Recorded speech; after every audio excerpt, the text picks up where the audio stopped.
I always wanted to serve on a jury.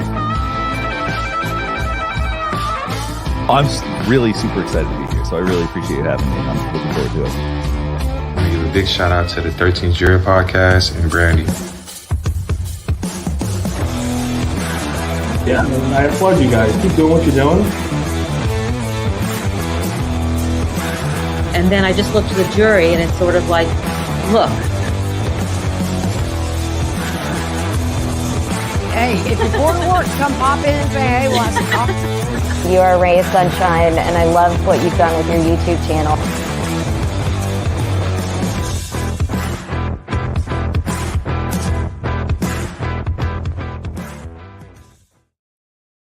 Good morning, 13th jurors. Happy Taco Tuesday. Happy Taco Tuesday. It is good to see y'all bright and early on this beautiful Tuesday morning. I am happy to be here. We are getting so close to the start of the trial. We're still in jury selection, but we are getting there. We are getting so close, so close. I can taste it. So excited. So good morning to y'all. Good morning. This is going to be a good day. And speaking of, I'm eating my hair. Speaking of good days, I normally set my alarm on my phone. However, I didn't this time. This time I told, I'm not going to say it because then everybody's girl's going to perk up, but Alexa, I told her to wake me up. And so this morning I woke up to, instead of like an alarm going off, it was today is a good day. Just waking up in the morning. And I was like, what a good idea. This is so much better than waking up to an alarm. So I'm perky this morning. That's what happens when Alexa wakes you up to good music instead of we have a big day ahead of us. Hopefully we are going to find out about the jury drama and juror number 33 getting crunk. See, mine is trying to set alarm. See, and I tried to whisper it like as quietly as possible to keep everybody's girls from perking up, but oops. Yeah, I mean, look, and then on my morning walk, I was like blasting Tupac. And so Compton Brandy is in the house. I actually had a great night, good night's sleep, woke up to some good music, took Lucy for a walk. It's been a good night and good morning. So we're going to have a good day. They're still in jury selection. What I did for yesterday, because we missed the last, we find my hair.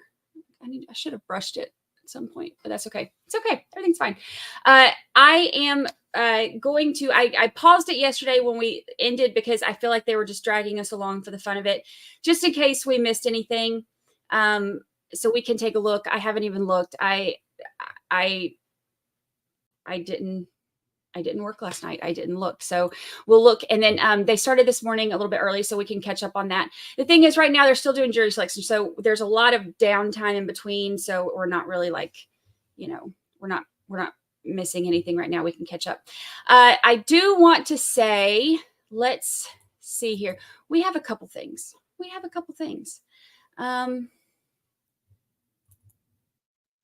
First, oops, wait, hold on. Back up there, fella. All right. Here we go. Our first in chat. First to the tailgate. First partying last night.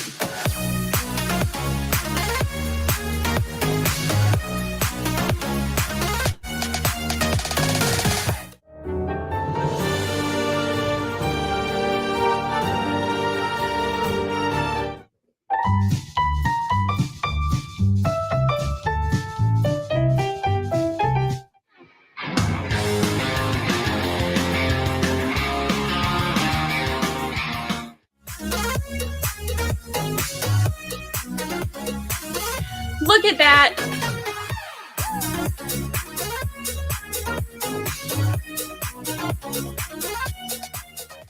Look at there, getting this party started right. Camping out, getting everything going. All that good nonsense. Thank y'all for getting this party started.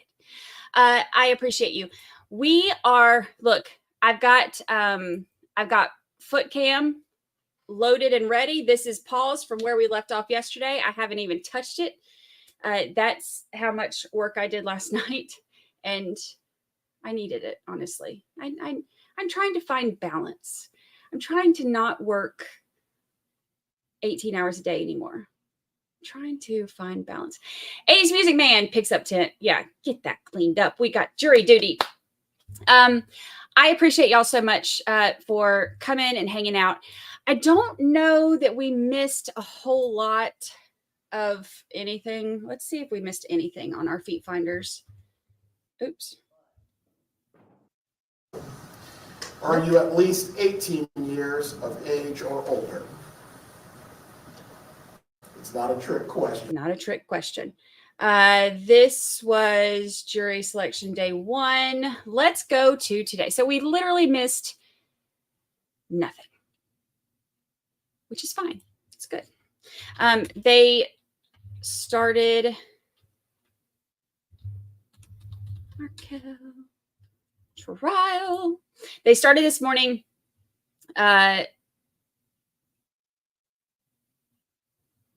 Doing jury selection. They are live. Let's see what we've missed. Let's see if it was anything other than feet finders. Here's our beautiful courtroom, loaded and ready. I am. Ooh, got the mics going. We're only like 30 minutes behind, and 30 minutes is going to be mostly like, like nothing, like dead space. So we'll catch up in no time, but I'm trying to listen. Every time we have hot mics, they never talk about anything interesting. It's always like grilling and food, and we don't ever get any like good dirt. What's a good dirt? Because I'm nosy. Y'all are nosy too. I see y'all. Cameraman had too much to drink, I think. He's like a little. Good morning. I see some of y'all still filing on in. Come on in. Christine, new member. What? Did we just become best friends? Yep. Yes. Good morning. Welcome to the jury box. Welcome. You look good in green. Welcome. Good morning. I don't know why I'm doing hand movements like Vanna White. This is what happens when I have too much sleep. This is what happens when I sleep a normal amount. That I do hand movements. Choreography. It's all right. Everything's fine. Oh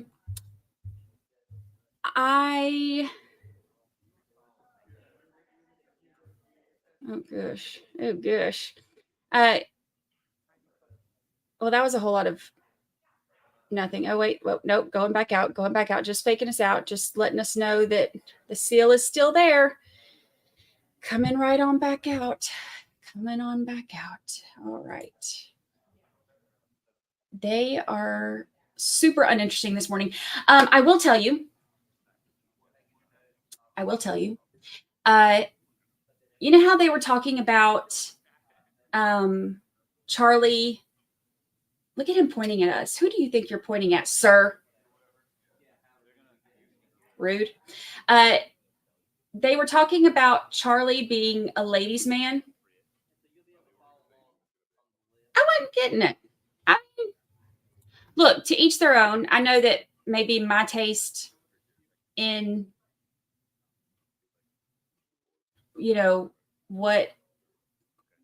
maybe my taste is not everybody else's, maybe. But I didn't look at Charlie and think, oh yeah, I could see it. I can see him having all these girlfriends. Personally, nothing wrong with him. Everybody's got different styles. Not my flavor, but okay. But I started looking because I was like, what's up there? Actually, I did find some. I've still got RA up on here. Hey, RA. Hello, RA. All right, look, I did find some pictures where I'm like, okay, before he had like prison hair or, county jail hair, he wasn't so bad. Like, still not my flavor, but he wasn't so bad before he became like, before he was like a murderer with county, state issued garb and hair. Okay, but see, look, like he's not so bad there. I mean, there it's a little different. Things go a little downhill when he gets to the cell block. But I mean, there are like he doesn't look like quite as crazy-eyed there, maybe, is what it is. So,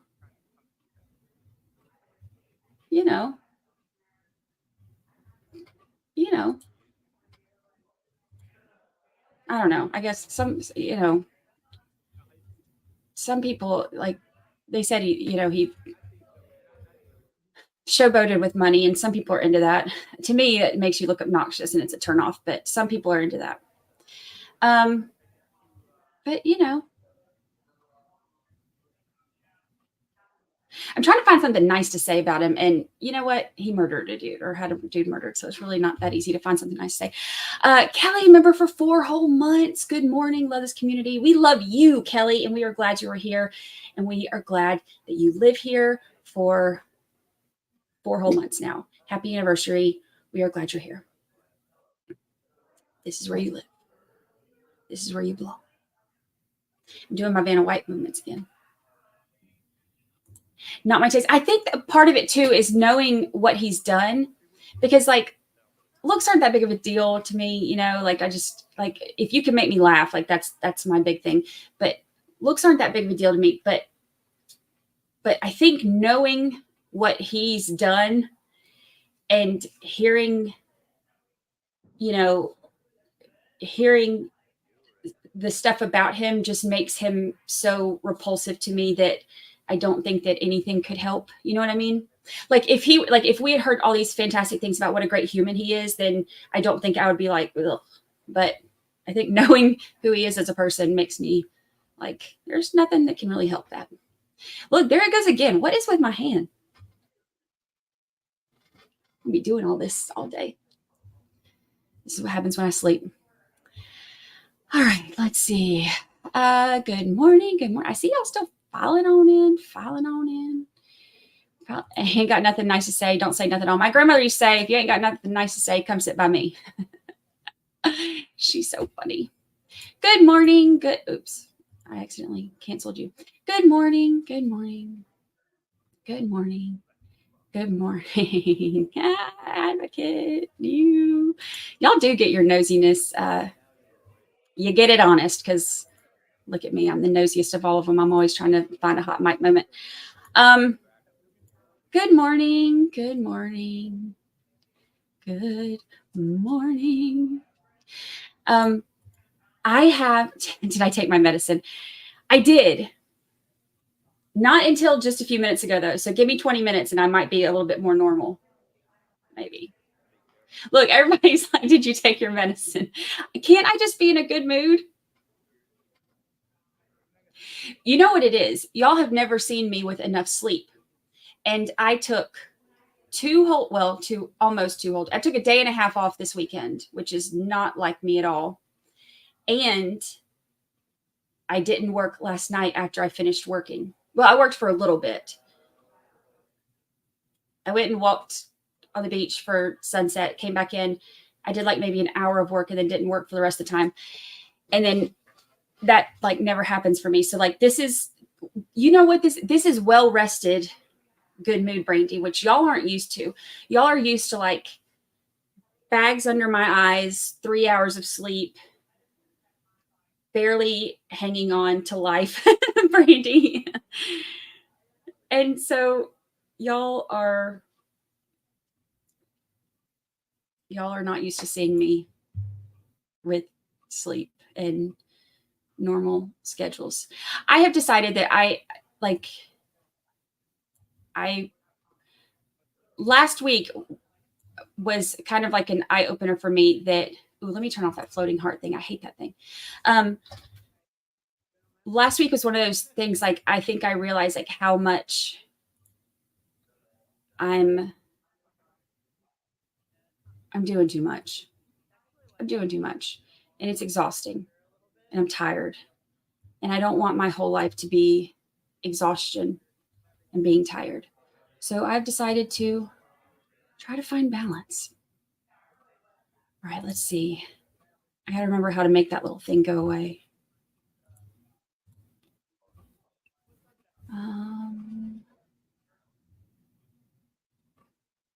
Let's see. Hold on. I can do this. I can do this. You can do it, Brandy. You can do it. Nope, that ain't it. Hold on. We got this. We got this. We're going to find it. We're going to find it. Edit. Playlist. Audience. No, that's not it. Paid promotion. No, that's not it. Tags. That's not it.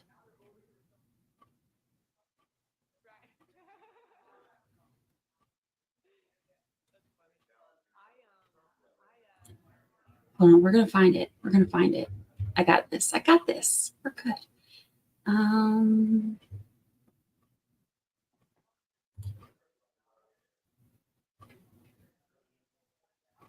There it is. Yes. Look at me go. All right. I think it should be, yes, the floating heart is gone. Not a fan. Not a fan of the floating heart. It gets in the way when I'm trying to like pin things. Muffin Man got a new girlfriend. Uh-oh. Love in the muffin community. That's adorable. Bring her on over. We'll meet her. We'll break her in.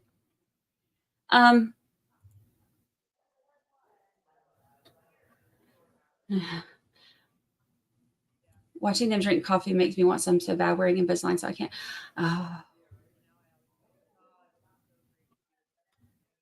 I always drank my coffee with a straw. Like I would drink it out of like those little stirrers things. So it's not actually a straw, but I would drink it out of those because I didn't want to stain my teeth. So maybe you could do that. I don't know if you can do that with Invisalign. Brenda Meyer, you make my day. You make my day. Y'all all make my day. I really do love being here, hanging out with y'all. I miss it when we're not on regular schedule. Hello from Scotland. Hello. Welcome. I'm being a white arm. I am the tech goddess, or at least the tech executive vice president. StreamYard's doing something weird. Let's hope it doesn't mess up. You had faith in me. I had faith in y'all. Let's see. Goodbye, floaters. Yes. Muffin Man says, I'm cooking dinner for her next Saturday night. Oh, look at you go. Look at you go. You want us to help you plan it? We can do some polls on what you're going to cook. Like, we can help you out with it. Let's do that. What are your options, Muffin Man? What are you planning on cooking her? And we'll do a poll. We'll help you decide this. Miss Johnson, whoop, 5 months. Love my 13 year fan. We love you too. Happy 5 months, Miss Johnson. Happy 5 months. Oh.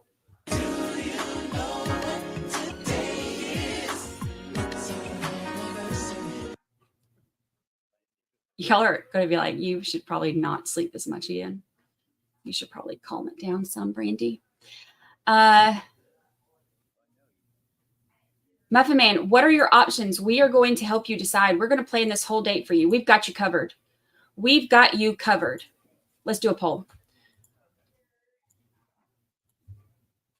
I'm just going to throw this out there. Most people who try to, I won't say try. Let me not say try. Every time somebody has wanted to cook, it has always been spaghetti. So if it was going to be spaghetti, let's try something different. Because everybody does spaghetti. So maybe let's try something different. So okay, Muffin Man, you tell us, other than, I'm assuming you can cook muffins. What other than that, what are your like specialties? What are the things that you're good at? We're going to help you. We're going to help you plan this. Mary, super sticker. Thank you so much, Mary. Starting Taco Tuesday off right. Buy my tacos for tonight. Tacos for everyone. Thank you, Mary. I appreciate it. I'm glad you're here. Welcome, welcome, welcome. We are glad you're here. Hello, Hellcat. Good to see you this morning. Good to see you.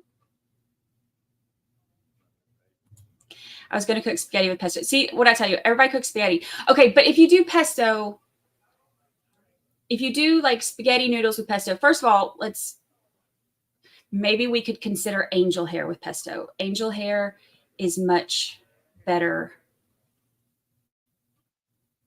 with pesto, in my opinion. I mean, what do I know? I know a lot, actually. Let's be honest. Super smart. But angel hair pasta is much better with pesto, in my opinion.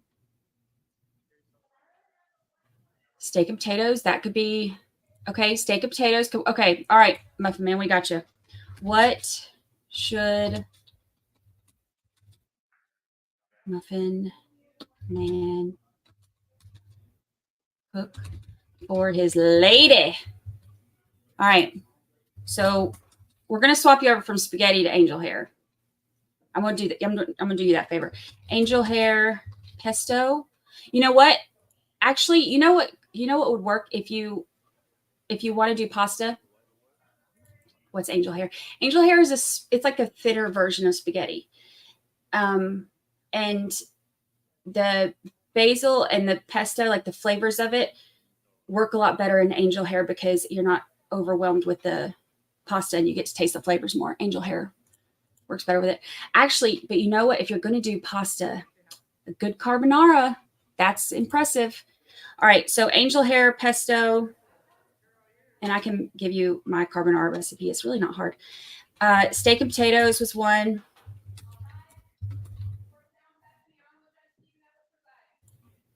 Morning, everyone. Can be seated. Morning. Morning, Judge. Coming in from one of my mystery entrances to keep everyone on their toes. All right, do we have our next grouping of jurors that's ready to come up? Yes, sir.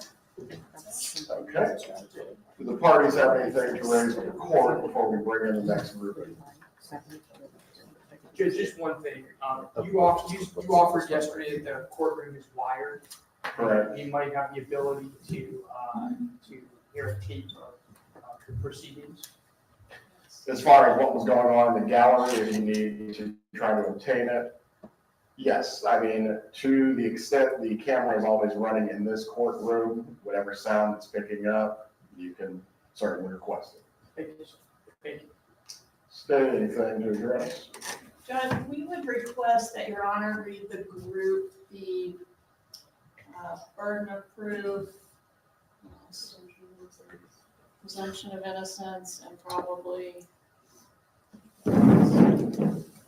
maybe right to remain silent. Those seem like things that were coming up in our individual audio.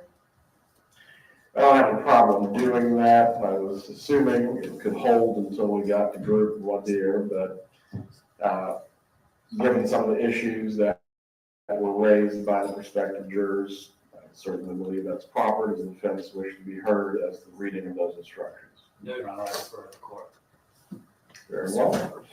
Presumption of innocence, burden of proof, and right to remain silent will be read as a part of the introduction that the new grouping of jurors will be given this morning, along with the statement of the case. One thing that I typically go through as well is the actual reading of the indictment or the information, but do you all prefer it just to be left with the statement of the case for now? I would just say the statement of the case, and the only thing that I would add is that this is then going to be repeated for the jurors that didn't hear this yesterday.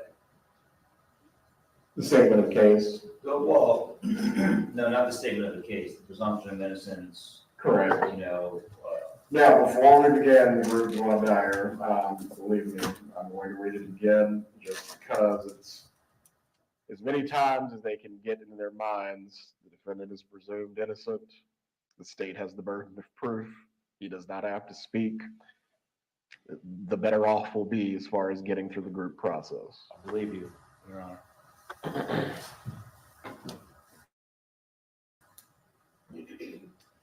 All right, let's bring them in.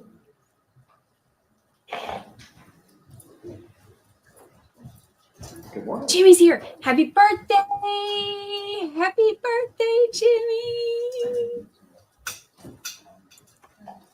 Good morning. Happy birthday.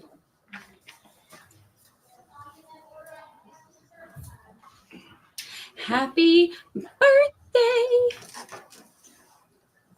What's he looking at? Turn around.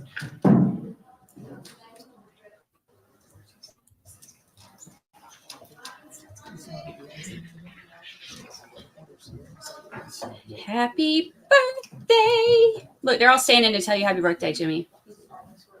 They're like, all rise for Jimmy's birthday.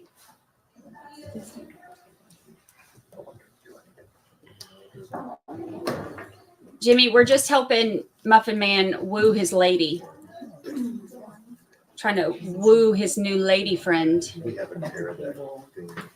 Trying to get him married off the way y'all try to get me married off to your bearded sons. Slide down. I need to put as many as I can.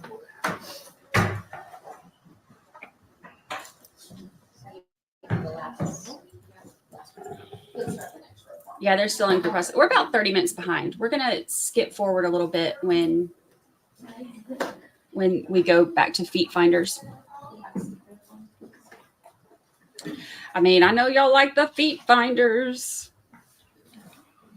All right, Muffin Man, it looks like you're making your lady steak and potatoes. Do you need a recipe or some tips, or you know how to make it? I don't look, no judgment, Muffin Man. I just don't know your abilities at this point in your life. But I can throw down in the kitchen.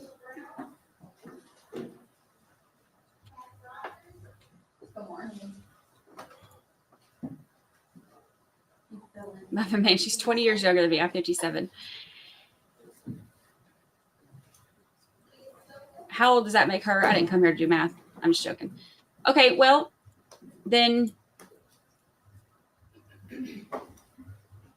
she's probably still got her taste buds, so you need to make it good.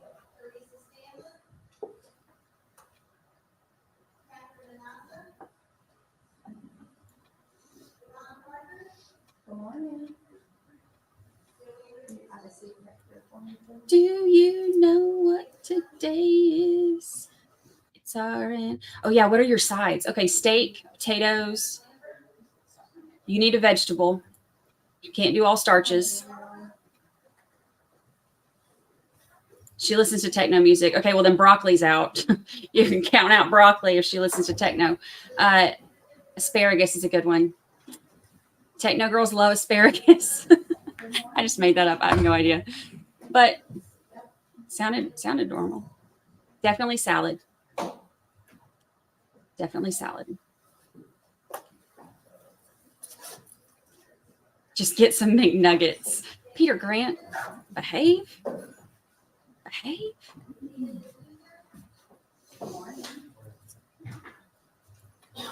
I love this group.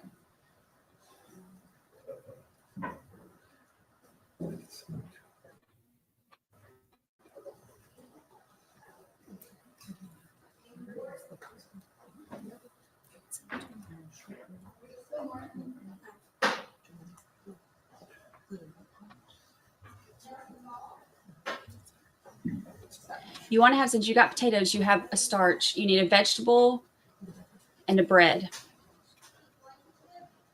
and salad.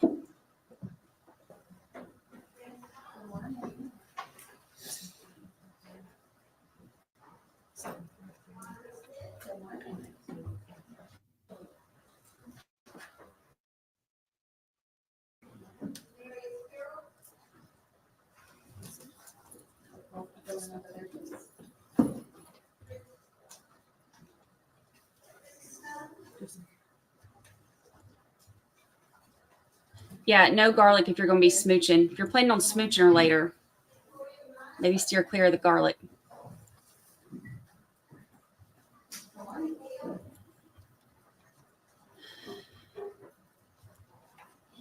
Muffin Man, are you writing this down? Are you taking notes? What's Texas toast? Wait, where you live?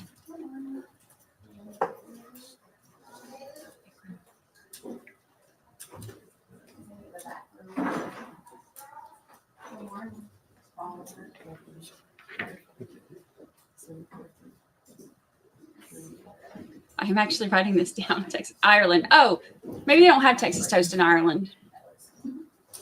It's like real thick toast with butter on it. It's like real thick bread. It's good. Everyone can be seated. Hey, Sonny. Sonny's in court.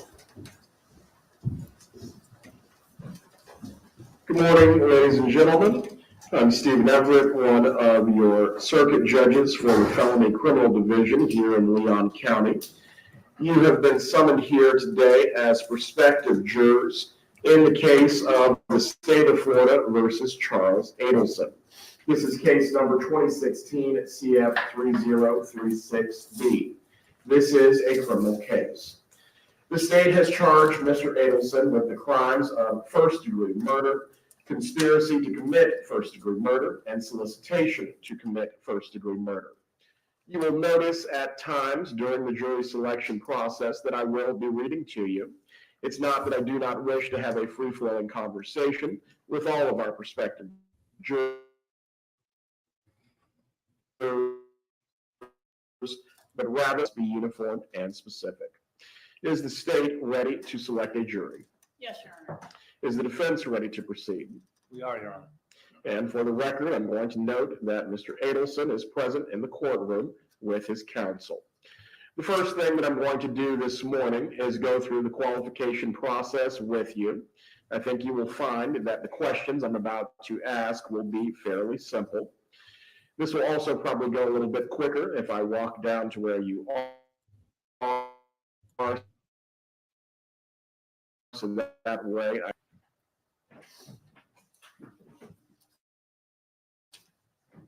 Sonny Tanner says, today is my only son's 26th birthday. Happy birthday, Sonny Tanner. It's also Jimmy's birthday.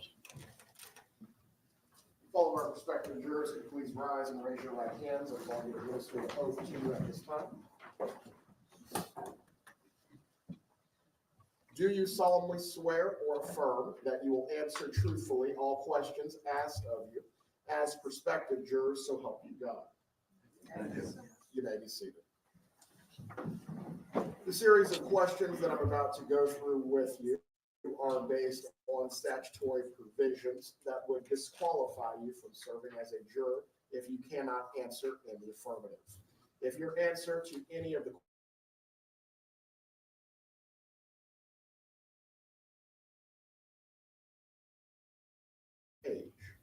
What'd I do? Are you a United States citizen?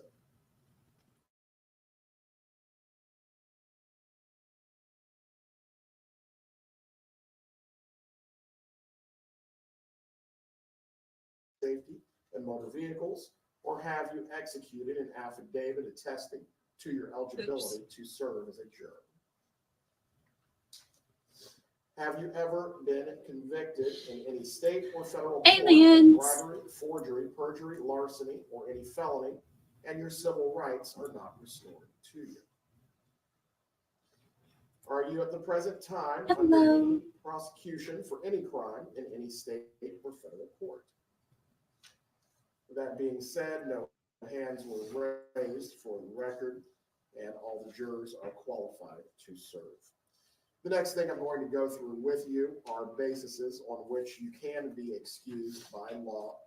Depending on the scenarios that I'm about to read to you, if you fall into any of these categories or believe that you may be excused based on the information I'm about to give you, please raise your hand as well. Is anyone here a full-time sworn federal, state, or local law enforcement officer or investigative personnel? Is anyone here an expecting mother or a parent that's responsible for the full-time care of a child that's under 6 years of age? Is anyone here 70 years or older?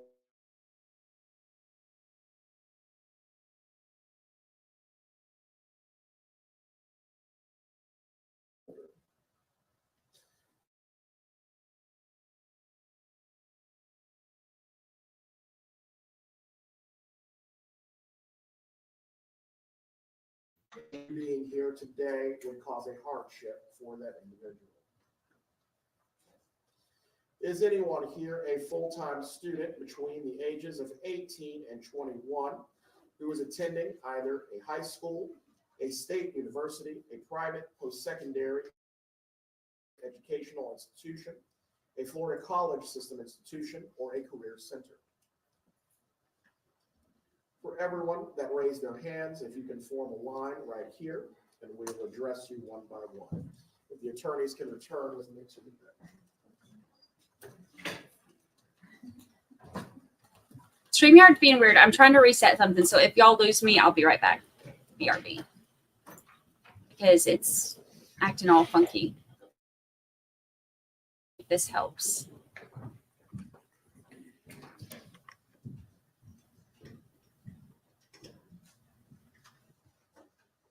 You can bring the first one up.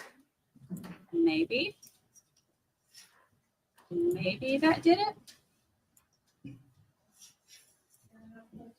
For now.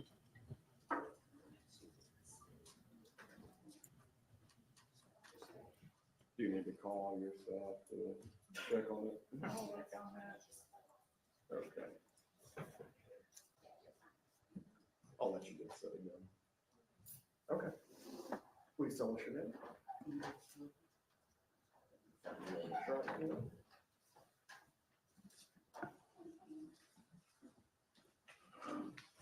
Ms. Shepherd, I believe you raised your hand in reference to age, 7 year older.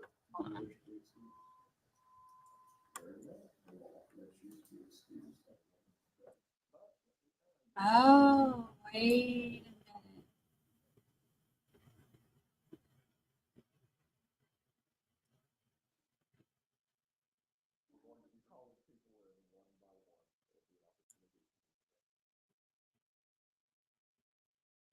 Hold on. I have to change something.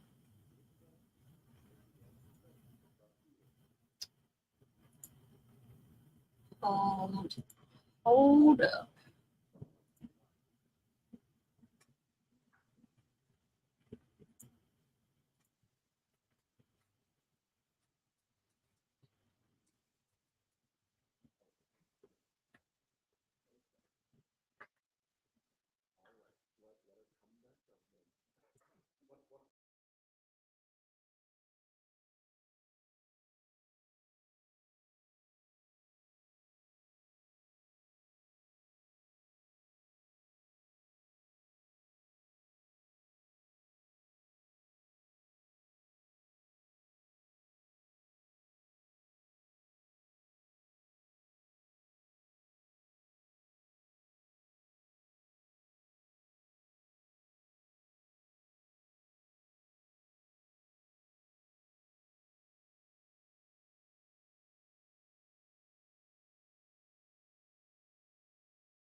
Can y'all hear me?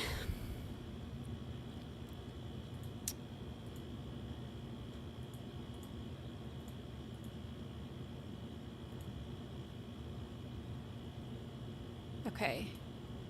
I might have to swap to this. I'm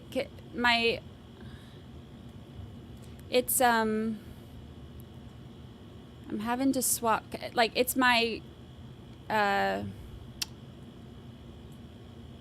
Chrome is doing it, but it's not, I thought it was StreamYard, but I tried it on my other thing, and it's Chrome that's doing it. For whatever reason.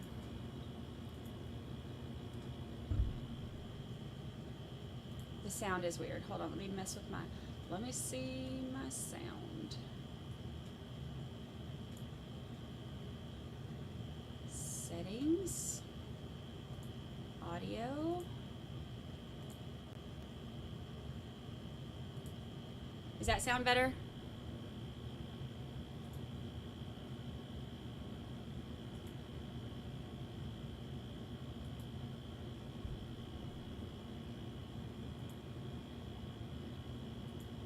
Testing.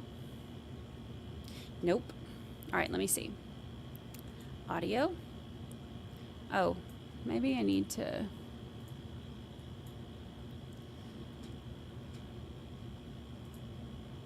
Voice mod. Voice mod.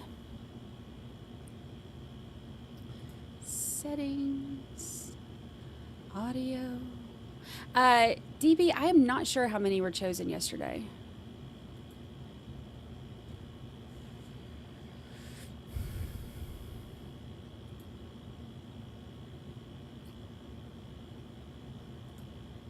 Audio.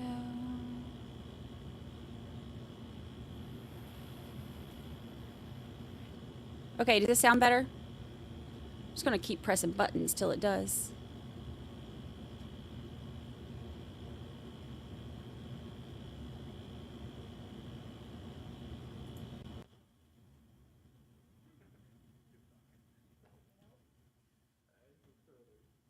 Hi, Kathy. There's a hum.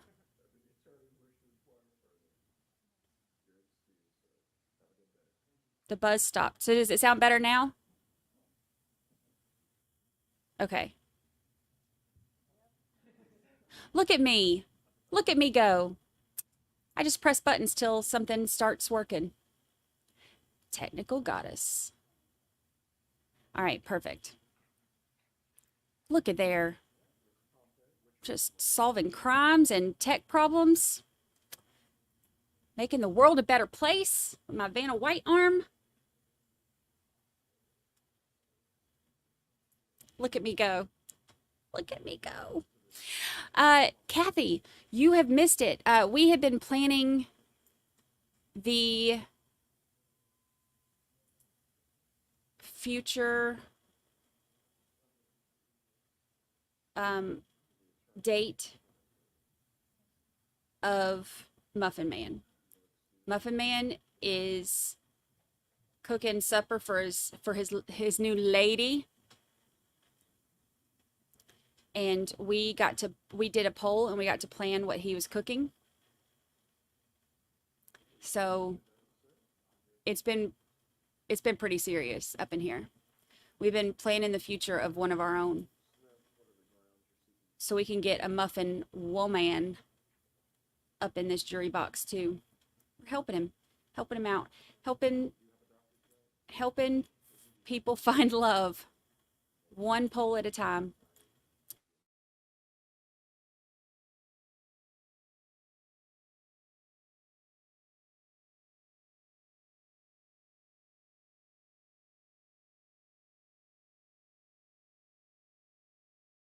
Steak and potatoes. He was going to make spaghetti.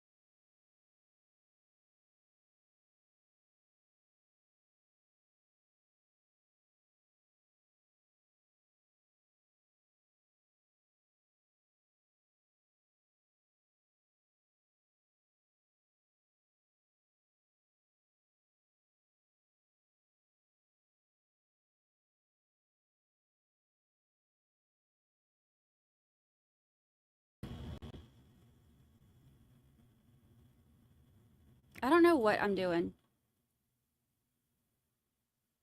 Aliens. Aliens.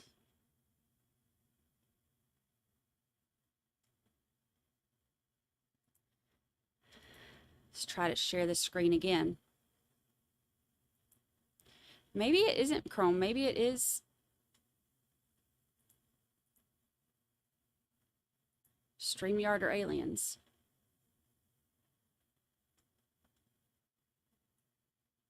It's my Vanna White arm. Okay, we got that back up and going. I have no idea what's going on. My internet shows it's working. My fibers.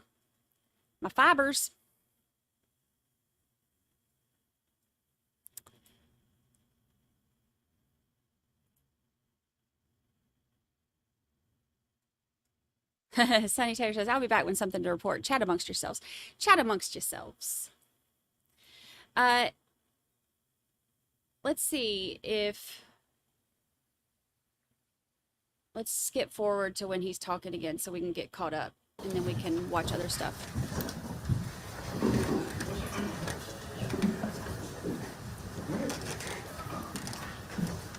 The first thing that we're going to do today is to discuss what you may know about this particular case. This case has received a fair amount of publicity, and there was also a related case that took place about a year ago. This process is going to be handled individually because you don't need to know what anyone else may know about this matter. However, before we start the questioning, I'm going to give you some very important instructions. Many of you have cell phones, computers, and other electronic devices.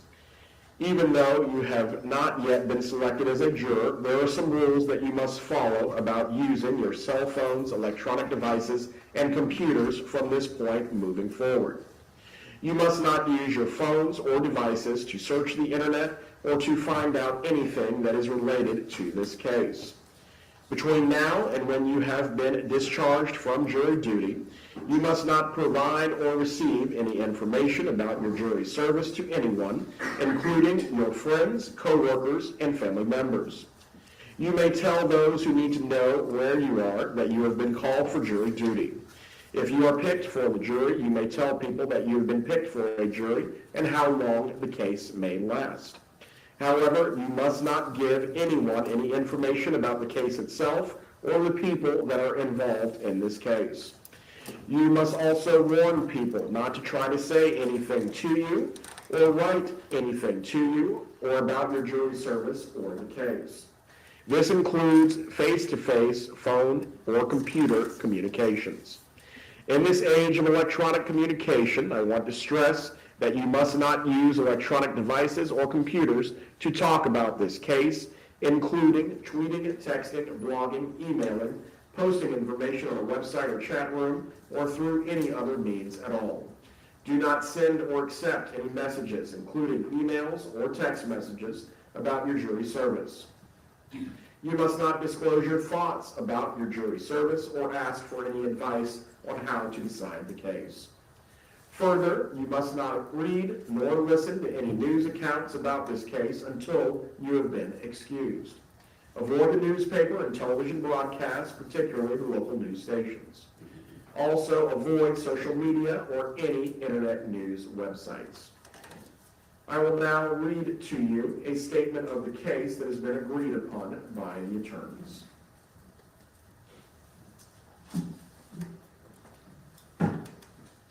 Do you know what? On July 18th, 2014, FSU College of Law professor Dan Markel was shot while seated in his car. This happened in the driveway of Markel's home on Trescott Drive in the Benton Hills neighborhood. The killers traveled to Tallahassee from Miami to commit the murder in a rented silver green colored Prius. Defendant and alleged conspirator in this murder was the former brother-in-law of Dan Markel and has entered a plea of not guilty. The statement of the case that has just been read to you is not evidence, and it is not to be considered as evidence or any proof of guilt. You are merely being informed of the accusations that the state has made against the defendant. I'm next going to give you some instructions concerning the presumption of innocence, the burden of proof, and the right to remain silent.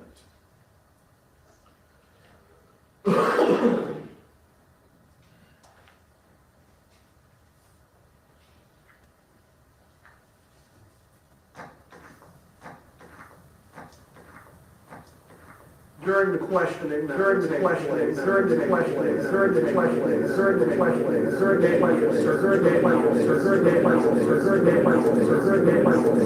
the right to remain silent.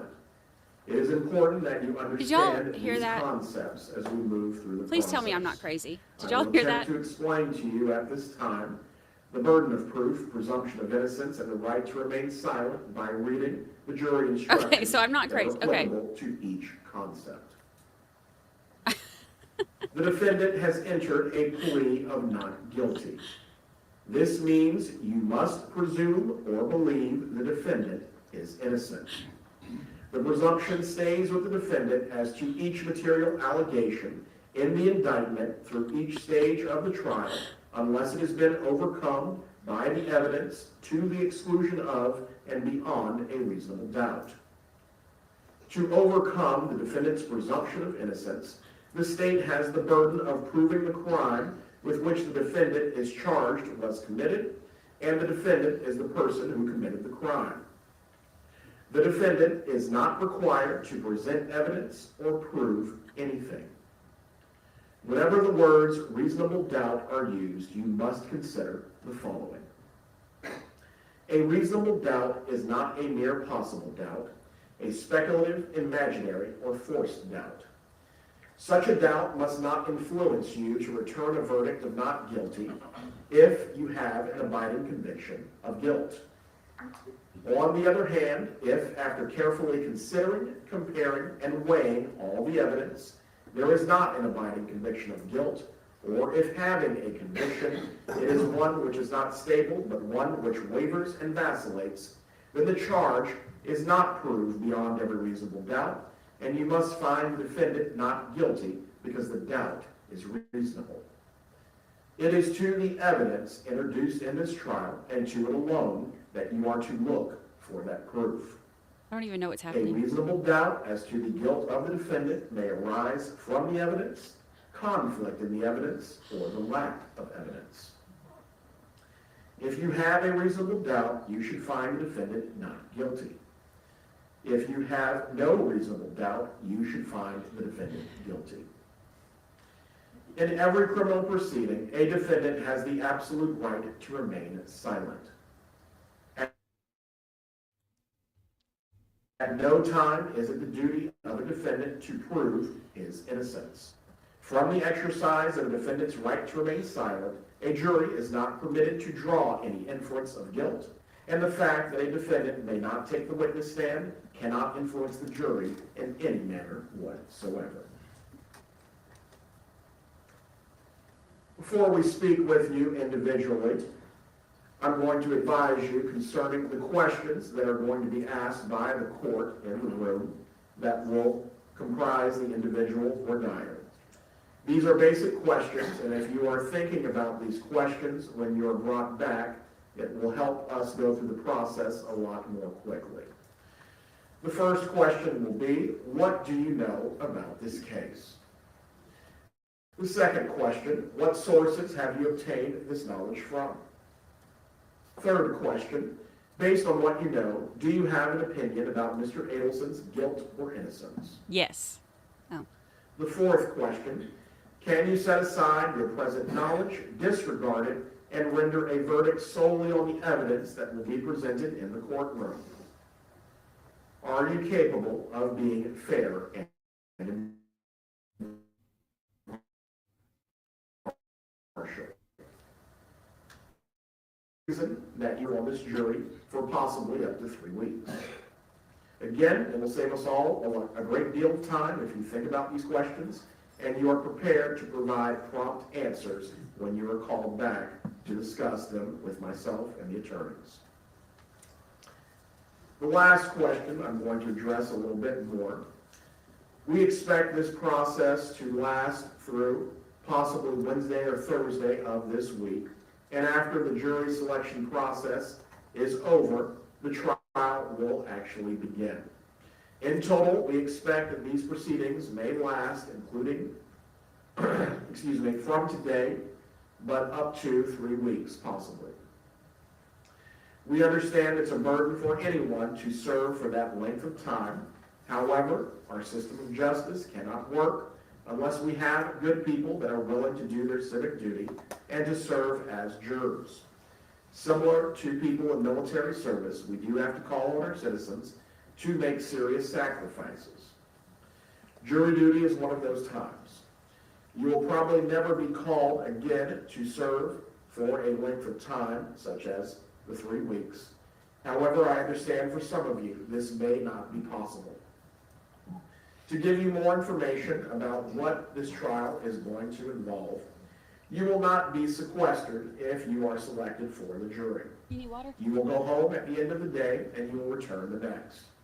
For the most part, we intend to work a regular business day, but on some occasions it may be necessary to work a little bit longer based on the witness schedule. I am going to do my best to adhere to a regular schedule, so please give it serious thought.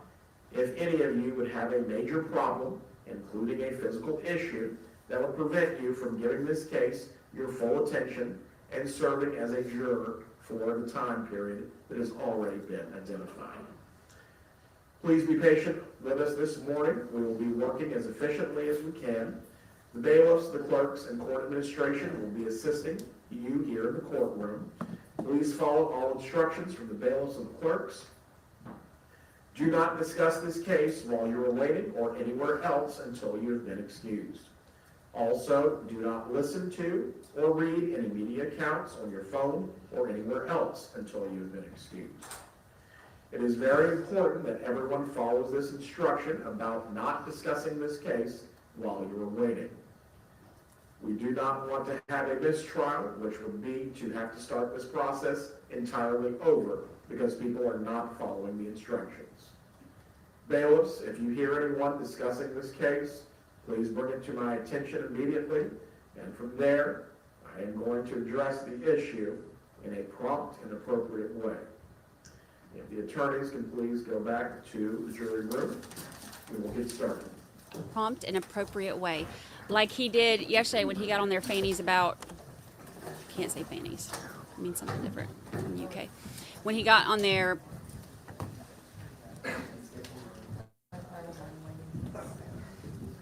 when he got onto them about being brainwashed.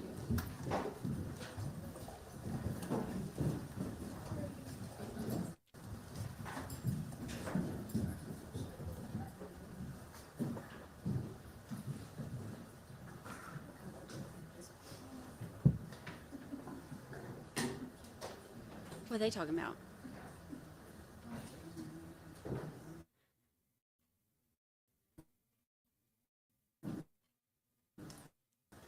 Look at Judge. Judge is like, here we go again. I keep having issues. I wonder why. Salerno, Krista, Bustamante, Vania. Feet finders.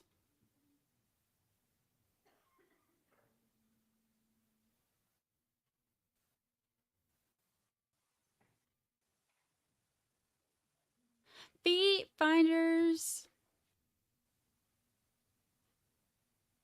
All right, that's all we've missed this morning. Let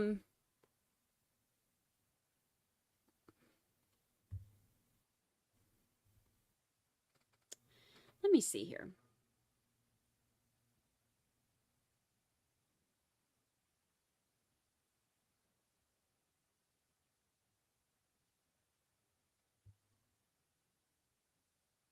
I'm gonna mute y'all for a second.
I'm on hold with my funky hold music. Happy anniversary, Kelly P. Happy anniversary.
Okay.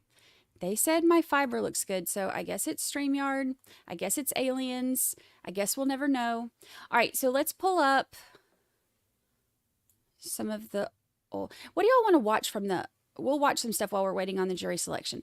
There are some different. Let's see. Let's see here. We still have Katie's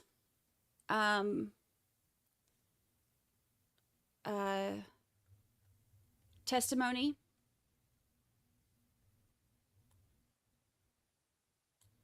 That we have not watched yet. She was the other co-defendant. Let's see what else we have.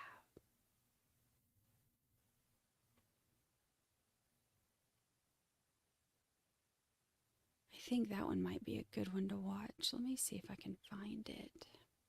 Because we watched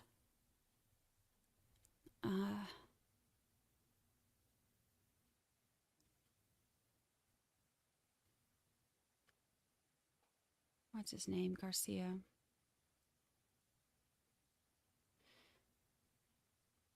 Where is it? Come to me, testimony.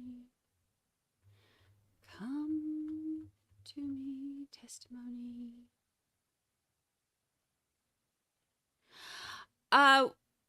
Oops. We didn't watch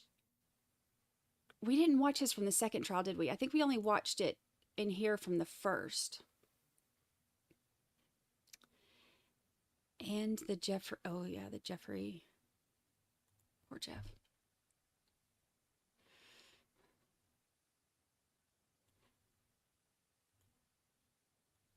Okay. We should have time for all of it. We'll do...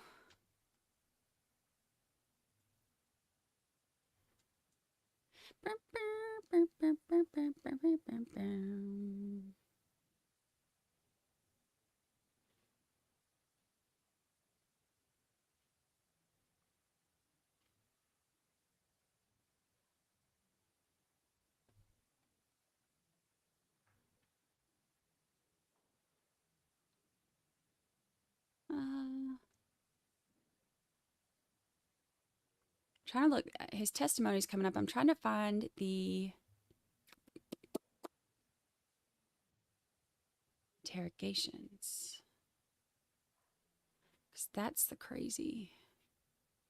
Where is it? Where is it?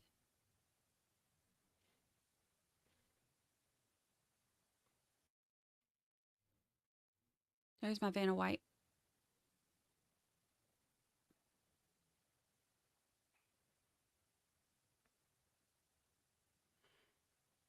Oh, let's see.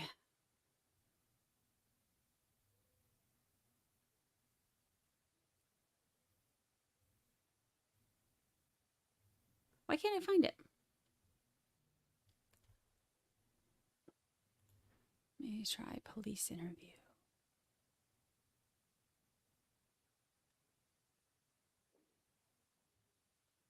Dun, dun, dun, dun, dun, dun, dun, dun, dun, dun.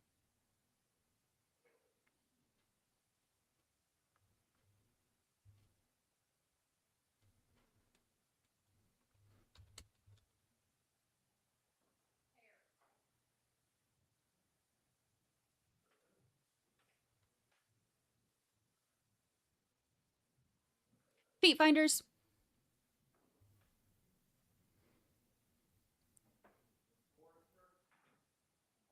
Crime Vault.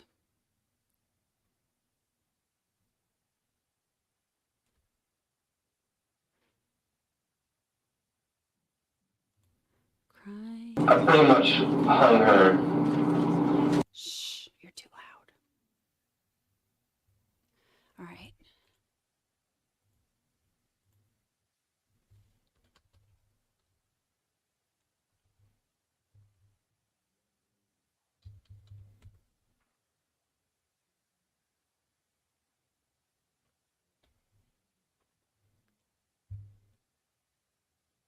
I see the Luis Rivera one.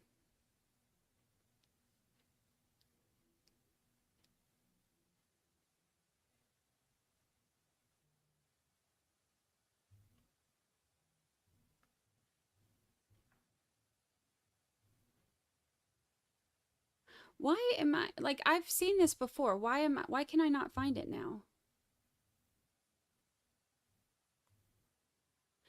I'm looking for the Jeffrey interviews, not the testimony, but the feet finders interviews.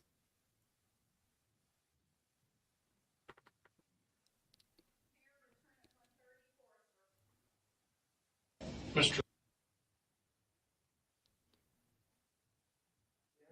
Here's... You all right? You eating too fast?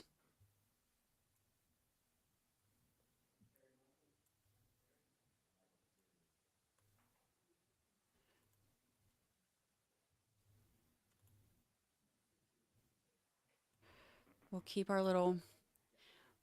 Let's see. True Crime Deep Dive has... Okay, let's see if this works. Latas, I appreciate you coming in and talking with me here. Like I said, we're still in the preliminary stages of this investigation. Yeah. Your name did come up Of course. because you were associated at some point with Wendy, Good morning. which is his ex-wife, as I'm sure you know. Yeah. So basically just, I appreciate you coming in. Sure. I want to ask you some questions, kind of figure out where you were, if you've heard anything, if you have any information that would be helpful to us. Yeah. Just kind of run that whole gamut. Okay, so. Can I ask one question before you get started? Is this? I'm sorry. Is this on the record as I give you this Yes, statement? it's on the record. Is there any opportunity to talk off the record, or that's not possible? No, it's possible. Okay, we do on the record first, and I have a couple theoretical things that Sure. I want to be quoted on, but that, Yeah. okay. Is that Windrush Village? It is. Apartment 41? Mm-hmm. How do you like the neighborhood over there? It's cheap. It's $500 a month. I'm saving for a house, so. Oh, okay. You gotta do what you gotta do. Yeah. I used to live right over there off of Claremont. Yeah, sure, Which sure. is right there across the road from That's it. nice So- houses over there. Well, like you said, it's kind of cheap over there. Yeah. That's where I first moved when I got out of college. But Gotcha. anyway, that's neither here nor there.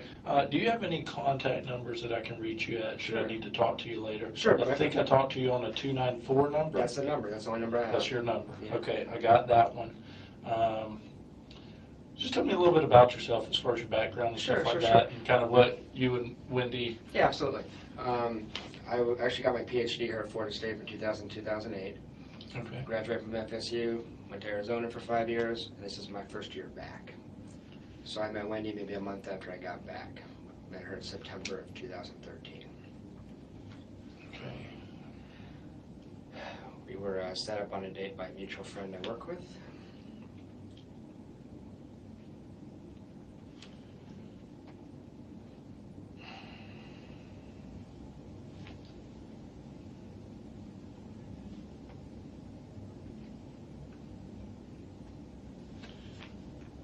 Talk to Jane. I know you've met Jane. So.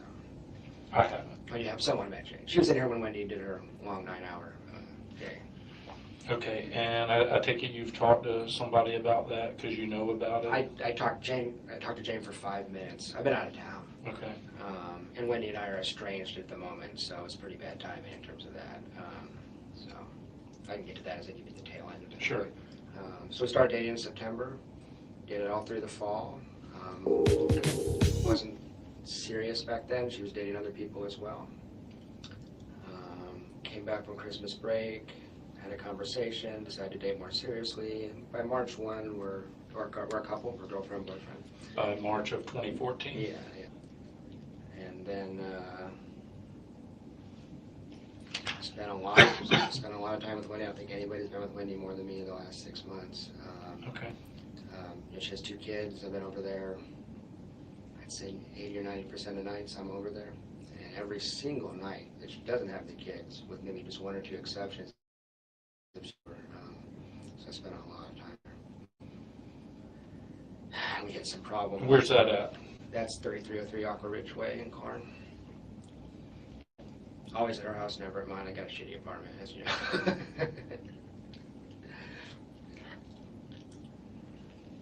We ran into some problems in May and June. Started fighting.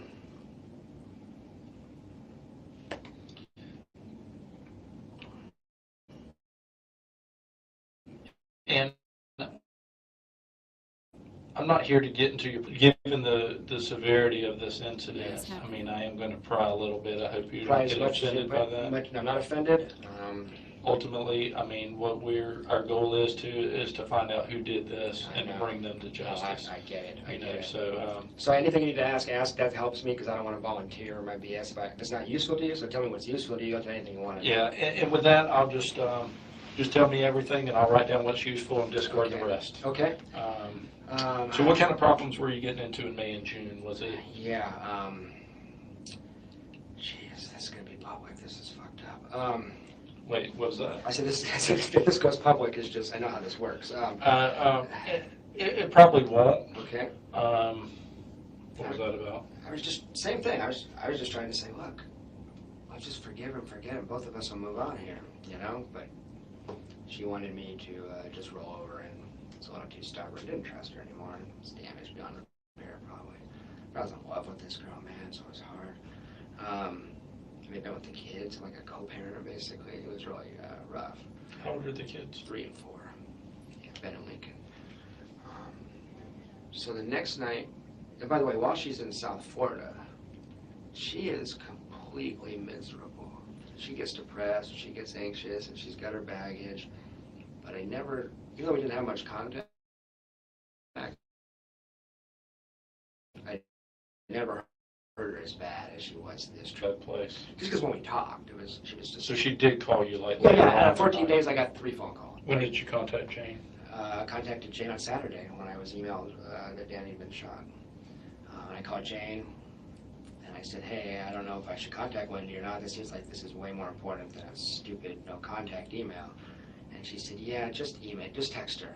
And I sent her just a nice text saying, you know, I care a lot about you and the kids. If you need anything, I know we're in a strange place, but if you need anything, you please let me know. I'm always here. You know. She didn't even text back. When was that? That was Saturday at 2 p.m. Well, I mean, she's got a lot on the mind right now. She does, but the thing was, she's texting with Jane. She's calling other mutual friends. She's in touch with lots of other people. Oh, okay. So, Yeah. and this may be too messy for her. Yeah. But I'm not trying to. I wouldn't take that personal. No, I'm not. At this point. No, I'm not. I know she's in a mess. I sent her a book for her little kids about bereavement from Amazon, and that'd be the last contact I have. So. Right. You sent a text on Saturday 2 to p.m. her.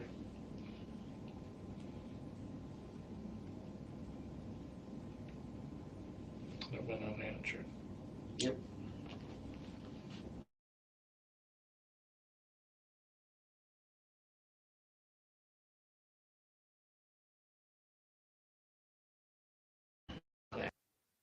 Hold on. I'm having problems here. Again. What is happening? Yeah, she threw everyone under the bus. Hold on, let me see if I can swap. What is happening? My internet looks good. StreamYard looks fine. YouTube is being YouTube. But what is happening? Feet fighters. Let me see if I can.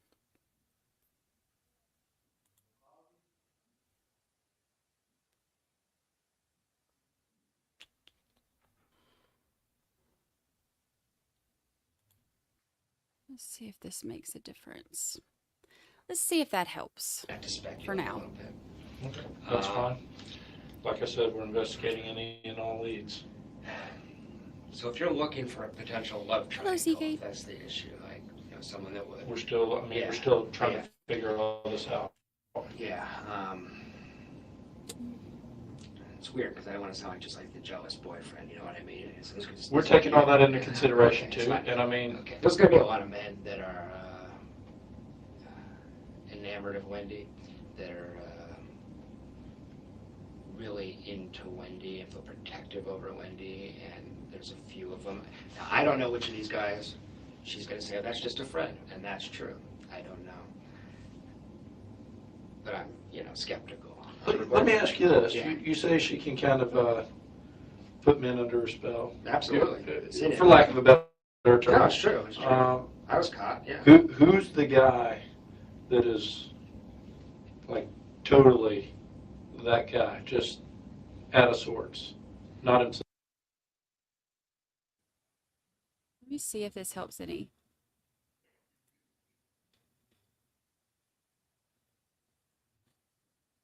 Not himself would do anything for her. See, I don't think it's. Nope. Do you think there's anybody like that out there? Well, I wonder. You guys would have access to find out that. I've always suspected there's a guy in South Florida because not getting my phone calls returned, all this kind of stuff. And she goes to South Florida a lot. Okay. And there's a weird pattern of behavior. And so my suspicion has always been that there was a guy in South Florida. I wouldn't know who that was. All right. Can you tell me where you were, like, up to and immediately after Friday? Yeah, absolutely. Thursday night, was very upset about all this, and I was going to Tennessee on Friday or Saturday. I had big plans. I called my friend and said, I'm really upset. He said, get in your car and drive. So Thursday at 7-ish, I just started driving north on 319 to get to 75. I drove probably halfway to Tennessee, stayed in a suburb of Atlanta Thursday night. Friday I drove to Tennessee, Harrogate, Tennessee. And I just got back. So when you drove, what'd you drive? Your vehicle? My car, my 2004 Nissan Sentra.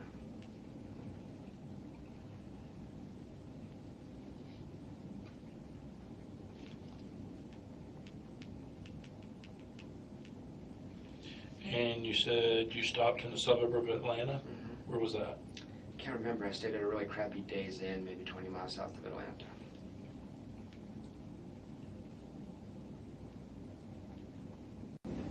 $20 miles south of Atlanta. Yeah, roughly. I could pull up a credit card receipt if you really need to know.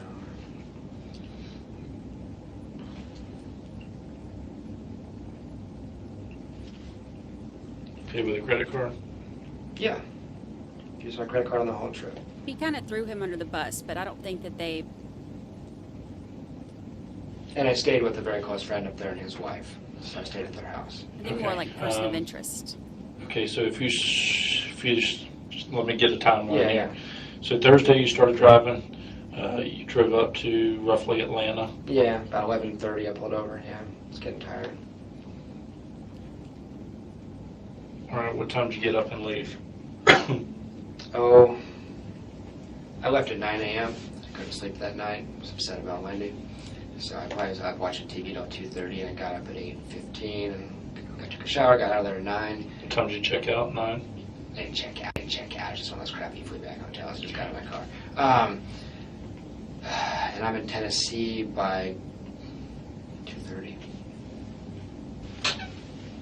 And then when did you start coming back? I left Sunday at about 10:30. Stopped in Kennesaw, Georgia, stayed the night with a friend, and just got back. I talked to my boss as far as whatever you wanted to talk about off the record. Yeah. And she gave me the answer that I kind of expected she would. And ultimately, it depends on what it is you're going to say. Because if it's something that's instrumental to the investigation, it can't really be off the record because, I mean, we're trying to solve a guy's homicide here. I know. It's hearsay. It's tertiary hearsay. I don't know if that's useful to you. Yeah. I tell you something, somebody told me, somebody else told me. Yeah, I mean, and you'd have to tell me what it was, and I would have to say, okay, is this something that can be excluded from the report, or is it something that's inculpatory? Is it something that... Maybe I can just make it simpler than that. Maybe I could just say, I would be investigating Charlie Adelson. Okay. Maybe it's that simple. What makes you say that? And and here's another thing. We're talking to a lot of people here. Sure you are. And, you know, you're just telling us what you think. Sure. And everybody else is doing the same Of course. thing. And that's okay. Yeah. That's yeah, okay. yeah. What we're trying to do is just get all the puzzle pieces before we start trying to put the puzzle together. Yeah. We're still in the stages of getting all the pieces. I got you. So why do you think it would be pertinent for us to investigate Charlie? He's very angry about Danny. And if you met, I know he's down there, you can't get him in front of you, but you're, experienced investigator. If you got in front of this guy, he'd set off your radar, set off mine. I used to do juvenile justice, I used to do forensic psychiatry. He set off my radar a little bit. He's a weird guy. Strange guy. He's a conduct disorder kid. And he hates Danny. And see if I can put it a little vaguely. Or not, but this is enough to be useful here. Let's not put it vague. Let's go with what you know specifically. Wendy had reported to me that Charlie had considered all the options possible to take care of this problem. Let's put it that way. Okay. And when she said it... When did she disclose this to you? I don't remember when. But she said it was chilling. Because she said, can I tell you something confidentially? And I said, sure. She said, I think Charlie kind of looked into some options, like literally saw how and why and how you would do this if you did it. I think this was last summer when she had a petition to locate, relocate, deny. What are you whining about? Come here. That family wants her back there so bad. If you This is when she disclosed this to you, was last summer? No. This is when. This is when Charlie had been examining all the options. Okay. He's a very successful dentist, but he reeks of antisocial behavior. Now, I could be 100% wrong, but I wouldn't want to miss that if I was investigating it. He's got a close friend who's a ex-special forces guy, like a Navy SEAL or something, he hangs out with all the time. What did she say to you specifically? I mean, when you say all options. She said, Charlie.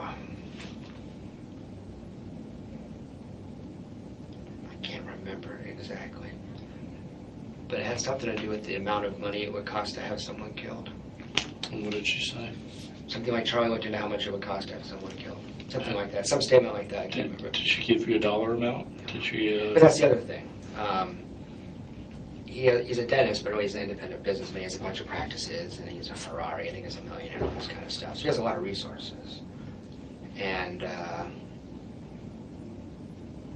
wow, this might screw them. I got from me talking to him myself in the hot tub one time, from a few things Wendy said. When was this? Everything comes out in the hot tub. Like March 15th-ish. I was there for the one day with him. I'm staying at his house. Of this year? Yes. Wendy and him were talking. I'm just listening. I just met him an hour earlier. We're sitting in the hot tub having a beer. It's a really nice house. And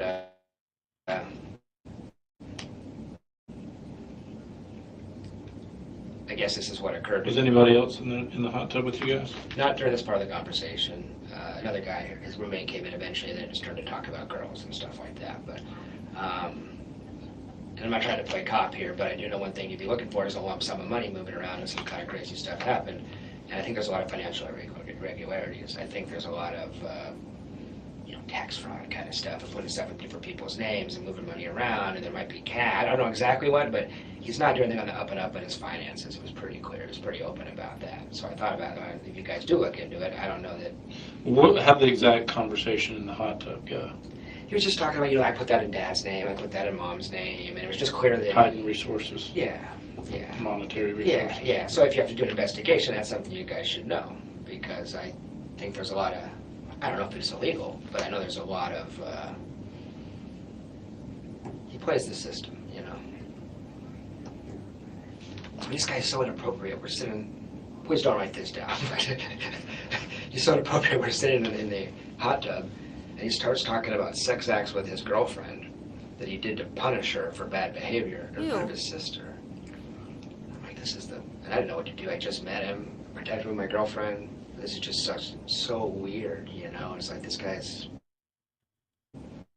His social radar is way off. His sense of right or wrong, just norms is just off.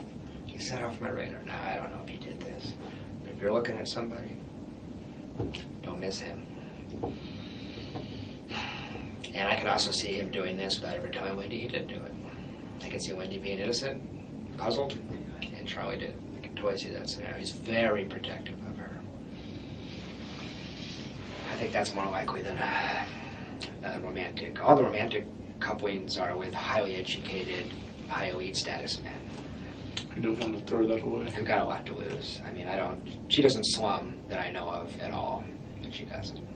Well, I mean, this Charlie guy's a millionaire by your own admission, so. Yes.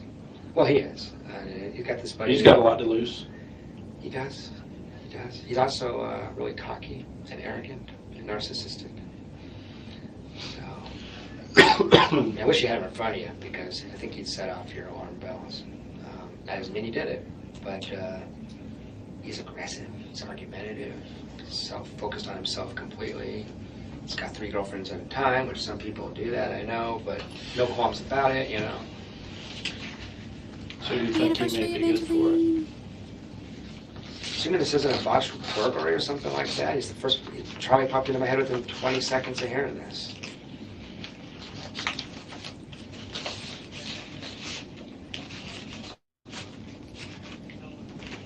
I mean, there's all just to give you some context that may be helpful. Last summer, when they were trying to figure out how to manipulate this divorce or work the divorce, I guess, so they could get, it's a bad fight, all this kind of stuff. They were talking about Wendy converting the kids to Christianity just to annoy Danny. I mean, this has been a pitched battle, I mean, we fed the kids bacon regularly. He tries to keep them kosher. There's all kinds of passive aggressive shit going on here, So the family is important that you know this, actually, man. The family is so unhealthily enmeshed, so completely enmeshed, that Wendy is not really an adult. When she drives to South Florida, every single time those two parents drive up here and drive with her down.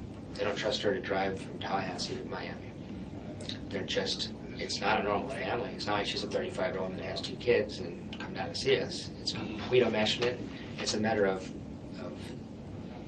they've infantilized her. She's considered the baby still. She's 35 years old. Charlie protects her. So I don't know if this could be a bizarre fantasy. I know you guys are hearing all kinds of stuff. Yeah. I hope to God it wasn't Charlie, honestly, but that's what popped into my head. So. Right. Okay. I'm so sorry. You're okay. I got stuff happening. I just spit it all out. So Did you really? Okay. All right. Thank you. Who did it? He's thinking, her brother Charlie could be a viable suspect. Okay. I mean, I don't know if we ruled him out or not. Nobody's ruled out. I don't think Charlie would have done it, by the way. But he's one of these. He's a real rich guy. But he's got friends on both sides of the tracks, and he's real street smart. He's always trading and stuff like that. And got this buddy that's in the special forces, and so he's like a dentist, but he's hanging out with guys that different social class actually, and kind of antisocial, impulsive, angry, fiercely protective of Wendy. And I've heard him say, I'd like to kill that motherfucker. I mean, I've heard him say that so many times. Now, I've said that out loud, too, and I didn't do it, but there's something different about Charlie. He reminds me of, like, an antisocial. Charlie's an older brother? Yeah. She's the baby girl? She's the baby girl. Is Charlie older or younger than this one up in Albany? He's the middle kid, I think. Charlie is? Yeah. If you had him in front of you, he'd set off your alarm bells. Hey, Jackie. Doesn't mean he did it, but... No, I know that, but why? Okay, all right. So you're basically saying out of, what's his name up in Albany? Yeah, Rob, no way. He's the oldest? Yeah, he's the oldest, yeah. Out of Charlie, Mom, Dad, who else is there? It's just Charlie, Mom, Dad. Down there, that's okay. it. That's it. All right, out of those three, you're saying Charlie would be the most volatile to do something? What would he do? He'd get his buddy in the special forces to do this, or he'd get some Matt gifted 5 memberships. Thank you. CD guys down in the Cuban neighborhood or something like that. That's what he would do. Something like that. I mean, the main thing I told him was that Wendy had told me that he had looked into how much it would cost. Welcome new members. Wendy told you that? She did. That Charlie had looked into how much it would cost. Yeah. So. She said it in a dead serious, chilling, uncomfortable kind of way. Not like I joke around, I like to kill Dan Markel, I'm sick of his shit. That's different. This was like, she said confidentially. Okay, so you and her one-on-one? One-on-one, late at night, and What you supposed to have last? It was late at night, and she told me that. So it was last summer when her petition to relocate was about to be denied. Oh, because she wanted to take the kids out. Well, they want her down there so bad. The family's so enmeshed, so tight, so unhealthy. Thank you, Holly Mack. Susan Duncan gifted membership. Like Thank you, Susan Duncan. So, if you met Charlie, he's an unusual guy. Okay, so if you just so I understand, and I don't misinterpret, how did she say it, and what did she exactly say? Yeah, and I'm pulling it from memory, but something like I said. We're also talking about us, because I was like, would you ever leave under any circumstances? Yeah, I know you don't love it here. Am I going to be dating you for 2 years and you just move? She's like, I can't. Thanks, I y'all. can't because of Danny.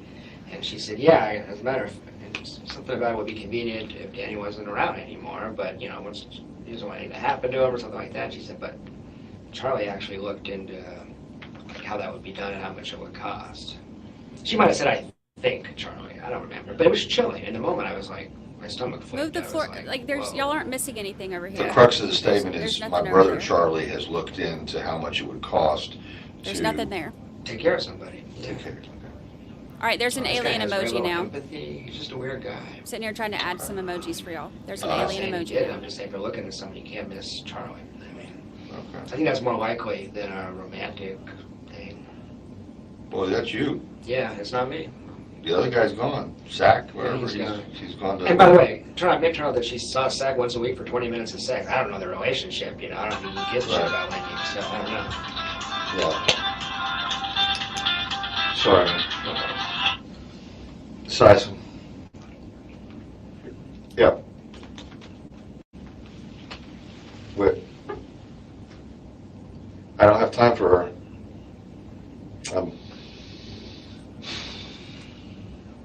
I said great. Okay.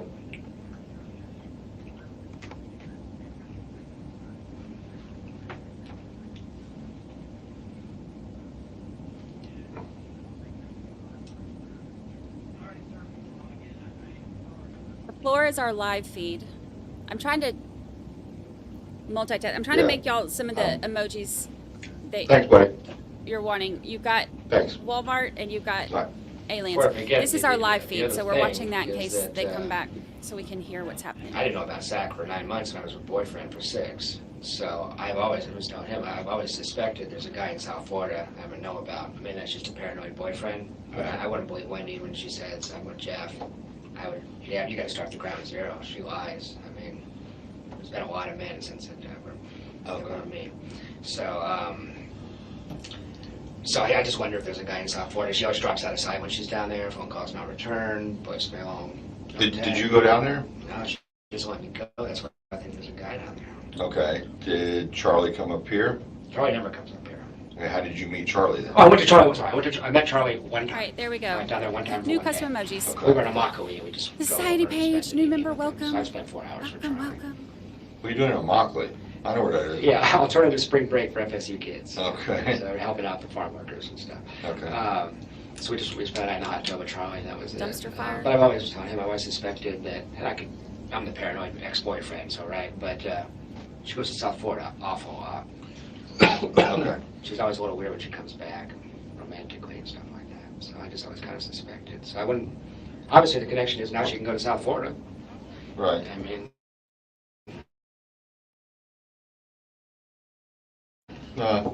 We see Green Beret, did you say?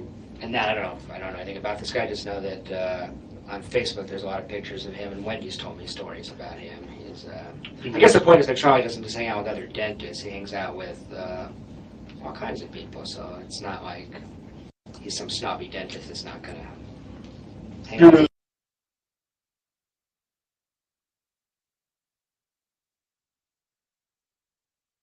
You know, this guy did 5 years in Afghanistan, so it just popped into my head. Like, Charlie did? No, Charlie's friend did.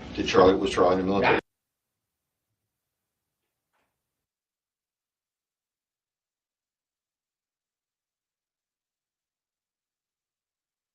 Now what?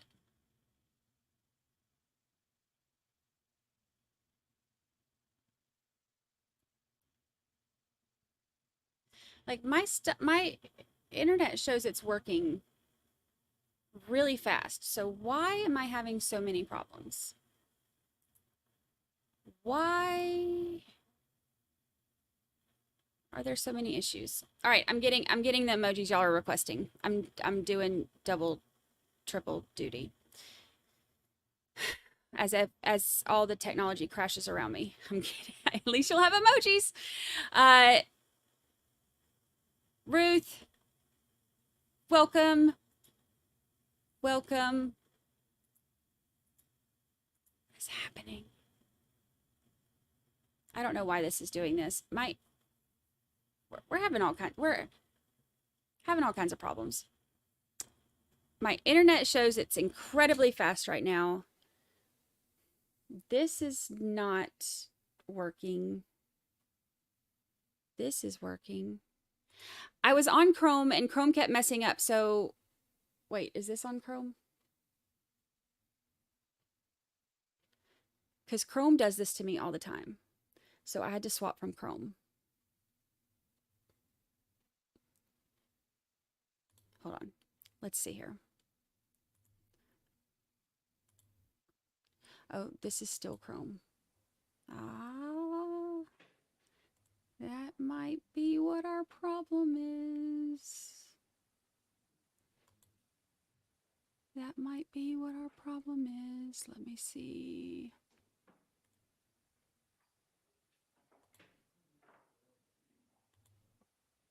Get rid of Chrome. I don't know why Chrome does it. All right, let me redo this. See if this helps. Unplug it, plug it back in. Take it out, blow on it, put it back in. All right, let's see if that works.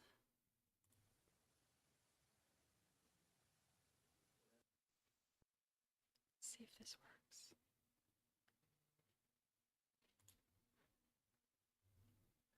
All right. Fingers crossed. He's dentist. He's a dentist. So. Nobody move. But when Charlie talks, he talks Nobody about touch any buttons. cross section of people. I mean, he has friends all across the spectrum. Tori C. Lady. You know. I gotta pause it so I can say it because I don't want to talk over him.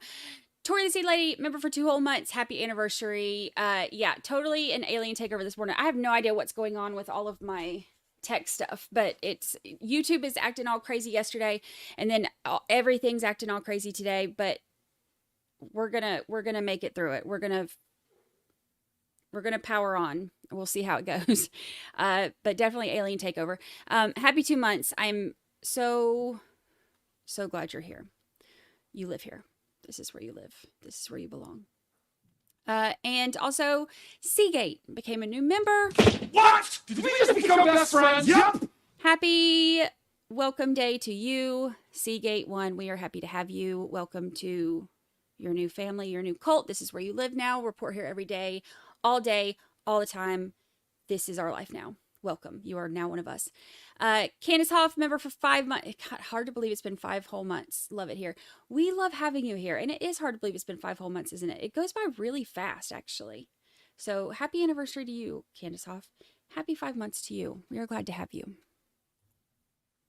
I love the anniversaries. My favorite characters. Let's go back to the statement that she made. I just want to clarify the stuff. She tells you, she goes, yeah, my brother, I think the phone was going off there. My brother has checked, or my brother has something along those lines.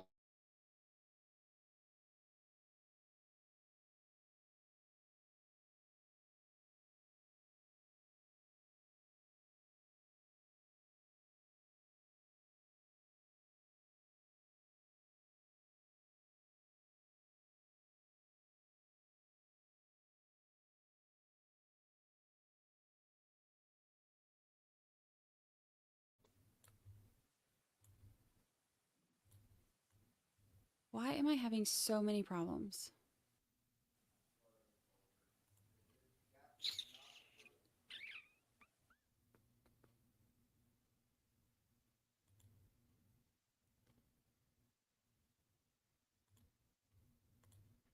Let me see if I swapped.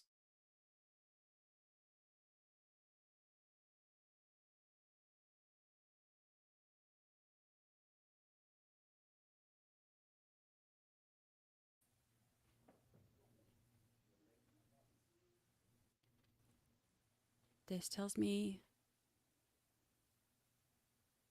I'm unstable. I love it when people tell me I'm unstable. All right, we'll see how that goes.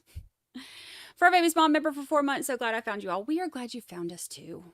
I am glad I you're looked here. into how much it costs to actually have Happy that 4 done. months. You know, he's down there in Miami, where it's, you know, it's not unheard of. Okay. Something like that. All right. It just crossed Charlie's mind. Bottom line, it occurred to Charlie that was one way to take care of the problem. And he wants to help sis? He is fiercely protective of her. Fiercely protective. He wants her back in South Florida so bad. The whole family does. She never, you know, you guys know the background. She never wanted to be here. Ever. I might have to if it She doesn't came here with Markel. start acting right. They're supposed to be here a year, then move on. He had a job at Miami. He was an asshole, so he lost it. If they say no, go back to FSU and stay there, they're stuck here. So he's doing great. He's the Dalenbart, Sandy Dalenbart professor of law and all that stuff. Jackie, do you have Gets your a 3 shitty months? job that she doesn't really like, doesn't like the area. She's doing her best to make it work. She hates it. Never wanted to live here. Never thought she'd live here. This is all from her, right? Yeah, this is all straight from her. Are you kidding me? I'm her boyfriend trying to convince her this is a great place to stay. Get a new attitude. This is a daily conversation, you know? I'm like, I love Tallahassee. Moved here on purpose, you know? So this is a daily conversation. Like, look, Waco was pretty, you know? That kind of stuff, you know? And her whole thing is, no, I still don't She like goes, it. I'm trying, but it's, you know, I didn't choose it. Okay. I didn't choose it, and that makes it hard. I heard that daily. I didn't choose it, and that makes it hard. And she loves Miami. She just loves it. When we're down there, she just lights up. It's a whole different thing. Is it Miami or Fort Lauderdale? It's Coral Springs, but it's Miami. It's Okay. Miami. It's Miami. Yeah. So,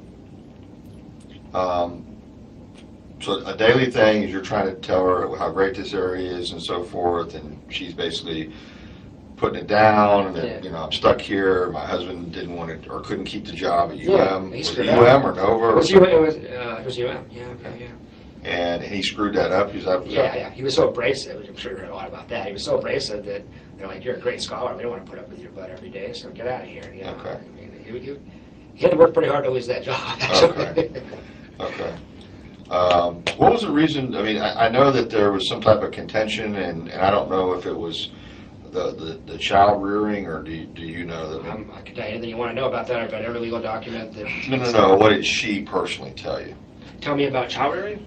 Well, the reason for their divorce. How did she get to this point? Oh, Danny was, give you a couple examples of Markel. They would drive from here to Miami as a family. Oh, this is before they had kids even, but even as a family, both. And Danny would work on his computer. He had one of those converters so he could plug your laptop in. And Wendy was required to drive. And Wendy was required not... That's okay. Sorry. Yes, sir. Say again? They haven't gone over it yet. All right, you've got your dumpster fire emoji Okay. too. Do you have Just Couch's added number? Yeah, I'm gonna have him. I'm busy right now. I'm gonna have him meet, and then I'm gonna talk to him when they're done downstairs or wherever they do the buckle. Are you already on the second floor? Okay, just get Couch. He's waiting for you. Thanks. And Markel's rule was, you may not speak.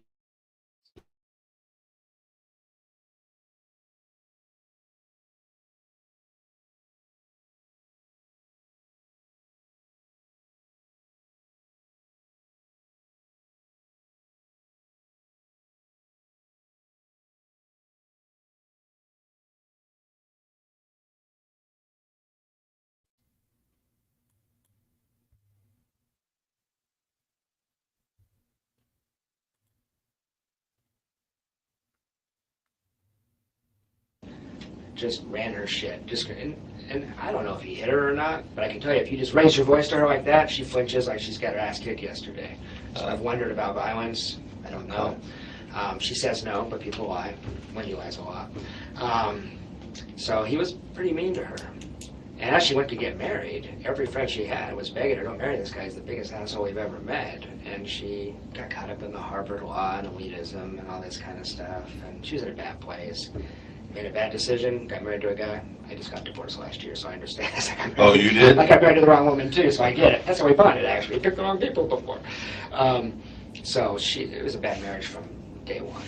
I mean, pretty much, according to her at least. By the second year, it was awful. And then having kids will fix it. You know, people try that. So he was also an absent father. I mean, he came home 9 o'clock every night, she claims, and I would play with the kids for 10 minutes. That was it. She did everything, kind of like a house slave. And then when he went to go get divorced, he tried to get 100% custody of the kids. So if you read these legal documents that he's filed, they'll give, I don't know if you read them, but they give you insight into, like, it's pretty crazy. I haven't had the time, but I will. Yeah, it's a lot of lunacy shines through. But I'm sure he had his side of it too. I'm sure he did, and well, that's what I wonder about is with all the stuff I talked about with Wendy with me. I mean, he was controlling. Well, maybe he's trying to keep his wife in control. I don't know, you know. Right. But you must have heard he's don't want to speak ill of the dead. He wasn't well liked. It's bizarre to open up the paper and see all these comments about how a great guy he was. I know one person in my social circle. Oh, It's okay, Jewish stuff. okay. Yeah, All right, yeah. you're hovering around. I'm an honorary Jew, I guess. Okay, I don't know what they okay. call me. Okay. But I mean, I don't know the truth about their marriage, but I do know that it was really, really hard on Wendy. And when it got to the legal stuff, he was vicious. He was really vicious. So. Anything, did she ever tell you anything concerning any incidents when Danny and Charlie were together, or Danny and any other family? I mean, was it kind of like, hey, you know, Danny, you sleep over here in the doghouse or something? You know? No, it was more like the family hate. This is what she introduced me to her parents. She said last time that it was so awkward because it went so badly because they all hated Danny. Charlie hated Danny. Her parents hated Danny. Do you know why? He is in person. He is so arrogant. He is so unlikable. He would just talk down to people. He was one of these Harvard guys. Okay. And it was just like, when I met him in an awkward meeting, I was early. I was late. He was early, and we met for the first time.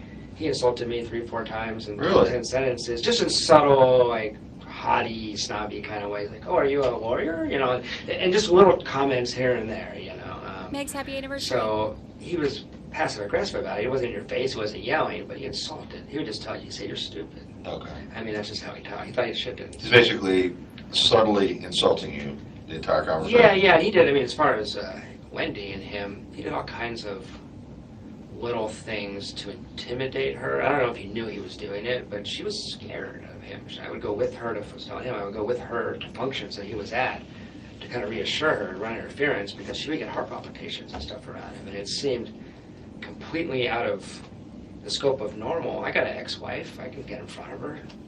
Not a big deal. Right. For her, it was like, will you please come with me to soccer practice or whatever it was. Oh, swim lessons 3 weeks ago. Will you come with me to swim lessons because Danny's going to be there?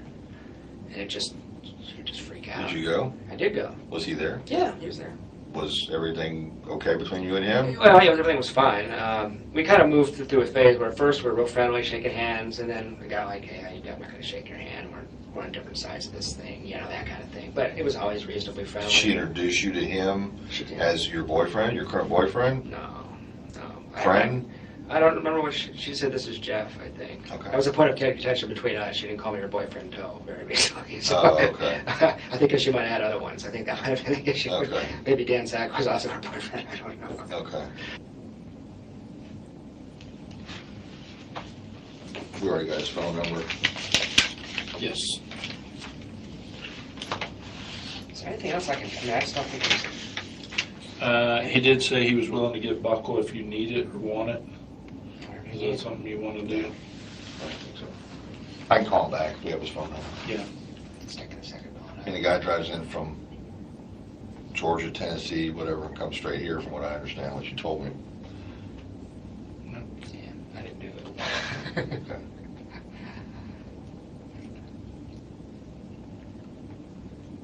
It's probably just give it a second here.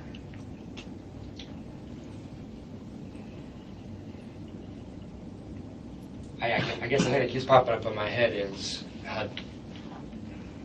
don't write this down, but just so you know if you're investigating, I've been shocked how easily Wendy lies to my face. I've been dating 25 years, I'm not an experienced man out there, but her and Charlie both have this sociopathic kind of thing where it doesn't seem to bug them at all. So if you had her in front of you for 9 hours. Are her parents from the United States? They are first generation. I think their parents were Holocaust kind of thing. So that, yeah, and they're weird, but I have a hard time imagining being involved. But they are strange people. Right. I mean, in 9 months of dating her, they probably said 20 words to me. Okay. This is not coming up. Okay, I tell you what, let's just do this. Okay. When you get your paper copies, Okay. send them to Corey for me. I will. And then. Or if you give me an email address, I can send them to you tonight. Either way. Yeah. Yeah, and then that way. My name and contact that'll number, just- my email's on there as well. And all we basically are doing is we're substantiating, we do this with everybody, you're Yeah, not the of course. first in this Of case. course. We're just substantiating, this was his whereabouts according to his financial records. He was traveling, he was not in town. Yeah. Yes, he's her former boyfriend, but this is where he was at according to his financial records. Of course. So, That's all we basically want to do. And it's basically, we eliminate, and then we get down to who we're really looking at. Yeah, gotcha. You understand, it's not brain surgery or anything, but I'm trying to think of anything else I could ask you at this time, and If you want to come back, I just don't want to spend more time with Wendy. Is there anything? Here's another thing that I typically ask people. Is there anything that you didn't disclose that maybe we didn't ask that you think is of note or is important? Because a lot of times you've thought about this just as much as we have. That's all I mean, thought you about got a it. whole trip to think about and analyze all this stuff. It's a pretty screwed up family. but I'm trying to, everybody's probably in the same brainwave. For murder? Doesn't seem likely to me. No, but I'm asking your opinion, not. I can't see the parents being involved. I got the email and I thought of Charlie within a couple moments. Okay. That's what I thought of. Charlie personally or Charlie hiring somebody? Hiring somebody. No way, Charlie. No way. Can't? Wouldn't do it. Couldn't pull the trigger? I don't know about that. I don't know him that well. I was telling him I used to work juvenile justice a little bit in forensic psychiatry. He gave me the creeps. But I could see him hiring. I could see him. You don't follow the rules, man. I mean, that's how he lives his life. He goes to South America, sees prostitutes. I mean, he does his own thing. Is he married? No, he's got 3 girlfriends at all times. Okay. Rotates them, and they don't know each other exists, and that's not a crime. Right. But the ease with which he did it was no empathy for other people. That's Kind of a deceitful person to start with? Sure. The whole family, really. Okay. And I just have this, I guess, everything that you didn't ask, and I said it before, I'll just say it one more time. When I looked at that agenda, when I started poking around, when I started looking at my calendar and examining Wendy's behavior and all this kind of stuff, I don't think Wendy would do this. I don't think she's capable. No way. I mean, but there could be people you don't even know about, unless you investigate very closely, would be my guess. Because there's some weird patterns of behavior when she's in South Florida. I don't know if you know how often she's gone there, but I have it on my calendar. And it is like 30-40% of the time she's not at work, she's in South Florida. Where's the kids? Down there with her? Or? Well, like when Daddy has them for a week, she'll take them with them, she'll drive. Okay. But it's like, it was a big problem in our relationship. Like when she's got time off and want to spend it with her, she's in South Florida. So, I don't know. All right. What do you think of anything else? Just give me one second. And I even wonder about another guy in town. I mean, there's just been so much deceit that I wouldn't be shocked. I was telling him she has a lot of free time. Teaches 4 hours a week, other than that, she's on her own schedule. Okay. So. Well, that's enough for today. Okay, great. If there's something else comes up, give Corey a call, or I will. And we might have to call you back. Call me back if you need me. Okay, buddy. Good to meet you. Thank you. Appreciate it. Okay, I'll walk you down. Okay, great.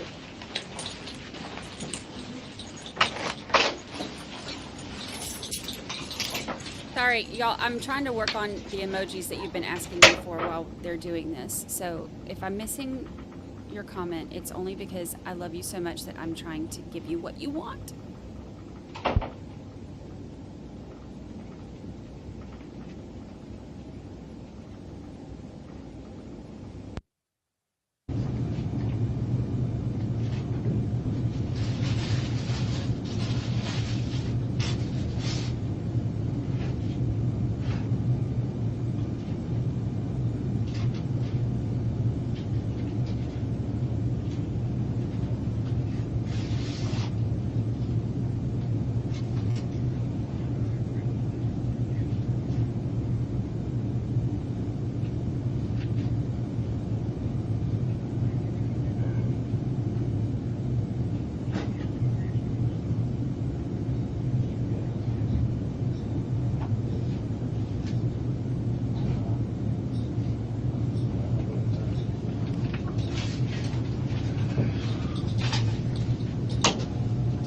They had a claim in here. Okay. Where do you want me to sit, man? You can just sit right here, and I'll sit right here with you. Made a couple of notes I've been thinking. Okay. Do you have a credit card? I do. The one that you sent me the email I got it right here. on? Can I just make a copy of Sure that? you I'm not going to charge anything to you. That's fine, that's fine. But I just got to show. You can't trust the police to hold on your credit card. Well, here's the thing, your account doesn't necessarily show that you are the account holder. There's nothing in that Gotcha. correspondence. Gotcha. So I'm just going to make a copy of this, and really what this is doing is just working to exclude you as a suspect. Absolutely, yeah. I can also And give you you've one. pretty much done that. Well, I thought so. I'm sure my cell phone records would show that too. Well, I kind of showed this to my boss, and they're like, well, let's just go ahead and verify that he has this account number. Sure, gotcha. And you weren't locking on to somebody else. Yeah. Conspiracy theory stuff, I know. Gotcha. But, Well, no, you guys gotta be careful. Yeah, we got to check everything out. So I'll be right back. I'll make a copy of this, and then I'll come right back. I just thought of a few things that might be useful to you. So. Okay. Sorry, got a million things going on here. Sure you do.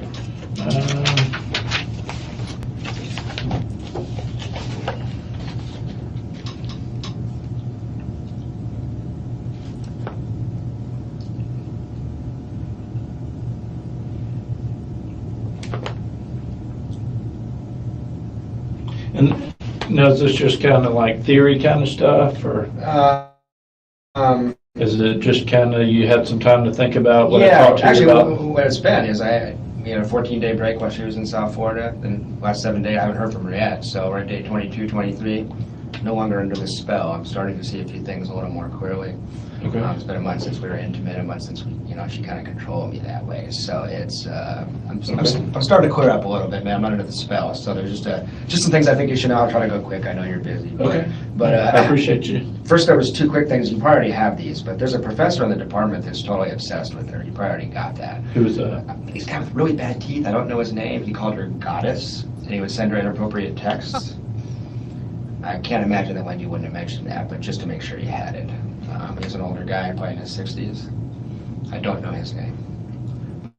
But he called her goddess. And he's no fan of Markel.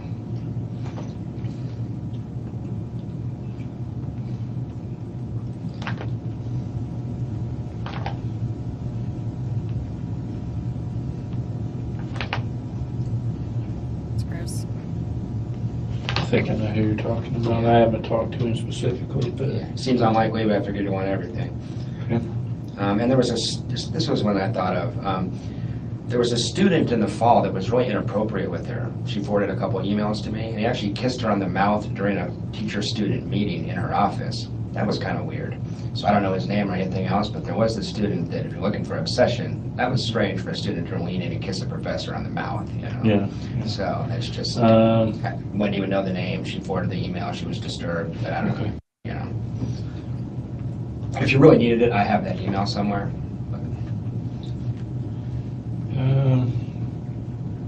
Might have been a cocky student trying to pick up his hot prof. I don't know, you know, but. if you can find it, you got my email address. Yeah, would you like to see that one? Okay, I'll Sure. send you an email. I think his address is on it. We haven't excluded anyone really at this point. Gotcha. Still. Okay, a couple other things. I've been seeing a therapist since about, I don't have any major mental health problems, but just to try to deal with Wendy, I was seeing my therapist I used to see when I was going through my divorce. So I was thinking about what we talked about in there. I mean, I've spent like $2,000 on therapy trying to figure out how to deal with Wendy. She's been really hard to handle. And I realized I never put it together, but he for months has been concerned that she's a sociopath. And I didn't tell you guys that before. I still love Wendy. I was under her spell. She'd call me tomorrow if I go back to her. But there's a lot of stuff that, as I look back, is really strange. Just to give you a couple examples. Well, I guess one of the things I worry about is Wendy has this public persona. And she's a very good actress, and she's very charismatic and all this kind of stuff. And she knows a lot of people. You know, everybody in Tallahassee knows Wendy. You probably discovered that already. I mean, she's in every social circle. You know, she's very social butterfly-esque and out there and stuff. But in terms of people that know her intimately, have spent like a lot of time with her and seen behind the curtain, you know, I think it's Markel, me, and maybe that SAC guy in the last 12, 13 years. I mean, she doesn't, you know what I mean? So some of the stuff I had seen was pretty crazy stuff. I mean, no sense of guilt, no empathy, hypersensitivity to criticism. When I said, hey, you cheated, I mean, that's fucked up. She would not apologize. She would not say she felt bad. She would not say she made a mistake.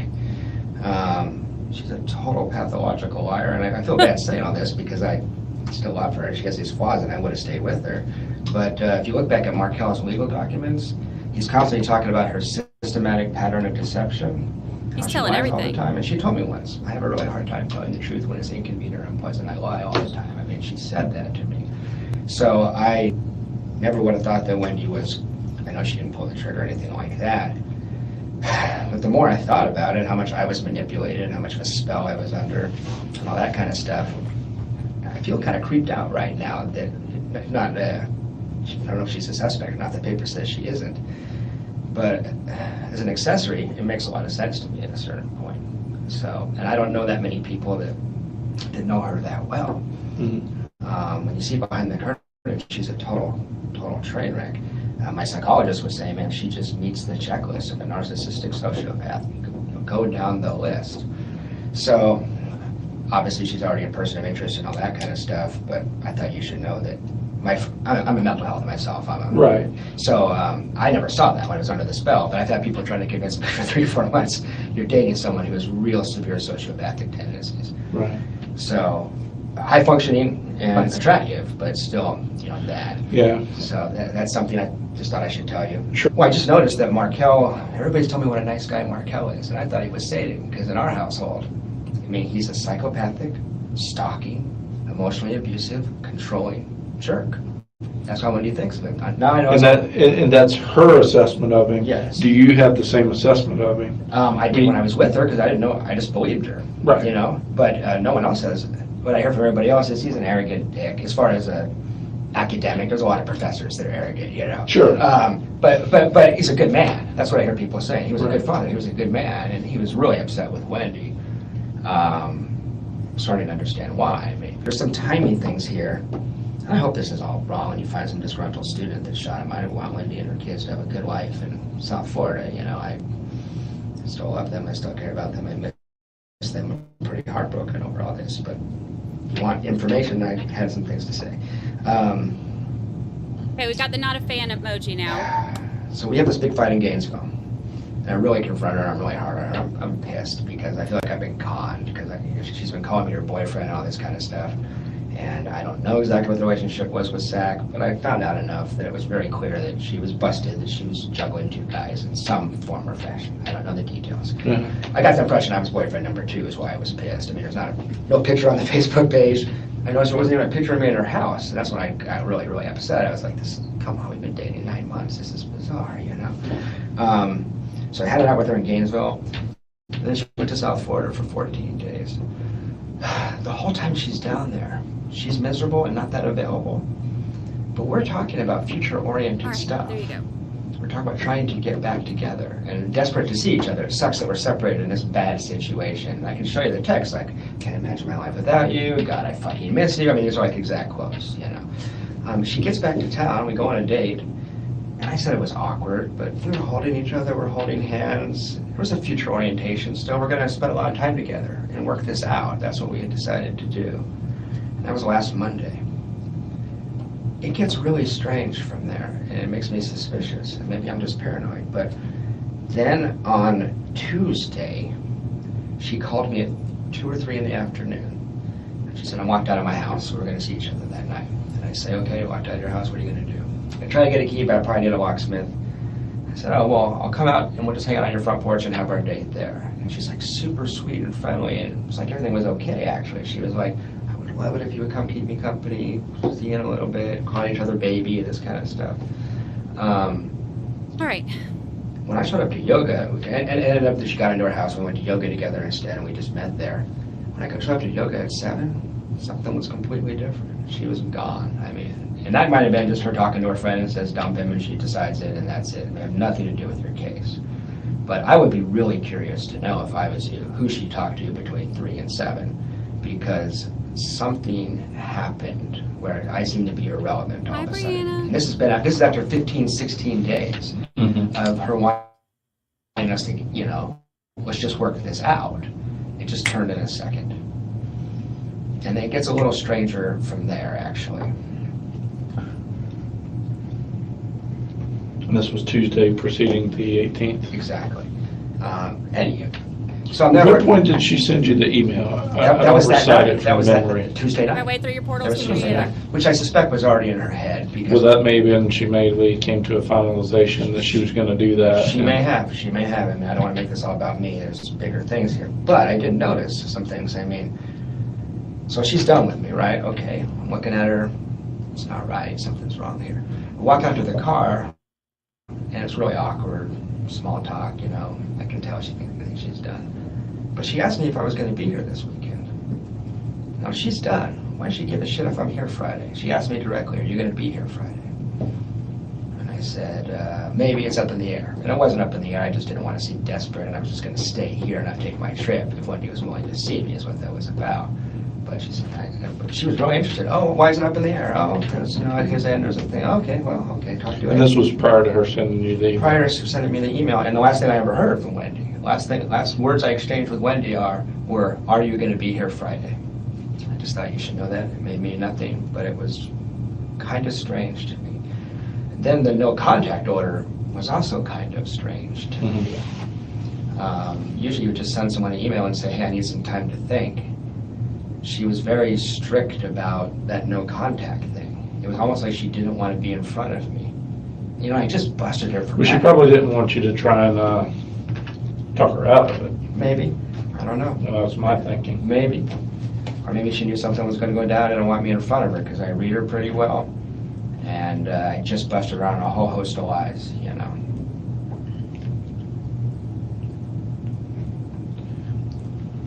Okay. This part sounds crazy speculative. I just wanted to give you the information. So that struck me as kind of strange. Oh, I don't know if you guys have seen this yet. This was just weird. This is just stuff. Have you seen this picture? You've probably seen it in the media accounts. I mean, if you look at that picture, my friends that have, I don't have kids, my friends that have kids up and said, look how narcissistic that picture is. Who looks good in that picture? Not Wendy's kids. Wendy. This comes out Thursday night. She changes this. This is the one that you said she was taunting you with, or Well, whatever. maybe. Or you thought she my was. other friend, what the other speculation in the community, which is not for me, is like, Wendy looks good, but this is a Photoshop picture. Her dad does photography stuff, you know? So she looks way better than normal in this picture. If you knew you were going to be all over the media, that's how Wendy would want to look. So, that may sound crazy to you, but just something to think about.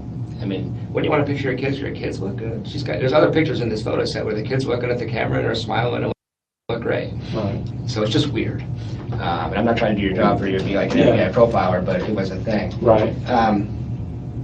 He's a trip. One of the last things would be, it still is, I don't want to be the disgruntled ex-boyfriend, but it's really strange to me that she's never contacted me.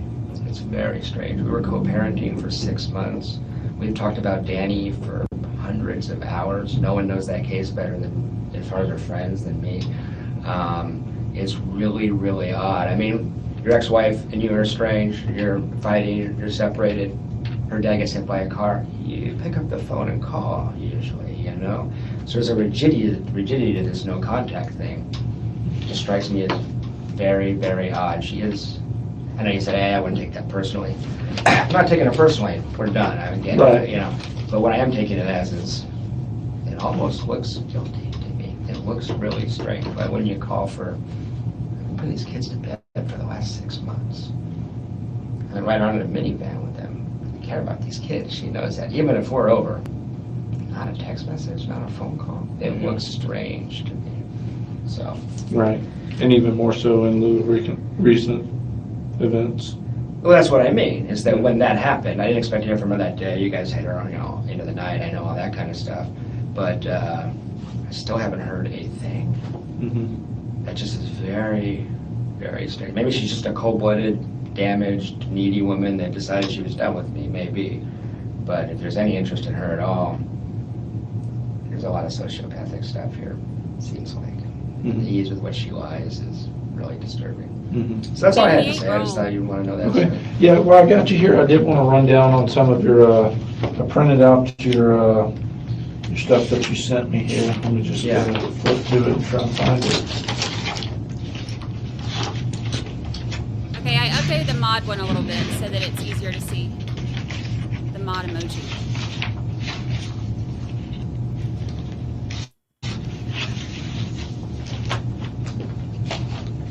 Okay.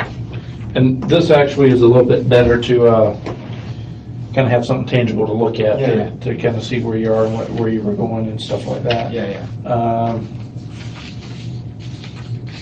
a little out of order because of when they cleared, but yeah. Okay, so this day's in was actually, even though it says the 18th, I talked to the clerk and she said you were there on the 17th. Yeah, Thursday night. Thursday night, which is what you said. Yeah. You know, so this is mainly done for exclusionary I got it. purposes. I'm not worried. So I got you here. And then when did this transaction occur? Like it doesn't have a time.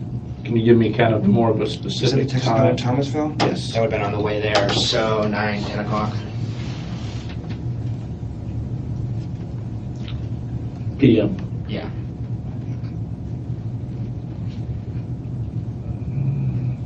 And do you remember what time you got into the Days Inn? Before midnight. Let's think about it. I left here around 8. I wasn't going to drive past midnight. It might have been 12:15 or something. But I went from here to South and landed, average of 75 or something like that. And then $37 in gas on Friday. And where's that at? At Ayersville, Georgia. Yeah, that would have been somewhere between Atlanta and Tennessee. And that was this was actually on Friday. It was. Okay, so even though this one says transaction date, it was close enough to the 18th that it may not have went through until after midnight. You know what, it might have been 12:05 when you pulled the trigger on it or something. Okay. Well, you just said anywhere between 12 and 12:15 you got there. Yeah. Okay. And then you said you got out of here about 9 o'clock. Yeah, it was about almost exactly 9. And just as a thought experiment, I would have stepped in front of a truck for this woman. Mhm. I'm a mature 42-year-old guy who's dated a lot of women. I just got caught into the spell. So that combined with just the, I think that's kind of unusual when you have 2 boyfriends. I think that takes a certain lack of conscience, you know what I mean? Yeah. So that's how easily she did that. Mhm. Just makes me wonder. I really hope she's not involved at all. Yeah, I mean, I don't think she is, but I mean, time will tell. I don't think she'd be directly involved, but as an accessory at this point, I gotta tell you, that's in my head. So I just wanted you to know that. I don't know. You know a lot more data than I do. Sure, yeah. Well, if you don't have anything else. Nope, that's it. I appreciate you coming in, and if you want to go ahead and send me that email, if you still got it. Yeah, I'll find that email. And then, like I said, you got my email, you got my phone number. Anything else arises, let me know. If you do have subsequent contact with her, and you guys have a conversation that you think is of note. I'll let you know. Yeah, but let me know. I think we're probably done. If you need anything from me, let me know, but that's all I had. Okay. All right. I appreciate you coming in.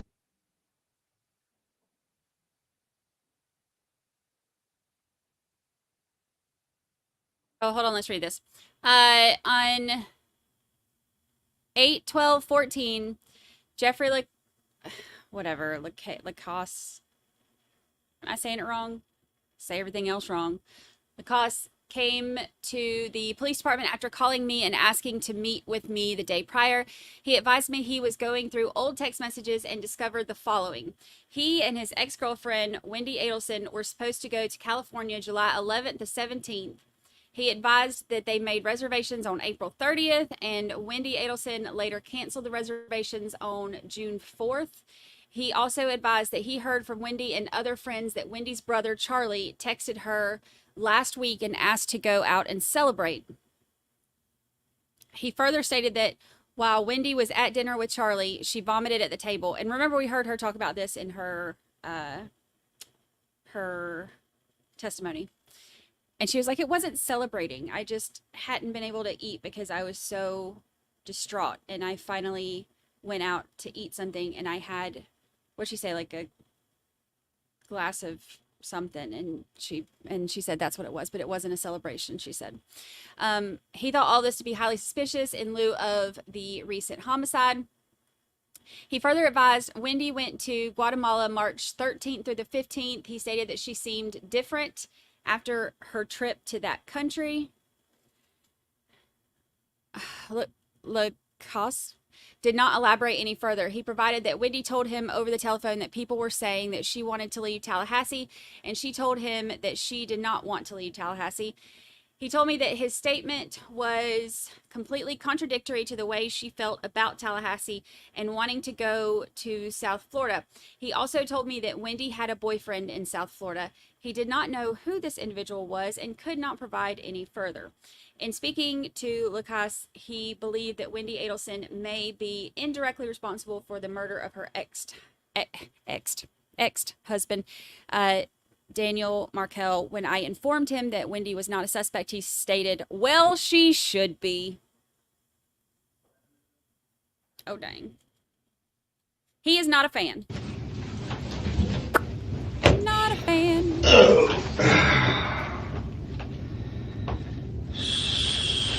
So, it was Jeffrey or Jeff? Jeffrey. J-E. R-E-Y. J-F-F-R-E-Y. And it's L-A-C. A-S-S-E. Yeah, this is the third. Let me get your date of birth, Jeff. Sure, 10/18/71. Third interview.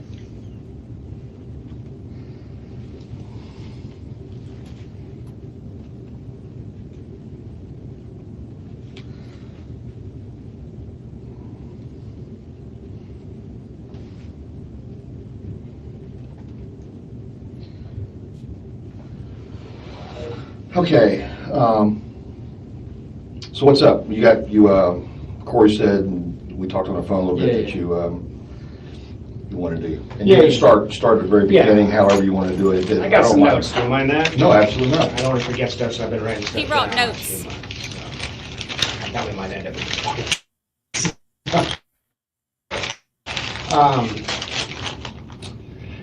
well, here's the thing, and just to give you the broad overview quickly.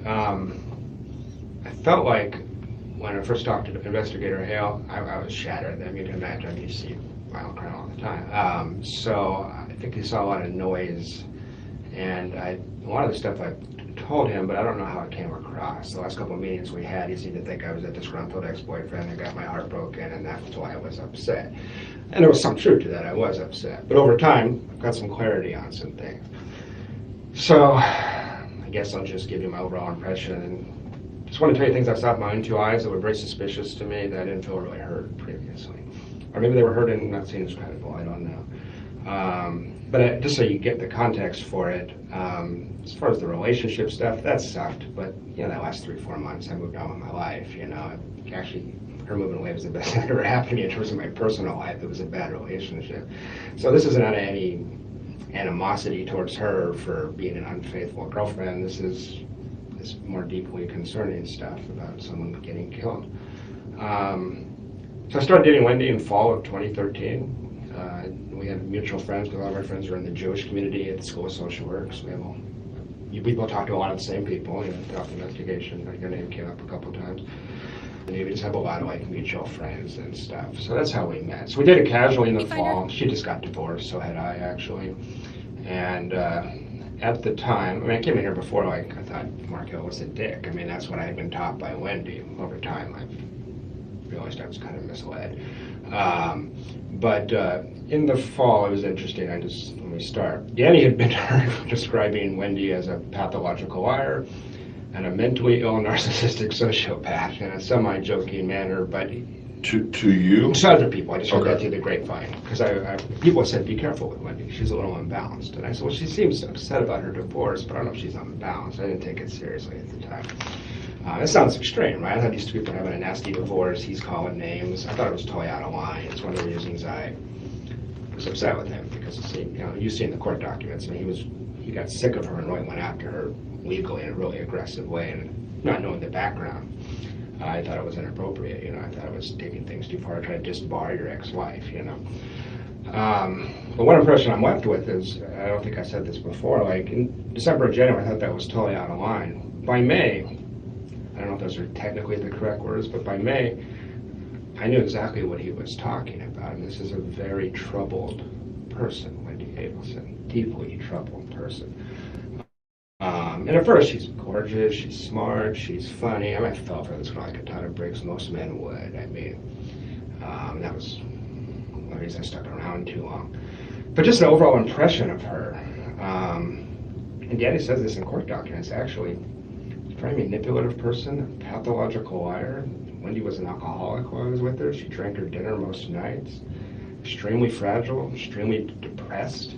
Many, many nights sitting, hated Tallahassee so much that thought we're a bunch of country bumpkins, so we liked Tallahassee because she's from Miami. Didn't hide that fact. Thought it was bizarre that I moved here from Phoenix. And the 2 conversations that we had every single day for 9 months were, Danny is an evil monster, and Tallahassee is the worst place in the world to live, and I can't believe I got stuck here because of Dan Markel. And she was obsessed with those 2 concepts. So I got really tired of hearing that, but I heard that every day for 9 months.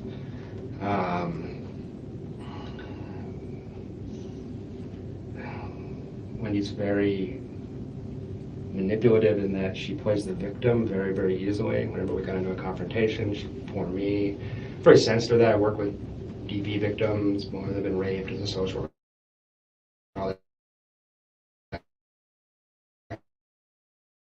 Kind of stuff, so sensitive, Mr. Rogers kind of guy. So, but she just wasn't stable even in the fall, and able to cover it up here or there. When these people, the first 100 hours you spend with her, you think she's amazing. 101 on, you're like, shit, what did I get myself into here? This person's kind of crazy. You talk a little fast for me. I'm sorry. 100 hours? Yeah, first 100 hours you think she's amazing. Then after that, wait a second, there's some tremendous flaws here. So she puts up a very good public face. It's a calm.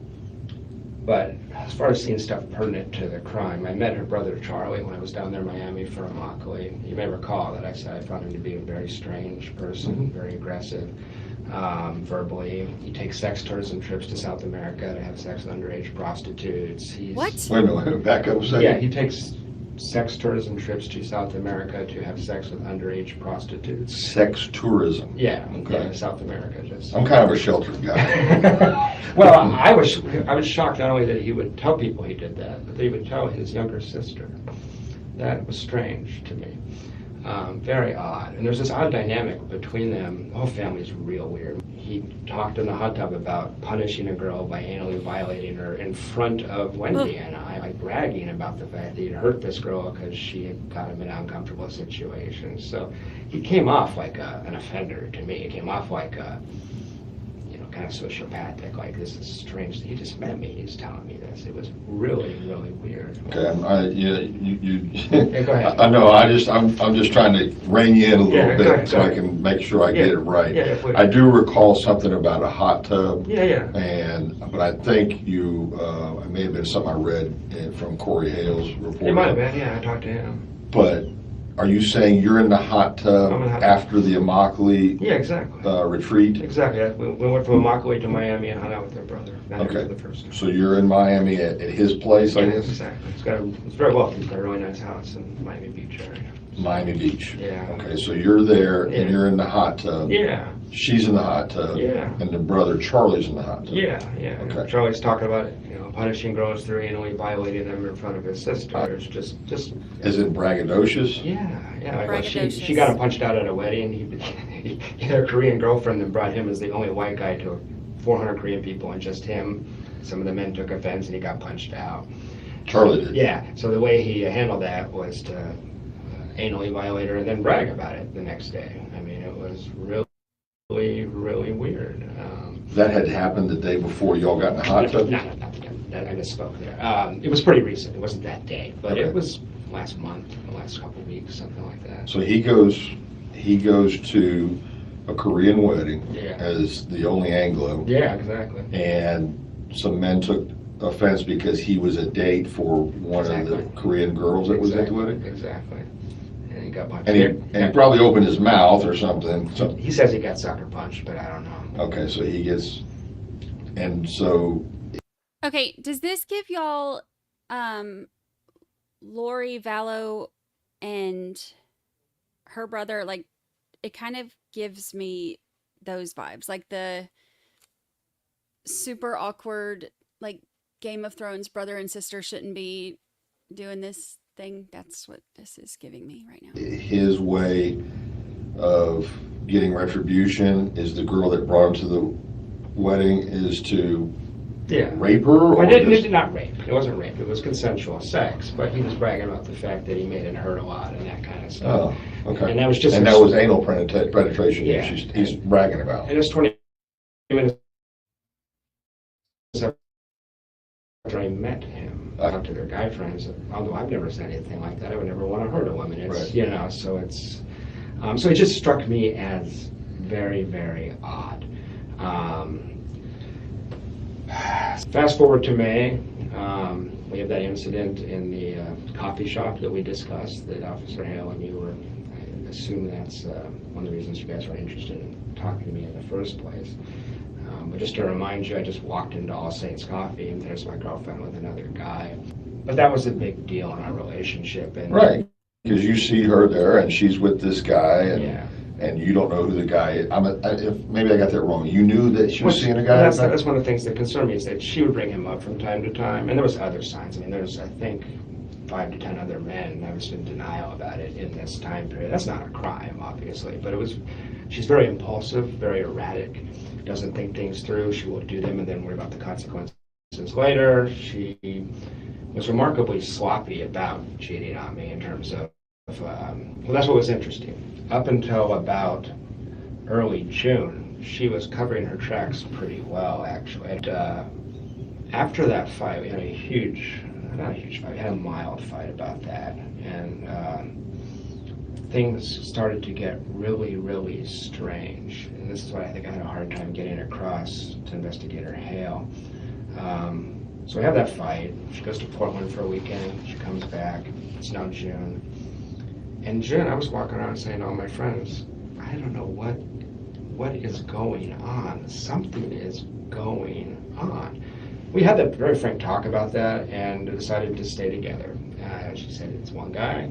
He's gone. He literally moved out of the area, as you probably know. So in June, I was walking around saying to my friends, I don't know what's going on. It's just uncanny to think back on it now. I said, I don't know what's going on, but something's gonna happen. Like, it feels like there's drum beats. It feels like we're moving towards something. It's really, really strange. I don't know what's going on.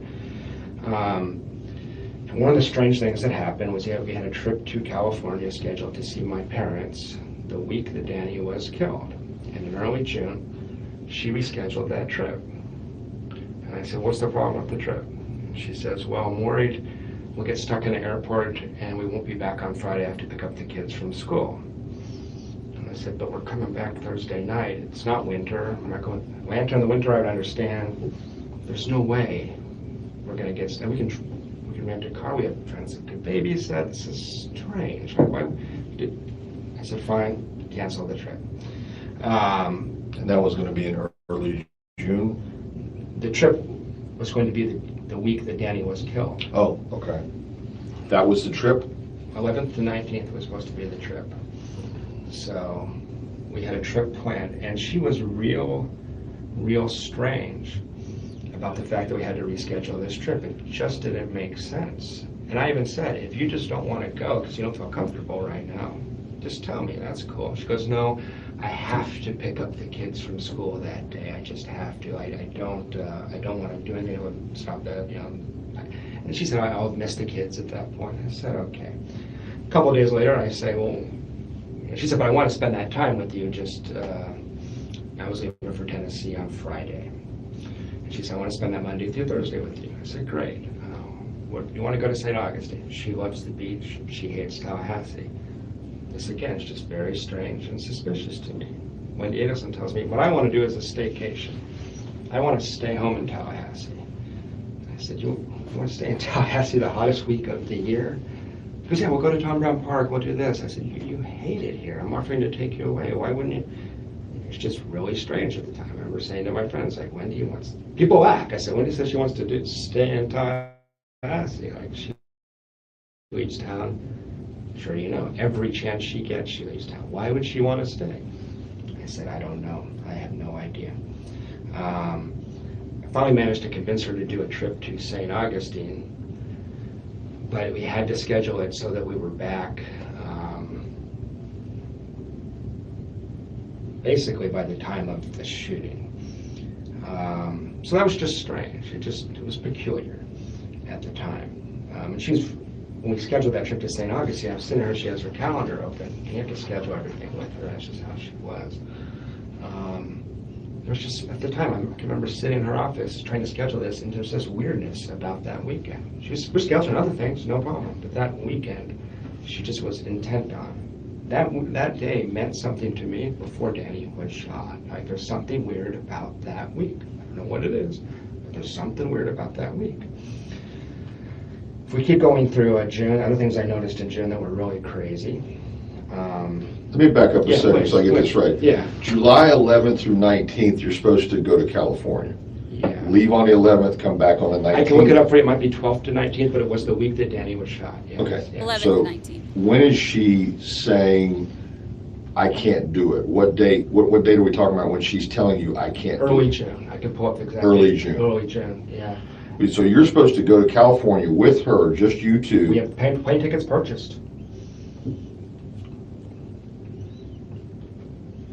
And she sat me down, I think it was June 5th or 7th. I will find out for you if you would like. Yeah. And she just said, I can't do that, and it just didn't make sense. It just didn't make any sense.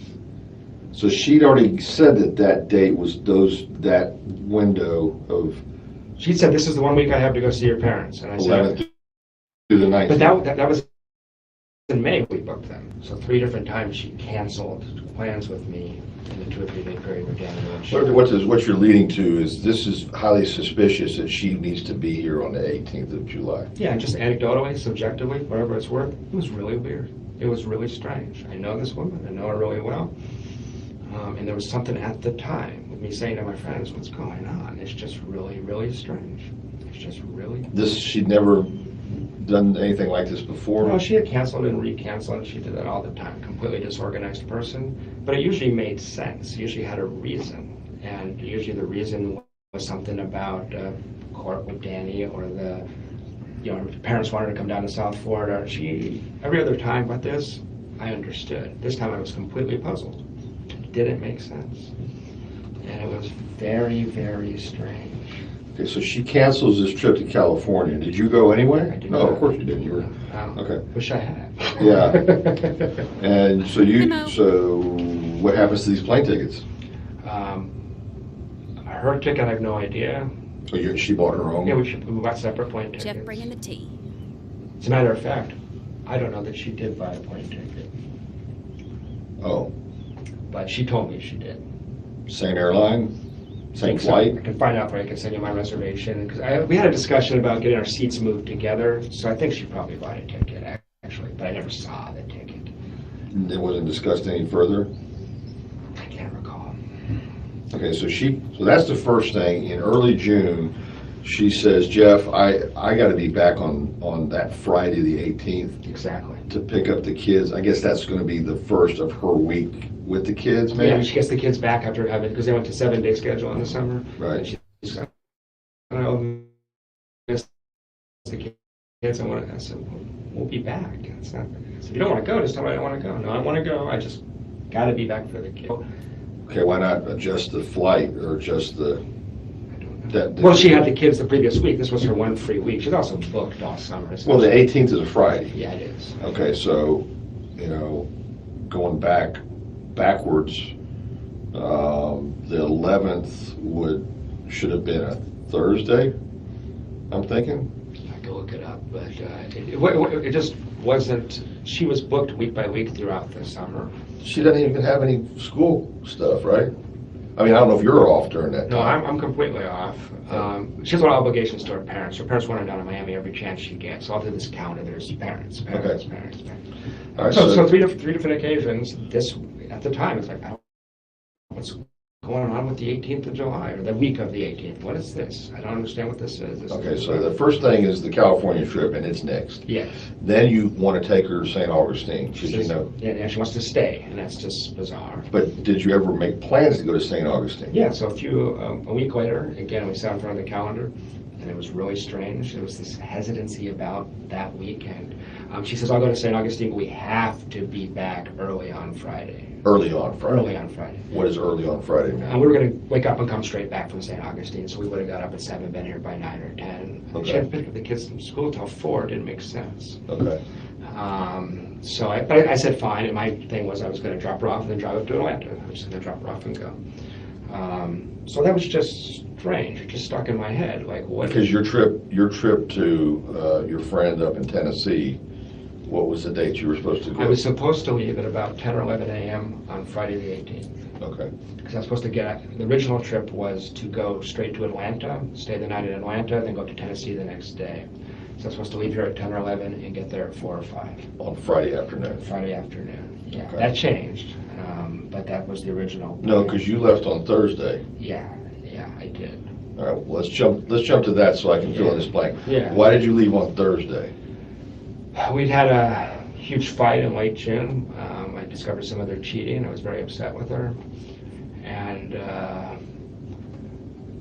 she had sent me, we had sort of broken up, basically. But she put me on a 7-day hold. Oh, yeah, okay, I remember that. She sent you an email or something? Exactly. So the night before, I was so upset. I was just like, fuck this, I'm going. I said, get out of town. I was upset.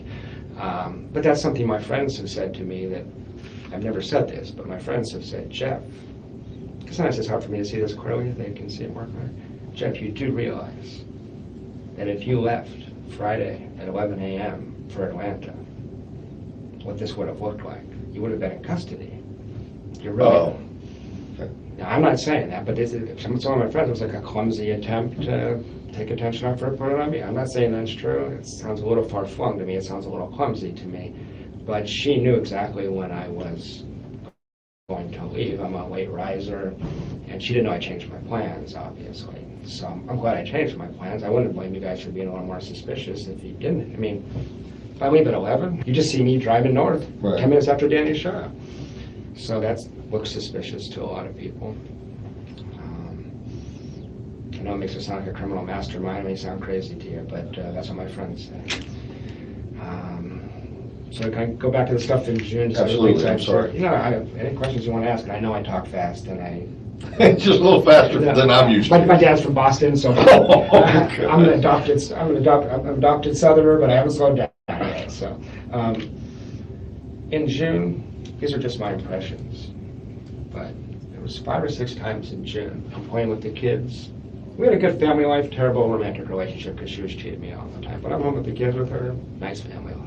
You at her house out on... Every time, yeah. Cameron. Exactly, off Aqua Ridgewood Lane, yeah, nice house. So 4 or 5 times in late June, I'm playing with the kids, reading them stories. I was very close to Ben in particular, spent a lot of time with those children. And I look out of the corner of my eye, and Wendy would be in the kitchen crying for no reason whatsoever. And at the time, what it looked like to me is she was like taking it all in, and she looked like she was grieving something. And I would say, what's wrong? And she'd say, nothing's wrong. Or make up some bullshit story. She lied so much, it was hard to know. But in retrospect, it makes me worry a lot because it looked like she was wrestling with something. It wasn't suspicious, it was just weird. Don't be suspicious. But in retrospect, it's like, wow, let's assume she knew something was going to happen. That's how a person might react, you know? She made a choice, but... That's late June? That's late June. So that happened enough times that I talked to my friends about it. What she was talking about in June, relocation to Miami. How terrible it was to be stuck in Tallahassee. Crying like, I got stuck here, I didn't choose this, I can't stand it. And she talked about the fact that the only way she could ever relocate is if something happened to Danny. Now, did she actually say that? Yeah, she did. Yeah. This is the first time you've mentioned that. I don't think so. I think I did mention that to Investigator Hale. Okay. I think it did. Well, no, it wasn't. I had 3 interviews with Investigator Hale. Okay. The next 2 was me trying to tell him things like this, and I don't think he was hearing me. Okay. So, no, she didn't say that I killed Danny. She didn't say that word for word. But it was, because I was saying, hey, we're about to, like, get serious here. Are you going to be here? Because she hated it so much. I need to know what's going to happen. And she's like, well, the only way that, let me give you the context. The only way I could leave is if something happened to Danny. But if that did happen, that would be a tough decision. I would probably need to go back to Miami to be with my parents. So that scenario came from her. But it was a response to a question from me, so, I mean, I guess I need to be fair about that one. Sure. But it was, and it's true, right? I mean, it was, I asked if Danny might move with her. She said she would not be willing to do that. But she was talking about that. She would not be willing to do that? No, she didn't. Well, Danny had job offers from all over the country constantly, and she didn't want to live in Houston or St. Louis or like that. I mean, she was miserable here. She was here just because she came with Danny. She didn't like her job. She didn't like the area. She didn't like split custody. I don't know that people knew how upset she was. I mentioned to you before you came into the room when I said this, but this is the time period, and I don't know the exact day. I'm so distracted by relationship stuff, I can't quite remember. But she told me that Charlie had looked into having Danny killed in the summer of 2013. She meant it dead serious. I wish to God I'd follow up on that. At the time, I'm trying to figure out us, and I thought, well, Charlie's crazy, I can imagine that, but certainly he's not crazy enough to do that, so I didn't worry about it. That's your interpretation. It's not my...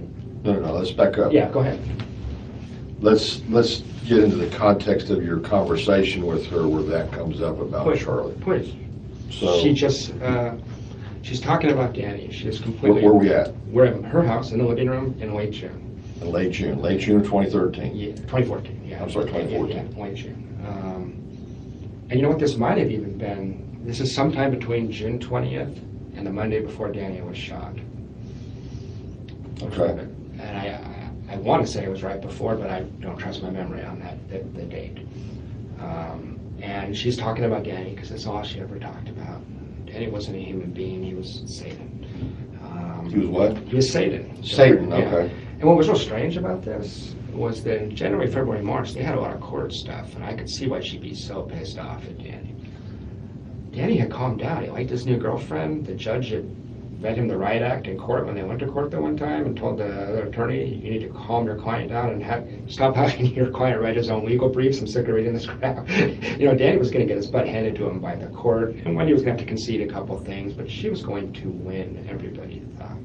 And he had calmed down. He really had. So I was trying to say, maybe we could talk about Danny a little less. Danny's chill. Danny's happy with Amy. This is good. This is good for us, you know? And I was starting to see Danny a little more realistically at that point. So she's in the middle of these conversations where she's just ranting and raving about Danny. Very angry with Danny. She's very sensitive, and the worst thing you could do for Wendy is point out that she's not perfect. And that's what Danny represented to her. Is I know that you're type. a liar. You know, things like that. Anyway, she just comes out of the blue and I said, well, I just wish something, I can't remember exactly what I said, but I was like, you know, this isn't going to ever be fixed in the way you want it. This is, you're linked to this man for your life. You know, there's no fix for this, but you have to fix what you think and feel. And she said, well, you know, Charlie did look into having him killed last summer. He said it would cost about $15,000. $15,000? That's right. Seems cheap to me, but you would know better than I. And it's, I want to make sure I understand this completely. Please. So, June, what was the date? Between June 20th and March 14th, let's say. I think it's probably... I think it's closer to July, between June 20th and July 14th. I think it's closer to July 14th. Okay. She says, you know, Charlie did actually look into having him killed last summer. And he was told it would cost $15,000.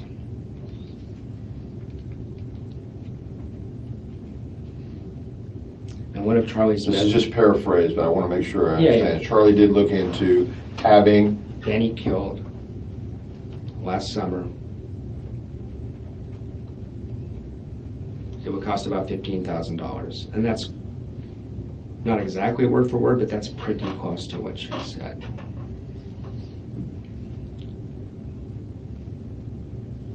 Wish to God I had followed up.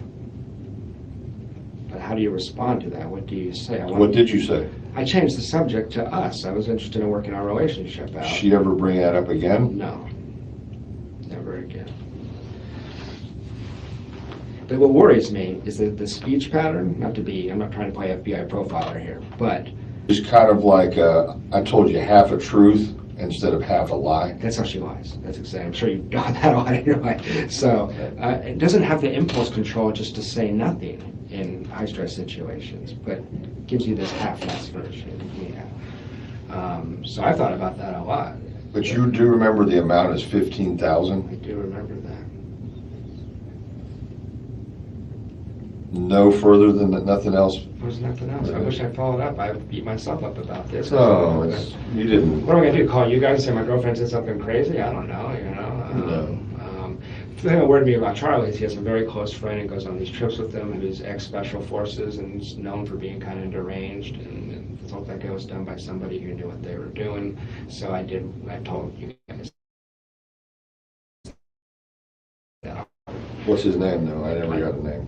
I don't know. I assumed you guys investigated it. I don't know. He's a tatted up, known affectionately as a deranged guy. Guy just didn't come back the same like some of these guys do, unfortunately. But he's a close friend of Charlie's? He's on his Facebook page. That's what I told Investigator Hill. Okay. When I heard the crime occurred, about 12 hours I was shocked, and then as I'm driving up I-75, in my head I was like, holy shit, Charlie did it. And you got that guy, I can't remember his name, to do it. You're saying this guy is on Charlie's Facebook page, or was? Was. I don't know if he is. Okay. These are really smart people. I wouldn't be Facebook friends with them anymore if any of this is true. Other thing that happened in June, our relationship isn't doing well. All of a sudden, from nowhere, like a 5-year-old kid will try to manipulate you in a very transparent way, and it's like obvious what they're doing. She started doing that kind of stuff. I got the sense we weren't going to make it. It was obvious to me, and I never going to trust her again.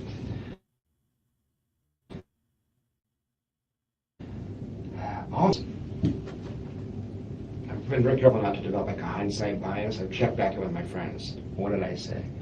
They said, you said in June it felt like Wendy was stringing you along for some reason, and you couldn't figure out why didn't she just break up with you? She's like, this ain't gonna work, So all of a sudden, she's telling me I should move in. Move in with her? Yeah, she's talking about moving in. And I wanted a family so bad. She knew that. She manipulated me with the kids constantly. She said the kids should start calling you daddy. I'm going to talk to my mom and dad, and I'm not Jewish. That was the whole thing. I'm going to get proof by the parents. I'm going to give you the passwords. I'm going to give to all my computer accounts. She started acting like this was going to be a permanent thing. I'm sorry. Yeah, that's okay. I can give you a second. Good morning. I have to respond to this I understand. right now. I understand. Good morning. Happy anniversary.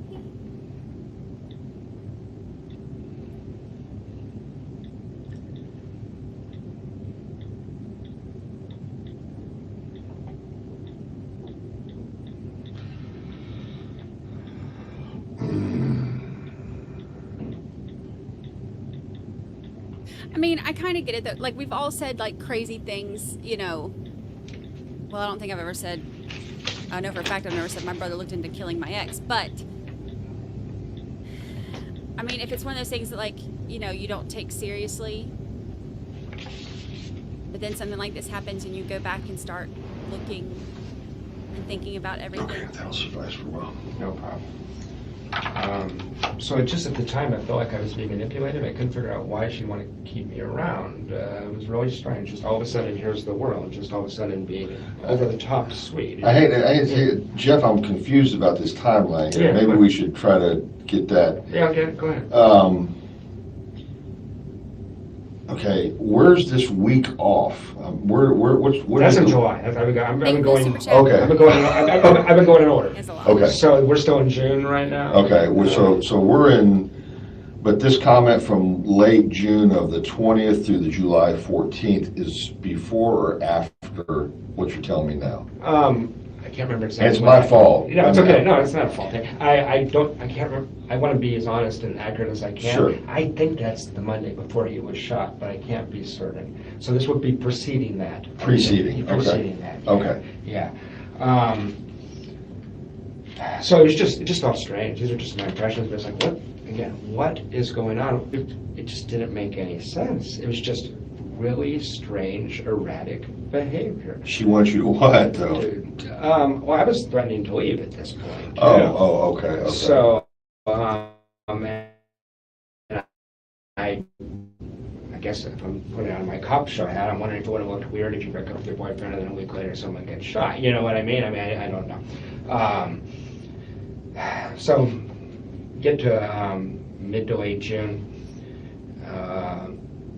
She went down to South Florida. She came back. I could tell she had cheated on me. I was very upset. It's very obvious. And I went to Gainesville, June 27th. She accompanied me down there for a work trip. Okay. 27th? Yeah, that weekend together.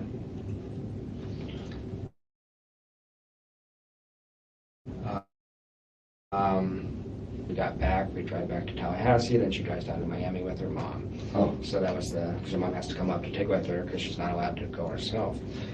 I knew it was the worst time in the world to have a fight. I just finally lost my mind on her. So the only reason this is relevant to the investigation is it precedes this crime by a couple weeks.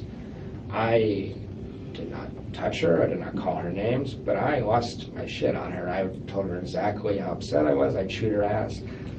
She decompensated in a way that I've never seen an adult do before. She ended up in the fetal position, sobbing like a 3-year-old. So I was really upset, as you can imagine. I mean, and put me with the kids on Mother's Day and the next day. I was really upset. So anyway, I was pretty angry with her, and you may have seen the email. She actually was manipulative enough that I ended up apologizing for that. Because, Was this on her Gmail account? Yes. There's a lot of... Other investigators have looked at those. Gotcha. And so I'd have to figure out which one.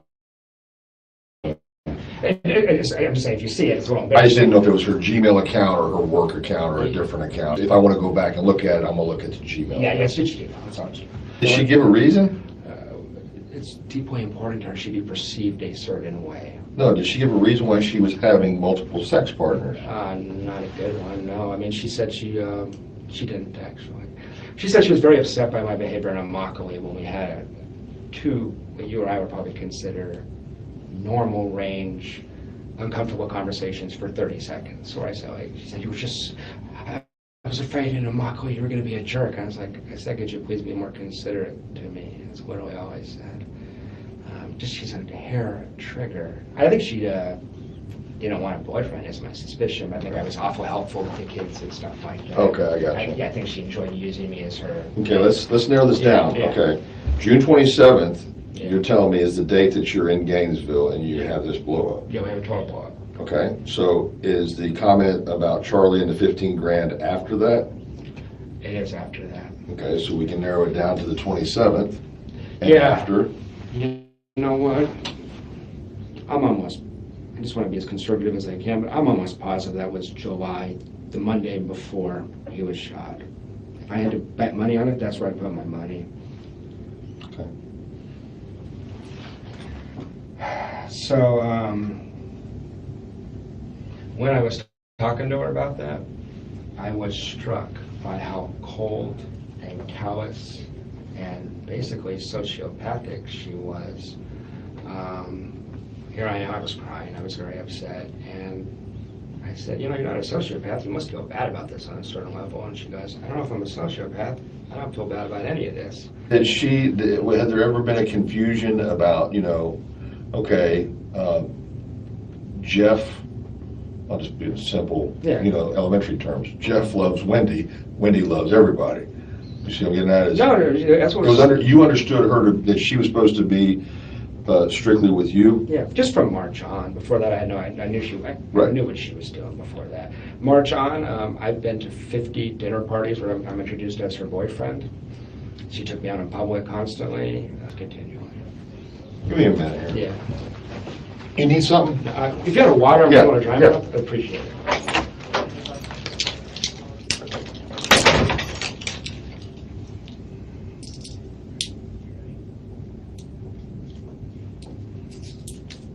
Oh, they have not, apparently they don't have enough that they think it's like, I think that if they know that if they go against her, they're going to have like a slam dunk case with everything, like, with no chance of her getting out. Because you only get one chance. If she's acquitted, you can't charge her again. So I think that, I don't think they're going to do anything unless they get all of that. Because, I mean, they got, you know, she's got good attorney. They got money to fight it. It's, you know.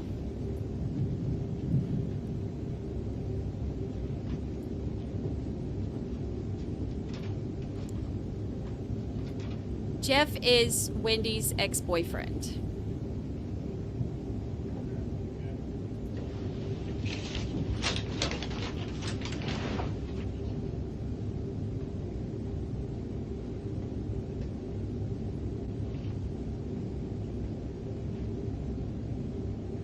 I mean, it took them a while to even get the arrest, too.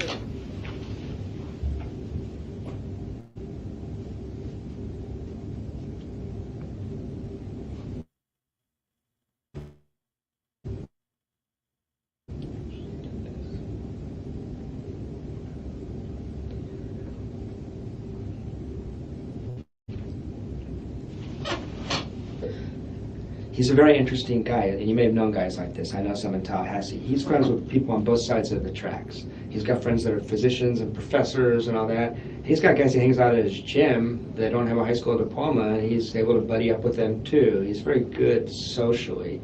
Charlie is street smart. He comes off kind of like a con man. He's really good with women. He's one of those con man socially.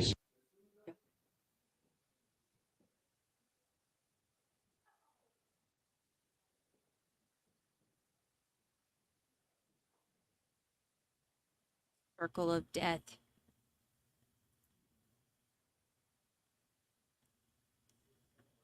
All kinds of tech issues today. All kinds. My StreamYard and my internet look like it's fine, but now this is... I never know. All right, on your mark, get set, work. Work.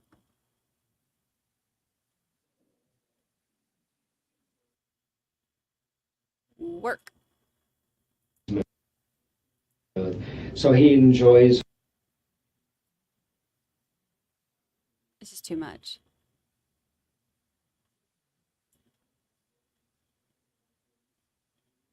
flowing from one side of society. From, he has a Ferrari. I mean, he could just hang out in the upper crust.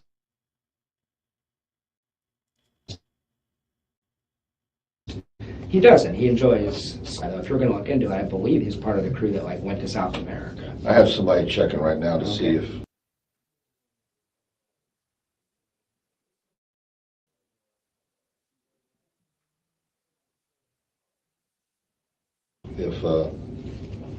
maybe we're talking about the same person. Yeah, I don't know.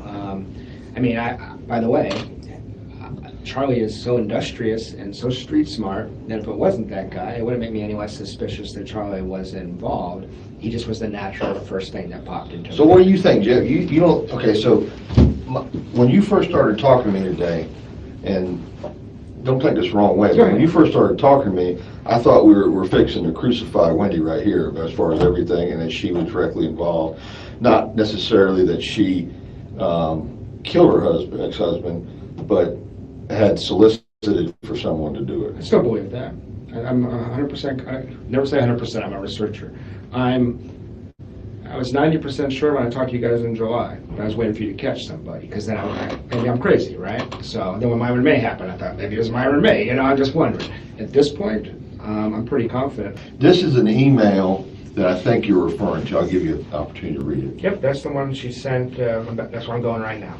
Okay, so this is July 15th, is that accurate? That's right. Okay, July 15th is the Tuesday before. The thing she told me about Charlie would have been the night before this. Okay, so we are on the 14th. Yeah, I think that's right. Yeah, it would have been Monday, July 14th. That's actually just where I was going right now. Go ahead. So she goes to South Florida for 2 weeks. We barely talk. It's hard on both of us. You guys have emails. It's bullshit romance stuff going back and forth. We had one long conversation and decided to patch things up. She sounded very calm in this conversation. These are phone conversations? Yeah. You know, she's in Miami. She's in Miami. And while she's in Miami, she always says, she would just disappear for 14 days. I wondered if there was another man down in Miami too. It seemed plausible because her parents take care of the kids. It doesn't make sense how busy she is. Come back Monday, we go on a date. That's the 14th. That's the night that... okay, you're on the date here. Yeah, we're on the date here. It was real awkward. And she was a little strange, but it was overall a pretty positive date. That's on the 14th. It's on the 14th. So that you're having this conversation during or after your date? After the date. Back at her house? After her night, she was sick. She got back home. She was really stressed out and sick. So the next day is Tuesday the 15th. Wake up in the morning, I call Wendy, and I told Investigator Hale this. I don't know if there's anything here, but it was kind of bizarre. Talk early in the morning, maybe 9 or 10, and I said, I'd like to see you today. I was a little encouraged. And she said, yeah, I'd love to see you. And she'd walked herself out of her house. I said, well, come hang out with you. She said, I'd love to spend time with you. And then I waited. 3 hours later, I get a phone call, and she's like, actually, I got into the house. Let's not do the afternoon. Let's just go to yoga together. So where? Yoga. Okay. So we went to yoga together. It was awkward as hell. She was cold. She was done. I could tell. So I'm sitting there yoga going, okay, this is over.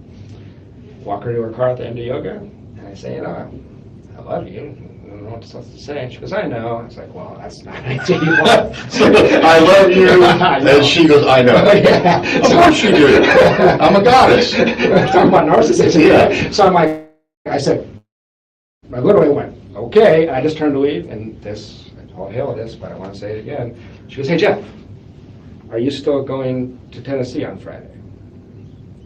And I say, I'm thinking, why the hell does she care? You're walking away, you're separating? Yeah, I wanted 10 paces away from her, and she says, hey, Jeff, are you still going to Tennessee on Friday?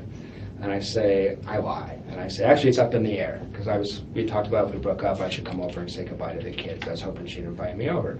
And she said, well, she was deeply interested. She asked me 3 or 4 questions. But this is after this, right? It is after. No, that's not.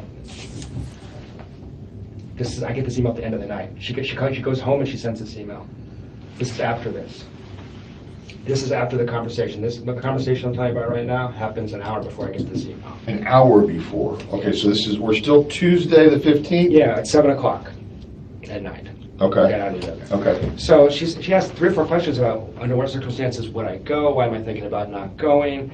She seemed deeply interested in what I'm going to do on Friday. This was bizarre. I was like, well, whatever. Got home, got this email. What was so strange about this? We had just spent 16 days away from each other, thinking about things. Then I get this. I told her, if you don't want to do this, send me a text and say I can't do this anymore. Why would you string me along for a week? It's real strange. I just want to make sure that we're on the same page. Yeah. I'm going to read this aloud. So if there's something, it pains me to be writing this to you now, but here we go. I need some space to clear my head and to figure out how to move forward. I am heartsick. But my head and my heart are having 2 different reactions to us being together, and I can't reconcile them to be in this like you would want me to be. So she's saying you're coming on too strong, basically, is what I'm reading. You want a full commitment. No, that's not how I read it, but I mean, it's... Well, that's how I'm looking at it. Is that not true? I mean, okay, do you want a full commitment from her? I wanted to continue the relationship, yes. Okay. But we had discussed just breaking up. We just spent 16 days apart thinking about things. Right. You're 16 days apart. Then you go on a date on the 14th. She makes the comment about her brother was looked into killing Danny the previous summer, which would have been summer of 2013. She didn't specify a month. You didn't question her any more about that. I was too focused on this stuff. Yeah, I didn't. No, you make when she's making this statement on the you're saying the Monday. Yeah. Which would be the 14th. Yeah. When she makes this statement that Charlie had looked into having someone do this for 15, it was going to cost. Hey, how much does it cost to kill this guy? And the answer that Charlie gets is $15,000. He shares that with his sister. Yes. Okay.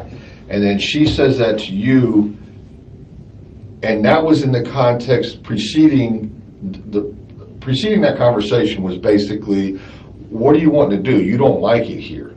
I'm talking in your. You know, that was part of the conversation. It was a constant conversation about Danny is awful, Tallahassee sucks. That's about all she ever said. And I can't do anything. I'm stuck here because, well, I guess she got denied relocating with the kids. And she's saying, I'm stuck here unless something happens to Danny. That's what you're getting at. Yeah, that's exactly what I'm getting at. And then she just spills this out. Yeah. And then I think, by the way, she just went to the bathroom. I think there was something like that where like. But you're saying that, I mean, there was no more conversation about, this is huge to me. This is like, my brother's already checked into it and it costs this much. Yeah, is it like this is still available and open, or 15 grand is too much we're too cheap? This family's rich. I mean, that's nothing. No, I know, but what's that petty cash at his office? Okay, but was this like this option still available? Is that how it was? It was just said in passing, and I've mulled it over in my head 100 times. I didn't know what it meant. Okay, so my brother checked into it, and it was going to cost 15 grand. I'm just heartbroken in this situation. I'm not thinking about that. I'm thinking about how do I get this woman back. I realize, but I'm trying to glean this from what the interpretation that you got from it. Yeah. I know you told me you didn't ask for anything more about it. I mean, you know, a statement like this. Don't take this the wrong way, but if I was in your shoes, I'd be like, I'd be saying, what the hell are you talking about? I got used to her craziness. That's not get it right. So, but she's all over the place all the time. So I think I just wrote it off as another crazy thing Wendy says. But you recall the amount. I do, and I told. I went back to a couple friends because I told them about this. Right. After Danny got shot, I said, "Holy shit!" You know, I mean, that's what happened. So I beat myself up about that. No. I don't want you to beat yourself up. I just want to make sure that you didn't. I'm just trying to get you to see. Is there anything else that you can recall? I'm not saying you did anything wrong. I know. I get that. I'm saying, are you sure you didn't miss something else in that conversation? No, because it was right back to her and I. Okay. All right. Since you're going to be here, and that's not going to happen. You know that. So this comment is made in passing as she's traipsing off to the bathroom. Like, yeah, or their bedroom or something. Comes back out, it's all, and okay. I say, I had a good time last night, or something like that. You Okay. know, it was that kind of thing. So she sends me this email, and I don't know if it's coming on. I didn't know what to make of it. I sent it to some of my friends who know her pretty well. It said, she's crazy, is what they said. I mean, why wouldn't she just break up with you? It doesn't even make sense. I should have broke up with her. But we've been apart 16 days. She wants another week. But recall that when she left Danny, she just moved out while he was gone. So confrontation isn't her thing, you know. So maybe that's why. So Wednesday goes by. There's Thursday. Thursday, she. You're still up in the air about leaving. You've told her, I don't know for sure if I'm leaving Friday or not. That's right. She doesn't know for sure. I don't know if she would have known. We have mutual friends that I told on Wednesday or Thursday that I was going, but it wouldn't shock me if she were able to find out that I was going. I mean, we have mutual friends. But your answer to her was, I don't know yet. That's right. But the next day I decided to go. So it was all Wednesday. Yeah, I decided to go for sure on Wednesday. Thursday, she changes her Facebook picture. I'm sure you've seen the picture of her in the beautiful purple dress. It's all over the media. It was suspicious to me after the fact that picture was changed 12 hours before Danny shot, and that's the picture that was distributed to the media. She's very concerned with her appearance and how she looks. So I know that maybe sounds crazy. Investigator Hale seemed to think it was, but I thought this is so strange. She changed her Facebook picture twice in 2 years, and the night before Danny's shot, and she's going to be all over the media. She looks like a Victoria's Secret model, you know. Okay. So, but I was bothered enough by that picture because it. What was the prior picture? Something that looks more like a 35-year-old woman with 2 kids would have on her Facebook page. Okay. All the other pictures, and she looks pretty enough, but that one looks, I mean, she looks amazing in that picture. Okay. She's not even a pretty live. That picture. Burn. I think her dad photoshops that stuff. He does that kind of thing. So it was a picture produced for her by her father, I believe. So Friday I leave. Thursday night I leave. About an hour after I saw that picture, I said, fuck this, and I just drove out of town. The next day, Danny shot at 11 a.m. No one contacts me, which we have a lot of mutual friends, and they didn't. I talked to some of them after the fact. They tell me that they were under the impression that I was a very likely an actual suspect in this case. I posted on Facebook from Tennessee Friday night at a time where it would have been impossible for me to ever have been here at the time of the shooting. She didn't contact me for 10 days. She told me that the police had instructed her that I was a suspect and she was not to return a text message that I sent her. That she could not do that. I actually recently dated a criminal defense attorney, just coincidentally, and she thought that was bizarre because she said they want you talking, you want to incriminate yourself, they're going to get access to this stuff. But That didn't come from me. I don't think it came from anyone. It was very strange. Well, no, legally you can't do that probably, but No. I mean, it's why would you want to? So I wasn't in the room with her. I don't know how she acted or whatever, but it was implausible that I did this. And I don't know if she told me I tried to protect you from the police. They want to know where your house was. They want to know this. I said, I don't need protecting. How come none of your friends called me or texted me?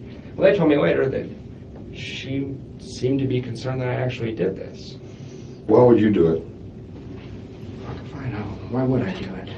Well, what did she say? Well, crime of passion. We're breaking up and Jeff's upset. I mean, so I don't know if she said that to you guys. I know you can't tell me that. But she was telling people in her social circle, apparently, that they shouldn't contact me, I guess. That, this was really a possibility. And that just seems deeply suspicious to me. A lot of these people aren't really close friends with me, but I found out about this crime third hand. And that just struck me as incredibly strange. And suspicious, very suspicious. I just got a couple other things and then I'll answer your questions you have. Called Officer Hale, said, hey, just so you know, Wendy has a key to that house on Trescott. So I know there was some mystery and discussion and speculation how the guy get in, or I don't know the crime scene details, but Wendy's constantly losing keys. So, and rediscovering them, all the time. Right. So she had keys. He didn't call me back on that, and I don't know if it was helpful or not. And then here's just a list of strange things that she said after the crime. I talked to her 3 or 4 times. She said, I love Tallahassee. I wanted to remain in Tallahassee for the rest of my life. These are phone conversations? Yeah, these are phone conversations. Danny has so many enemies, it will be impossible to figure out who did this. He's a pretty beloved man, and he was an abrasive guy, but that's a strange thing to say. Yeah. I've never heard any sympathy from her one time about Danny. She still seems enraged, obsessed, and defiant about Danny. I told Officer Hale that her and Charlie went to dinner maybe 3 weeks after the crime. Charlie called it a celebration dinner via text. She puked on the table during the dinner after Charlie said something. She wouldn't tell me what he said. She said Charlie made a remark and I just puked everywhere. Celebration dinner? That's what Charlie called it. You can look up, if you have access to text, you can find out. Yeah, that's what she called it. It makes me want to bet, don't be suspicious. She said the kids are having problems, but not because of Danny's murder. So the kids are peeing the bed and having natural kid stuff, not because of Danny's murder. That's a really weird thing to say. Most people would say they're upset because their father just got killed. It seems to be important to her that it not be because of that. She was very upset that I attended Danny's memorial service. When the Tallahassee Democrat ran the story, they put, must have been a worst nightmare, front and center picture of Jeff Katz. Go through all that in my head. I come to the conclusion, as you said a minute ago, that she was at least aware this was going to happen, and I think probably involved in it.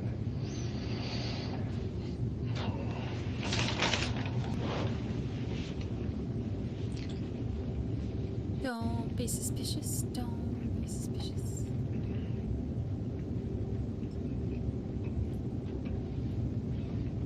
We'll watch Katie's testimony next while we're still waiting on them to choose a jury. And that way we can see how much her testimony has changed, or if it has changed from when she testified. Still trying to get that photograph. I don't know if it's still going to be on his Facebook page or not.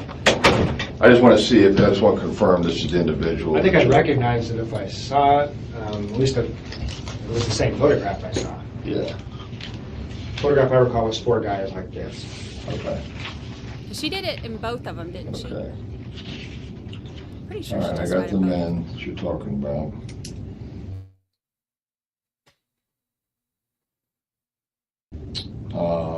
Well, first of all, does she still have the same phone number?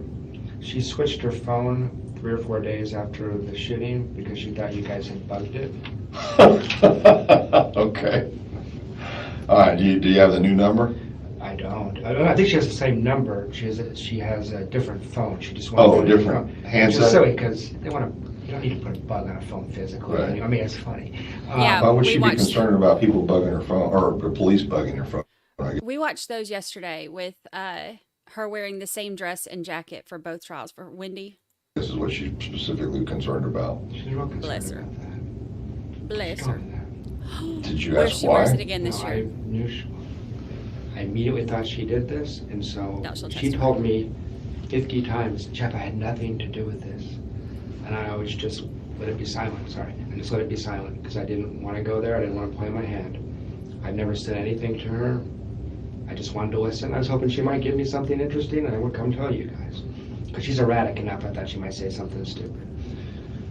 She must have said 50 times, I had nothing to do with this. And you saw her statement in the press. She's worried for the safety of her and her children. No one's suggesting a serial killer looking for Jewish lawyers, you know? I mean, this was pretty targeted, so.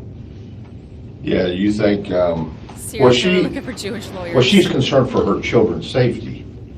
Wendy plays the victim so well. To me, it looked like classic Wendy. Everybody else felt bad for her. I thought, holy crap, she did this. She plays the victim instantly. She's great at it. And those names I give you, I mean, that's so you can have all the data I have. Wendy with Charlie. And I don't know who pulls the trigger, but there's a very strange relationship between those two.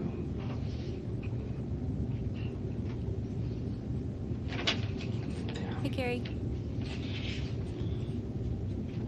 I acknowledge this might all sound real crazy to you, investigator. I'm not, no. Yeah. So I'm very interested in this. Yeah. I want to make sure that I understand it completely and thoroughly. Yeah. And I can see that it's been weighing on you heavily. Well, it has, because it sounds crazy to people, obviously. Although I've told a couple people the whole story like I told it to you start to finish, and no one else has said I'm crazy. My therapist said, one thing I forgot to tell you, I had to go get a damn therapist. It was so crazy. So I tried to manage her. I tried to get some advice on relationships. And in April of 2014, he tells me, look, he's real blunt. I gotta be honest with you. There's 2 possibilities. One is she's just getting over a divorce and drinking too much, and she'll settle down over time, maybe live happily ever after. Second option, she sounds an awful lot like a sociopath to me. That's an objective person. Right. And I said, sociopath? He said, yeah, high functioning, but she doesn't seem to have a conscience. And I said, oh, Jesus, what have I got myself into? Because I was in love with her and I wasn't going to leave at that point. But that's the kind of feedback I've got when I tell people what she's actually like. Okay. I prefer that you guys catch somebody else, obviously. Right. When's the last time you talked to her or had any conversation? I could find it for you. It would have been in around August 20th. Oh, that long ago? Yeah. She cut off all contact because I didn't tell her I was dating. It was just bizarre. That was the time, it was about the time of commencement, summer semester commencement. That was another thing as far as narcissism and a crazy person. You know what Wendy was mostly upset about? And she told me this. The fact that she had to cancel her commencement speech because Danny was shot. Hi, Holly. Oh, she had to cancel her Her commencement attorney said it's a speech. bad idea to get yourself in front of the media like that and say additional show up. You can't do it. She was devastated. Hi, DSN. It's bizarre. I went back and looked. Apparently you all have somebody, McPherson? Jay McPherson. Yeah. What's the relationship? She has something to do with Wendy? They claim that she was in the room with Wendy the 9 hours you guys interviewed Wendy. Oh, she came up here. She was not in the room with her. Wendy told me she was in the room. Well, okay, Yeah, let me correct that. That sounded weird to me. She came in the room, I think it was over the children. The children had to be picked up. Gotcha. And there was 2 ladies that were up here, and I can't remember if that was McPherson or Well, not. Jane was with her that day. And Jane's, Hello. coincidentally, Jane's one of my doctoral students in our program. So she's getting her PhD in social work. I teach in social work, so I know her professionally. Right. Hi, Linda. Jane is the one I talked to for about 3 hours, maybe 2 weeks after the crime. They told me that Wendy and her circle of friends thought I did this. Jane told you that? Jane told me that. Hi, Holly. She said you had to be there if you were, and she basically made it sound like if you, and she's a confidant of Wendy. But Jane knows Wendy as well as anybody. Jane doesn't think any of this. You will need to return to the jury assembly room. That's where you started They're breaking off for lunch. this morning at Hi, Suzanne. 1:15. From there, an assistant clerk will bring you up, and we will complete the process. The instruction that you've already received today, not to discuss this case with anyone, or look at any news reports, or search out any information online. Again, I'm going to need everyone to respect that instruction that you've received. Please do not violate it. We do not want to cause any issues or otherwise disrupt the process that we're in right now. Enjoy your lunch break. We will see you after.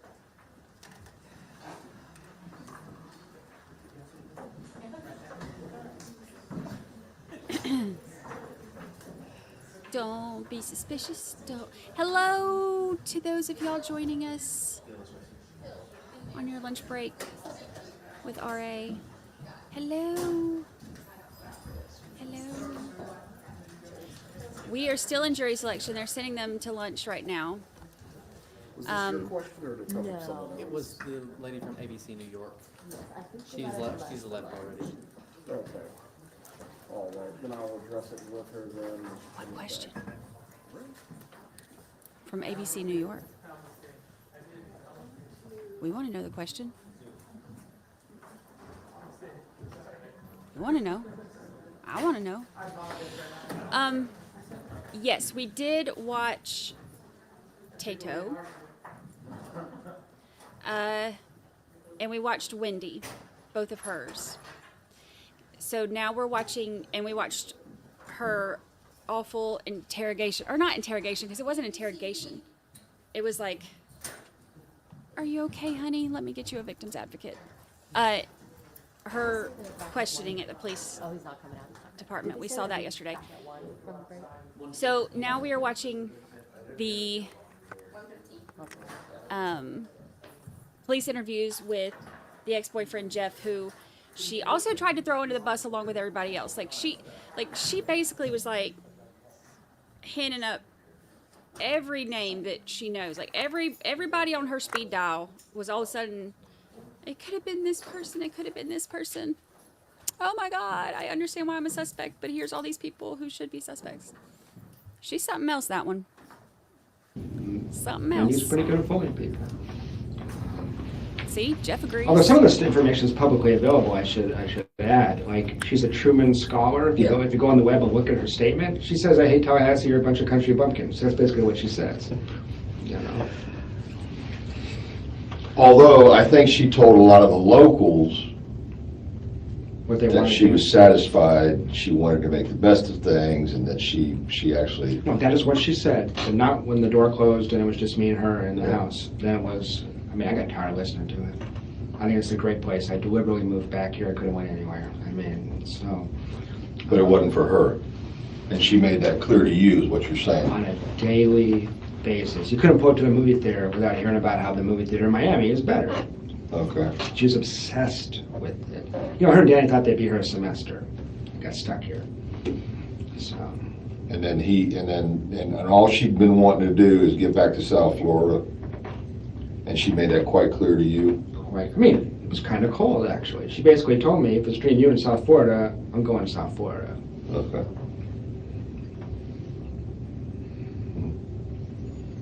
All about I don't South think if Florida. there's anything else. So there's just some sick dynamics where Wendy at one point told me that Dad was extremely violent. And I thought, well, this makes sense why you're so gun shy and, you know, hair trigger. And then later I said, well, with your history of family violence, she said, I never said that. So there was a lot of inconsistencies in line, but I don't think Charlie's been up here. If you were, your experience and instincts, you were to talk to Charlie, I assure you, there's something off about that guy. Lurk.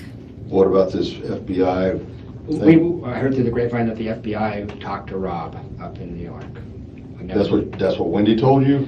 No, I think that's what Jay McPherson told me. Okay. So, and I try not to believe everything I hear because misinformation's everywhere. You know? Well, if Jane McPherson heard it, she most likely got it from Wendy. Yeah, well, that's true. That's true. But he's like an outside, he's not really a part of the core family. They don't have a relationship, basically. Okay. And the impression is he's a guy who wants nothing to do with his family. There's something that happened in that house and he wants nothing to do with it. Okay. And I just think there's, that's the other theory, which will sound super crazy, but the people that have visited the house in Miami said to me, does anyone consider maybe the whole family's in on this? I mean, this is I said, people don't do that. I said, well, you go in that house, it's real strange in there. It's real secretive. It's real weird. Have you met her parents? I have. Is there anything that you can tell me about them? Everyone in that family suffers from a severe lack of empathy for other people. Okay. She learned that somewhere. You know, pillars of the community. You get on his website. I mean, years ago I went on it. He was polite to me, but Dad's polite, Mom's kind of rude, actually. I know that Father has been speculated about. They hate Danny in a way. I have a wife. I've been through a divorce. I get life. I've never seen this kind of obsession. Like their hobby is hating Danny. It was like really strange. I mean, and I fell into this because Wendy could convince you of it, and maybe she convinced the parents. But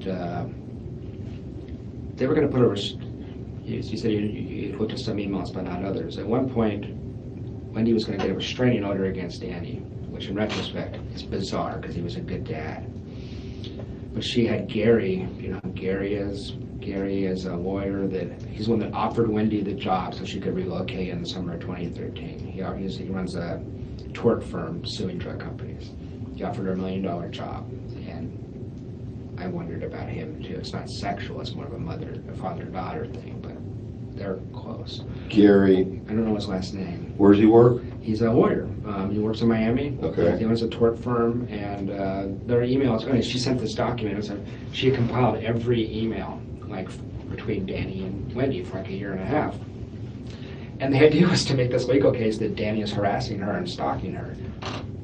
She always goes to this. She told me Danny was a stalker because he looked out the window one time and saw her walking down the street without the kids, and he goes, "Where are my kids?" I have right of first refusal. If you don't have the kids, I should have the kids.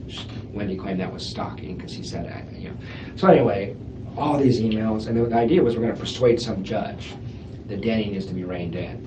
I read this document, and at this point I'm a little skeptical because she's screwing everybody else. And I said, this is an indictment of Wendy Adelson's character. You read this thing, you get the impression this woman is a total loon, you know? It was interesting because she thought, from her point of view, it showed what an asshole Danny was. If you were to read this, it's like, this person is crazy.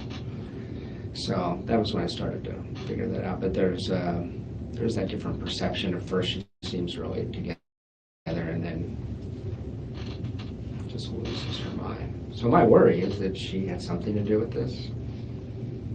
And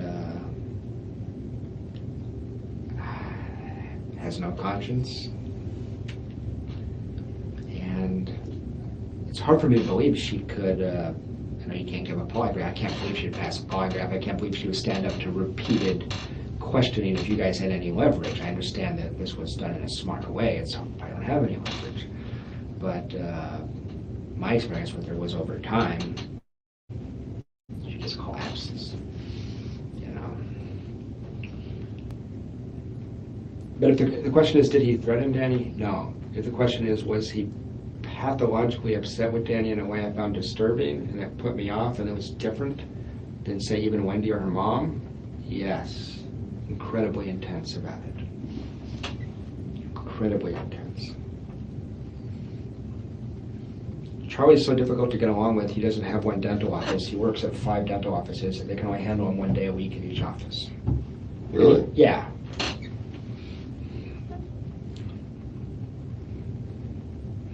And he seems to know this and strategize it. He's figured out how to make it work for him. But he was a special ed kid, I believe. He was very difficult to get along with.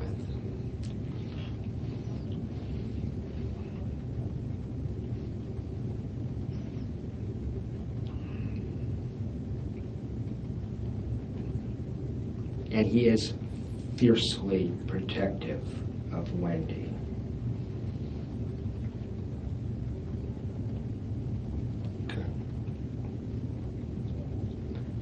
He had suggested seriously that they convert to Islam. The whole family? Just Wendy and the kids. Islam? Islam or Christianity, one or the other. Just to screw with Danny. So they're not very devout in their No, Jewish they're religion. they're atheistic Jews. Pardon? They're atheistic Jews, you know, Jews that don't really believe in God. They Atheistic look culturally to eat the food.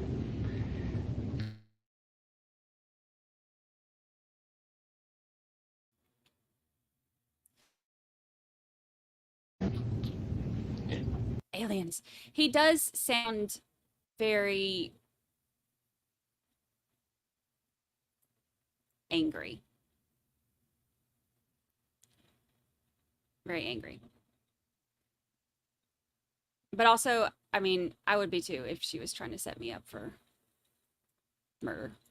You came back. I know I'm with that, and then you reached out to Wendy, or she contacted you.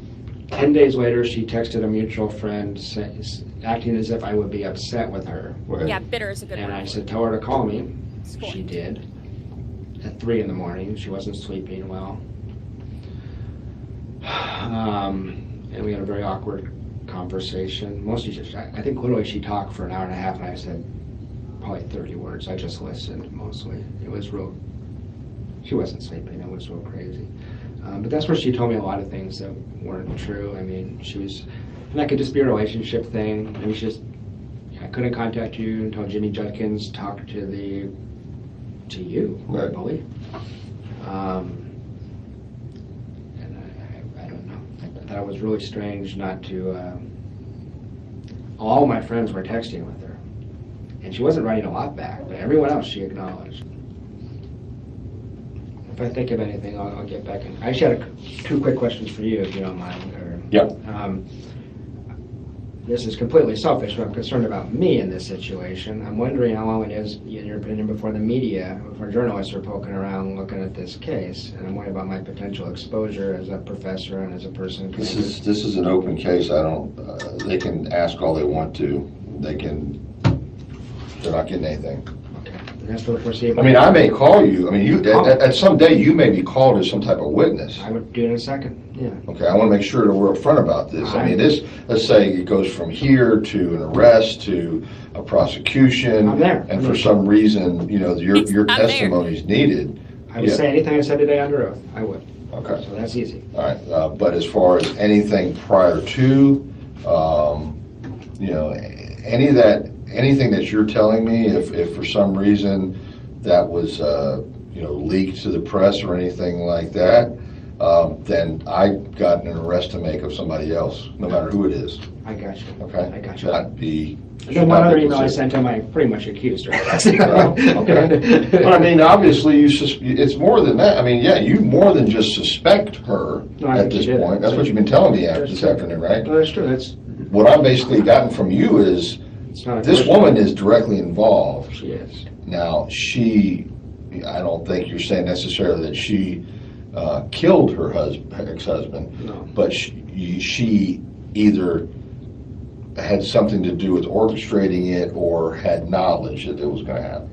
That's the whole point about I have to be back on the 18th, right? No, give you a thumbs up, and then no one's going to happen. There's something weird about that date. So I don't think she doesn't have the skill to orchestrate it, but Charlie does. So that's correct, and But you left on Thursday, and your last conversation with her was on Wednesday. My last conversation with her was on Tuesday. An hour before that email where she says, look, I need a week. No, on the email, she says she needs a week. Yeah. An hour before she sends the email, she says, are you still in town on Friday? That's exactly right. And you said, I don't know, it's still up in the air, Yeah. but she did not ask you to stay in town. No, she didn't. But like the next day, I see Jay McPherson at work, and maybe, there's all kinds of possibilities how she would have found out I was leaving. Do you have any suggestions if I know they're doing a Dateline on the Frosch guy that killed his wife out in Thomasville, and they only came to town. Any just advice from being an experienced investigator what I should do if I'm approached by the media? Because it's not unimaginable. Go talk to Investigator Iceland. Okay. How simple is that? That's easy. Okay. Don't have to say yes, no, nothing. You're a U.S. citizen. There's nothing yes, they have First Amendment in their favor, but that doesn't mean you have to say a thing. No, I appreciate that, but I watched Dateline enough that I can just imagine that me being presented with these pseudo suspects. That's how they do it. They show. Nah. That would be. I don't think they're going to do that. There's a lot of that could be libel. A lot. I mean, I don't have you listed as anything. Yeah. At this point. Good. Okay, so no, you don't. You shouldn't have to worry about that. Whoa. All right. So we can watch his testimony. I put that channel that had that on it's on the pinned message if y'all want to look. So we'll watch his testimony. Jeff.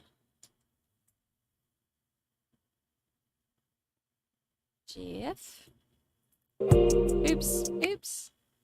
Take that music. Jeffrey. Cause testimony. Oops. Look at me just messing everything up.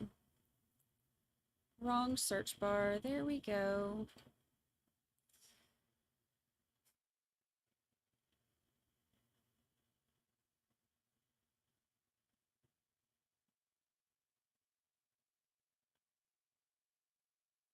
All right, so here's the first trial. Right.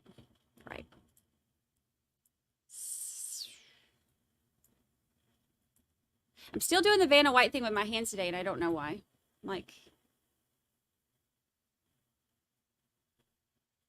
Everybody be seated, please. Be seated, Okay, please. next witness, Ms. Copeland. State calls Jeffrey Lacasse. Call your next witness. If you'd face the clerk and be sworn, please, sir. We're going to do 1.25, though, because unless it just gets to be too much. I do. Because I sure do like... Sir, please introduce yourself and spell your first and last name. Yeah, I'm Jeffrey Indoor Lacasse, pastor. Jeffrey. Excuse me. Last name spelled Lacasse. How are you employed, Mr. Lacasse? I'm employed at Florida State University as an associate professor. All right, what about back in 2014? I was an assistant professor at Harry Florida Lama, State thank University. you. All right. And did you have a relationship with Wendy Adelson? I did. What type of relationship was that? We started dating the This again. Thank you for the super sticker. Why is... Hold on. Let's try to do...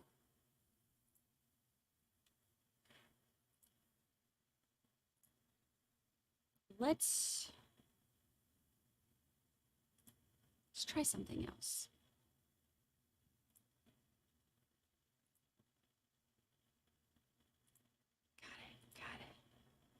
Got it. Go away.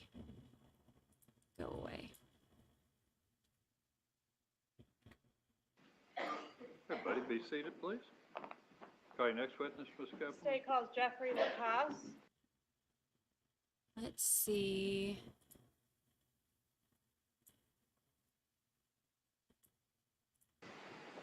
If you'd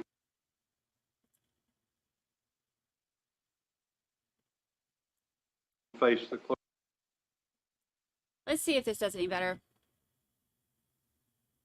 Clerk can be sworn, please, sir. Raise your right hand. Swear affirm testimony about giving this case, the truth and whole truth and nothing but the truth, so help you God. I do. You may proceed. Sir, please introduce yourself and spell your first and last name. Yeah, I'm Jeffrey Lacasse, Jeffrey. Excuse me. Last name spelled Lacasse. How are you employed, Mr. Lacoste? I'm employed at Florida State University as an associate professor. All right, what about back in 2014? I was an assistant professor at Florida State All University. right. And did you have a relationship with Wendy Adelson? I did. What type of relationship was that? We started dating in the fall of 2013. She became my girlfriend around March of 2014. Okay, and when did that relationship end? July of 2014. This is the first And trial.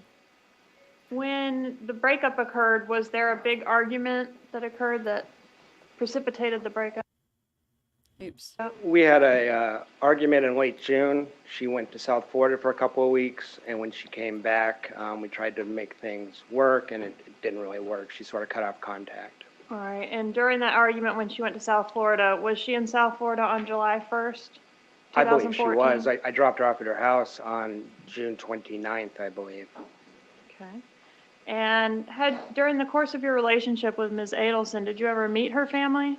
I did. Who did you meet? I met her brother. We went to South Florida for an alternative spring break, went to Immokalee, and I had dinner with her brother.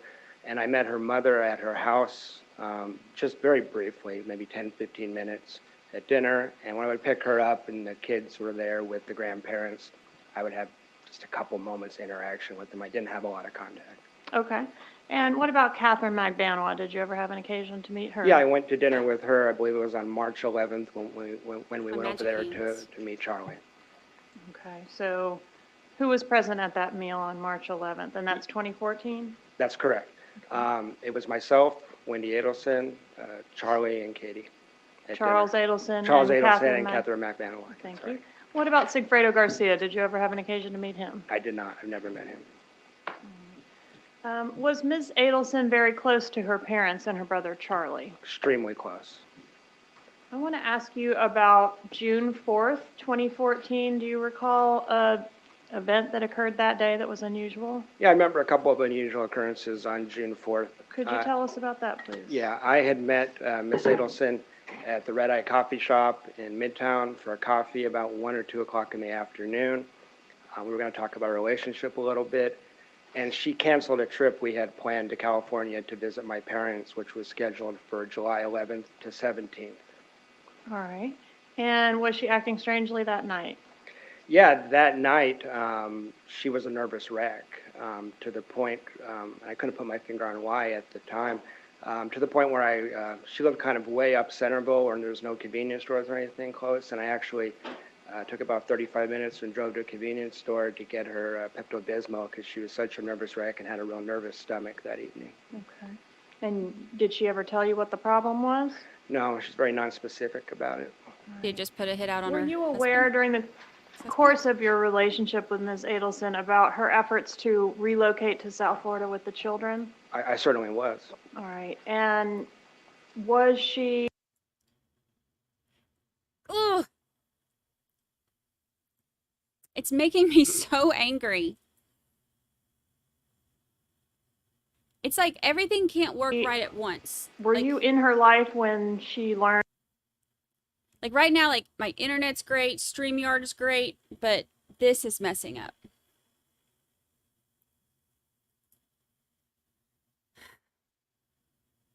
That the court was not going to permit her to take the No, our children first to date South was Florida.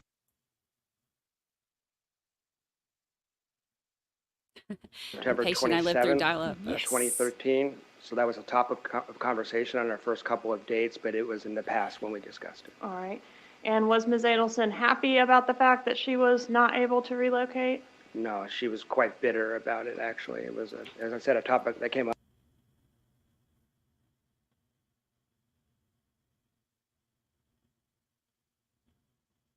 This is BS. That tone came up on those first 2 dates. All right.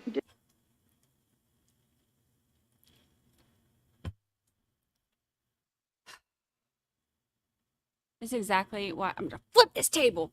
This is exactly why I made Did the she alien emoji. make any statements to you in reference to? This is great. It's wonderful. It's my favorite thing.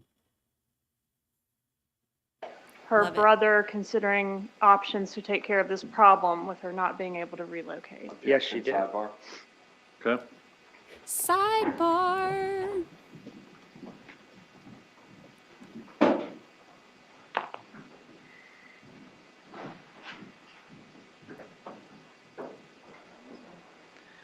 All right, Mr. Lacoste, when we broke, we were talking about statements made to you by Wendy Adelson about her brother considering options to take care of her relocation problem. What, if any, statements did she tell you to that effect?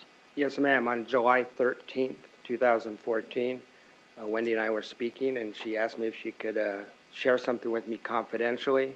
I told her sure. She mentioned, or she said, that Charlie had explored all options to take care of the problem, and that he had looked into having Professor Markel killed. It would cost about $15,000. I later talked to Investigator Adelson and said that could have been $50,000. They sound an awful lot alike. Okay, so you're not sure if she said 15 or 50. That's right, but I'm confident she made that statement. I just can't remember the exact dollar amount. And she did state that was during the relocation battle the previous summer is when that had taken place. All right. And the day that she made the statement to you was July 13th of 2014. Yes, ma'am. Did Mrs. Adelson tell you anything about the celebration dinner? Anything about a celebration dinner? Yes. Could you tell us about that, please? Yes. A couple weeks after Professor Markel was murdered, we spoke on the phone, and she had mentioned that her and Charlie had gone to, these are her words, she said, Charlie and I went to what he described as a celebration dinner. All right. And that was the dinner where she vomited? That's right. That's correct. And are you Oh my gracious. aware, Mr. Lacoste, that Ms. Adelson suggested you as a possible suspect in this homicide? Yes, I am. And where were you when Dan Markel was murdered? I was on the road to Tennessee.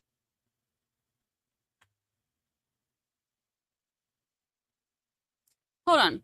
Hold on. I am going to see if I can just reboot everything. So y'all just wait right here. I'll be right back. Chat amongst yourselves.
Okay.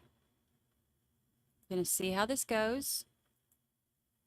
We're not gonna touch anything. We're gonna walk around quietly.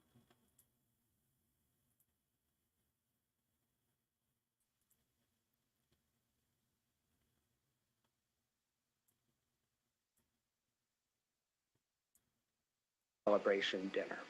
All right. And that was the dinner where she vomited? That's right, that's correct. And are you aware, Mr. Lacoste, that Ms. Adelson suggested you as a possible suspect in this homicide? Yes, I am. And where were you when Dan Markel was murdered? I was on the road to Tennessee. I originally had a trip planned for 11 a.m. on Friday the 18th, and I had, at the last moment, changed my trip to Thursday night. So you left early? I left early without telling anyone, other than the people at the destination. Miss Adelson was the only person I had told in Tallahassee about the time that I was leaving, which was 11 a.m. on the 18th. I had informed her about that in around June 10th. All right, so originally it was going to be July 18th at 11 a.m. would be your departure? Yes, ma'am. And would you be flying or driving? I was driving. All right, and it changed to Thursday night, so you left the night before and were in Tennessee at the time of the homicide? That's correct. The Thursday No further night questions. Cross.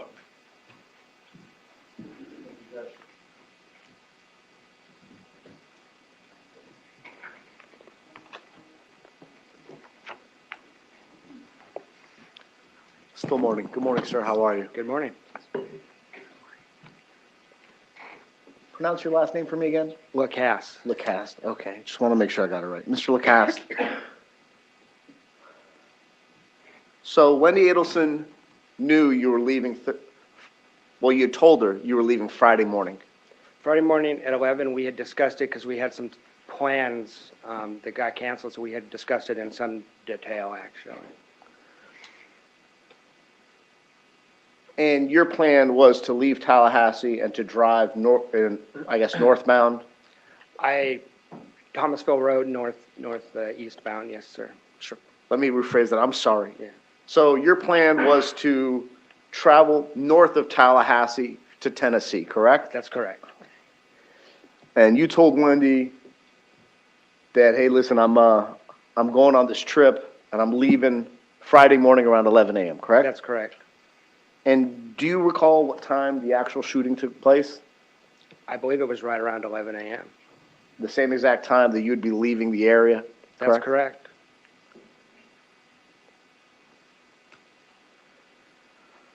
And although it was for a business trip, if people didn't know what your plans were, would you agree with me that it may look like you're leaving the scene if you're traveling outside of the jurisdiction? That's what I was concerned about, that if I had taken my trip at the scheduled time, I would have looked like I was fleeing, because I would have been driving, I would have taken Capitol Circle to Thomasville and been very close to Professor Markel's house, actually. And when did you find out that Ms. Adelson, Wendy Adelson, had suggested that you may be involved in this? I suspected it from the police interrogations, but they didn't explicitly say that. Eventually, I was able to view her interrogation video. And by her, you mean Wendy Adelson? Yes, sir. And by interrogation video, you mean interview, correct? Yes, sir. Okay. Because, as you're aware, she has not been charged in this case, correct? I'm aware of that, yes, sir. And obviously, you haven't either. Right. Right.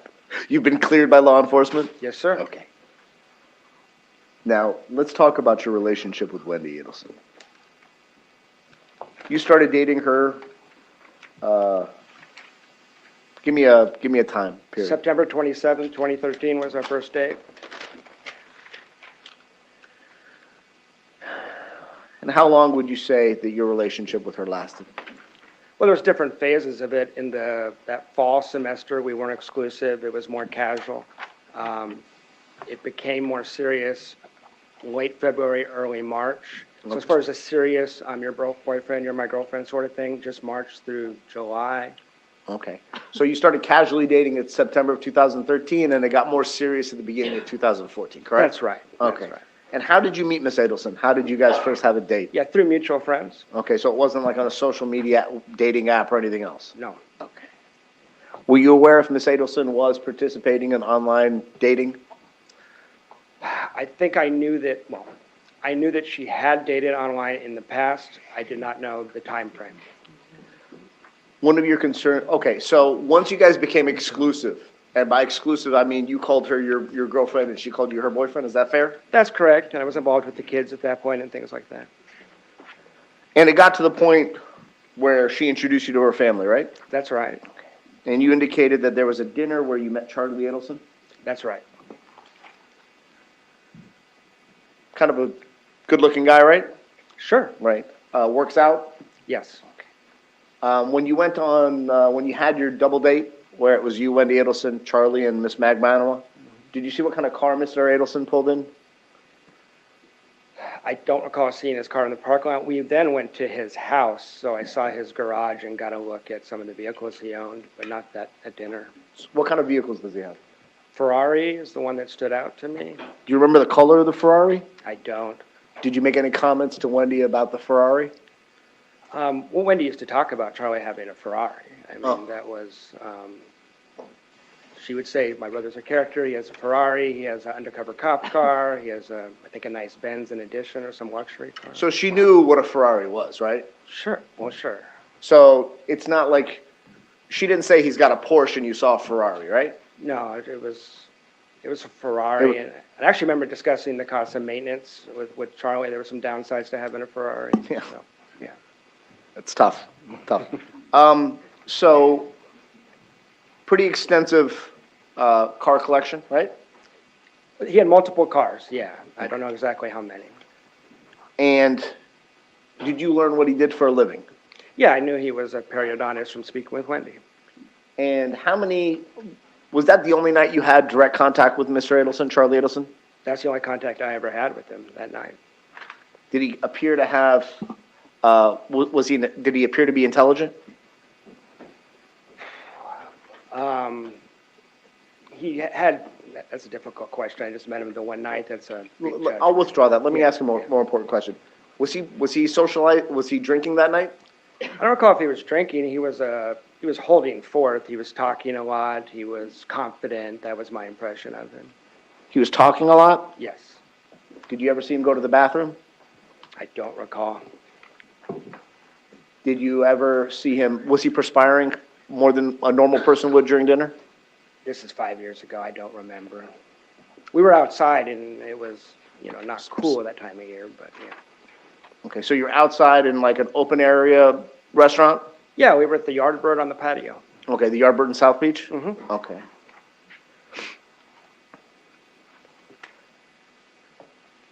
Did you witness Charlie Adelson doing cocaine that night? I did not. So this is a guy who's in South Beach, right? Drives a Ferrari, right? Yes. What, had Wendy previously described him as having a lot of girlfriends? Sure. Handsome guy, probably could get attention of women? I would presume so.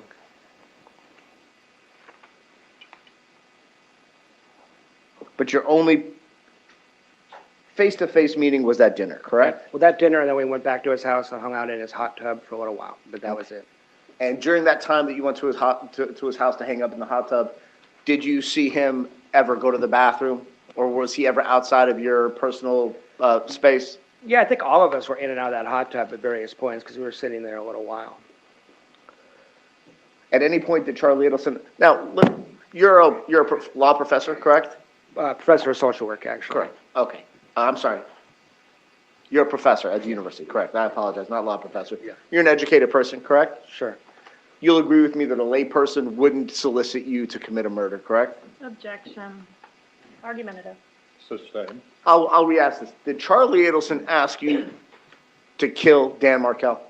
Did Charlie ask me to Did he kill him? ask you? No. Of course not. And Mr. I apologize. I'll withdraw the of course not. And you'll agree with me that at no point did you give him any reason to believe that you would be someone that would do such a nefarious act, correct? No. Okay.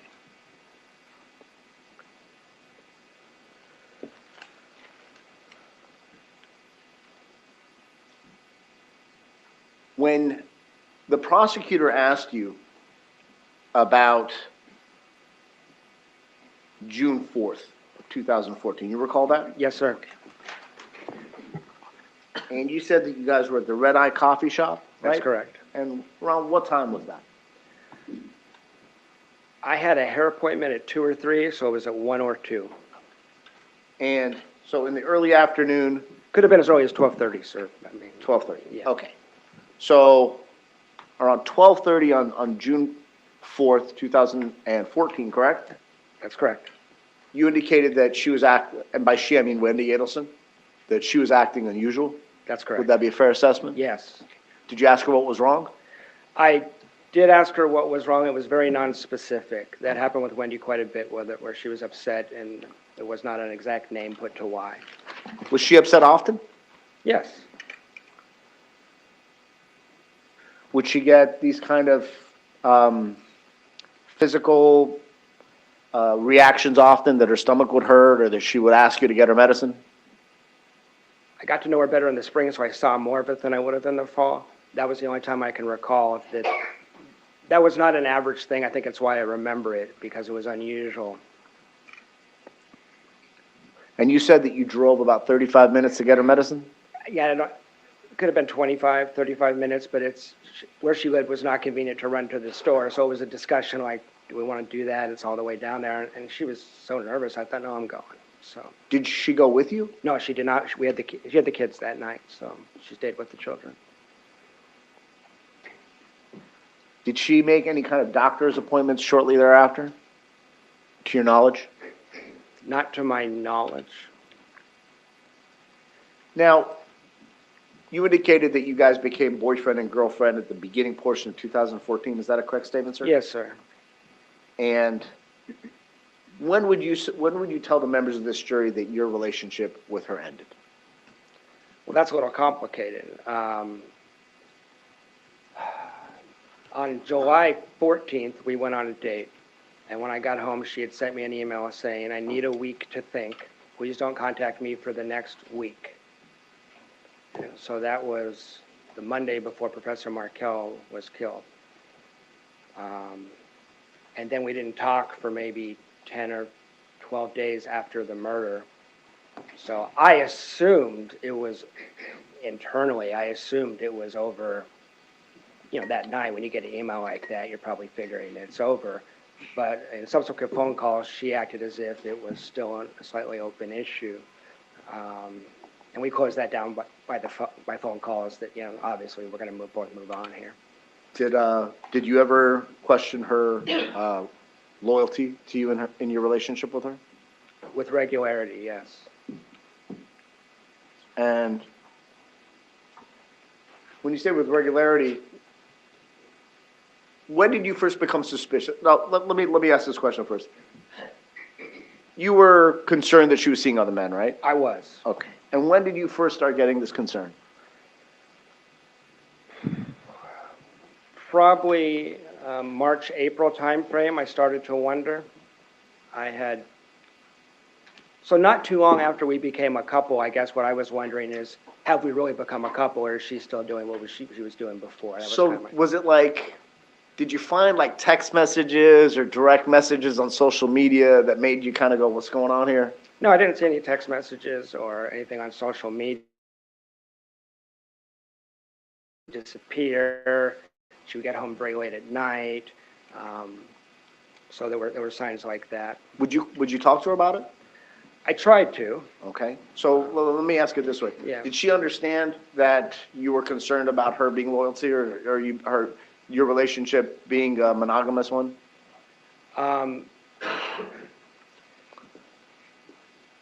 To be completely honest, I think we kind of pussyfooted around that until we had that big fight at the end of June. That's what that argument was about. Let's talk about that big fight. Yeah, sure. Why don't you walk the members of the jury through what happened? Yeah, I had taken Wendy to Gainesville with me. I was teaching in the off-campus program at UF for the weekend, so I took her with me. I'm sorry, was it just you and her, or did she bring the kids? No, it's just me and her. So like a romantic getaway to Gainesville? Well, work/pleasure. I teach during the day. She works in a coffee shop. We have dinner with friends at night, that kind of stuff. You know, It's a nice area down Sounds there. nice. Yeah, it was nice.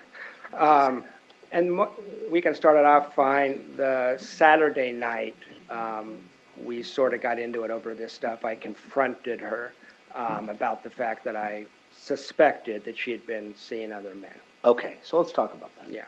So you're at dinner, We were actually up in the hotel room. The night was basically over. It was pretty late. It was 9 or 10 o'clock at night when this discussion happened. Okay. And had she had any alcoholic beverages at that point? We both had, but I think just 1 or 2 glasses of wine a couple hours earlier. Just socially with dinner, maybe? Yeah, that was, Okay. there was no more drinking than that. And did you say, listen, I think this, that, or the other? Did you have any specifics, or were you just giving a vague, I'm concerned about where this relationship is? The latter. I was pretty specific. I told her I was very concerned. I was particularly concerned because the way she had framed our relationship was, you're not just becoming my boyfriend. I have children. I'm a mother.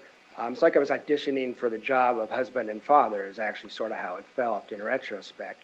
So I bonded with the kids pretty tightly, and as you can imagine in a relationship, that kind of discussion gets more complicated when you're serious and there's kids. And she had been talking about me moving in. She had told me not to buy a house. She had told me not to buy a Jeep, that I needed to buy a vehicle that 2 car seats could fit in. So it sounds like you guys were heading down that path. Yeah, hence why I raised the issue, because I had some intuitions that everything wasn't quite right. Her behavior had been a little erratic, and I was worried about moving in and ending up in a really bad situation, actually. So would it be fair to say that she was saying the wrong things, but her actions were speaking louder than her words? That's not a bad summary. I was getting 2 very different messages based on behavior or what she was speaking to me, what she was saying. Yeah. Did that argument or that discussion, did you feel it the next morning? What do you mean by feel it, sir? Was she acting any different the following morning? Oh, the next day was probably the most awkward car ride I've ever had in my life. We rode from Gainesville to Tallahassee. She was crying. I was very upset. It was a very awkward 3-hour drive. It's a 3-hour drive? 3 or 4, however long it is to. Okay, from Gainesville to Tallahassee, however long that was. Yeah, exactly, sorry. And this was in June, you said June 20? That would have been June 29th. That's the Sunday, the last Sunday in June. 2 weeks later, on July 13th, Wendy tells you, or Wendy has this discussion with you that the prosecutor elicited, right? Yes.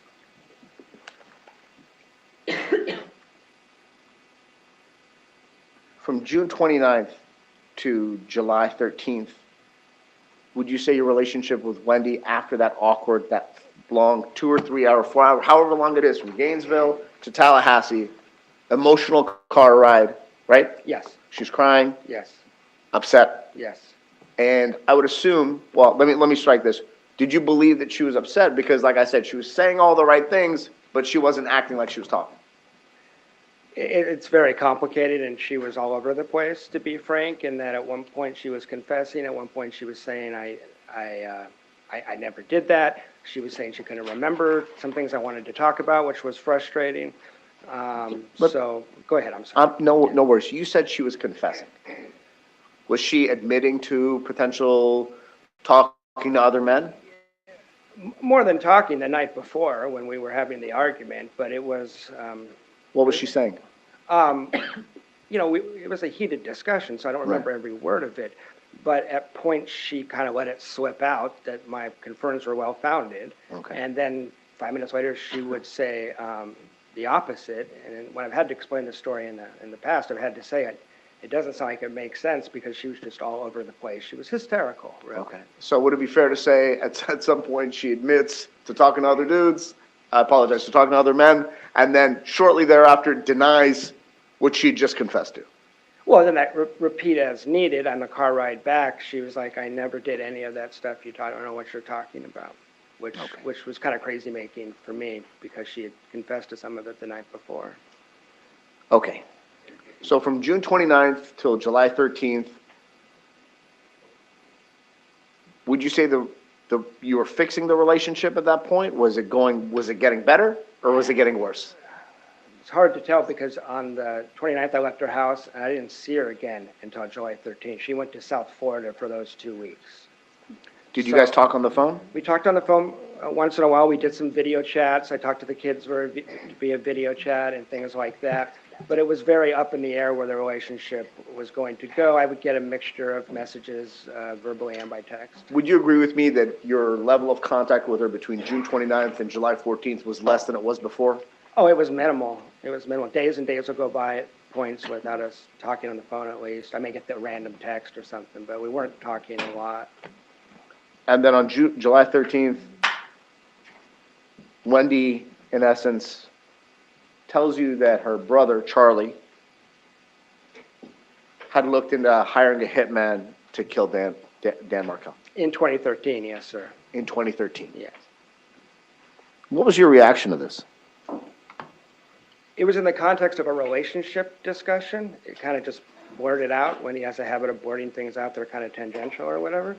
And so I didn't know what to make of it. My stomach kind of flipped. It was like a chilling statement. And then we kind of ended up talking about the relationship again, and so I didn't give it a lot of thought at the time. It was just like a crazy thing that someone would say, you know. Okay.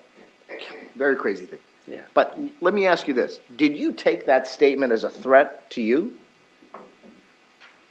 And let me kind of clarify this. She indicated that because of her bad relationship with Mr. Markel, correct? And you'll agree with me that they had a bad relationship, correct? That's how she characterized it. You'll agree with me that she said, based on a bad relationship, that her brother had looked into hiring somebody to kill him, correct? Well, that was specifically about the relocation, is what she said in that statement.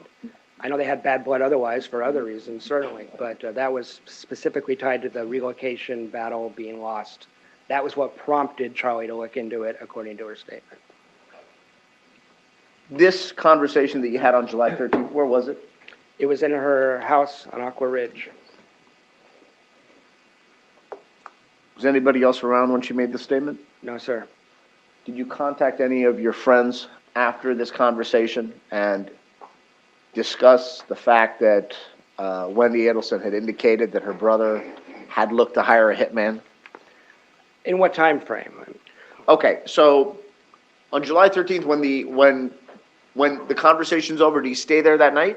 No, we ended with me telling Wendy, if this isn't going to work for you, you can text me and we can just break up. I don't want a big thing, like confrontation. And I left for the night. I did not stay. Do you have like a family member or a best friend that you talk to about personal issues? I have several, sure. Okay. Did you call or contact any of them on the way back to discuss what had transpired about? And I'm not talking about the breakup. Yeah. Okay? I'm sorry. I am talking about the breakup. Yeah. Okay. Did you call your friends and go, hey, listen, it ended with me and Wendy? It's summertime, and at FSU, a lot of these people were out of town. Some of them were even overseas, so there was less contact than there ordinarily would have been. But I'm sure I discussed the fact, well, not that night because it was so late. What I remember is the next day when I get this email saying, don't contact me for a week, I certainly shared that with friends because I found it really frustrating and surprising and thought it was weird.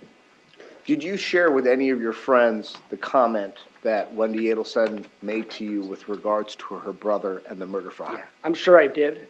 I just couldn't tell you who or when I did that, but certainly after the murder occurred, certainly I shared that with people. I also shared it with the police the first day they brought me in. Right. So you were interviewed by law enforcement in this case, correct? Yes, sir. During your interview with law enforcement, did you mention this statement? I did. Okay. Did you tell it was Detective Isom that interviewed you? It was him and Investigator Hale. Okay. Did you indicate to them who you had shared this information with? I don't know that I was asked to. Judge, it's not for the... Overruled. Can you restate the question? No worries. Yeah. So when you tell them what Wendy told you about her brother's murder for hire plot, did you say, yeah, listen, I spoke to my buddy, because the murder happened on the 18th, correct? That's correct. And so 4 days prior to that is when you got that breakup. Was it an email or a text message? It was an email. Okay, so you get a breakup email. And so you call your friends, which is normal, right? Sure.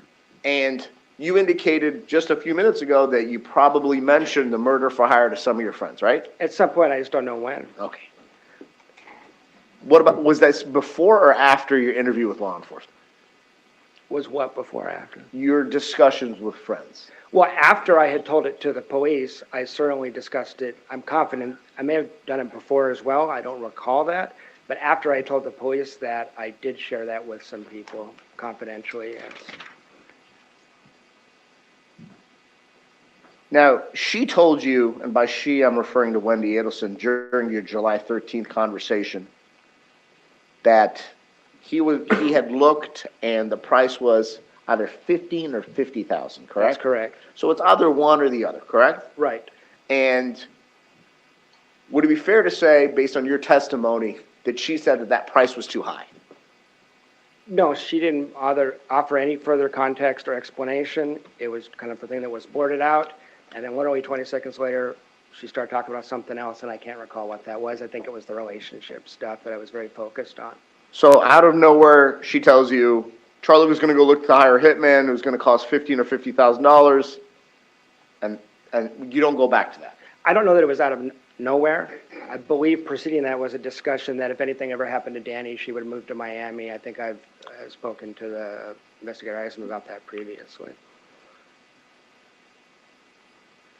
And listen, I have to ask Mr. Lacoste, at no point did you contact law enforcement after you heard of this threat so they could contact Mr. Markel to see if there's any need to protect him in any way, shape, or form? I didn't.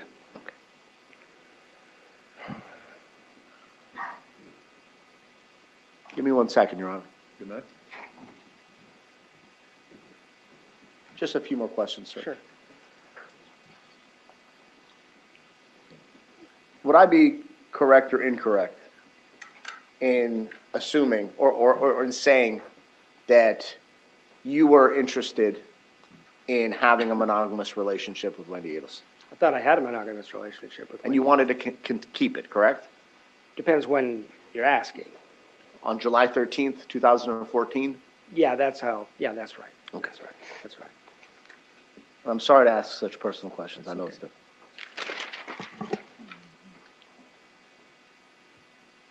Did you think it's unusual? Well, let me ask this. At some point, did you ever see a picture of Dan Markel? Sure, sure. Do you think that there's a resemblance between yourself and him? Everybody always says that. When I was dating her, no one ever brought it up. I see it from the pictures. In real life, I was never told that while we were dating. And as you indicated before, you're also a professor? That's correct.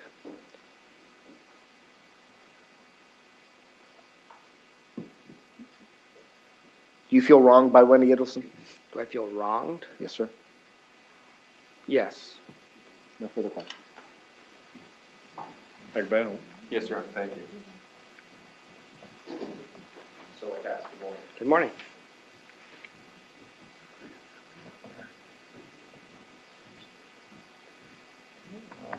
The questions I'm about to ask you are about the investigation into you, not that we believe you're a suspect, okay? I understand.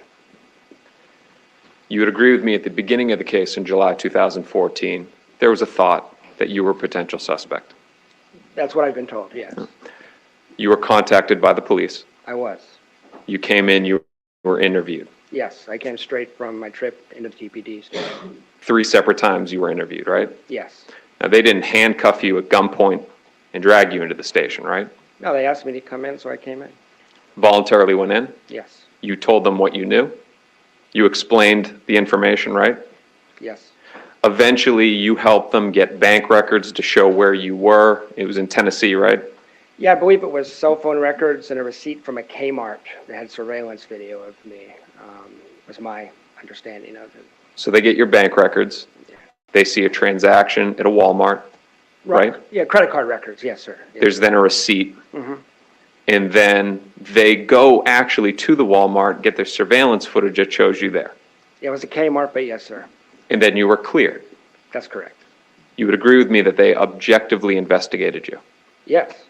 Now, had they not gotten the bank records, the Walmart video, or anything like that, one could paint a picture that you were involved. Just the fact that you left town right when the murder happened and you had this connection. Well, except that I wasn't in the state at the time of the murder, so how could I have done it? So that's...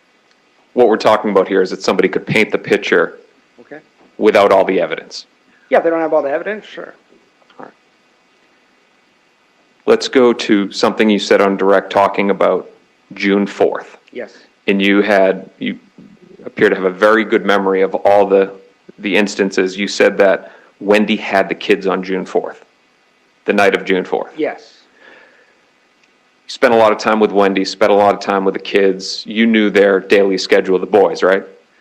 I knew not so much because I usually got there in the evening. So at the time, I would know what days she had the kids. But as far as pickup times and things like that, I usually saw them at the end of the day. I accompanied her just a couple times to pick up the kids. So I don't want to sound like I'm an expert in that because I'm not. So June 4th, she has the kids. The next morning, June 5th, she would have taken them to Creative Preschool.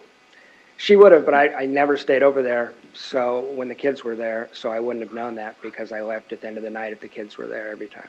That would have been consistent with the custody setup that she had with Dan Markel, correct?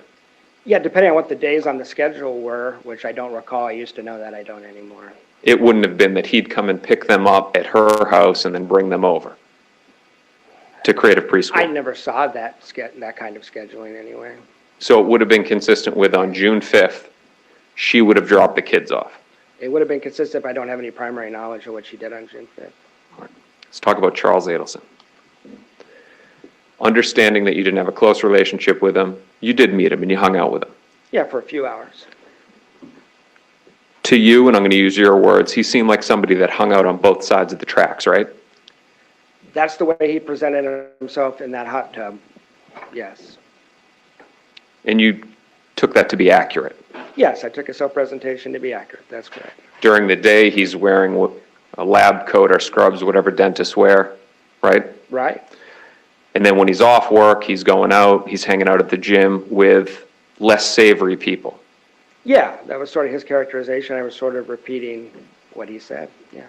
In your words, less savory Well, not less individuals. savory, gritty. I don't remember his exact words, but gritty, something like that. I don't remember his exact words, but yeah, that's how he presented himself in that hot tub. It seemed to be almost a braggadocio kind of thing, like, look at me, I'm on both sides. Yeah. And you took him to be a street smart guy. I did. He had friends that were ex-special ops. Yes, that's what he said. Yeah, that's what him and Wendy said. Yeah. His gym friends that to you almost came off as nefarious. Well, yeah, and I don't remember the details at this point, but he was talking about deals they were doing. There was a lot of hinting and innuendo. But yeah, you're accurately presenting how he presented to me. Let's go now to the dinner on March 11, 2014. Sure. It was outside, it was on Miami Beach. Yeah. If you remember, and you may not, do you remember seeing a pickup truck with two gentlemen outside of the restaurant watching you guys? No. Let's go now to July 14th, 2014. Okay. Now, you had met Catherine Magbanwa several months prior to that. Yeah, I met her in March. So March, April, May, June, July. Wendy is opening up to you and saying what her brother had looked into doing, right? I think you're talking about the 14th. You're talking about the 13th, I think. July 13th? Yeah, yes. Okay. Yeah. Go ahead. So July 13, 2014, she's talking about her brother hiring a hitman. She's giving you incriminating details, right? Yes. Never said anything about the involvement of Catherine Magbanwa, right? No, it was 3 sentences, so no, she didn't. All right, let's talk about now the options that he looked into doing to take care of the problem, right? Right. On direct examination, the state attorney's office asked you what year it was. But there was more specifics to that. It was specifically the summer of 2013, right? Yes, it was attached to the relocation, so whenever, it was after relocation had failed, where she'd been denied the motion for relocation. But I want to make sure it's clear because we didn't have the full information from direct examination. What Wendy told you is that her brother looked into hiring a hitman in the summer of 2013. That's correct. And that would have been before he even knew Catherine Magbanwa. Yeah, I don't know when they met, but if you say so. One brief moment, Your Honor.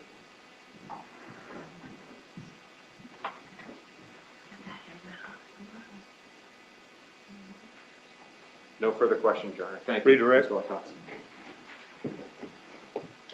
Yes, Your Honor.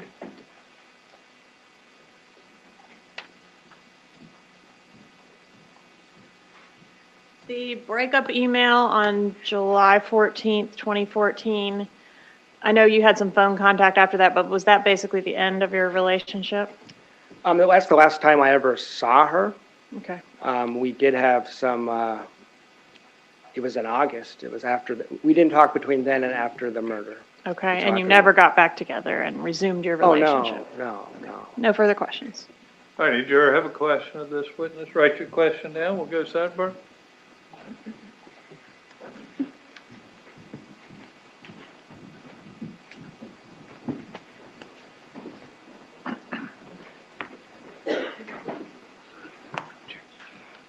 So, series of questions from the jury.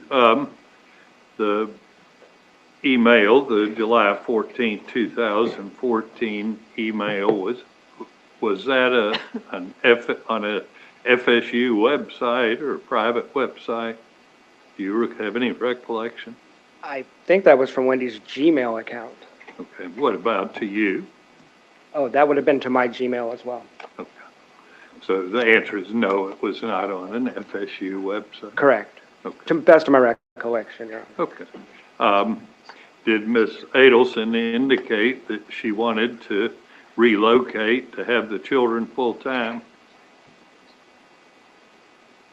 She talked about, she didn't talk directly about relocating because she knew that was no longer a possibility. But the other side of that coin, how unhappy she was in Tallahassee and how frustrated she was by the child custody, were issues that came up, if not every day, every week, that came up very frequently.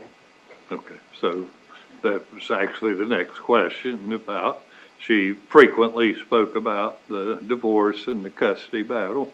Yes, consistently throughout the entire relationship. And did she appear distressed when she didn't have the children with her? Sometimes, yes. What kind of vehicle were you driving back in July 2014? I was driving a 2004 four-door silver Nissan Sentra. Ms. Kaplan? No further questions? Garcia? McBanaway?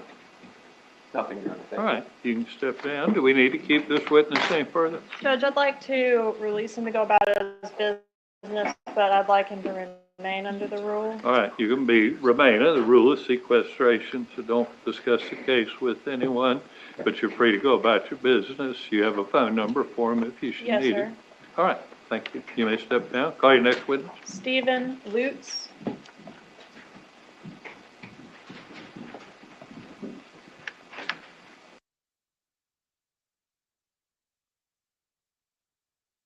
So,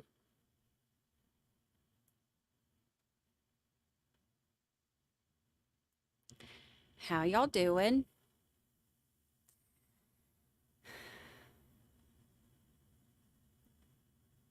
Yeah, there are 3 attorneys questioning in that because there's the prosecutor, and then it was a dual, not dual. There were co-defendants, so each of the defendants' attorneys get to cross-examine him. Can't speak.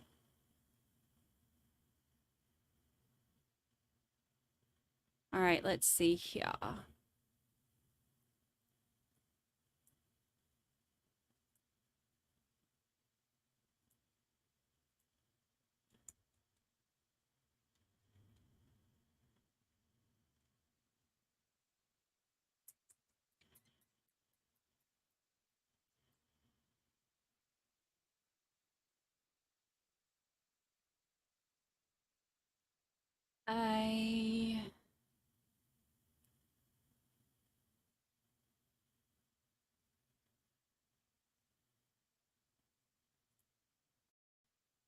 Statement call its next witness.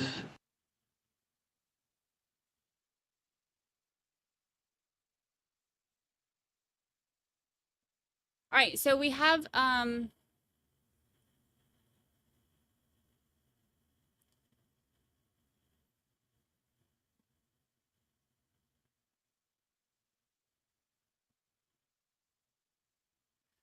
the one from his testimony from the second trial as well.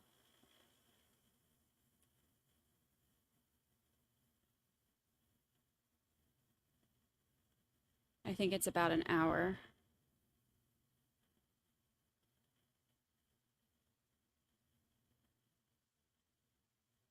Let's see.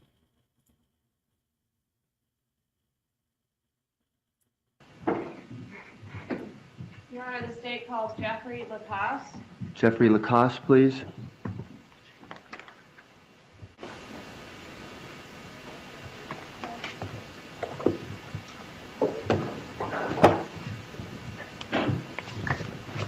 Good morning. Please come up to the witness stand. Before you have a seat, we're going to swear you in. Please raise your right hand, respond to the clerk. Do you solemnly swear or affirm that the testimony you shall give shall be the truth, the whole truth, and nothing but the truth? Please have a seat.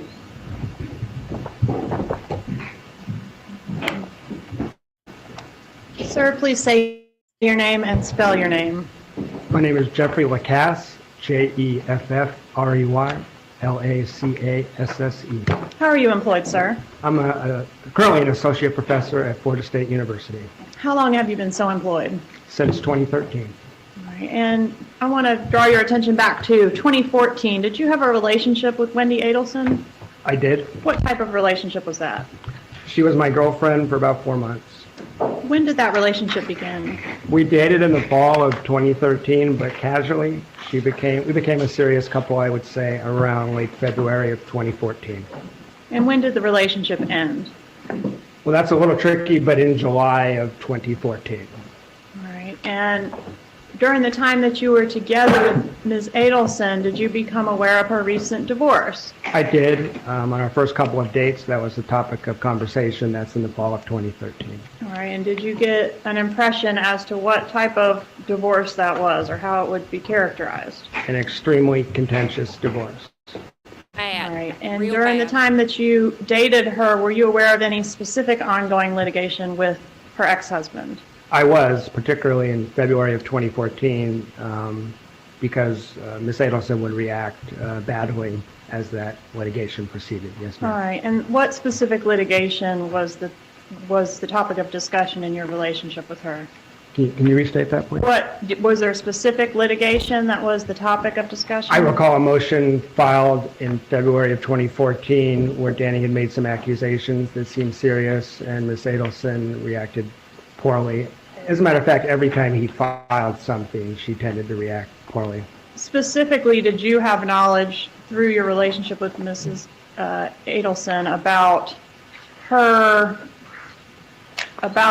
a motion that had been filed by her ex-husband that was requesting that her mother not have contact with the children unless it was supervised? Yes, I do recall that. All right, and was that one of the items that she was really upset over? Yes, there were many, but that was one for sure. Okay, so fair to say she took that litigation or that filing very seriously? Yes, she took every filing and every point in every motion very seriously, was my impression. What about her mother, Donna Adelson? Do you have any personal knowledge as to how Donna Adelson took that particular filing about her having contact with the kids? No, I do not. Did you know Dan Markel? I didn't know Dan Markel. I met Dan Markel on a handful of occasions for a few minutes on each occasion. Any issues between the two of you? No, I mean, he was my new girlfriend's ex-husband, so I was listening to Wendy Adelson describe him in terrible terms regularly. But in terms of us having an actual conflict, no, ma'am, never. No negative words ever spoken between the Oh, two no, of we you? were always very polite and cordial to one another when we interacted. Were you specifically aware of the litigation concerning Wendy Adelson's desire to relocate to South Florida with her children? Yes, that was a big topic of conversation on our first couple of dates, because it had just been denied a few months previous. Okay, why, if you know, did Wendy Adelson want to relocate to South Florida? She despised living in Tallahassee and wanted to live in Miami. And what was in Miami? Well, her parents, well, there's multiple reasons. Chief among those reasons would be the fact that her parents and brother were down there. How would you characterize her relationship with her parents and brother? Extremely close. Did Wendy Adelson ever make a joke in your presence about her TV? Yes, ma'am, she did. In October of 2013, the first time I had went to her house on Aqua Ridge, and we were going to watch a movie, she made a joke which she characterized as her brother's joke, but she was the one telling it, that, her brother had looked into hiring a hitman, but a TV was cheaper. And I heard her repeat that joke at a later occasion. All right, so you heard that joke a couple times. At least twice, yes, ma'am. All right. During your time in your relationship with Wendy Adelson, did you ever have any occasion to meet her family members? Yes. What family members did you meet? Donna Adelson came in, I believe, October, November of 2013, and we had dinner. I spoke to her very briefly. All right, is that the only family member? No, I also met Donna and Harvey would travel up here, and I would have very limited small talk with them because they took care of the kids when we would go on a date. But I didn't have a lot more interaction than that because it was sort of a secretive thing they seemed secretive in nature. When we would return from one of those dates, Wendy Adelson would never invite me inside the house. And when we were all in a group setting, say at the circus or downtown Get Down, Wendy and I would talk, the parents would be over here, and they just never said much to me. All right, so they didn't have too much interest in you, it seemed. No, they were polite but cold. All right, and what about in Miami? Did you ever take any trips to Miami? I did take one trip to Miami with Wendy in March of 2014. And what family members did you spend time with on that trip? We met with her brother, Charles Adelson, and we stayed at his house for one evening. All right. And was that the same evening that you came to meet Catherine Magbanua? Yes, we had dinner with Catherine Magbanua and Charlie Adelson prior to going to his house, yes. All right. And this is in March of 2014? Yes, it was during spring break. Wendy Adelson and I had went for alternative spring break, and it was Wednesday or Thursday of that week. We traveled to Miami to meet Charles. Charles Adelson was the point. All right. And how was Ms. Magbanua introduced to you? I don't recall exactly the word. It was clearly a dating relationship and a fairly new one. I couldn't tell you whether he said girlfriend or not, but it was a new romantic interest. Of Charlie Adelson? Of Charles Adelson, yes. All right. So the four of you have dinner in Miami, is that correct? That's correct. And do you know the date of that dinner? It's okay. Definitely March of 14? Yes, between like March 10th and 14th of 14. All right. And so you had dinner with was that the only time you ever had any contact with Catherine Magbanua? Yes. All right. So you may not be able to identify her, but if you can, is she present in the courtroom? Oh, I can identify her. Catherine Magbanua.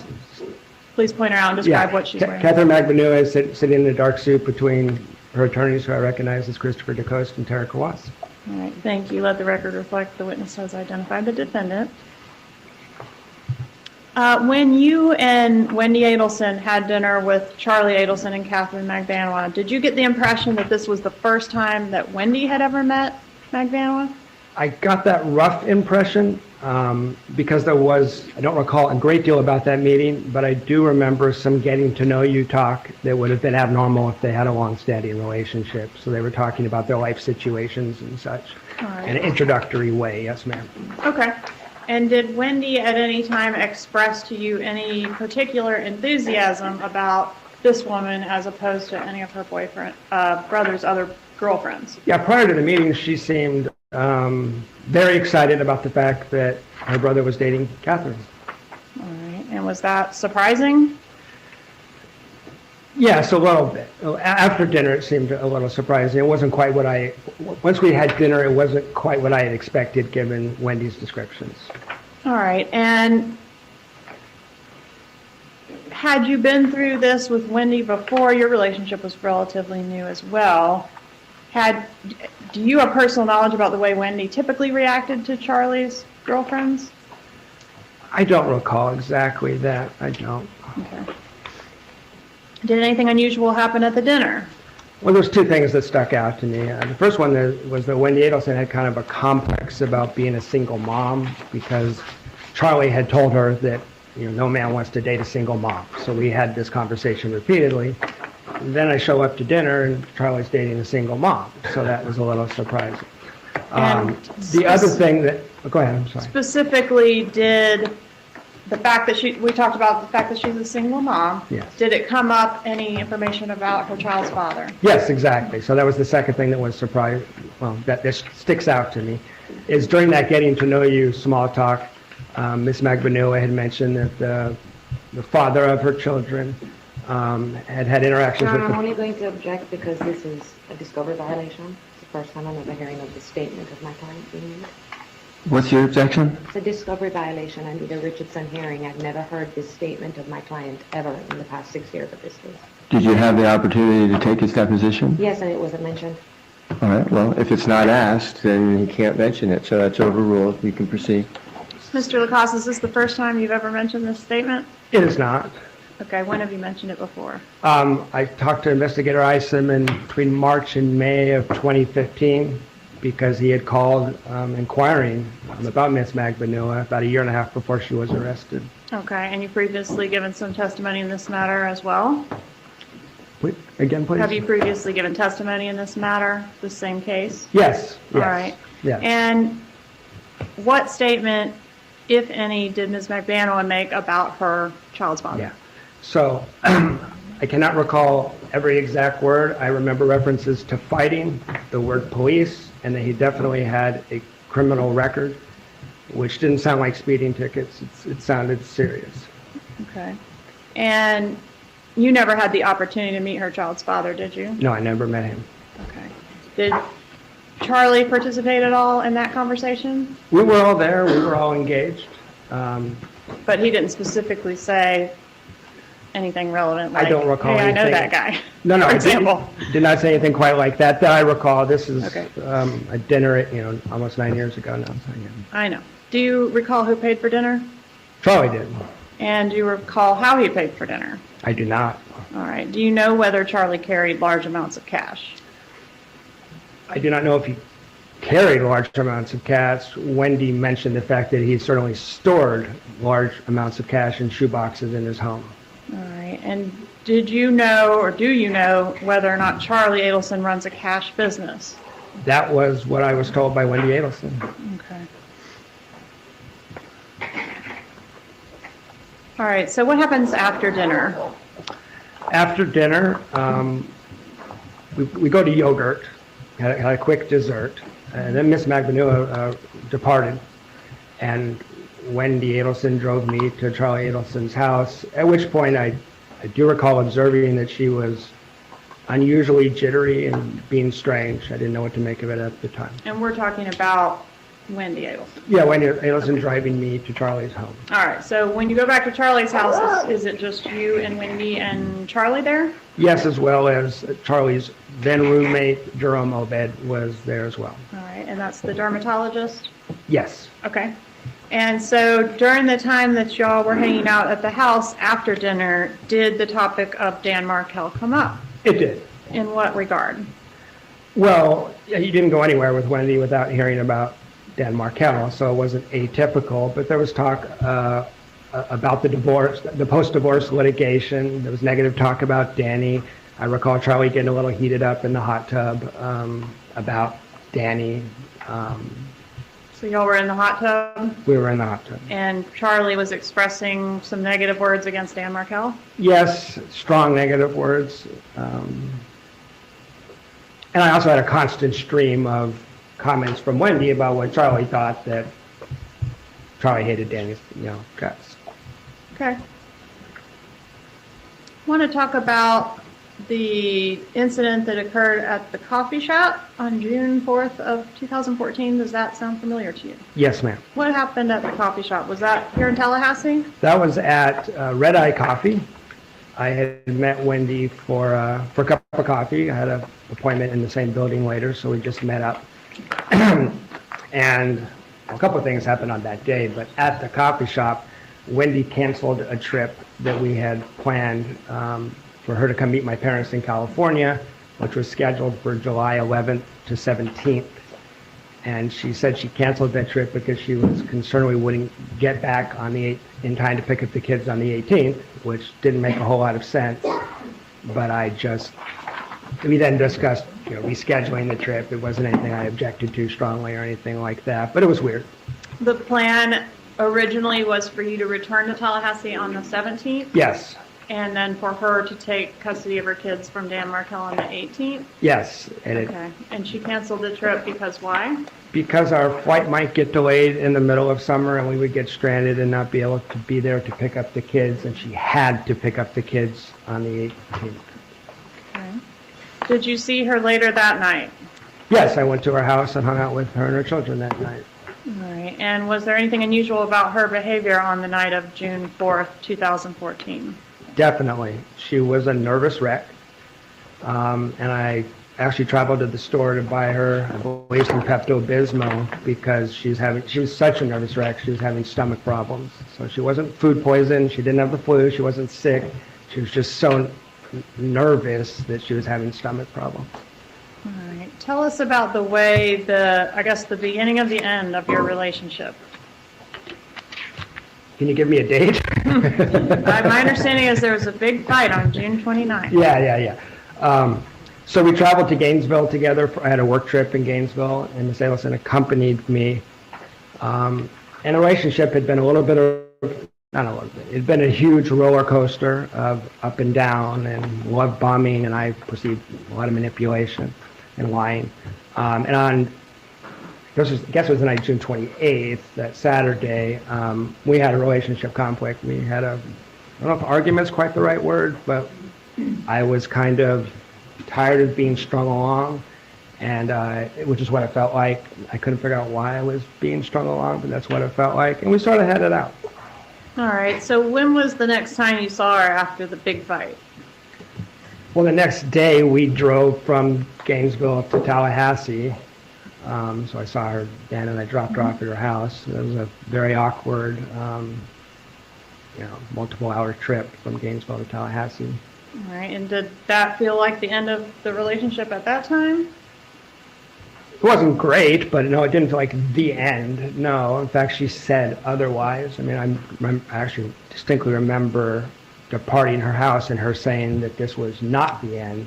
But as I said, I felt like I was being strung along, where it was a constant roller coaster in a way that seemed purposeful and manipulative.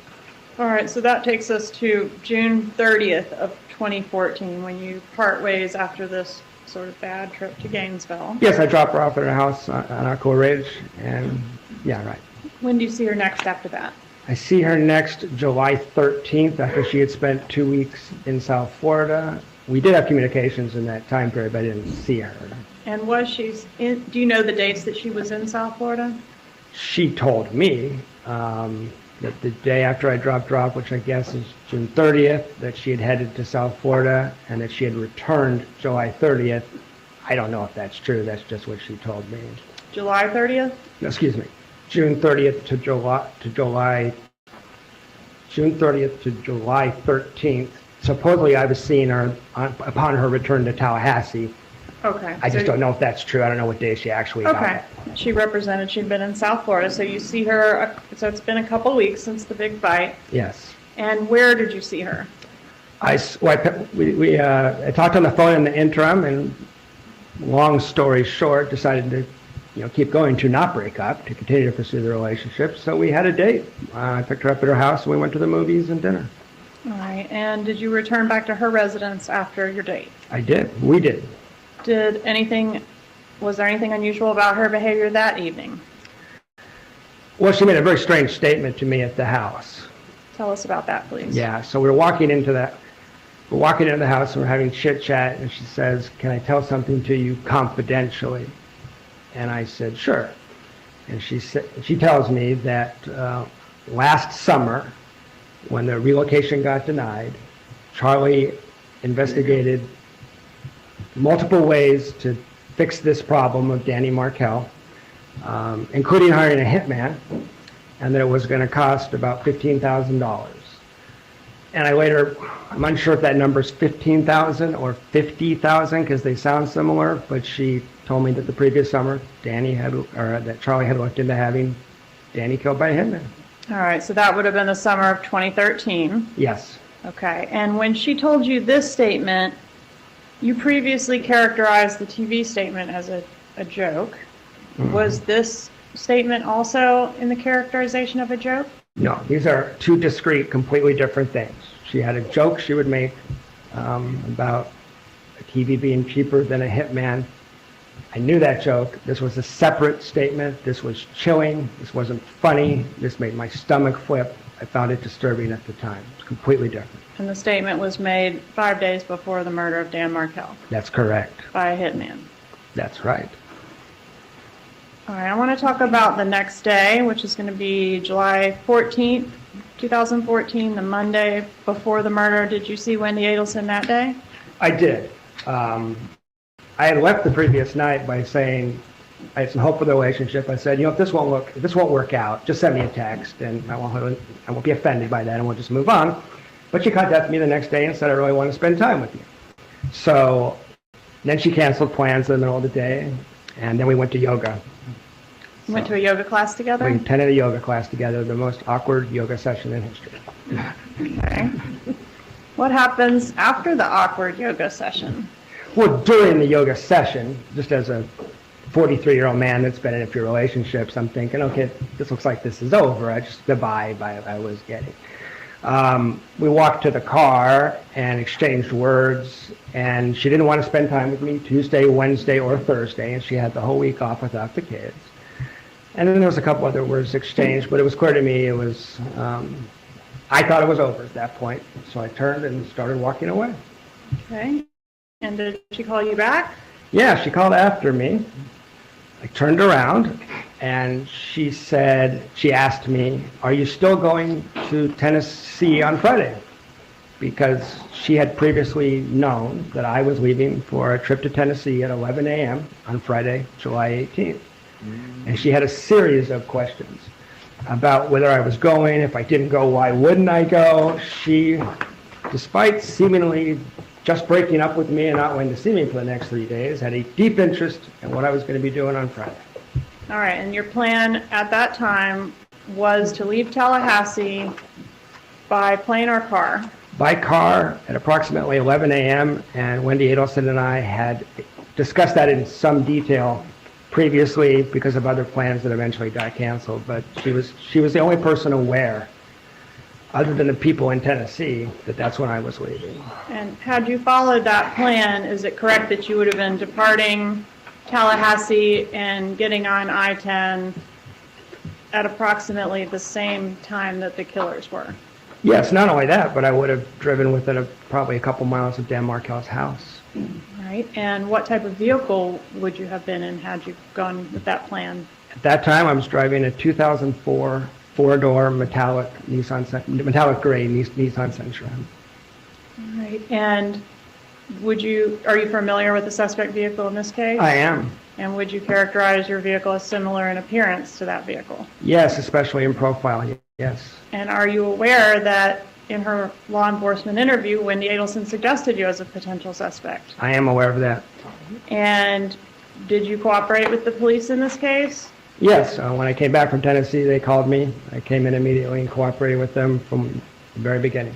And were you able to provide an alibi that eliminated you as a suspect from committing this murder? Yeah, pretty solid one. They had me on videotape at a Kmart in Tennessee a couple hours after the murder, using my credit card with my cell phone showing me there. So it was pretty good alibi. And is that because you did not follow the plan to leave at 11 a.m. on July 18th? That's right. I left the previous evening about between 6 and 8 p.m. I changed my plans. I didn't tell anybody except the people at the other end. I certainly didn't tell Wendy Adelson we weren't speaking. And so I was already out of the state by the time of the murder. Do you have any knowledge about a celebration dinner that was had after the murder of Dan Markel? I do. I eventually spoke to Wendy Adelson on the phone about 10 days after the murder. I had a couple of phone conversations with her. And in one of them, she described attending what Charlie Adelson described as a celebration dinner. And was that the dinner where she vomited at the table? Yeah, she said she hadn't eaten food in so long that as soon as the food hit her stomach, she started vomiting. All right, and were these couple phone calls after the homicide the last contact that you had with Wendy Adelson? Yes. No further questions? Cross-examination. Thank you, Your Honor. I apologize, Mr. Lacoste. I'm gonna have to read off my laptop for my questions. Okay. How are you doing today? Good, how are you? It's been a while since we've seen each other. Been a while. Everything all right? Everything's good. Okay, so, Mr. Lacoste, you are testifying today in this case under not only a state subpoena, but you received a defense subpoena as well, correct? I did. Okay. And you're testifying more specifically to explain to this jury what you know about Wendy Adelson, right? Among other things, yes. Yeah. And you were dating Wendy Adelson up until, you okay? Up until 4 days before her husband was murdered. Yes, well, that's a little tricky because Wendy Adelson had sent me an email after that yoga date saying, I need to think about things for another week, so please don't contact me until the following week. So when the murder happened, I was in a state of limbo as far as the relationship, even though I had a pretty bad feeling that this was over. Obviously, it's not good to get an email like that, but for some reason she wanted us to be technically in limbo for another week, was my perception. So it was kind of like a soft breakup, like it wasn't definitive, but hold on for a week until I get back to you kind of vibe. Well, it was more, that's correct, ma'am, but it was more than that. It was bizarre because we just had 2 weeks apart to think about things, and I could not figure out why she would want to drag it out for one more week at the time. And you'd characterize her behavior at this time as being strange, right? Yes. Okay. Now, you previously said that if there was someone aside from her parents that spent a lot of time with her leading up to the murder, it was you. In the spring of 2014, yes, to my knowledge, yes. Okay, and you had previously told the detective that during the 9 months you were dating, you were spending about 80 to 90% of your nights with Wendy, right? I don't recall saying 80 to 90% of my nights. Wendy was frequently in South Florida, and frequently traveling for business and things like that. So Wendy wasn't even in Tallahassee 70, I don't know the percentage of the time, but she was infrequently here, actually. So I spent a lot of time with her, but not so much in the fall, to be clear, and much more in January through June. And would it be fair to say that any night that she didn't have the kids with her when she was free, she'd spend those nights with you? A lot of them, not all of them. Oh. And at that time, you didn't have any kids of your own? Correct. Okay. And you saw firsthand how hard it is to be a single mother, right? Yes. From Wendy. And Wendy's different because she has a lot of help. When her parents were in town, she had a lot of help. When she traveled to South Florida, she had a lot of help. When she was on her own, it was sometimes difficult. Yes, ma'am. And Danny, or Professor Markel, he wasn't an absentee father, was he? No. Not at all, right? No.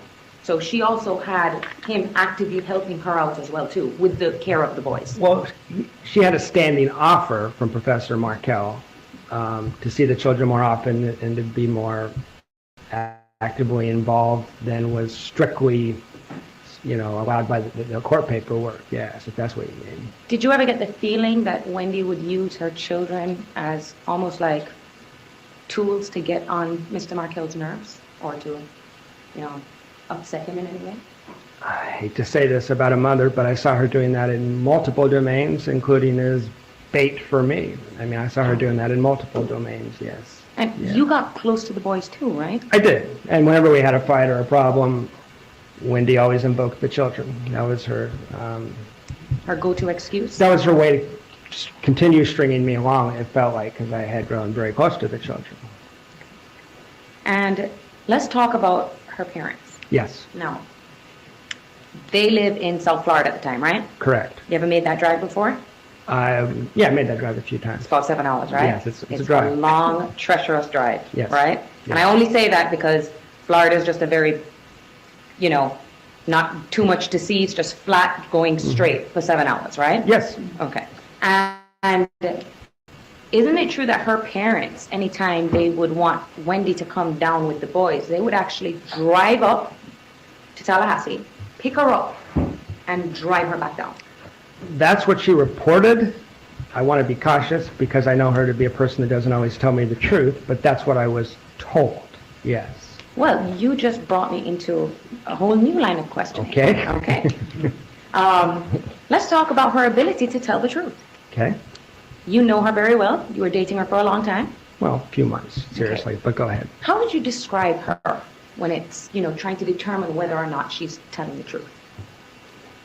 I found her to be a deeply deceitful person and not that great at it. That was my impression. Would she occasionally just put on a show, try to get people to feel sorry for her? Wendy adopted the victim role as her default social role, her way of getting attention, sympathy, etc. Yes. Did she play the victim role to you about how awful Danny was to her? Yes. And did she constantly complain about that, what a terrible person he was to her? Endlessly, yes. Okay, and this is, of course, all the only information you're getting from this is through Wendy Adelson's mouth, right? 95% of it. I mean, I also live in Tallahassee. We have a community. I heard some other things. But she had managed to persuade most of the rest of the community that what she was saying was true at the time. So, yeah. So, would you say she did that frequently? Like she'd speak openly about how upset she was with her divorce? Yes, it was the topic of conversation. If we went to dinner with friends, that's what we were going to talk about. Frankly, it got old. And she worked at the same place he did, right? Yes, they both worked at the College of Law. So she was disparaging him amongst his colleagues as well, too, right?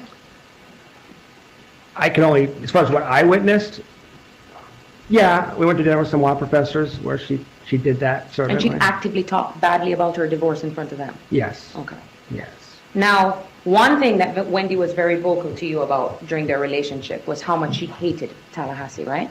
Yes. Okay. And that was almost a daily conversation, how much she hated living here. Yeah, Danny was part one, how bad Tallahassee was part two. That was the plot of every day, basically. And that's why you kind of say it started to get old, because those are basically the things that she would talk about over and over and over again. Yes. Okay. And she blamed Dan Markel for being stuck in Tallahassee. There's no question about that. No, she did blame, well, she blamed Dan Markel for getting her stuck in Tallahassee, yes. Had you ever heard her say that if something happened to him, she'd be able to go home? Yeah, on that night that I related to Ms. Kappelman, July 13th, part of that conversation was if anything ever happened to Danny, she would probably, she would return to South Florida. Now, and that's actually what happened in this case, right? It's exactly what happened in this case a week later. Yeah. As soon as he was murdered, less than a week later, she was in South Florida. That's my understanding. Right. Now, you love living in Tallahassee, right? I love Tallahassee, yeah. All right. And you chose to move here from Phoenix. I did. Didn't she think you were crazy from leaving Phoenix, a bigger city, than coming here? I don't know if she said I was crazy, but it was, I'll put it this way, it was not possible to persuade her that Tallahassee had some redeeming attributes, and also that this wasn't the rest of her life, that, at some point she would be able to leave when the children were older, that, it was a very immature sort of take on it. And you tried sometimes to, highlight the wonderful things about Tallahassee to her, but was that a fruitless effort? That was always unsuccessful. I mean, I did my best, but it was like talking to a wall. She wrote a book where she shreds Tallahassee. I mean, she really doesn't like Tallahassee. Isn't it true that she thought that she was better than the people that lived in Tallahassee? Yeah. And did you ever catch her crying uncontrollably because she felt that she was stuck here?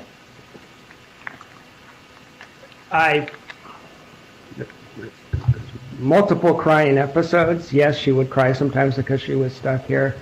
She also used to cry, especially in the months preceding the murder, for no reason that I could discern.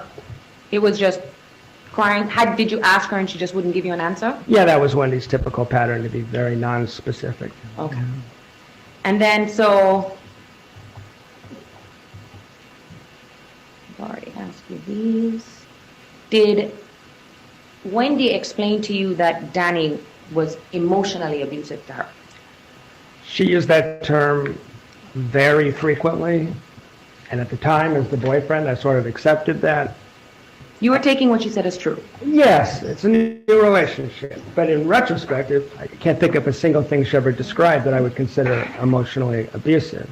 She did tell you once, though, that, well, she felt this was emotionally disturbing to her, that Danny would make her sit in silence if they were to drive down to South Florida.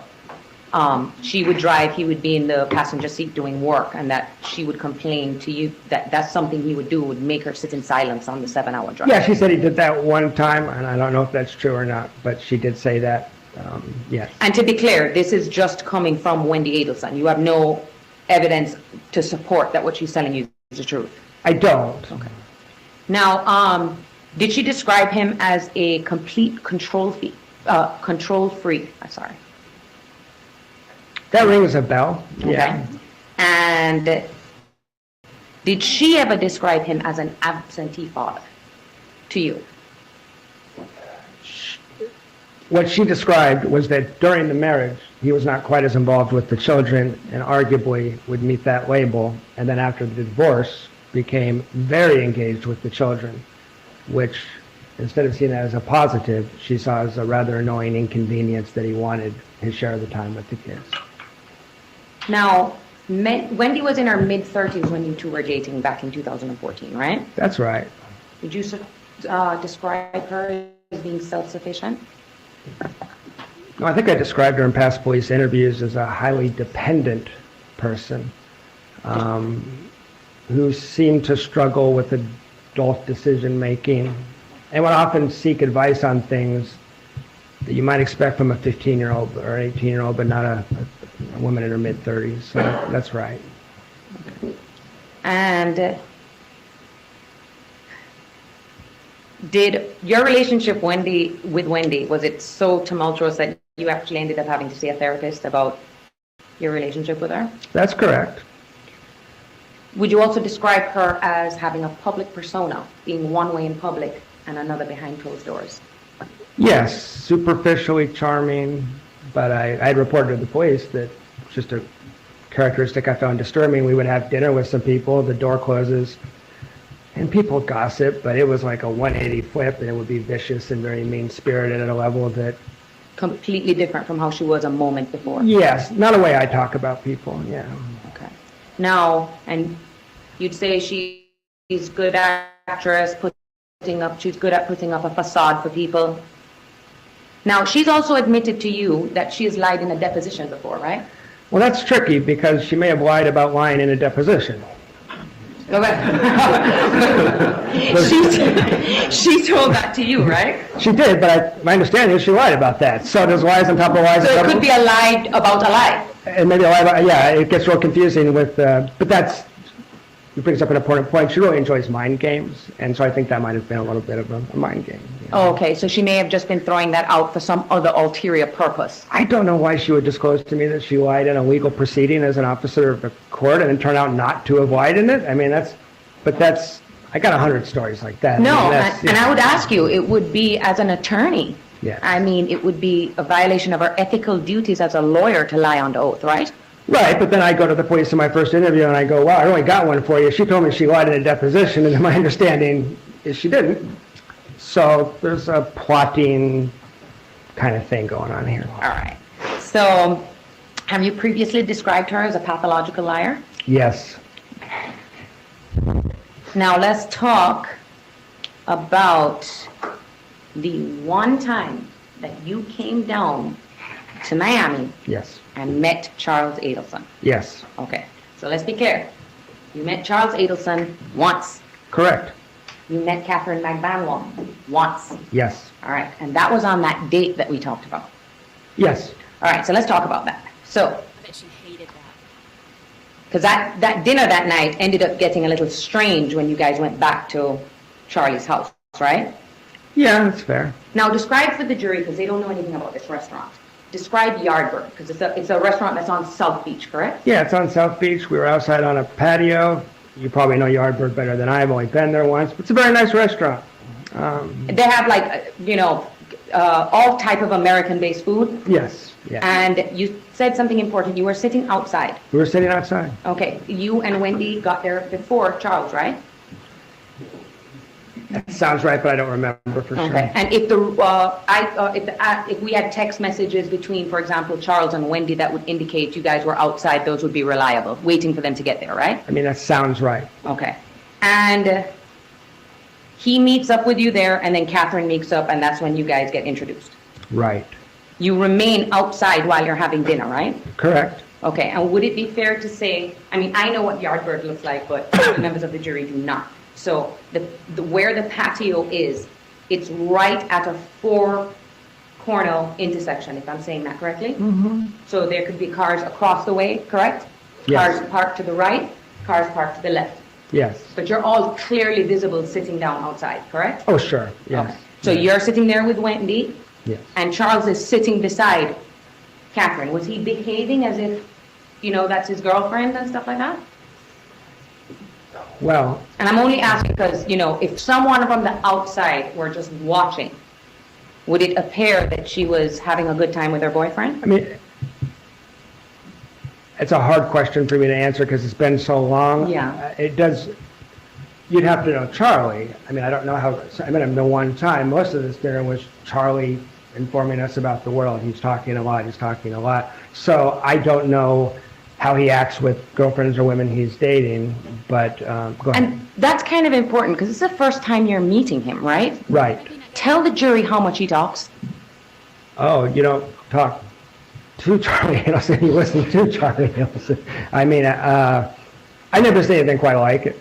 Right? Right. He dominates the entire conversation. He dominated that conversation, and I don't remember what was said at that conversation, but there was interaction in that conversation. There was other people talking. I mean, I don't want that to be taken too far because Charlie was certainly a character and someone I had a bad feeling about immediately, honestly, but it wasn't like 99% was just Charlie talking. Yeah, of course. Him and Kitty were relating things they had done together. I don't remember the specifics 8 years later, but yeah. And you had said on direct examination, he introduced Katie to you as his girlfriend. I right? don't remember him saying the word girlfriend. But he, like you said, he was talking about how things that they had done before, that it was obvious to you that they were dating, right? Yeah, and then it was fairly new, yeah. Okay. It wouldn't be too smart for him to be introducing people if he's conspiring them, right? Can you restate that? It wouldn't be very smart of him to be introducing someone he's conspiring with to commit murder to other people, right? I mean, I'm not an investigator. I'm not an expert on what's smart when conducting a criminal conspiracy.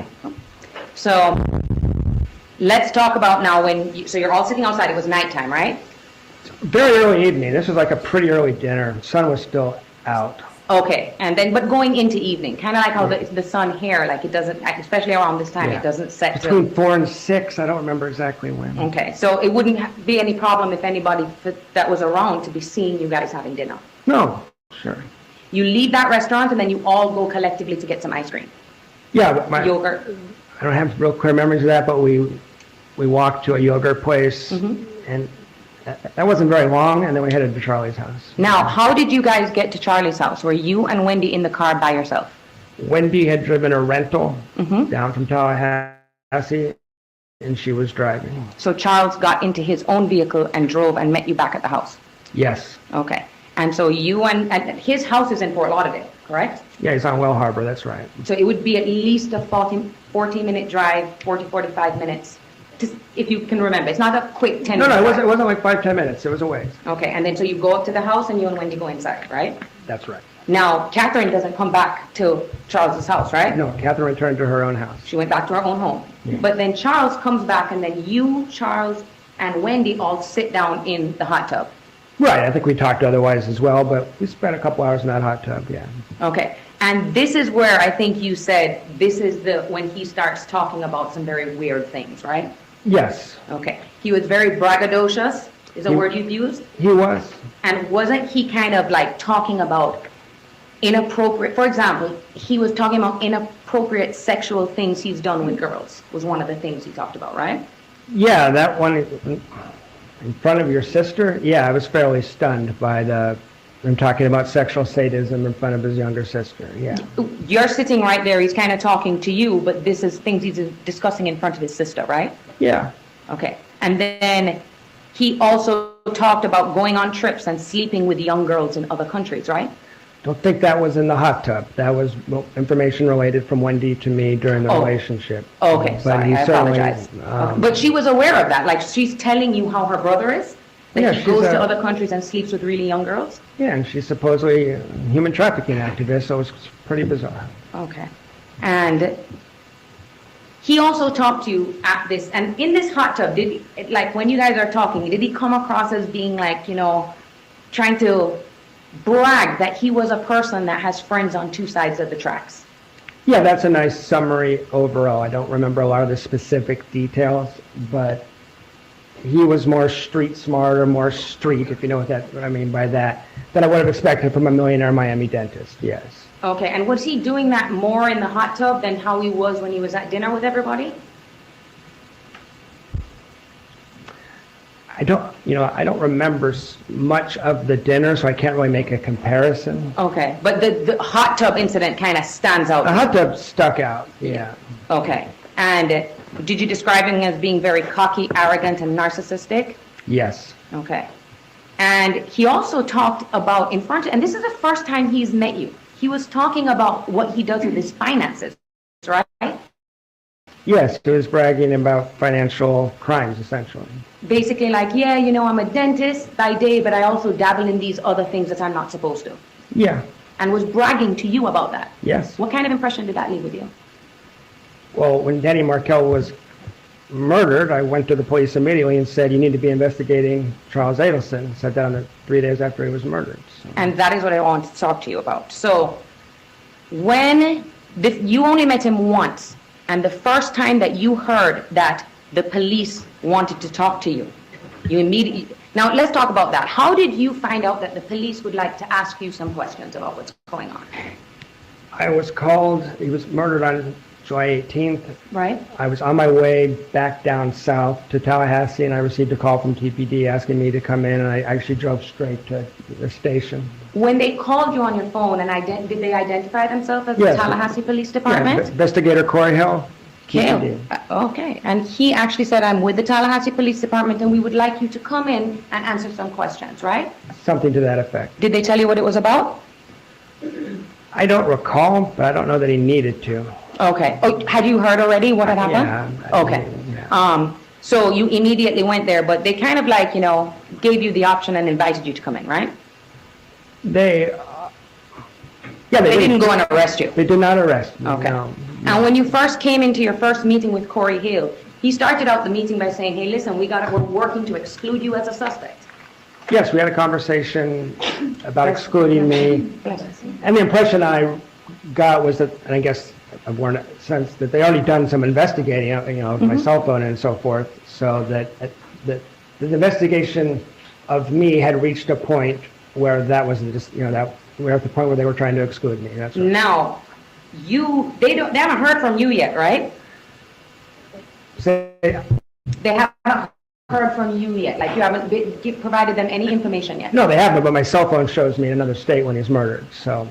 But at that time, though, you hadn't realized Wendy had kind of named you or implied that you could have been a suspect in this case, right?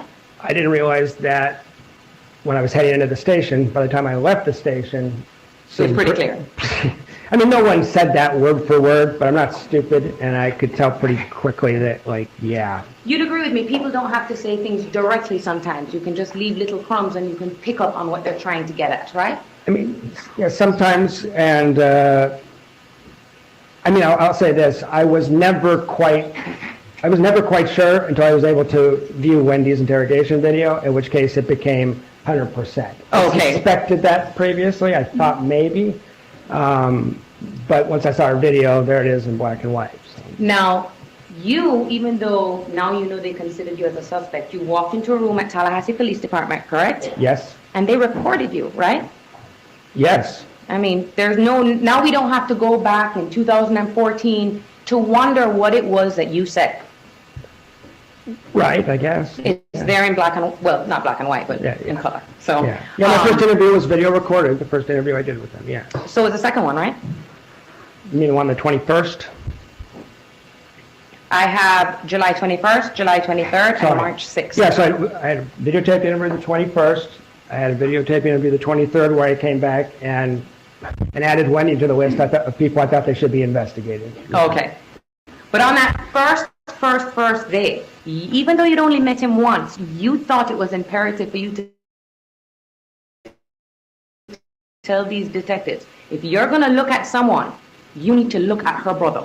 I did that reluctantly. I was worried about my safety, but I did. That's right. That's correct. Yeah. You were even in that point, even though you'd only met him one time, asked if you could speak to them off the record, right? Yeah, I got a feeling about Charlie. I had a bad feeling. And explain to the jury, it wasn't that, oh, I want to tell you something that, may be bad for me. I'm scared that Charlie may come back and do something if I call him out. Yeah, it's also just caught in the crosshairs of a criminal investigation, which is like being thrown into a weird movie. It's a very bizarre sort of thing. I didn't know how realistic that threat would be, but I thought Charlie was potentially a dangerous person. And this was, like I said, and I'm going to stress it, only after meeting him once. Yeah, about 4 hours is all it took. Oh, 4 hours. All right. So now going back to, I want to talk about those dates leading up to when you guys, when Professor Markel was murdered. Yes. So you talked about the trip to Gainesville, and this is when things started to get weird with the fighting between you and Wendy, correct? Correct. That's when the big disagreement was, yes. Okay, and then on the drive back, you had described that as the most awkward drive ever? Yes. Okay, and so you returned to Tallahassee, and the next day, she leaves to Miami. That's what you told me she was doing, yeah. I assume that happened. So on July 1st of 2014, she would have been in Miami, as best as you can recollect. Yes. Okay. And all the way up until July 13th. Yes. All the time she's texting with you, communicating with you while she's in Miami, right? Yeah, we had 5 to 10 communications, some phone calls, some video chats with the kids. She was cleaning out her childhood room in Coral Springs. I remember video chatting with her and the kids. So yeah, that's right. Nothing in those communications indicating to you that something was amiss? That she was going to probably come back and the next day ask to take a week break? Oh, I mean, we had some heart-to-hearts. I got these long emails. She kept, this is what I'm talking about, being strung along. This is what I'm referring to. It would make sense you have the big fight, you break up. It wasn't like that. I'm getting texts that say, I miss you. I'm getting 1,000-word emails. We're having video chats with the kids. We're on the phone, and it seemed like we were going to work things out, which is why that breakup date is so hard to pin down. Which is why it was so odd to you. It's extremely strange. So she gets back to Tallahassee, and on the Monday before Dan Markel is killed, that's when you guys have dinner, right? What's the calendar date, ma'am? I know it is the 13th. The 13th is the dinner. I had to go back 5 yeah. So that's, July 13th we had dinner and saw a movie, that's correct. Okay, and you watched the movie Neighbors? We did. Excellent movie, okay. And another thing she did that was, and you had spoken to the Miss Kappelman about this, is that she specifically, after you guys broke up, or after the yoga session on the Tuesday, that she specifically asked you about your travel plans on Friday. That's correct. Okay, and you actually thought that was strange because you're getting the vibe that we're breaking up, but now you're asking me where I'm going to be on Friday at 11 a.m. Which is why I went to the police on July 23rd and highlighted that as the first of many suspicious things I thought they needed to know. And you'd agree with me that at the time when you first spoke to the police, and I mean it's common sense, that your memory of the details of everything that went on in 2014 were better in 2014. Mostly, although I also, mostly. Like if we went into details about what you did Monday, Tuesday, Wednesday, Thursday, Friday, you'd know back then better than you do now. As far as memory, yes, but I also reviewed all my text messages and emails when I came back to talk to the police a few months later, and that did raise things that I did not remember in July. And so you would agree with me that first time you probably weren't properly equipped to give them all the details. You needed to go back and review things, right? I think I gave them the important details on those first 2 days, which is Charlie and Wendy Adelson need to be investigated, but there were other details that I uncovered as I thought about it. It's also a pretty traumatic situation. It takes a little bit to get your head on straight, to think straight, obviously. Now, so you leave Thursday, but you never tell Wendy that you're leaving on Thursday, right? No, I did not. So as far as she knew, you were leaving on Friday at 11 a.m. Yes. All right. And you'd agree with me that had it not been for your credit card receipts, the Walmart video, and other things, you probably could be sitting at the table between two lawyers, right? I mean, if I had left town without a cell phone, not entered a store, not used a credit card, things could have been more complicated. But this was in 2014. It's a pretty unlikely scenario, it seems like to me. I worried that there was an effort made to, make it look as if, but there was also 10 other reasons that would have, that word exculpatory. There's 10 other reasons why I couldn't have done it that we didn't even have to go to because we had this videotape of me at a Kmart. You didn't even have to go there because they gave you the opportunity to give everything over and for you to, explain your side of the story, right? Well, they filed search warrants. It wasn't, They got a search warrant again? That's Did they tell you that before they spoke? My understanding is they had search warrants for cell phones and financial records, or some sort of court paperwork. I'm not a lawyer, but it wasn't as simple as I show them your cell phone when you walk away. I showed them that to show, look, I didn't do it, and they did additional investigation after that. Okay, but you'd agree with me that had you had to get those things, I don't know, maybe 2-3 years after, they may have disappeared. There probably may not have been a video. If your cell records, for example, if you have Sprint, they only hold them for 2 years, right? Yeah, I don't know anything about that. Okay, but at the time is when you probably should be gathering as much evidence as possible before, it goes stale or expires, right? Again, I'm not a criminal investigator, and I'm only asking based on common sense. well, I hope I have some common sense. I mean, but maybe I don't. I'm a college professor. It doesn't always go together. That sounds right, but I worry that I'm giving you opinion based on no expertise on law enforcement or investigations whatsoever. I want to stick to what I know. No, and I appreciate that, Mr. Lacoste, because I don't want anything to come across. Yeah, not an expert. Explain 100% to the jury. Now, another thing I wanted to make clear is that statement, the joke that Wendy made about, oh, my brother had joked about looking into hiring a hitman, but got me this TV as a divorce present. It was cheaper, right? Well, that's the joke, not what I would call the chilling statement. Right. I'm talking about the joke. Yes. She told you that he said that the summer that they were divorced, right? Say that again, please. That would have been in the summer of 2013, correct? I don't know when the joke started. If Wendy told a joke once, she was one of those people, you probably hear it 10 more times, so I don't know how long she's been telling that joke, how many times she told it. But you'd agree with me that if, based on what she's saying to you, that it would have been around the time of the divorce that he made that representation or Yeah, I joke. just don't know when she started telling that joke, although I heard it for the first time in October of 2013. Okay, and you have no idea when he met Miss McDonald, right? Who's he? Charlie. Charlie. No, I don't know when they met.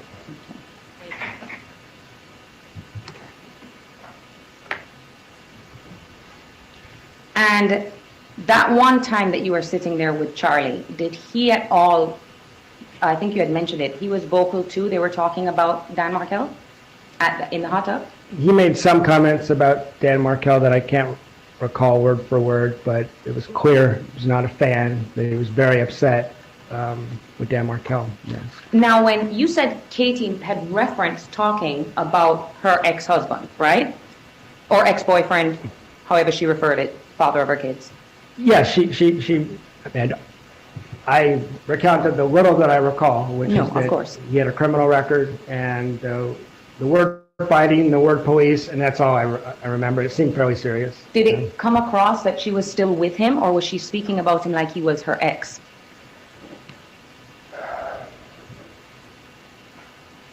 I don't think I know the answer to that question. Okay, and that's a fair response. I'm just asking what you remember. I'm trying to separate what I know from what I've heard since, and I don't think I would know. Okay, and the things she had said was he has a criminal record, issues with the police. Did she mention anything about the fact that he was on drugs? Anything like that sound familiar? You know, I really wish I could remember every word from that conversation. It seems important now. I can't. But to your prior question, clearly Charlie was dating Catherine now, so I didn't get the impression that she was still with the father of her children, but there was some sort of ongoing relationship due to the kids in custody, and there was a mention of some kind of court thing. I don't know what it was. So there was obviously still some sort of social connection, but I don't think they were dating. Kind of like Wendy and Danny, right? Like if we were to look at, your phone records and Katie's phone not Katie, and Wendy's phone records. At the time you were dating her, right? She'd be in constant communication with you, correct? Oh, well, that's funny. Wendy was notorious for not returning texts or phone calls, so. But there'd be a lot of communications from you to her, though. No, there would be communications both ways, to be fair, sure. I don't know what you would consider a lot, but yeah, we're dating, there's going to be communications. And there should be communications between her and the father of her kids, right? That was an issue, I think, that was actually headed into court on what basis that was allowed, when he could text her. They had a parenting coordinator, she was protesting, so I think, I don't have personal knowledge of that. That was actually a contentious issue, is how much should he be allowed to contact her was an issue in contention. He wanted more, but it didn't suggest that he had no contact with them, right? No, not that he had no contact, but she wanted as limited contact with him as possible, given that they were divorced, and I think Professor Markel was trying to be more collaborative as, co-parenting in that situation. So I remember situations where she would get a text and very upset that he texted her, for example. Do you recall anything unusual about Charlie when Katie was talking about her ex? No. Did he say anything like, I don't know that guy? I wish I could remember that conversation. I told you everything I could remember about that conversation. All right. Can I have one more, Aaron? Right.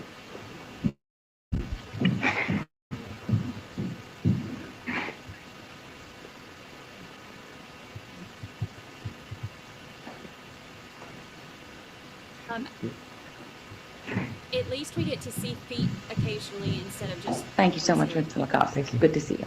Thank you. All right, thank you. Hold on one second. Any redirect? Yes, Your Honor.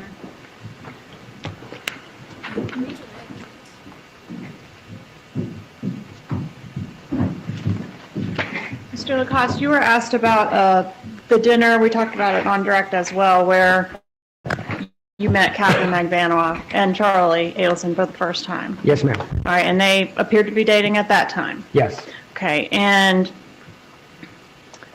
can you tell us the date, or is there anything that would refresh your memory of the date of that dinner? It was during spring break 2014. Okay, so sometime in that. Like March 10th to 14th. Honestly, I think I've said it before. I've just forgotten it today. I apologize. That's okay. I just wondered if there was anything that you could look at that would refresh your recollection on the specific date, because I think you have said before. I think I have said it before. I don't know where. Okay. All right. And when you departed the dinner, you went to a vehicle and Mr. Adelson went to his vehicle. Were your vehicles in close proximity to each other, or was he parked somewhere else where you couldn't see him? I couldn't see his vehicle. I've been asked that before, because Wendy Adelson and I had arrived in that area hours earlier. We're kind of walking around looking at shops and stuff. So I don't remember the parking arrangement, but I don't think we were parked right up against it compared to them. Okay. And once you returned to your vehicles, you returned to Mr. Adelson's residence, is that right? Correct. And did you say you spent the night there that night? I did. I flew out the next morning. Okay.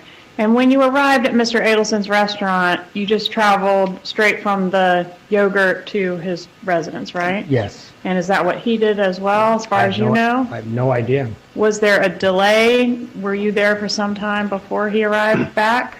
I don't recall. Okay. When he arrived back at his residence, I guess once you got there, did you have to wait for him to let you in? Were you waiting outside for some time? That could be true, but I don't recall it. Okay. When he did arrive, did it appear that he was shaken or upset about something? I don't recall that. Did he have any obvious injuries? Did it appear he'd been in some type of physical altercation? I don't recall any of that. Is that something you think you would recall? I think so. I mean, he was the same in the hot tub as he was in dinner, only more so, if that makes sense. It wasn't a slide towards a negative direction or injuries or anything like that. It was like he was holding more once he got home. It seemed like more of jovial. Say again? Jovial, outgoing, Very talkative. gregarious. Hyperverbal is what we call it in clinical work. Hyperverbal. All right, and during his hyperverbal session of word vomiting all over the hot tub, did he mention that he had just been in an altercation of some type in the parking lot of the restaurant? Is that something you would have remembered? I think I would have remembered that. Is there any connection between you and the people that killed Dan Markel? No. You weren't on the wiretap, were you? No. You weren't captured at all on the wiretap? No. Judge, I'm going to object to the outside scope across. Overruled. You were asked on cross-examination about your alibi, right? Yes. I know if you didn't have that alibi, you might be a suspect in this case, right? Yes. Well, you don't have any connection to the killers, do you? Zero. All right, and you talked about the joke about hiring a hitman. It was made in 2013, yes? And the chilling statement about Charlie's serious interest in hiring a hitman was made to you 5 days before the murder, correct? Correct. And it was referencing that he had done that in 2013. That's right. All right, but obviously, was the murder of Dan Markel accomplished in 2013? No. Danny lived throughout 2013 and through half of 2014. All right, and it was accomplished in 2014 That's correct. when Charlie Adelson was dating who? Catherine Magbanua, that's correct. No further questions. All right, we can release a witness. I'd like him to remain under the ruling, Your Honor. Okay, you'll remain under subpoena. They'll let you know if you need to testify again, okay? Thank you, sir. All right, you're free to go. Thank you. All right, we're going to take our lunch break now. I apologize. We have gone well over the noon hour, and we're almost at 1 o'clock. So I'm going to give you until 2 o'clock, and we'll start promptly.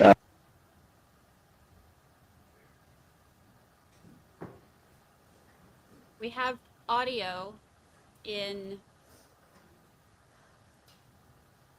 the carpet room.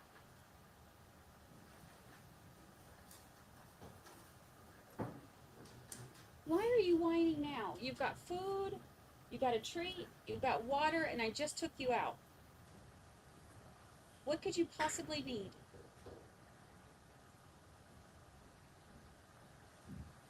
What could you possibly need? Huh? You want another treat, you little stinker?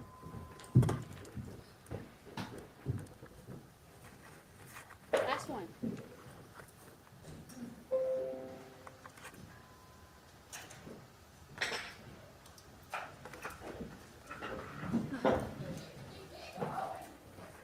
All right, let's see what's going on here.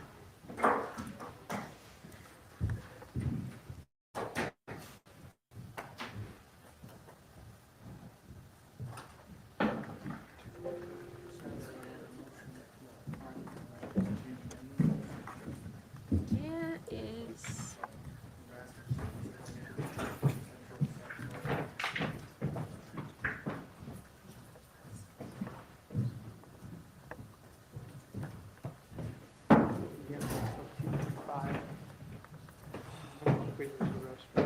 good timing. Good timing.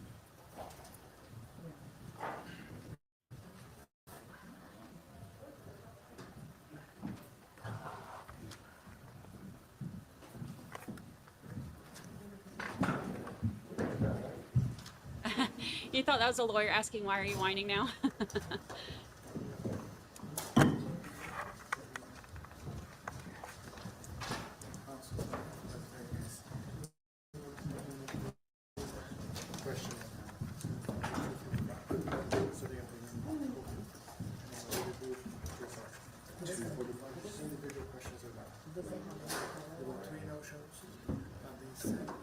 He's not looking. He's not looking quite as.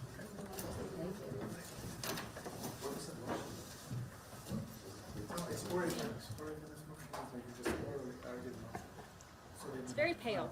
Of course, I guess they don't have time beds in county jail.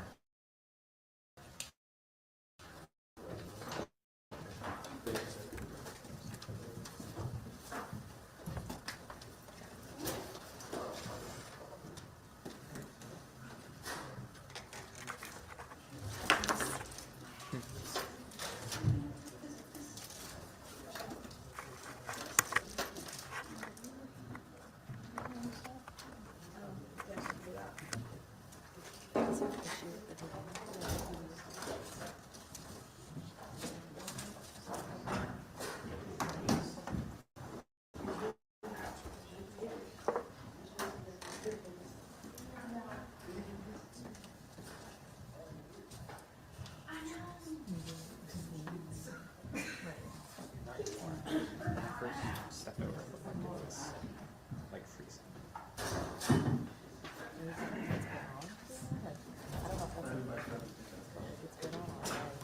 Are they okay if we just swap it out with the other two? He does, just like that. Yeah. Like that real tasty one.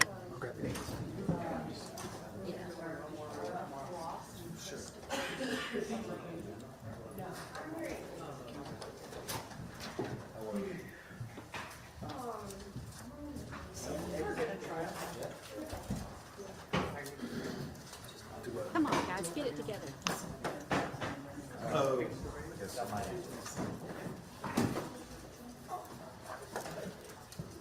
Did they turn the air loose? Did they turn the air loose? He was excused. Do we know why?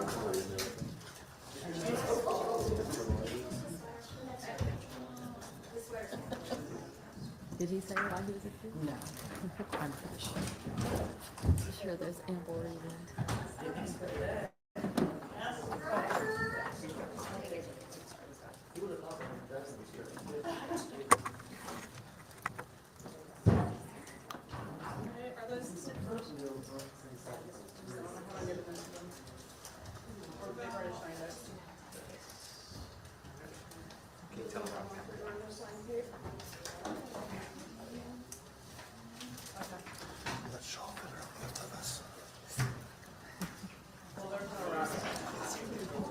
Oh.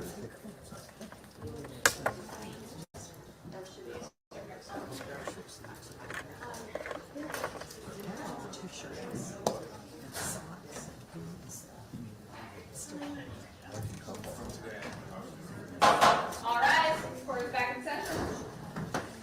Here we go. Kelly B, I have not heard that yet. I'll have to listen to it. Everyone can be seated.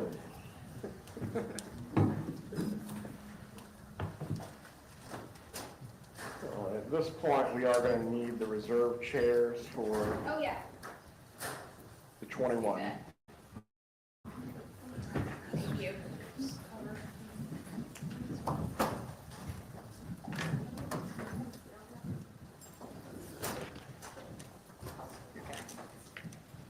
You can be seated.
Is Kappelman back yet?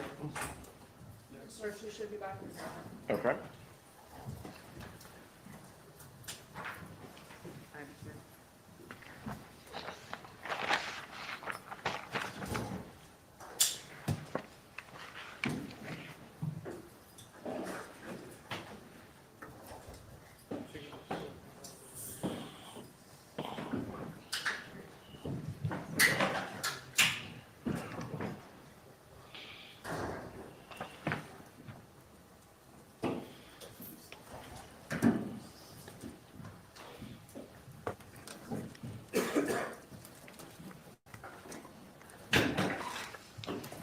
All right, while we're getting set for the group for Dyer, let's go ahead and address one issue that I've just thought of.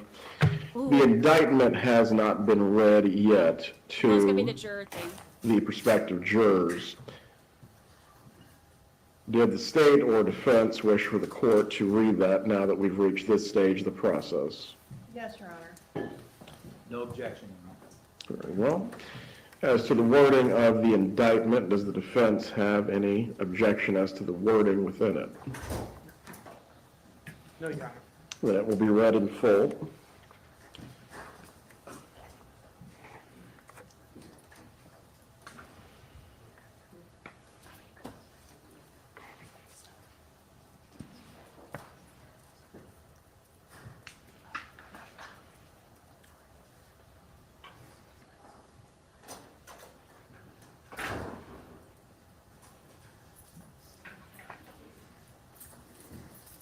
Did they reach or did they get the jury?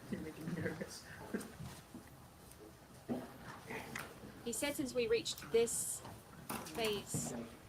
Yes.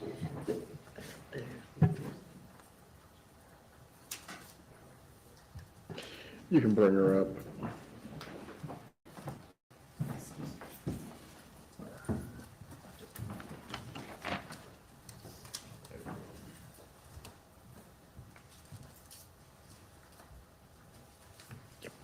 You can come right here. I've reviewed your note on this. Really.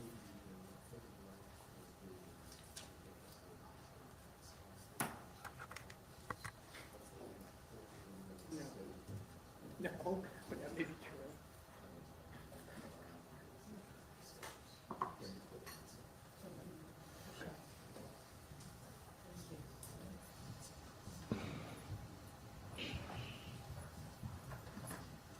This is a big deal.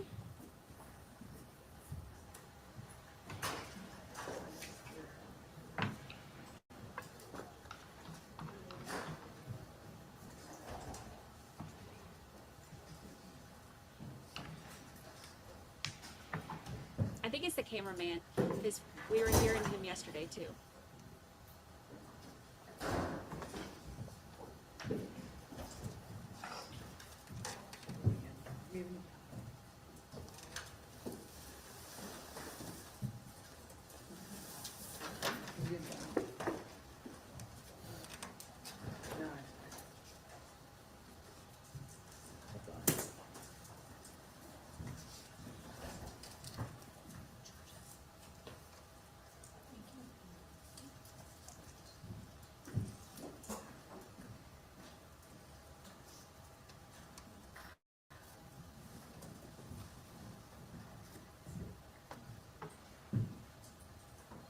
Who? See, we never get to watch this part. Is this where they're going to each get rid of specific jurors?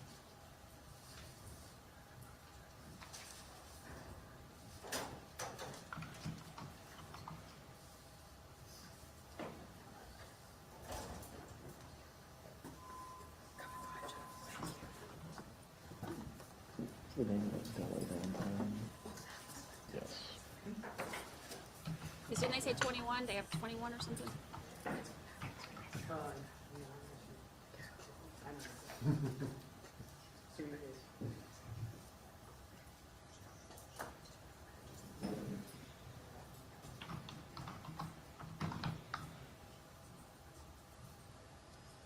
I'm gonna need them, like, it's kind of like when you come back from commercial break and they tell you what's going on. That's what I'm gonna need for them to do.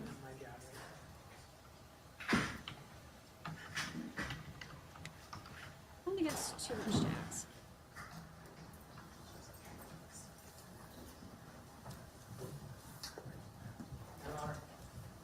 Before the jury is brought in, Yes, sir. not going to mention the name. Would you, I know Your Honor's been very careful to do this so far. Would you just put even a heavier emphasis on the admonition not to post on social media? There's one prospective juror, juror number 19, who made a post today, I'm sorry, 119, who made a post today. It's a fairly innocuous post, taking what the kids call a selfie, at least my kids. What the kids and call a commenting selfie. about doing their civic duty. I've seen that slide downhill real quick when someone gets comfortable posting about jury service. So out to the court, and hopefully that's the worst of it. Yeah. Please show over the post. All right, we'll settle this and then they can be brought in. State, do you have anything to add concerning this? No, Your Honor. All right, I will instruct the prospective jurors as requested. Please bring them in. Thank you, Your Honor. Look, 119 and 33, and they're acting a fool.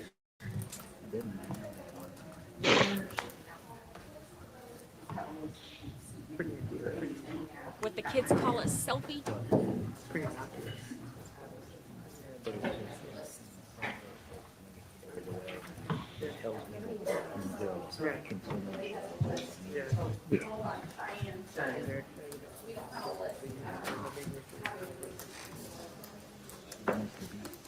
Want to see what I wrote about? Nope. All right. Look.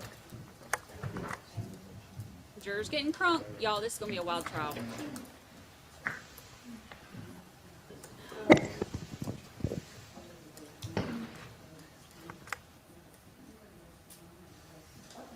Apparently not, Buffy Bot. Apparently, that's what the kids call it.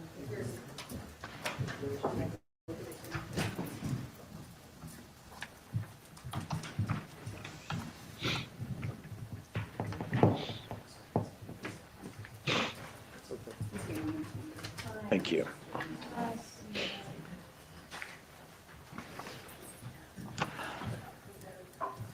Ooh, I wonder if she hashtagged it. Somebody see if you can find that selfie from the juror before they make her delete it. Ooh, hurry up before they make her delete it. Take one.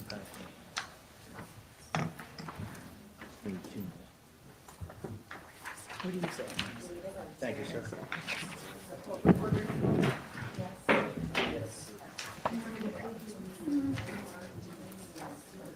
That's fine. We're going to go without them. If the clerk could read the numbers as to the combined panels of who will not be present this afternoon. Would you like the new number or the old number? Just the new number based on the combining of all three panels.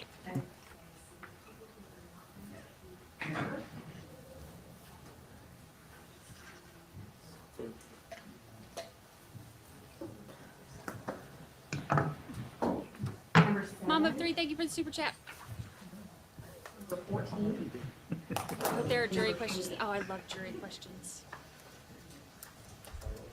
I don't see many jury questions in Florida, though. Yes.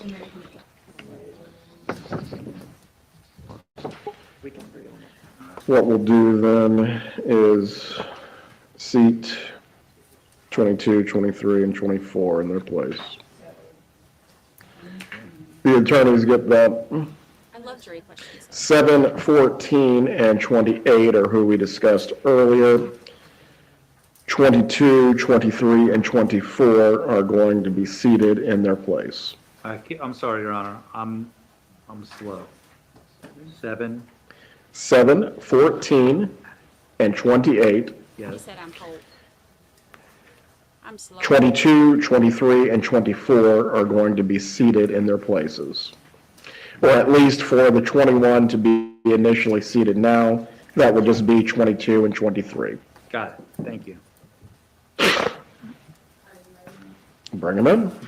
22 is the one with the medical appointment. Oh, yes. That's fine. We'll bring him in and release him now at this point. So it'll just... So it would really be 23 and 24 then, once 22 is released. So 23 will go in seat 7 and 24 will go in seat 14, correct? Correct. Thank you. Okay, Ms. Moore? This part's really interesting. And then there's the carpet. Walker?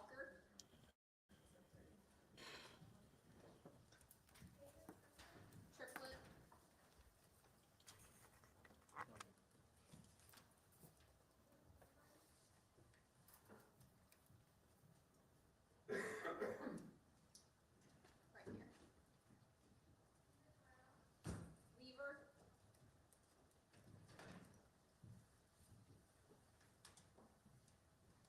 Gosling?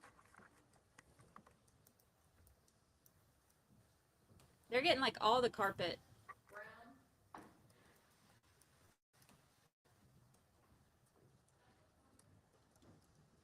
You know what, Cheyenne wasn't out there, so I just sent you Brazos. She wasn't in here when Susanna said that. Brazos is who I need. Do you have Miss Gardner? You Miss Gardner? Yeah. Okay, this seat's for Brazos. Miss Gardner, come this way, please. Conyers?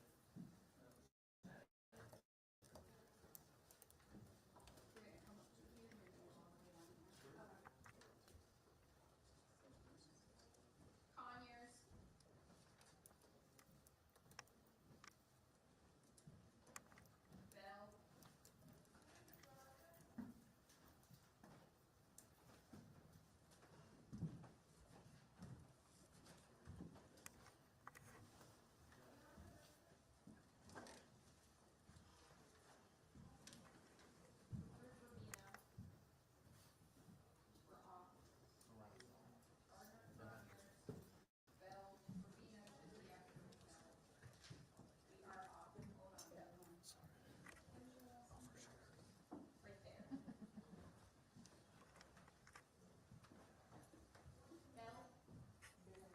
Bell right there. Where's Rubino? Rubino, right here, please. Daigle after Rubino.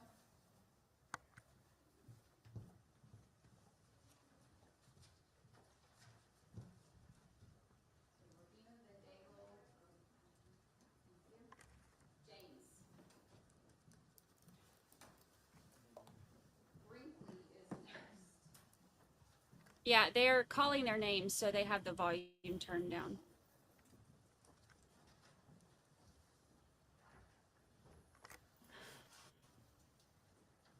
Yes, ma'am. Thank you. Actually, one moment before you see anyone else. Mr. Brazos, did you still need to take your medical? So in the meantime, we get to see fancy carpet and In seat, the wheels on the rolly chairs.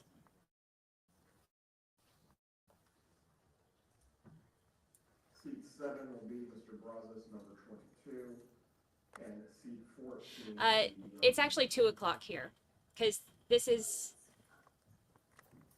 not the big part of Florida. We're in the Panhandle. So we're actually Central Time Zone.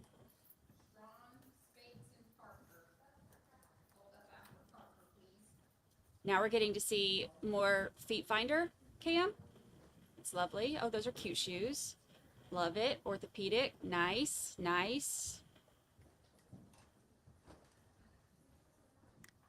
Lovely. Some wires. Oh, I would totally mess this up. I would unplug something. Totally mess that up.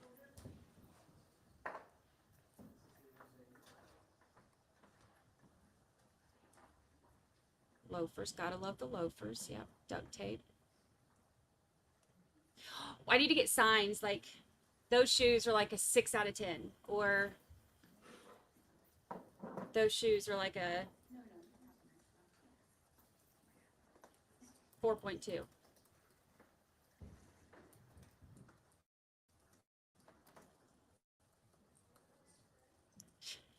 Chrissy Bacon. She has a nice head of hair. She has a lovely head of hair. Yes. Yes, Chrissy Bacon. Lovely head of hair. Oh my gosh, need sneakers with Velcro. Would y'all just like pass out if somebody walked by with like the shoes that like light up? Like the kids' shoes? I would pass out. I would fall out of my chair. That would be incredible. That would make my day.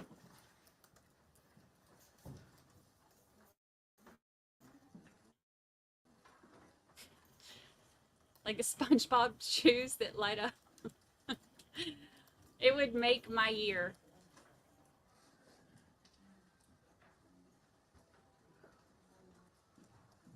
Or like the little ones with the rolly things on them. What are those called? Heelys or something? Or did I just make that up? Or is that what they're called? Did I make that up? That's a thing, right? Heelys? Isn't that what they're called? Heelys. Yeah, see? Yes. Knew it. Nailed it. I know my shoes. Jellies. I used to have jelly. When I was little, I had jellies in every single color. Loved them.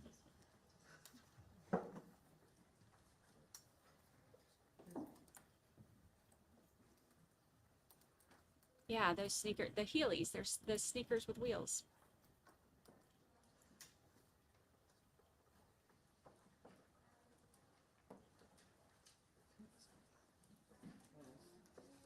It would be incredible.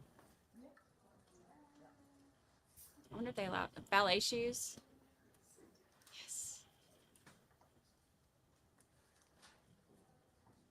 She would have to walk across the floor.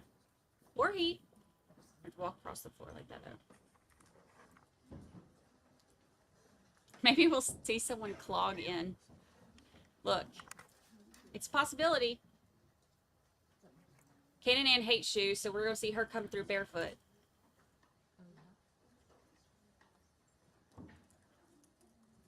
Y'all don't like clowns, so no clown shoes, I reckon.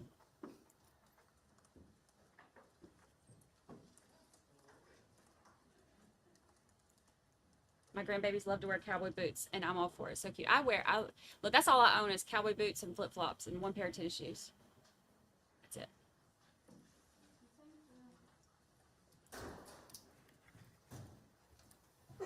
I do have a pair of Uggs, but I haven't worn them since I moved to Florida.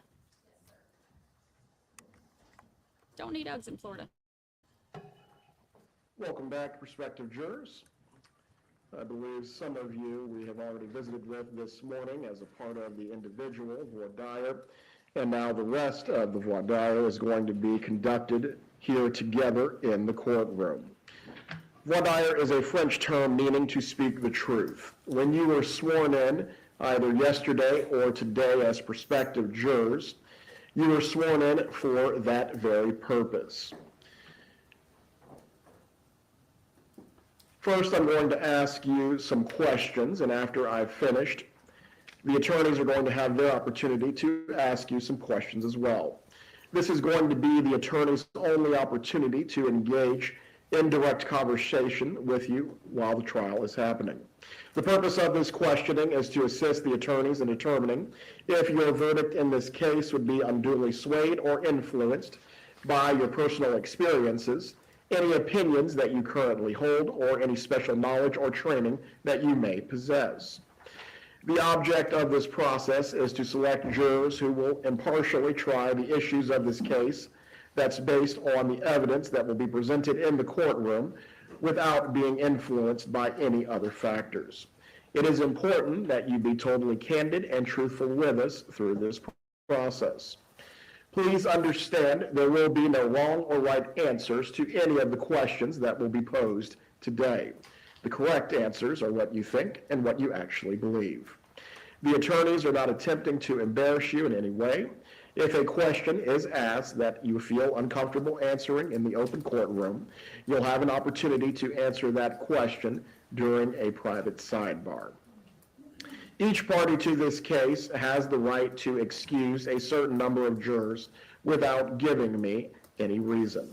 If you are excused by either party, do not feel offended or feel that your honesty or integrity is being questioned in some way. If you are not chosen for this case, it does not mean that you are not fair or impartial, or that you could never be fair or impartial, but rather it would mean that you are not suited for this particular case. It may be necessary during the jury selection and also during the trial for me to speak with the attorneys and the defendant about matters privately at the bench or with the jurors out of the courtroom. Please do not speculate about any bench conference when it takes place. The bench conferences should in no way affect your duty as a prospective juror in this matter. We have several bailiffs who will be working with us, and it is their job to enforce the court's orders, provide any security that is necessary, and also to have charge of the jury. That is, to assist you with any reasonable needs that you may have. If you have questions about your personal welfare apart from this case, you should direct those questions to the bailiffs. However, do not ask the bailiffs any questions about this case. A statement of the case has been previously provided to you before we began the individual voir dire. I am now going to read to you the material part of the indictment that has been filed against the defendant. The indictment is not evidence and is not to be considered as evidence or any proof of guilt. You must not be influenced by the fact that this indictment has been filed. It is merely a formal method by which the state makes an accusation against the defendant. Count 1. It is alleged that on the 18th day of July 2014, Catherine McBanois and Charles Adelson in Leon County did unlawfully kill a human being, Daniel Markel, by shooting with a firearm, and the killing was perpetrated from or with a premeditated design or intent to effect the death of Daniel Markel, contrary to the Florida statutes. Count 2.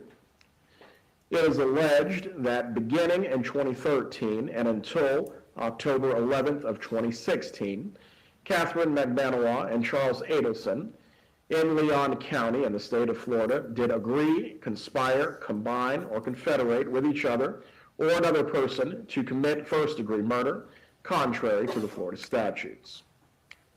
Count 3. It is alleged that beginning in 2013 and until July 18th of 2014, Catherine McBanois and Charles Adelson in the county of Leon and state of Florida did solicit another to commit first-degree murder, and in the course of such solicitation, commanded, encouraged, hired, or requested the person, Luis Rivera and or Sigfredo Garcia and or Catherine McBanois,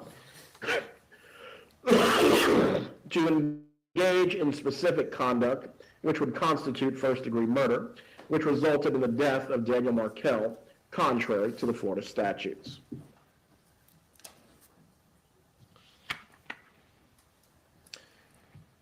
I'm now going to ask you a series of questions in which I'm going to need you to respond to. For everyone in the gallery, so you understand the distinction that I'm drawing at this time, the initial jurors to be questioned this afternoon will be the 21 jurors to my immediate left. For whatever reason, if we're not able to select a jury out of this group, we will ask those of you who are sitting in the gallery right now to fill these seats. It will be very important that you pay attention to everything that is taking place, because if you are asked to fill a seat at that point, we are going to want to move along without any hesitation or delay. For the 21 jurors that are seated to my left, whenever I ask you a question, please raise your hand if you are responding in the affirmative. Has anyone previously served on a jury? Please raise your hand at this time if you have. Please leave your hands up.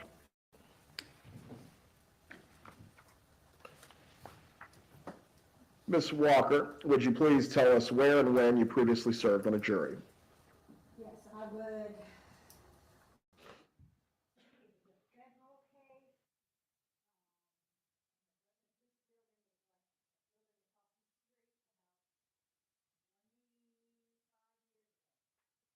Do you recall if it was a criminal or civil proceeding? want to hear it.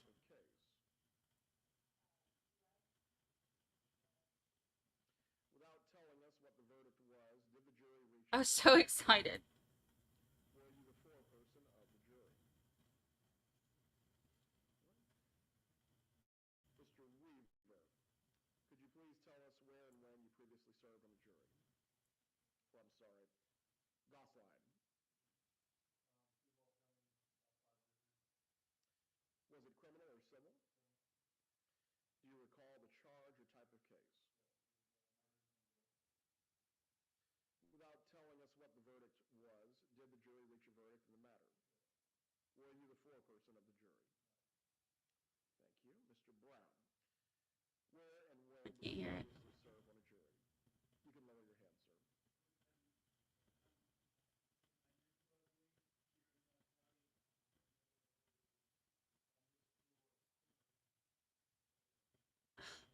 Was it a criminal or civil proceeding? Do you recall the charge or the type of case?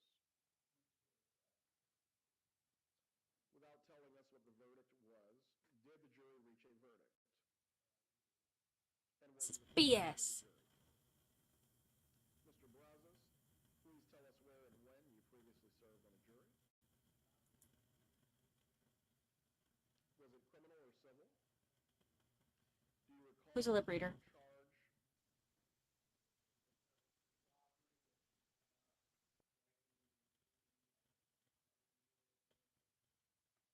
And without telling us the verdict, did The the jury reach a verdict? CC isn't available because it has to be able to hear for it to be available, and there's nothing, they can't hear it. When you previously served on a jury.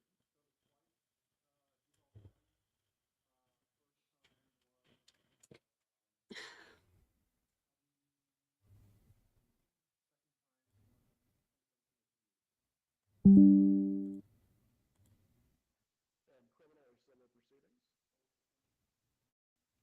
Do you recall the type of charges or the case?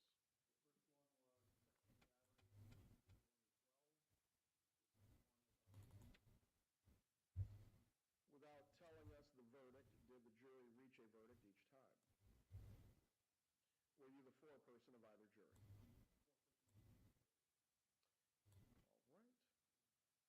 All right. Ms. Strong, could you please tell us where and when you previously served on the jury? Could you please tell us when and where you previously served on a jury? Was it criminal or civil, if you can recall? Do you recall the type of case it was? Do you recall the type of case it was?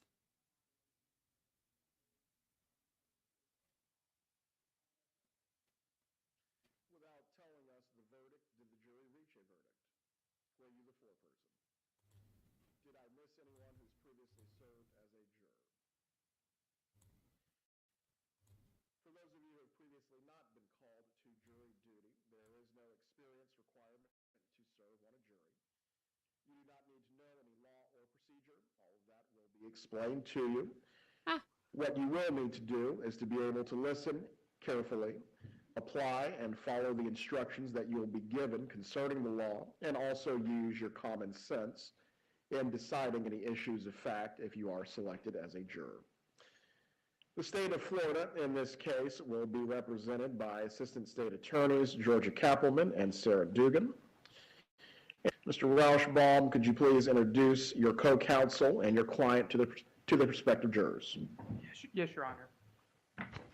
Good afternoon. My name is Dan Rauschbaum. With me at counsel table is Kate Myers and Joshua Dubin. And this is Charlie Adelson. Good afternoon. Thank you.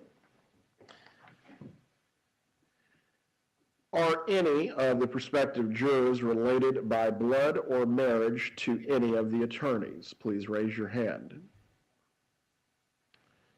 Do any of you know any of the attorneys that have just been introduced? Please raise your hand. Mr. Brown? You probably wouldn't remember it, but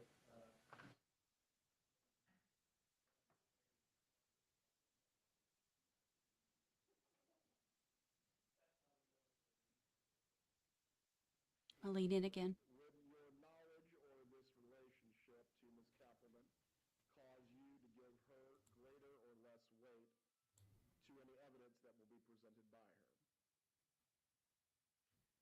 Are any of you related by blood or marriage to the defendant?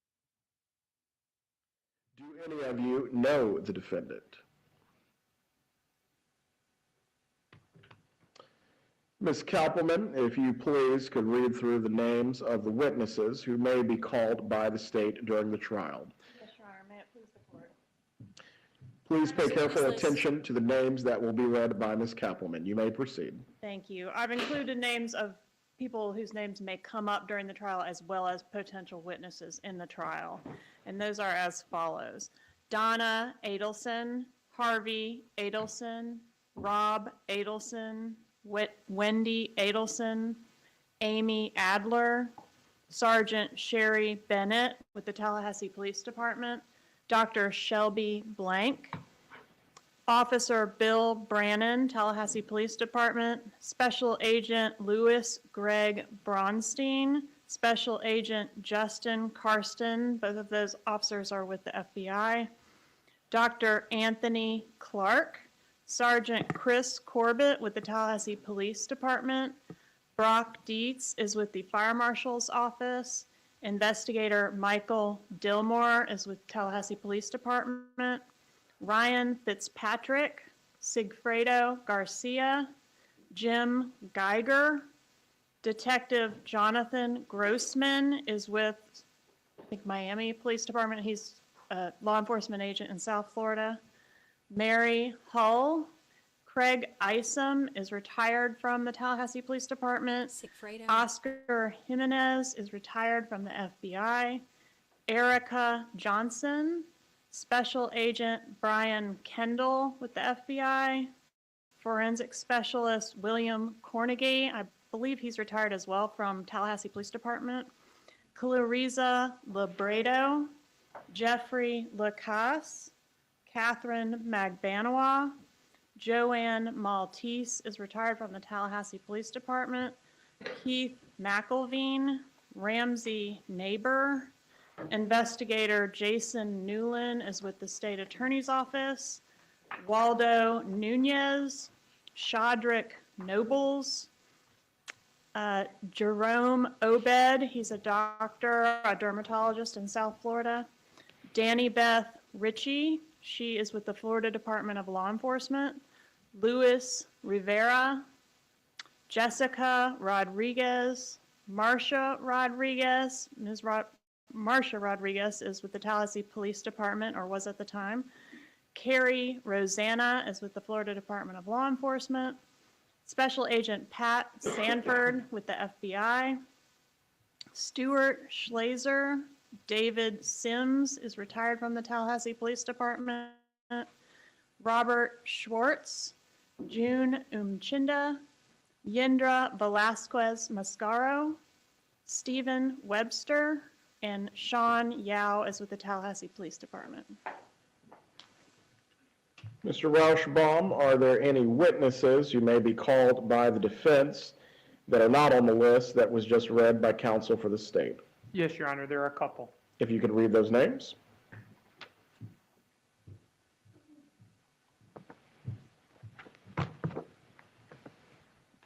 Kristen Adamson, Gary Cohen. Thank you. That's it? Do any of you know any of the witnesses who have just been identified by either counsel for the state or the defense? Please raise your hands if you know any of the witnesses. Yes, sir. If you could identify which witness. All right.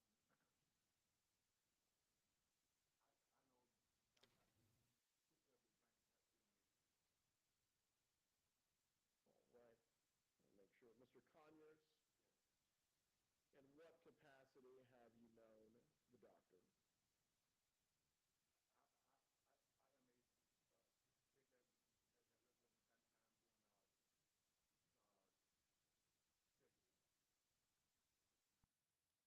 Would your acquaintance with the doctor prevent you from considering her testimony impartially? An acquaintance with the doctor. Would your relationship or knowledge of the doctor cause you to give greater weight or less weight to her testimony? Right. I'm now going to ask each juror a series of questions. Please respond fully to these questions. This is to provide the parties with some general information from you, and the attorneys may follow up with some more specific questions when they have their opportunity to inquire. Ms. Moore, I'm going to start with you, the benefit of being number one. Please tell us your full name. What is your occupation, or what type of work are you involved with? Occupation, what type of work you've done. So now they're going through asking each of these.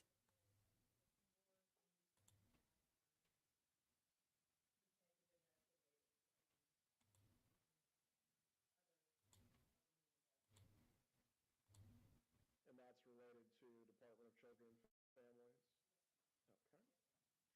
What is your marital status? Do you have any children? All right. How old are they, and what are their genders?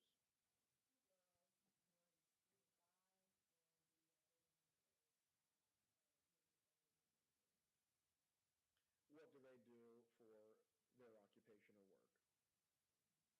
Do they do for their occupation?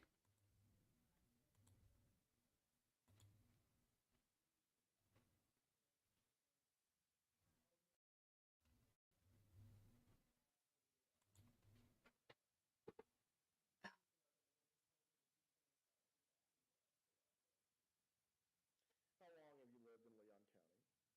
How long have you lived there?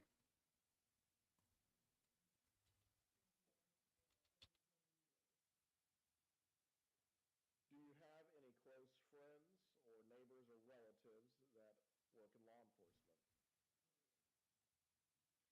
Have you or any of your close friends or relatives ever been charged with any criminal offenses?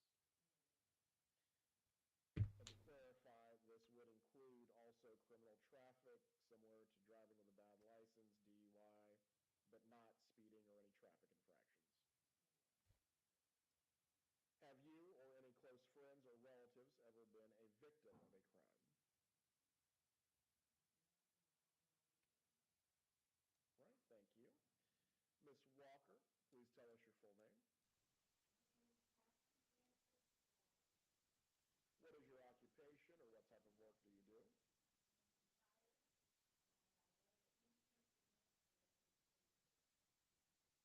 What is your current marital status? Do you have any children?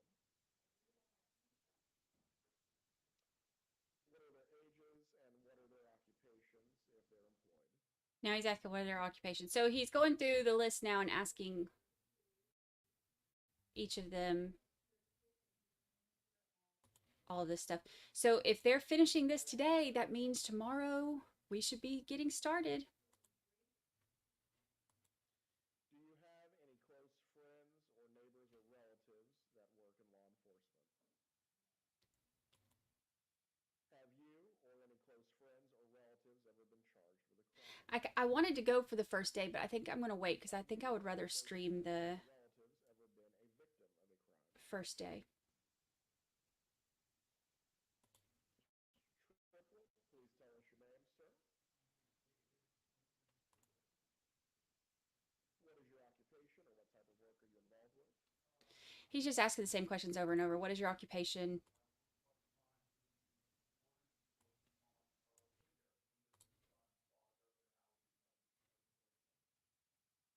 What is your marital status? What is your spouse's name and her occupation if she works? What is your spouse's name and occupation? But there's no microphones where the jurors are, so you can barely hear him, but you're not going to be able to hear the jurors. And could you please give us They said that they expect this to last 3 weeks. also their occupations?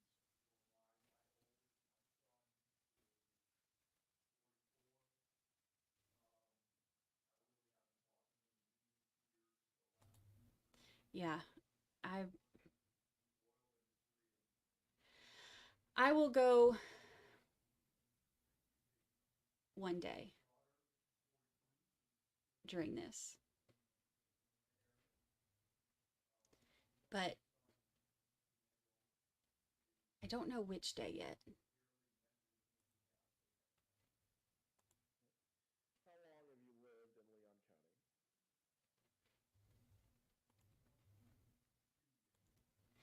County? So whatever day I decide to go, Friends or neighbors or relatives that are employed in law enforcement?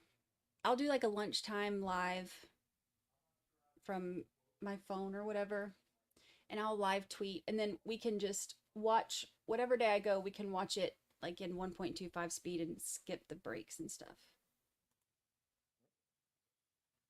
Have you any close I thought about verdict day, but verdict day is always so big on the stream.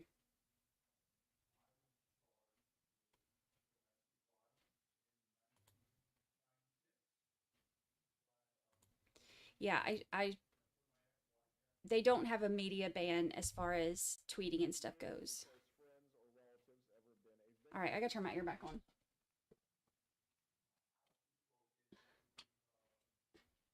Turned it off so I could hear. Whatever day I do go, I will.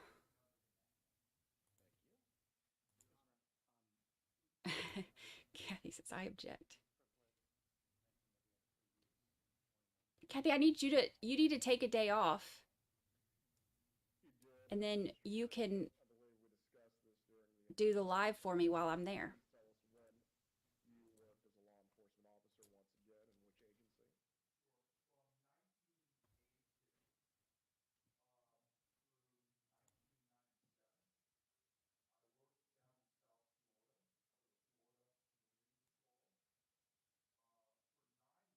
agency? Verdict day, I would have to wear my eyebrows to court.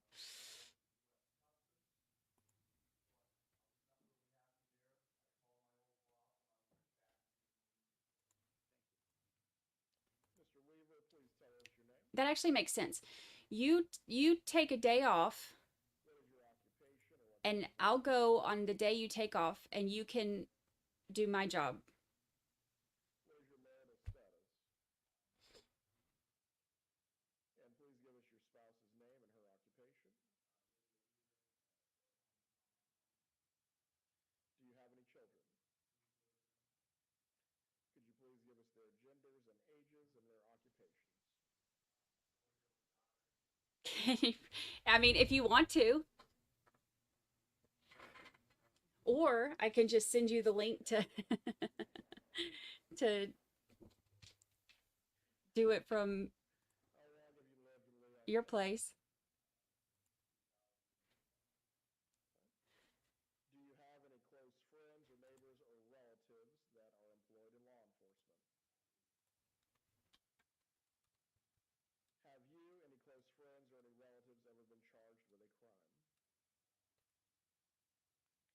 Have you, any close friends or any relatives ever been a victim of a crime? What do you play for the Yankees? I'm curious. Okay, what was your record this year? Teach Lucy how to run things. Wouldn't that be cute if she sat here in a little chair all day? That would be cute. What is important now as a starting pitcher?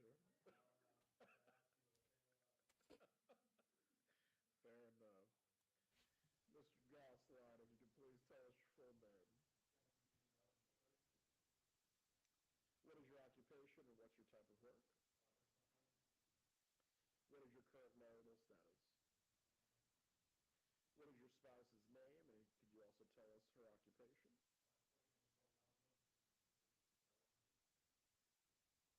Do you have any children? Email is another small local coverage trial channel, and the district attorney of Tallahassee tried to report him to the bar for streaming this trial. Really?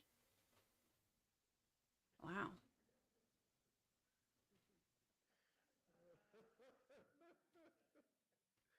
How long have you lived in Leon County? That's kind of nuts. Do you have any close friends, neighbors, or relatives that are employed in law enforcement? Hi, Nurse for God. Have you, any close friends, or any relatives ever been charged with a crime? If you run it for a day, then that'll work out perfect. You can run it for the day that I go in there. Let me know what day you can do it. You'll be like the substitute teacher. It'll be great. What is your current marital status? Please tell us your spouse's name and their occupation if they work. Please tell us your spouse's name and their occupation. Do you have any children? Yes, I am so here for a GRI takeover. Yes. See, that works out perfect. Right? How long have you lived in Leon County? Okay, perfect. I'll look at the, once they do openings, Have you, any close friends or relatives ever been charged with a crime? I'll look at my schedule and figure out what days makes sense for me to go.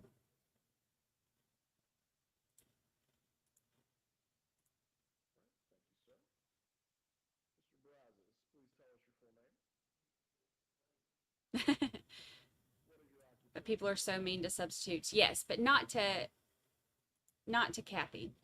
Because see, Kathy's already taken my spot before on WTF. So perfect. And what is his age and occupation, if he has one? How long have you lived in Leon County? Okay, any day but Tuesdays. All right. Do you have any friends, neighbors, or relatives that are employed in law enforcement? Do you have any close friends or relatives that have ever been charged with a crime? Or have you ever been charged with a crime? And then I can pop in at lunch. I can walk out on lunch break, and I can join the stream.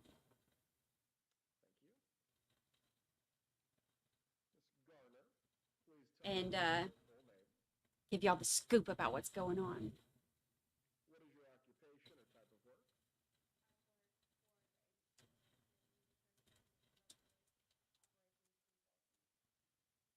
What exactly does that mean?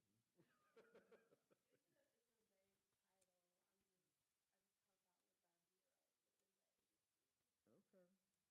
What is your current marital status? Do you have any children? How long have you lived in Leon County? Do you have any close friends, neighbors, or relatives that are employed in law? We're live. Have you, any close friends, This will be great. neighbors ever been charged with a crime? Have you, any close friends or relatives ever been a victim of a crime?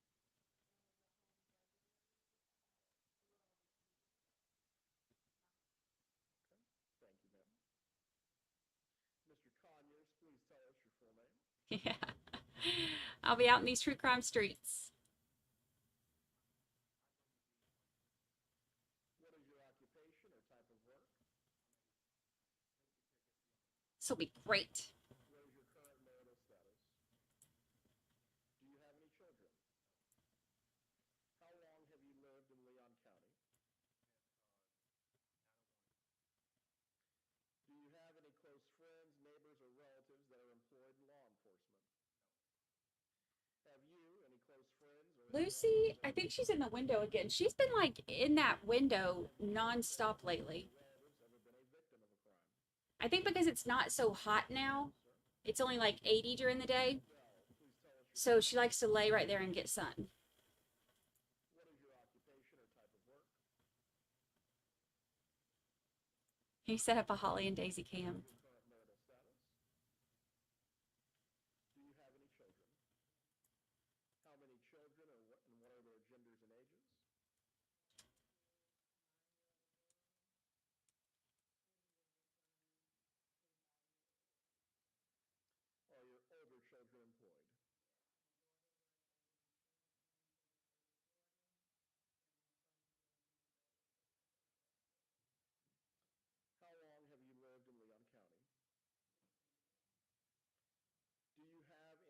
Only 80. Yeah, it's like, that currently work in law enforcement? it's warm. Have you, any close friends or relatives, ever been charged with a crime? It's actually really pretty right now. What was the offense that they were charged with?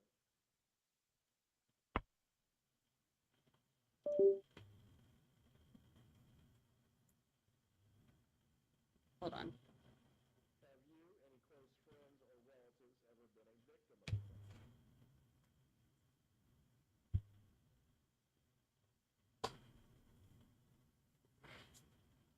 Get that straightened out? It wasn't a miracle?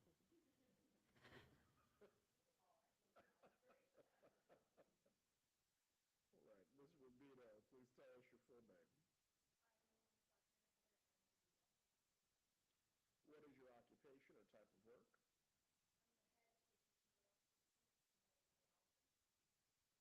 And what is your current marital status? Do you have any children?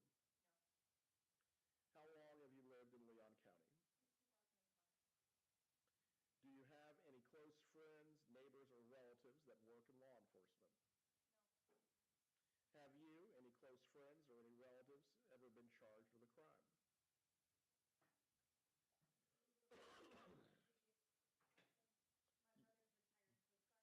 Okay.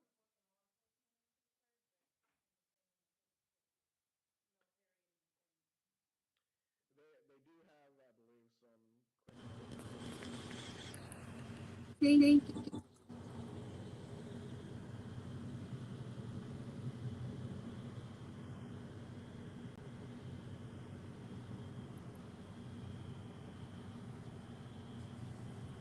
It's pretty out there. It's like 80 something. Maybe 81, I think was the high. And look, boutique huts.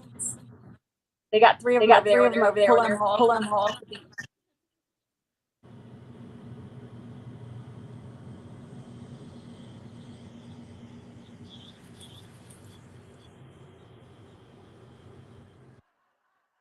if you pay the appropriate amount of money, I would just ask.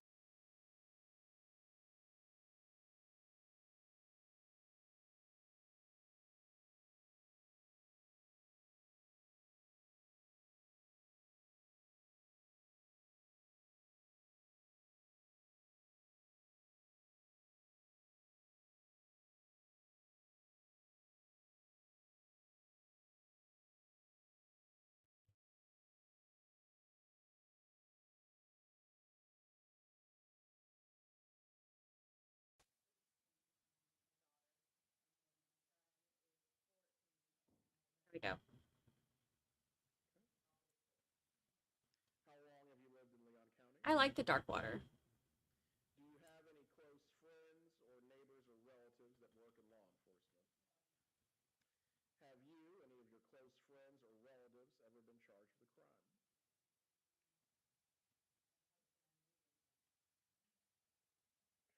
The attorneys may want to follow up with you concerning that response. 80 is warm. I mean, it doesn't get real cold here. I have not turned on my heat since I've lived here. Right, if you're uncertain, the attorneys may follow up as to that issue as well. All right, Mr. James, please tell us your full name. What is your occupation or what is your type of work?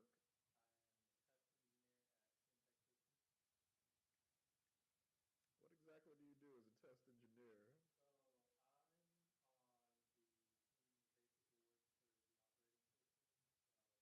Oh my gosh, it's gonna be 30s with snow this weekend.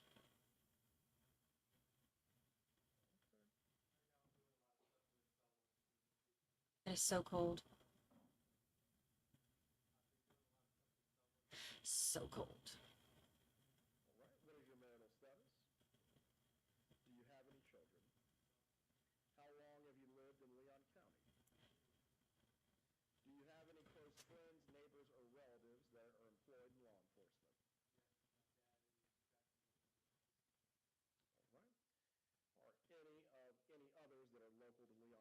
I like the creepy dark water. Have you, any close friends, or any relatives ever been charged with a crime? Have you, any close friends, or relatives ever been a victim of a crime? Thank you, sir. Ms. Brinkley, please tell us your full name. What is your occupation?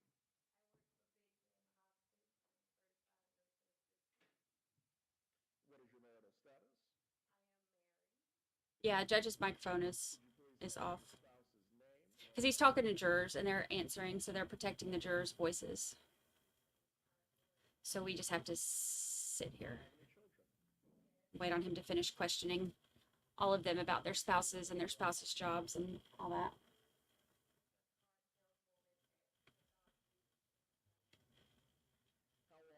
Yeah, the link for Discord.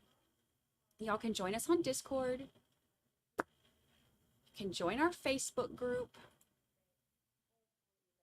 Come join us. Be one with us. You live here now. Have you, any close friends, or any relatives ever been charged with a crime? Dogs make excellent warmers. Stealing at the Kmart on Appalachian Parkway. And I have a cousin, he's in prison now, but I don't have any involvement with him. I don't go visit. And that moon will get you every time.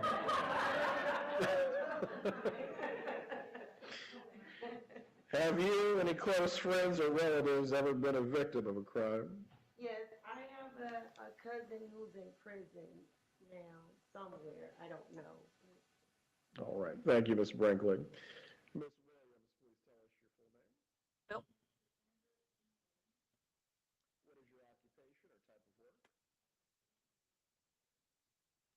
What is your marital status? Please tell us your spouse's name and their occupation. Curious how many in chat would want on this jury. Let's do a poll. You're disqualified at this point because now you know about it. But if you didn't. Do you have any children? How long have you lived in Leon County? Do you have any close friends, neighbors, or relatives that work in law enforcement? Right.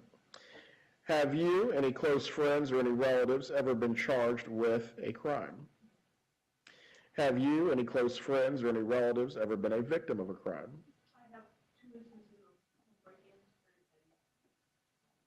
Right, thank you, ma'am. Mr. King, please tell us your full name. Mr. King, I must confess, when I first saw your name on the jury roster, like, this isn't the author. How often do you get mistaken for him? Okay. I'm Central time zone. Like the main part of Florida. All that's Eastern. I'm Central. Like the panhandle part. Please give us your spouse's name and Basically like Alabama. Everything that's like lower Alabama is Central. Do you have any children? How long have you lived in Leon County? 4 years. Do you have any close friends, neighbors, or relatives that are working in law enforcement? Have you, any close friends, or any relatives ever been charged with a crime? Have you, any close friends, or any relatives ever been a victim of a crime? Thank you. Wendy was wrong. Is it Fry or Frey? All right, Mr. Fry, please give us your full name. You didn't miss it. He never addressed it. We never What is your heard it. occupation? And what is your marital status? Do you have any children? How long have you lived in Leon County? Do you have any close friends, neighbors, or relatives that work in law enforcement?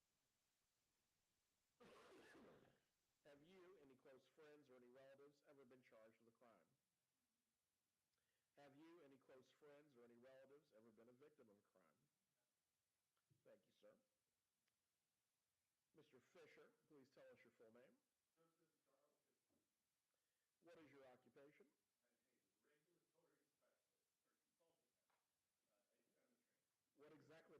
Oh, Wendy, we hope you feel better. What is your marital status? Single. Do you have any children?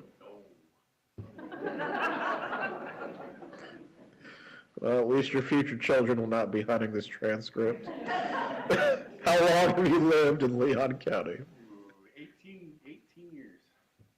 Do you have any close friends, neighbors, or relatives that work in law enforcement? I do. And they are local here to Leon County? All right. The attorneys may follow up with you as to that issue. Have you or any close friends or relatives ever been charged with a crime? Never tried. Have you or any close friends or relatives ever been a victim of a crime? Couple burglaries here and there, but that's it. All right. Thank you, sir. Ms. Strawn, please tell us your full name. What is your occupation or type of work? What is your marital status? Please give us your spouse's name and their occupation. Keep us updated. Do you have any children?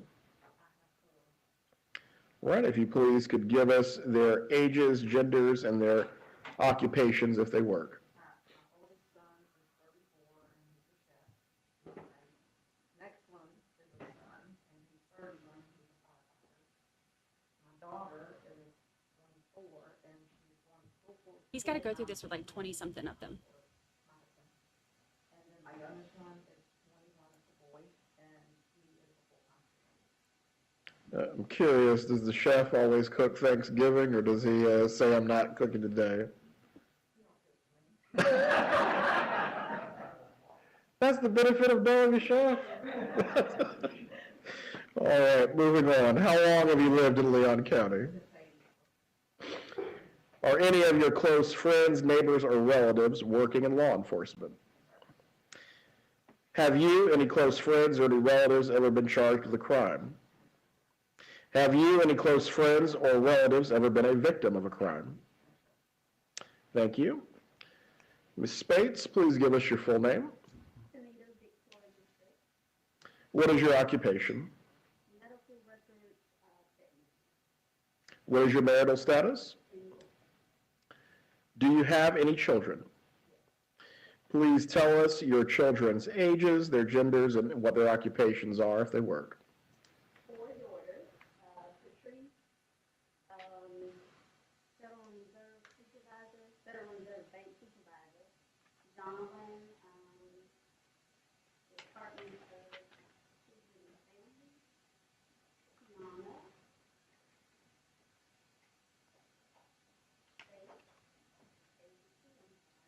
It's all right. Tanisha, DOT, Department of Transportation /US. What was the last part? She's a little. How long have you lived in Leon County? Do you have any close friends, neighbors, or relatives that work in law enforcement? No. Have you, any close friends, or any relatives ever been charged with a crime?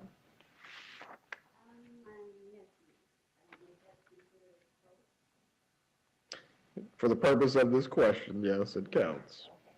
The attorneys may follow up with you as to that answer.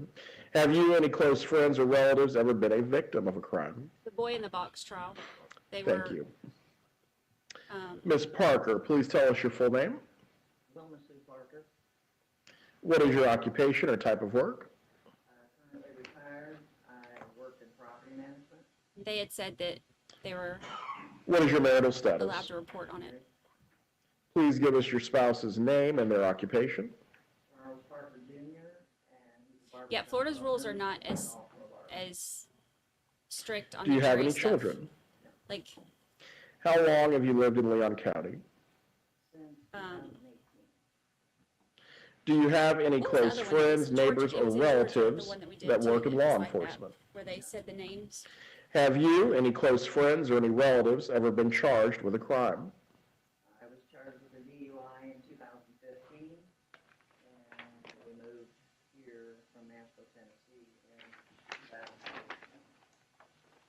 Have you, any close friends, or any relatives ever been a victim of a crime? Thank you.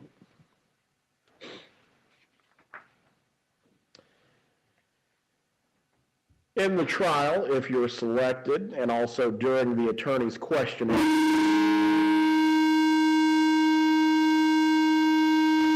with a cord or something? All right.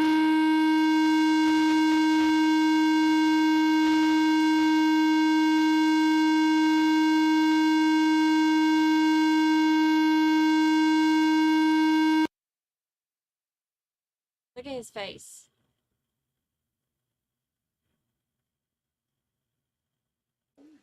I don't know, Judge. Sorry. Yeah, that was awful. All right. Part of the issue of turning a courtroom into a live wire. We'll move on from here.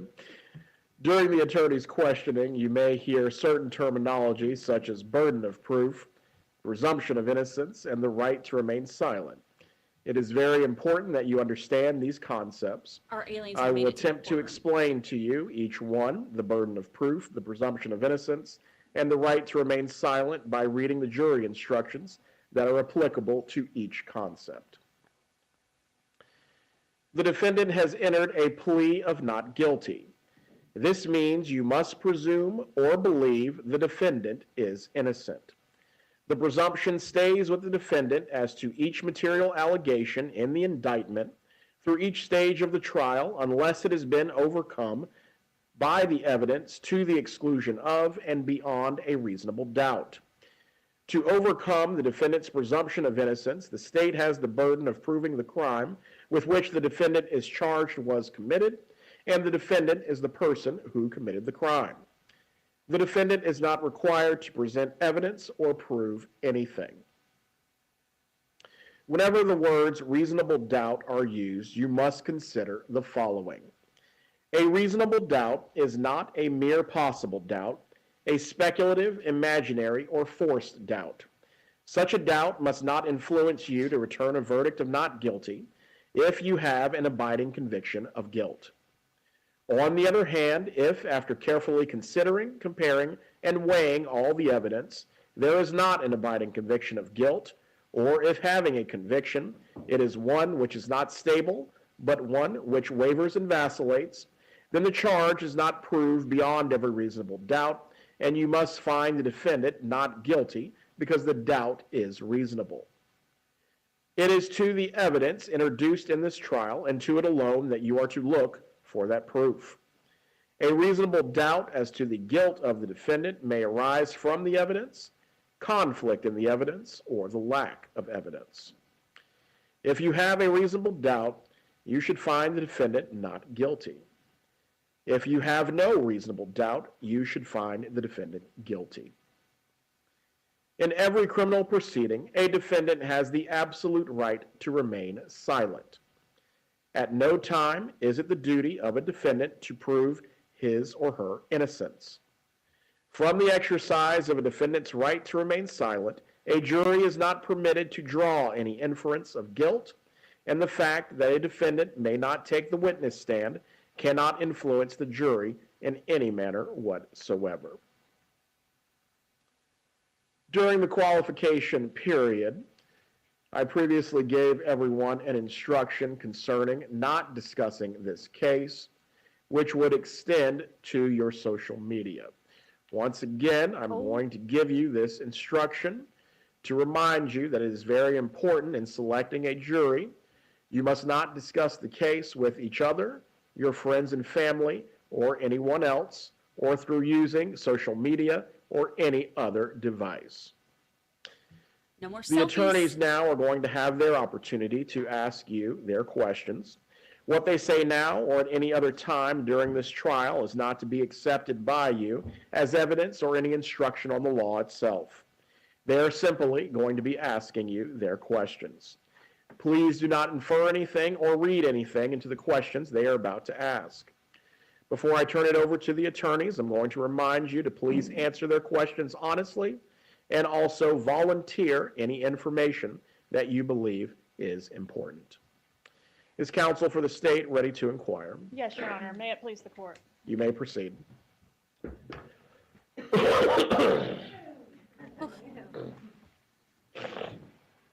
A few follow-up questions, and then I want to talk about some big concepts that I think may come up. This is not the trial, so we'll be discussing some issues that we think could arise in the trial and try to get your idea of what you think about these things as you walk in here. You're not required to know anything. It's better if you don't know anything about the law, but we just kind of want to get an idea about your experiences and your thoughts about some of the things that might come up. First of all, does anybody on the panel know each other? Anybody know each other? Okay. For my shy guys, and I guess I would include really bored guys, sleep-deprived people, angry people, participation is very much encouraged, and that will help a lot, even if you hate me and you're bored and you're miserable. Just do your best to get us through, and that'll be super helpful.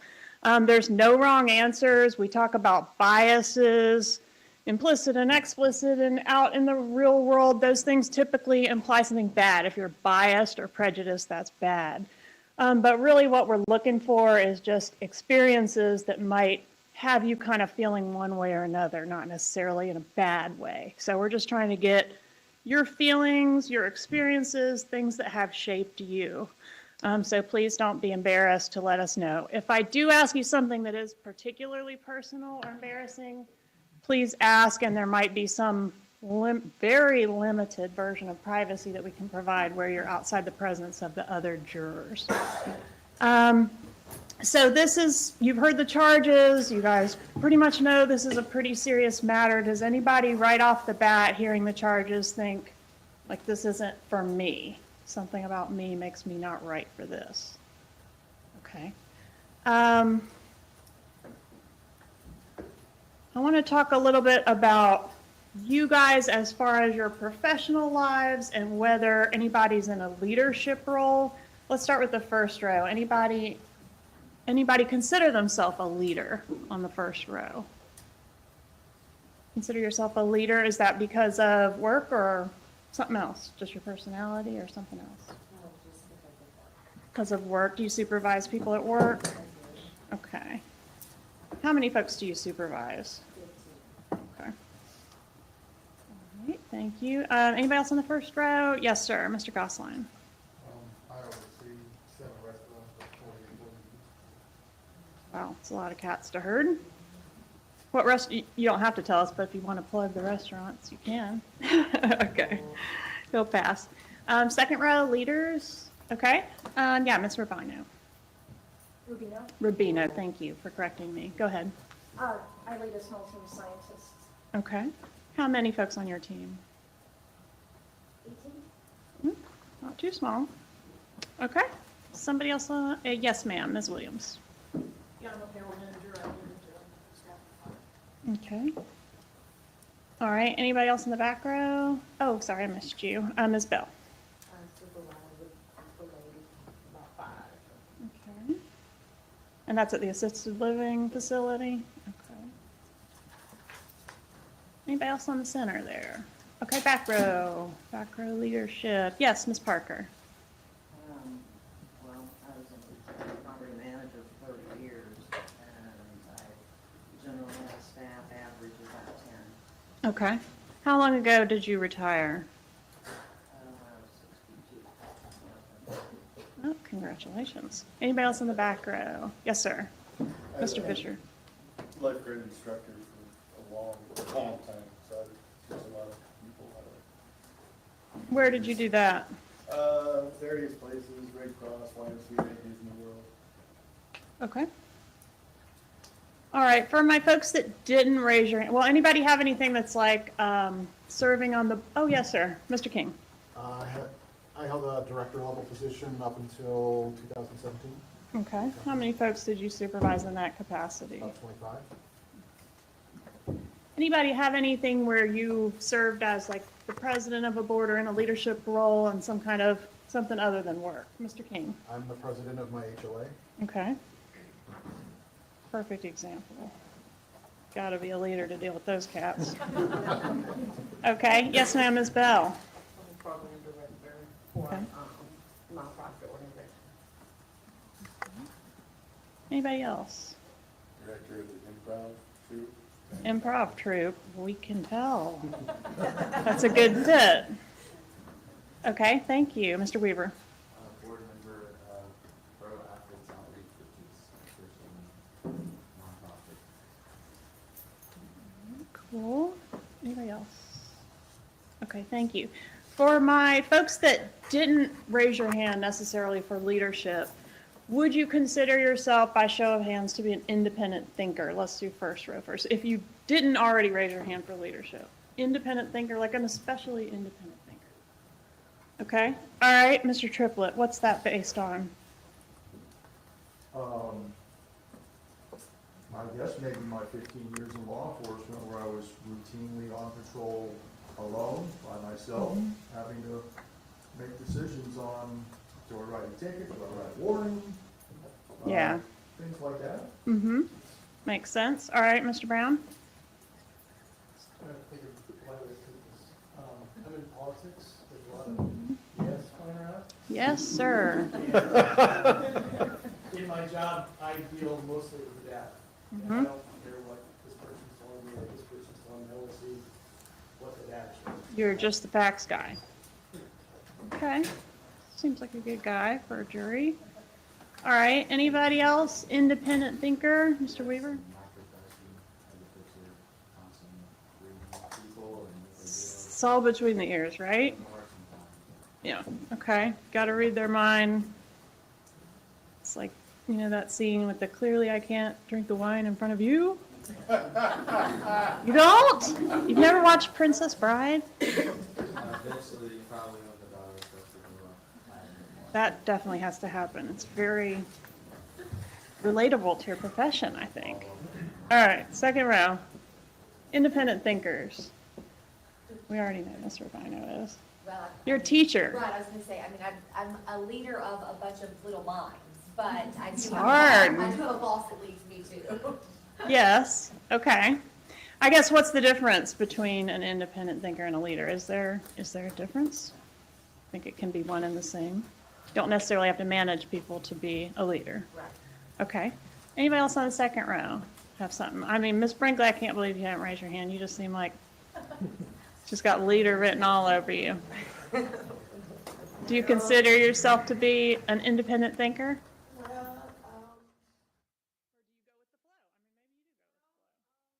And it's gone again. Yeah, quoting the Princess Bride. Off to a good start.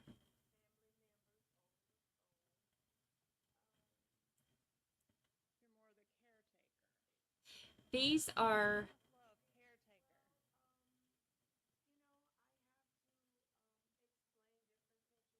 good questions, so they can't be tricked into or talked into answering a different way. See if we can hear. I'm leaning again to see if I can hear.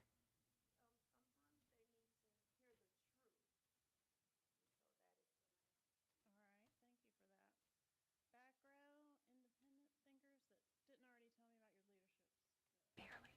Okay.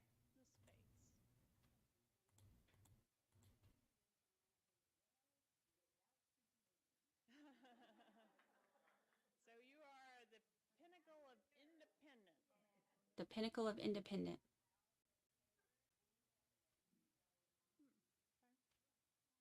So you're running sort of a side hustle with catering? Okay, cool. Yes,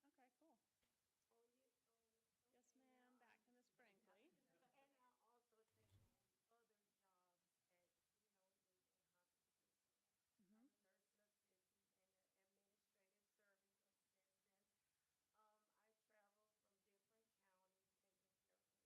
Brinkley. Is that volunteer stuff or side hustle stuff? Oh, as part of your job. Okay. All right. Anybody I miss on the back row or anybody anywhere that wants to tell me about independent thinking? Mr. Fry. Trying to listen.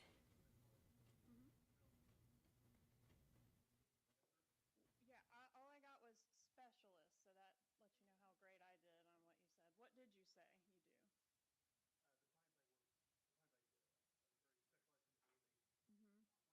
Right, but what's your job title? Billing.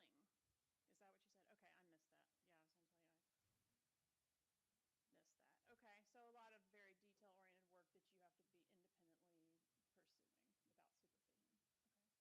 See, I can like, if I record it, Okay, anybody else with a side hustle that we don't know about?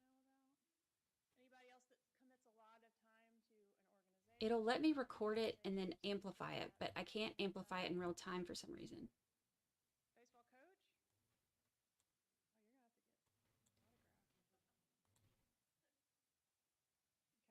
Oh, you're gonna have to get autograph. Okay. So you are the pinnacle of independent.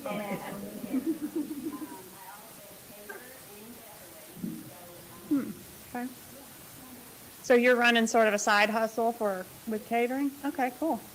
Oh, you, Yes, okay, ma'am. now Back I to Miss Brinkley. understand. And I also, you know, in hospice, I'm a nursing assistant and an administrative service assistant. I travel from different counties taking care of patients. Is that volunteer stuff or side hustle stuff? No, this is with the company. Oh, as part of your job. Okay. All right. Anybody I missed on the back row or anybody anywhere that wants to tell me about independent thinking? Mr. Fry. One of those work I do is specialized. Mhm. Anyone else who knows? Yeah, all I got was specialist, so that lets you know how great I did on what you said. What did you say you do? The clients I work, the clients I do, I'm very specialized in the way they Mm-hmm. operate. Right, but what's your job title? Billing specialist. Billing. Is that what you said? Okay, I missed that. Yeah, I was going to tell you. See, I can go back and I can record it and then do it, but it won't let me do it in real time. Okay, sure. Makes sense. Thank you. Yes, ma'am, Miss Parker. Okay. Barbershop. Yes, ma'am. Got it. Anybody else? Yes.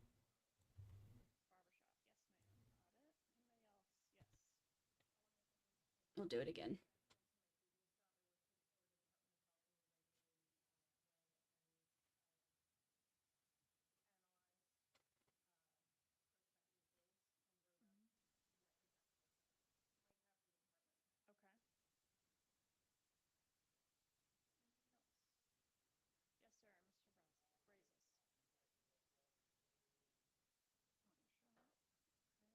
She really can barely hear anything. Yes, sir, Mr. Fry. Okay, worked for a law firm. Okay. Thank you.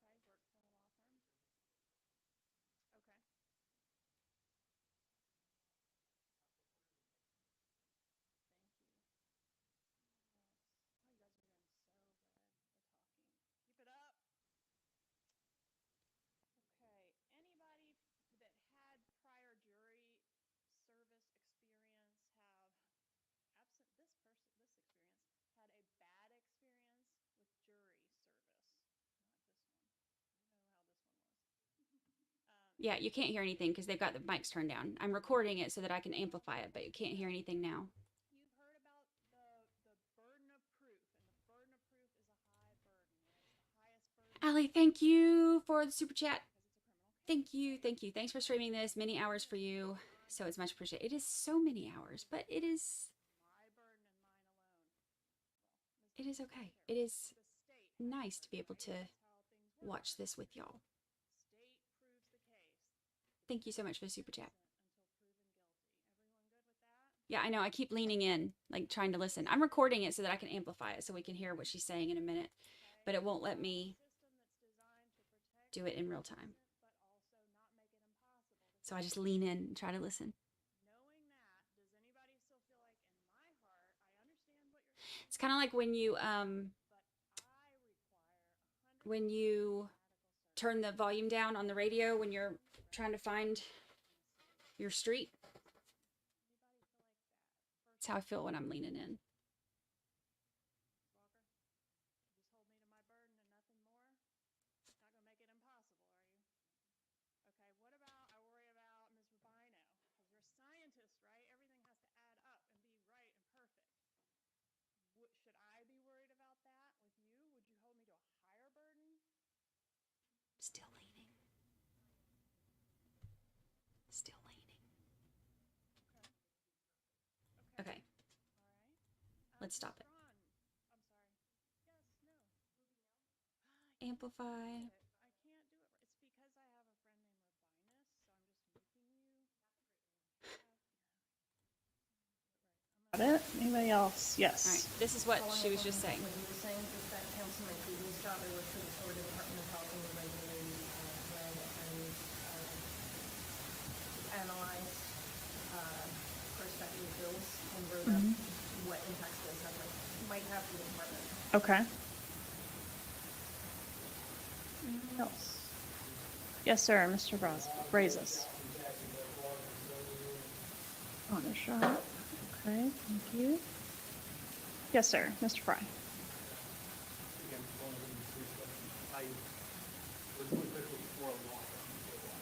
Okay, worked for a law firm. Worked for a Okay. law firm.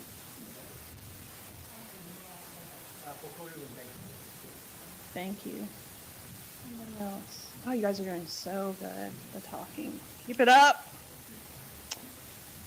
Okay, anybody that had prior jury service experience have, absent this person, this experience, had a bad experience with jury service? Not this one. You know how this one was. Y'all better not say yes. Anybody bad experience? Okay. Okay, so you've heard about the burden of proof, and the burden of proof is a high burden, right? It's the highest burden in the land, and that's because it's a criminal case, right? And the burden is beyond a reasonable doubt. That's a very high burden. It's my burden and mine alone. Well, Ms. Dugan's going to share it with me, but the state has the burden, right? That's how things work in our country. State proves the case. The defendant is innocent until proven guilty. Everyone good with that? Okay. This is a very high burden, but it is not impossible, okay? We've got a system that's designed to protect the innocent, but also not make it impossible to convict guilty people. Knowing that, does anybody still feel like, in my heart, I understand what you're saying intellectually, but I require 100% mathematical certainty before I can render a guilty verdict on a serious case like this one? Anybody feel like that? First row. Ms. Walker, you just hold me to my burden and nothing more? Not going to make it impossible, are you? Okay, what about, I worry about Ms. Rubino, because you're a scientist, right? Everything has to add up and be right and perfect. Should I be worried about that with you? Would you hold me to a higher burden? No, the thing with science is that you take the data that's available to you and make the best decision with it. You Okay. don't need it to be perfect. Okay, all right. So there you go. So they're not really like asking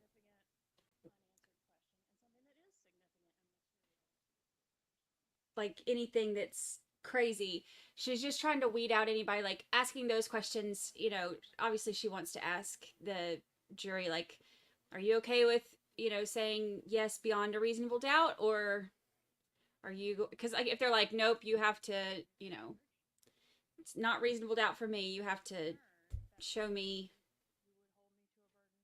you know, absolute physical video of them doing it or whatever, then she would want to get rid of those people.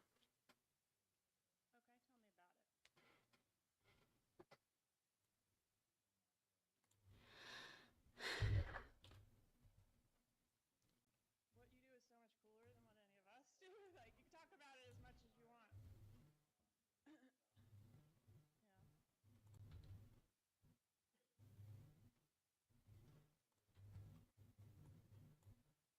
See, I can do it again, but then we're just not listening. We'll do it again. See, all I could do is record it though.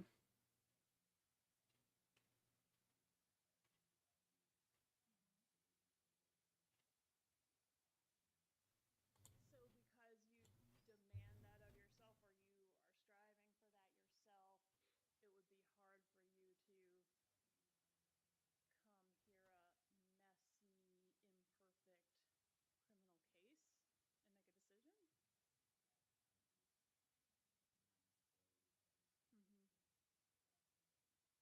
I'm recording. Perfection,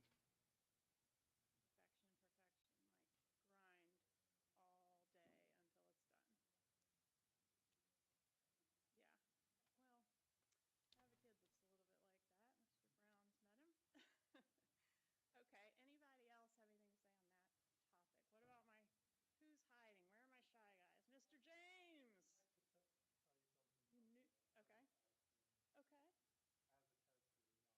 I'm leaning again. Ugh. Cannon Ann pointed it out, and now I can't stop thinking about it. I'll do it, and then I'll realize I'm doing it again.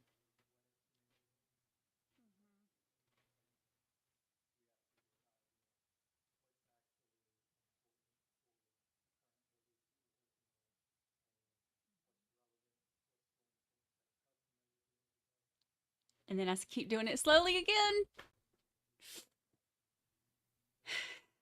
Nope, nobody can hear. Nobody can hear, unfortunately. I wish.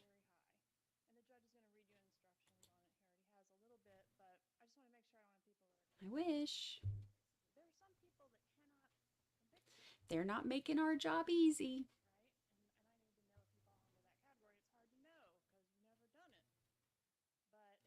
Write them a letter. Be like, look, listen here, judge. Listen here, cameraman.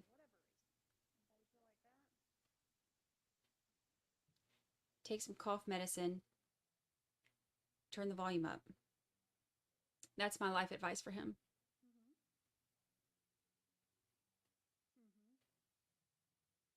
Maybe some decongestant.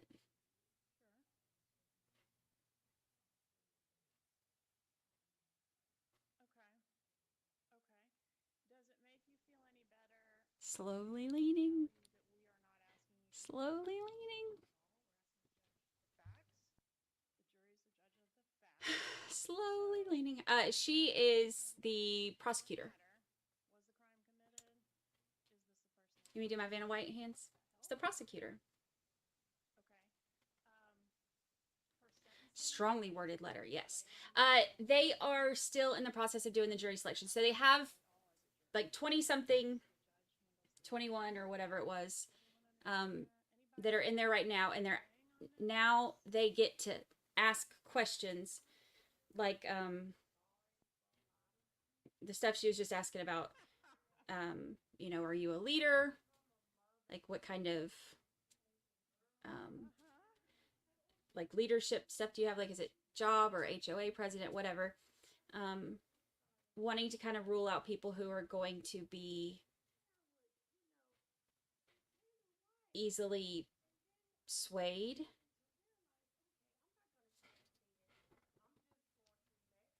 Is she done?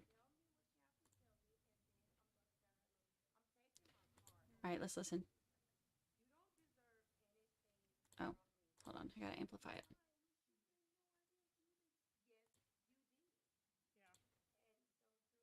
All right, here we go.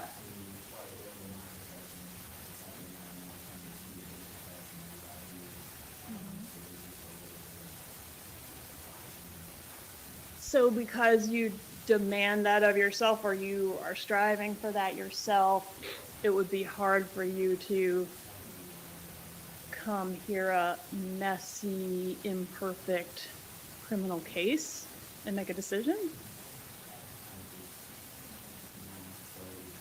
Mm-hmm. Perfection, like grind all day until it's done. Yeah, well, I have a kid that's a little bit like that. Mr. Brown's met him. Okay, anybody else have anything to say on that topic? What about who's hiding? Where are my shy guys? Mr. James! I'd like to tell you something. Okay. Okay.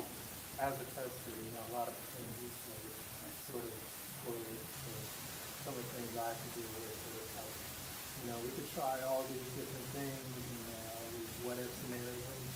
Mm-hmm. And we have to decide, what's actually important for the current building we're working on, and what's relevant, what's going to affect customers at the end of the day. And so I think that's sort of what she was saying about. There can be learning whether it's but it should be beyond reasonable. Yeah, and I don't want to diminish the burden. It's very high.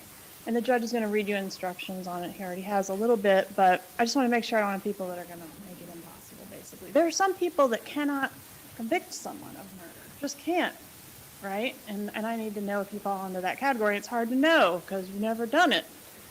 But if you can kind of, search your soul and let me know if you're one of those people, if you think you would really struggle with that. Even if the case was proven beyond a reasonable doubt, I feel like I can't do it for whatever reason. Anybody feel like that?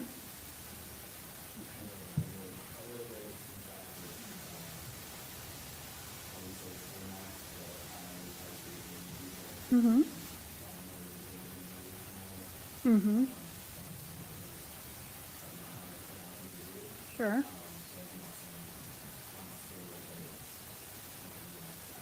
Okay. Okay. Does it make you feel any better for me to tell you that we are not asking you to judge the person at all? We're asking you to judge the facts. The jury is the judge of the facts. So good person, bad person, doesn't matter. Was the crime committed? Is this the person that committed the crime? Does that help? Okay. For sentencing, that might be something that would weigh on you. Oh, what's the sentence going to be? That's not something you'll have to decide at all as a juror. It's just the facts. The judge handles the sentence. Everyone understand that? Anybody feel like that would be weighing on them? Yes. I used to feel sorry for a lot of people. Like, and when I become a mother and raising and raising a girl, Uh-huh. I say, oh, she my baby, she this, she that. But once she got older and she started lying, one lie after another lie, and I would, say, Taylor, why? And then I began to realize, okay, I'm not going to say anything anymore. I'm just going to let. All right, so that's the next one.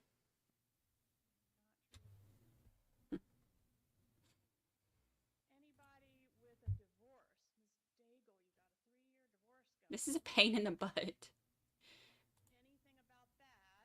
It really is. Rapper's having everybody over for supper.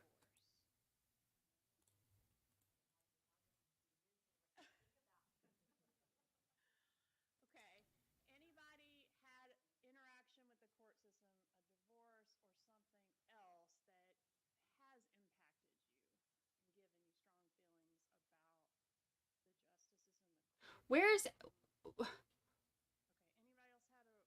our member who's in there?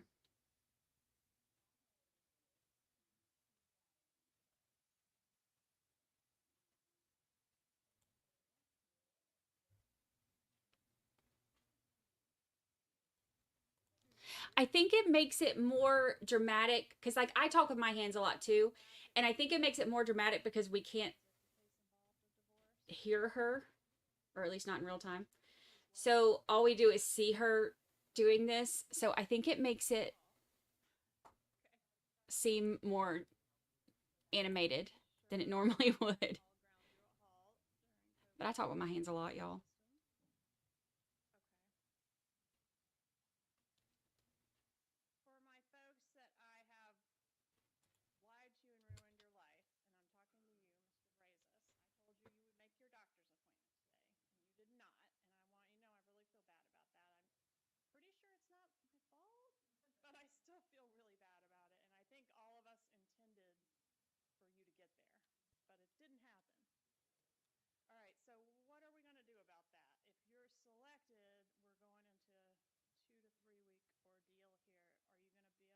I'm still leaning. Oh, I keep doing it. Damn you, Ken and Anna, because now I notice it.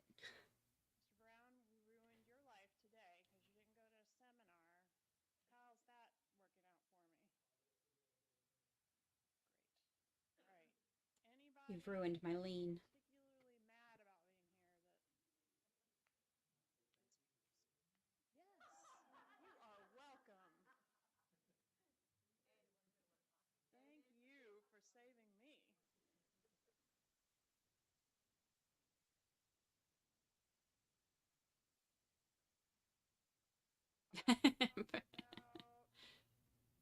Just lean right on through the TV, right on through the computer.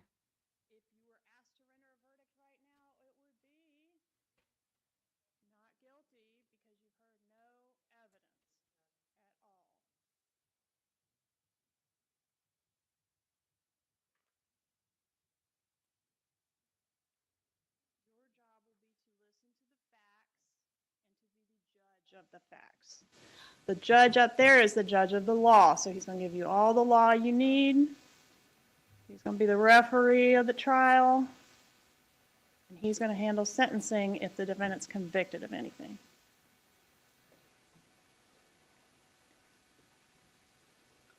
Anybody, for any reason that you have not discussed with me, feel like they wouldn't be good for this case? Religious, philosophical, moral? Yes, sir. Mr. Weaver.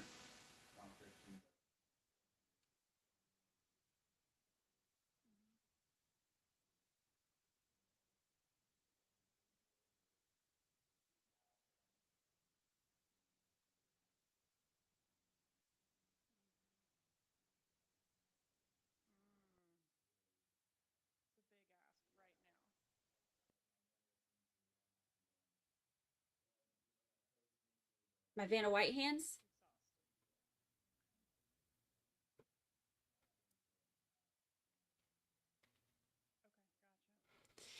Jahidi, you missed us trying to eavesdrop.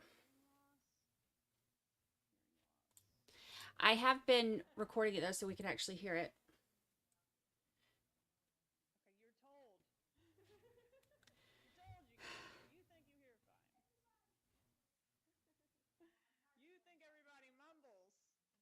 She said, you think everybody mumbles.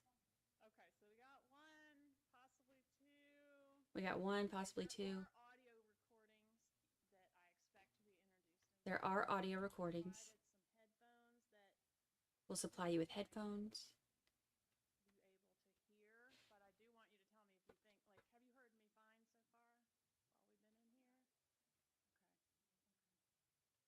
to hear, but I do want you to tell me if you think, like, have you heard me fine so far while we've been in here? Okay. Anybody else that I didn't get with hearing loss? All right, I want to talk for a moment about law enforcement. Want to talk for a moment about law enforcement? Or friends or family members that were in law enforcement. Honestly, it's really kind of rude of them to do this because this makes my job a lot harder. And we want to try to get jurors that don't automatically believe. it's really kind of rude. They should be like, you know what? So they can be mistaken, they can be wrong, they can lie. Brandy's nosy. The Lord knows her people are. Training and education and experience and credentials that make them more observant. So we should just go ahead and turn on More credible on certain. these microphones. But you need to hear what that is before you decide. It's not just the uniform. Like they didn't even ask us what we wanted. Kind of start on an even playing field, and once they tell you about their training and education and credentials, you can. Totally inconsiderate of me. Totally inconsiderate. Anybody not follow that instruction? Anybody feel like law enforcement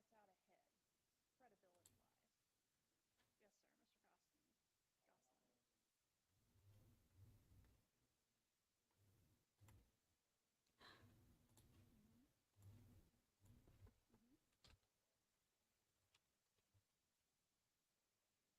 Gosling. Okay. Super inappropriate. They're turning them off because they're talking to the jurors. So they are trying to not get anything. But see, they're not even turning them off. They're just turning them down. So we can hear it, but just barely. So I'm having to like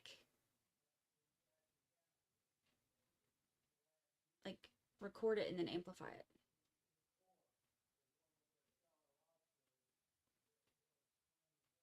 Which is so much more work. All right, you want to listen to the last part?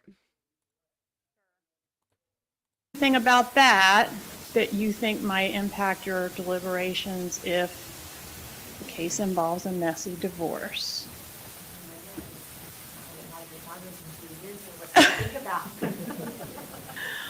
Okay, anybody had interaction with the court system, a divorce or something else that has impacted you and given you strong feelings about the justices and the court system? Okay, anybody else had a super messy divorce?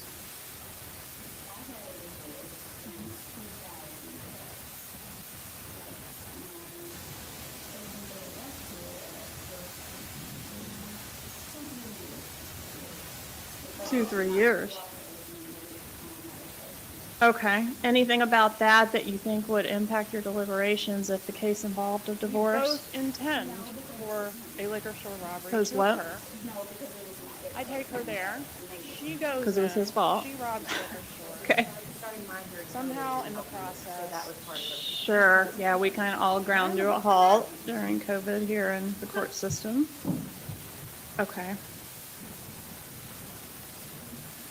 For my folks that I have lied to and ruined your life, and I'm talking to you, Mr. Brazos, I told you Please you would make your continue. doctor's appointment. So I drove over there. You did not. to do a robbery. And I want you to know I really feel bad agreed. about that. That's what we're going to do. I'm going to take you there.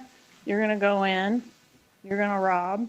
And I probably should have told you a murder in the course of a robbery is a murder. Okay? So she goes in. She does a murder in the course of a robbery that I planned with her. And then I drive her away. Maybe I even get rid of the murder weapon. Can I be charged the same as her?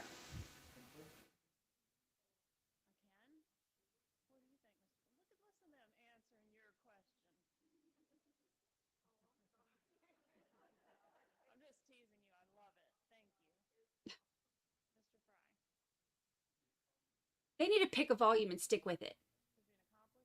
Either you're going to let us hear or you're not.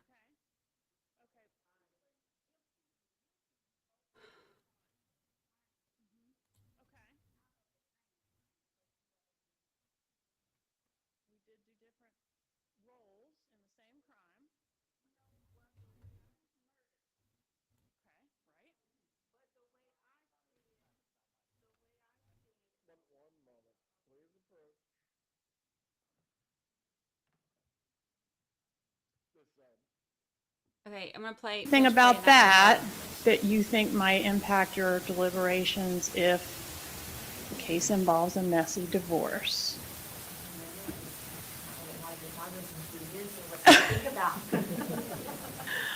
Okay. Anybody had interaction with the court system, a divorce or something else that has impacted you and given you strong feelings about the justice system, the court system? Okay. Anybody else had a super messy divorce?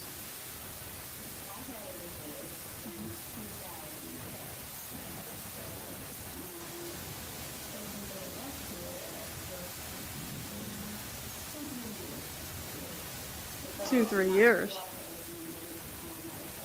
Okay. Anything about that that you think would impact your deliberations if the case involved a divorce? No, because it was him. Because what?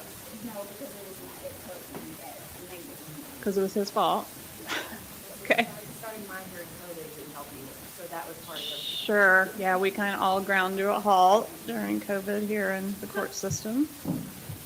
Okay.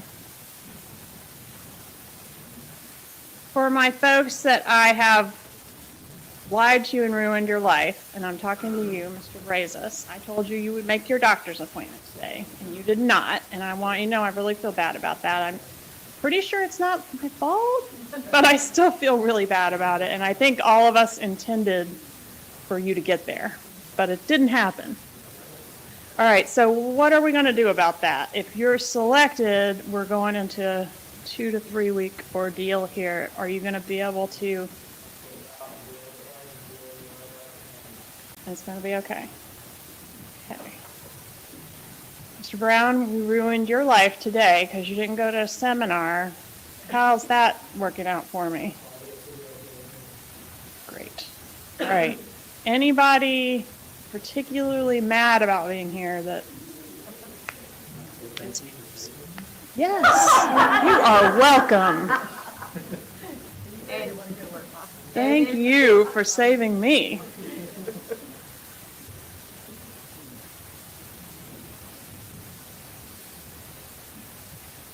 All right, we talked about my job. I put on the evidence. I have the burden.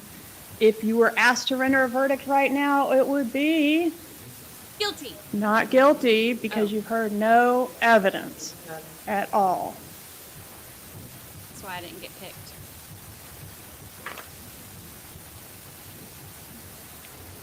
Your job will be to listen to the facts and to be the judge. So that was the last part.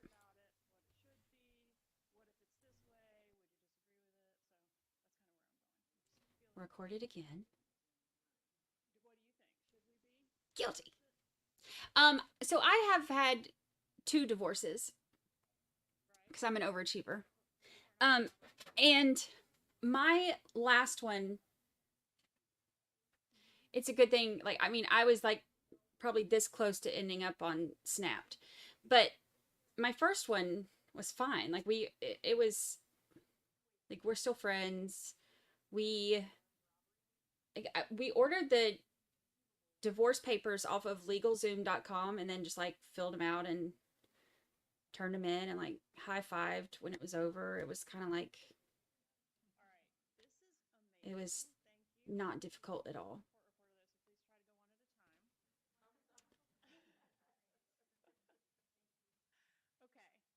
The second one, this close to being on Snapped. Sheila says I've had 3 divorces. 2 of them were the same man.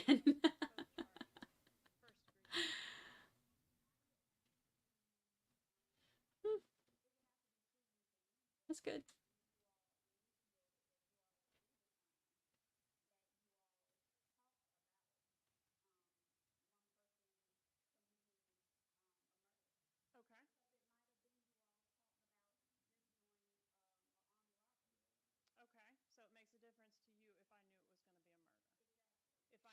The defense has moved for a change in venue. Too many individuals said they think he's guilty in individual questioning.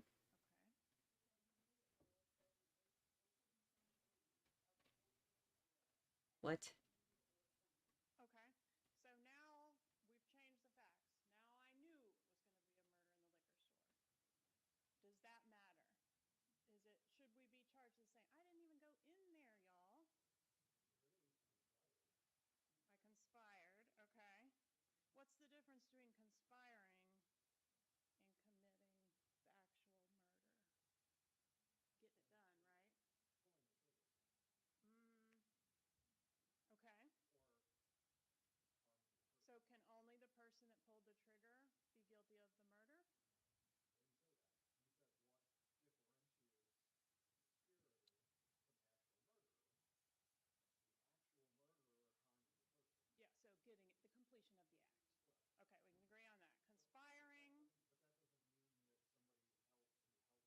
Talking about conspiring.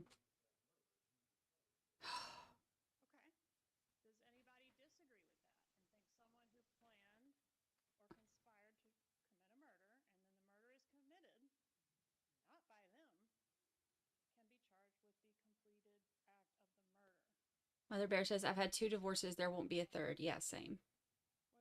There won't be a third divorce because there won't be a third marriage.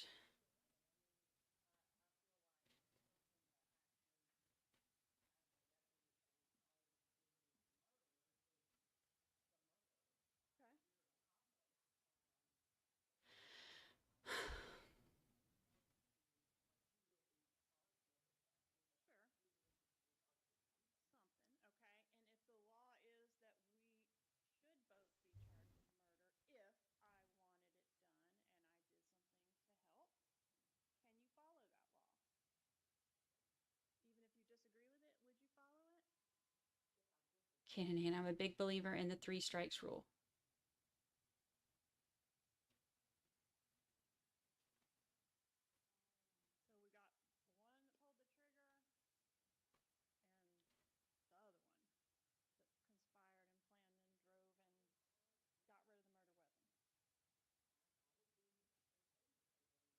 Oh, I'm sorry, Nurse for God.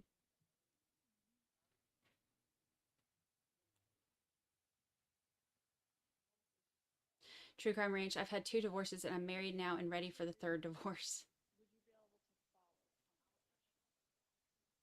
I think some people are just not meant for marriage, and I think I am one of those people.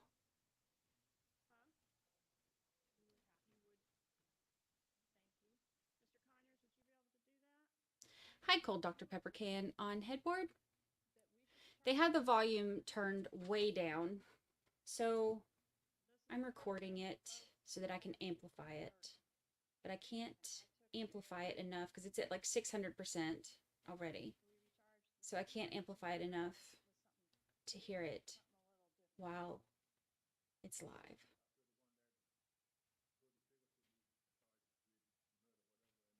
So they're making life harder today.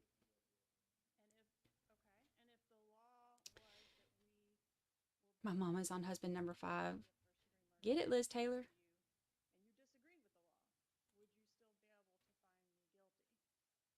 Life Lesson says, never been married, not a lot of good advertising for it. I mean, I'm not a fan, but it works for some people.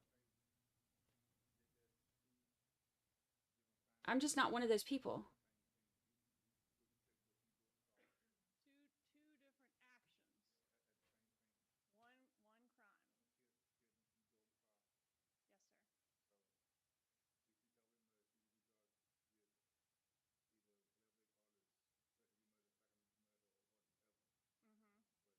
going to do something less regardless of whatever the law is. Got to be something less in your mind. Am I saying that right? Mike Savage says, I just enjoy being single. Look, it's just so much easier. You know? It really is. Because it's like, you just get to do what you want.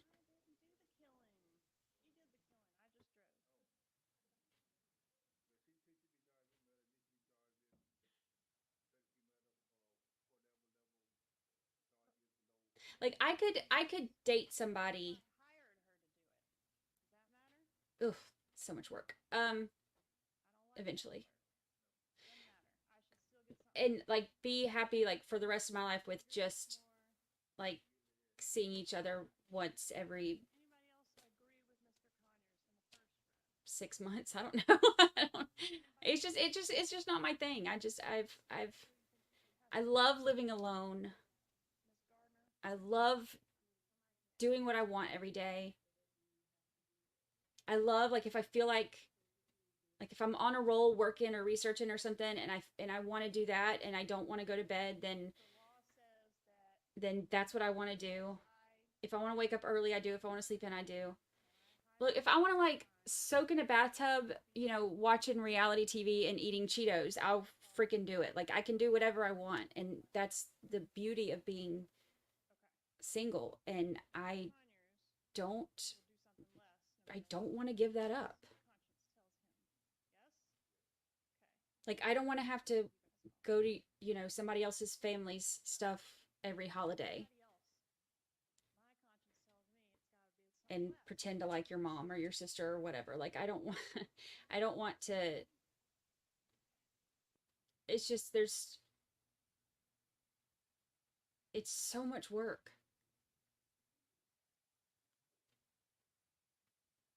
And it works for some people. I think that's great. It's just this is the first time in my life, you know, because I had Jacob when I was 20. So this is the first time in my life that, you know, I've ever been able to just do what I want to do with no husband and no kid, you know, in my home. And I love it.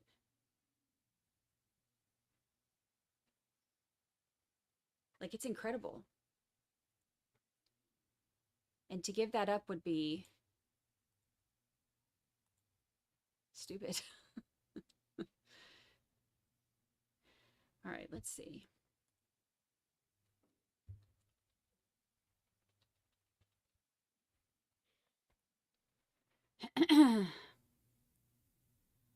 All right, I've got that last one amplified.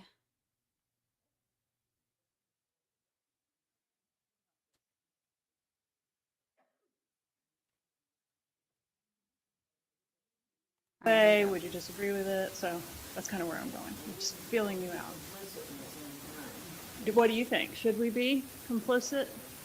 Okay. Well, you said that you didn't plan for the murder to happen. Right. plan for an armed robbery. So if she goes, you're in the car, you're not in the car. So she You could, don't know, how do you don't know. That's what You she's don't. complaining about. The theoretically would be taking a risk because you have made a choice to do a risky behavior that is an armed robbery. It would be conceivable that one of those alternatives would be the murder or the injury of somebody. Hey, 80s. all right, this is amazing. Thank you. You were killing the court reporter there, so please try to go one at a time. I'm sorry.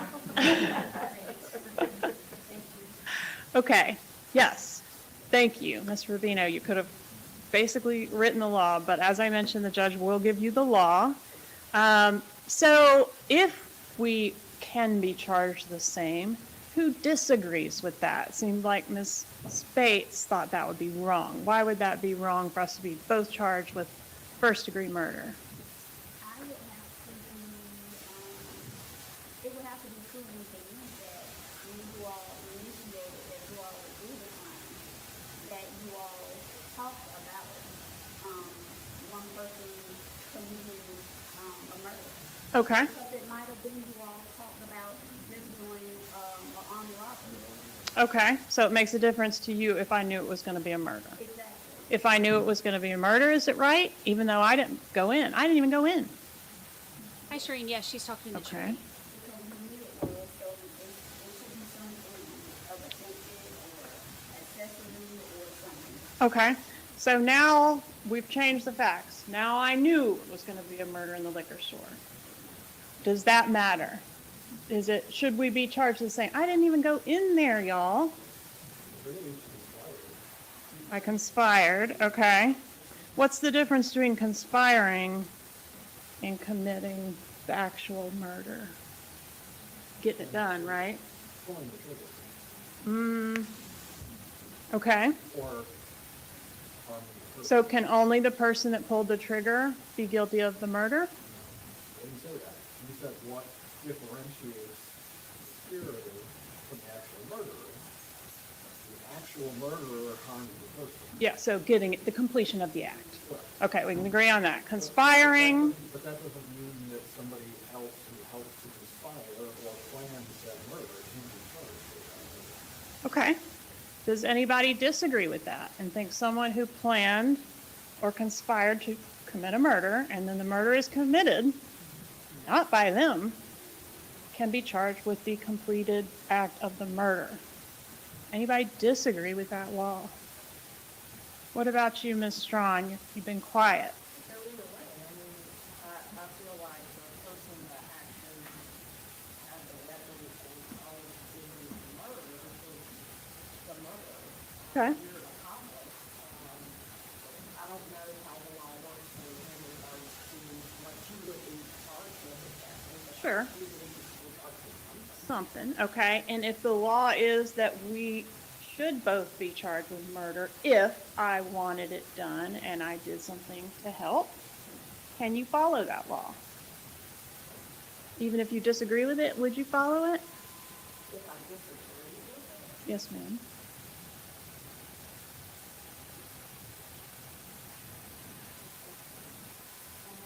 So we got the one that pulled the trigger and the other one that conspired and planned and drove and got rid of the murder weapon. I would be okay with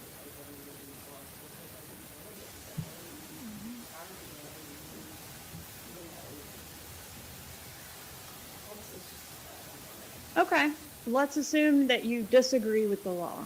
Would you be able to follow it on that issue? Okay, Ms. Bell, you think you could do that too? Huh? You would, thank you. Mr. Conyers, would you be able to do that? Do you agree with that we should be charged the same, or do you think we should be charged different? This is the one where we both wanted the murder. And I took her there and she went in and did the murder. Should we be charged the same, first degree murder, or with something, should I get something a little different? Yeah, I feel the one that pulled the trigger should be charged with murder, whatever, and then the one that drove the car should be charged with Whoa, less of zoom in. Less. So she had And if the law was that we were both guilty, equally guilty of first-degree murder, and that was proven to you, and you disagreed with the law, would you still be able to find me guilty? you do the thing. No, I'm the driver. You don't think you could? Okay. Like I say, there's two different crimes at the same thing. You couldn't take what you do in the car Two different actions. at the same thing. One crime. Kid, you go in the car. Yes, sir. So if you tell him that he will be charged with either whatever they call it, second-degree murder, second-degree murder, or whatever. Mm-hmm. But So you're going to do something less regardless of whatever the law is. Got to be something less in your mind. Am I saying that right? I mean, that's okay. That's what you think. yeah, I know that there's second-degree murder, second-degree murder, third-degree Sure. murder, all that kind of stuff. But Mm-hmm. if she was there, you killed her, she go to the Hey, car. Ricky Watson. I didn't do the killing. She did the killing. I just drove. Oh. But she should be charged in murder, she should be charged in second-degree murder, or whatever level charge is below murder. Something less. Okay. What if I hired her to do it? Does that matter? I don't like that clerk. No. Doesn't matter. I should still get something less. Trigger gets more. You get laid here. I get less. Yes. Okay. Anybody else agree with Mr. Conyers in the first row? Okay. Anybody in the second row agree with Mr. Conyers? You do? You think it has to be something less? Yeah. Ms. Gardner? I mean, somebody can ask you to do something, but they don't mean you have to do it. So if you physically did it, then you should get the higher. Am I? Okay. And if the law says that because I wanted the crime done and I hired her to do the crime, I should be as guilty, you cannot follow that law because you think I have to be No, something I'll less. follow the law. You will follow it. Okay. Mr. Conyers will do something less no matter what, because that's what his conscience tells him. Yes? Yes. Okay. Mr. Conyers And that's gone. the camp you guys fall into. That's Mr. Weaver and Mr. Gostein. Anybody Nice to know else? ya. My conscience tells me it's got to be something less. See you on the other side, Mr. Conyers. Okay.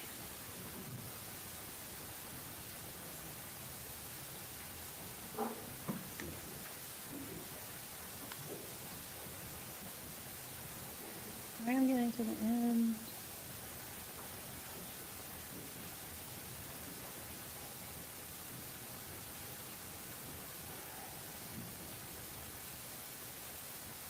Just said I'm getting to the end. May I have one moment, Your Honor? You may.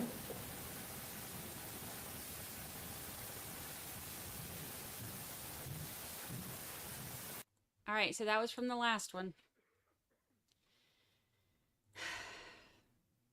Mr. Conyers ain't gonna make it. He gone. Because this one's for Charlie. And Charlie didn't pull the trigger. And Mr. Conyers does not believe in having him have the same punishment, even if it's the law.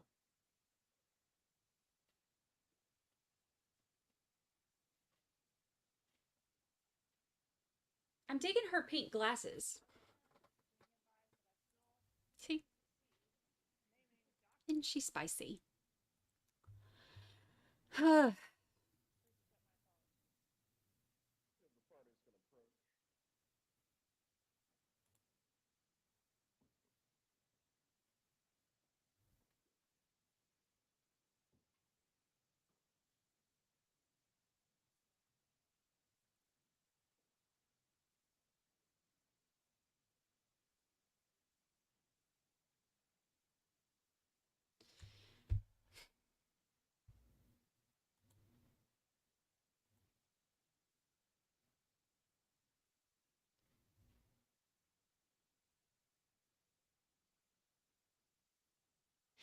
when they leave us out of like team meetings like this, it really frustrates me.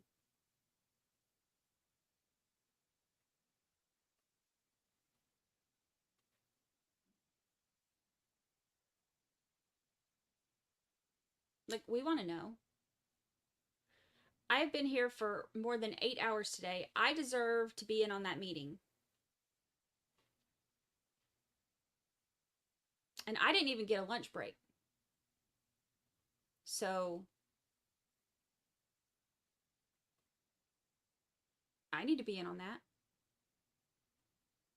Rude. So rude.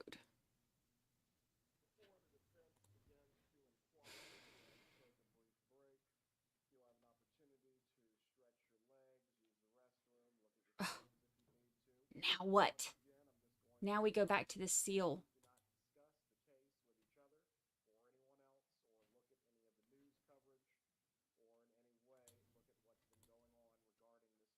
I'm gonna record it. Please come back something.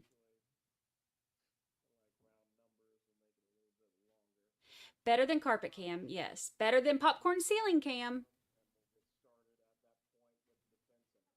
And better than watching paint dry.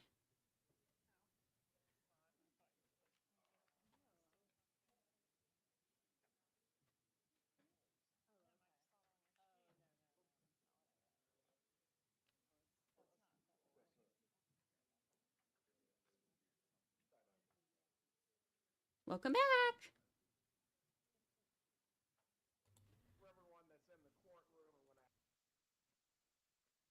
Well, I guess that's it.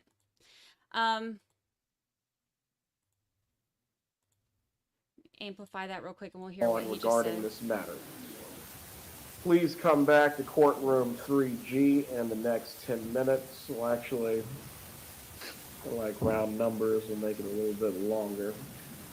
5:10, please come back to the courtroom and we'll get started at that point with the defense inquiry. They're gonna keep going. Oh,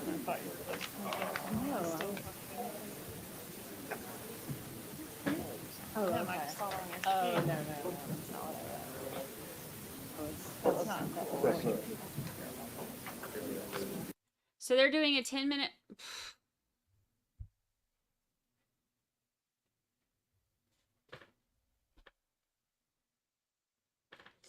They're doing a 10-minute break and then we have to do all of this for the defense.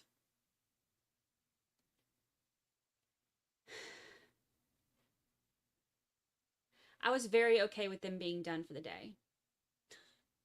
Because it's been more than 8 hours. It's 4 o'clock right now.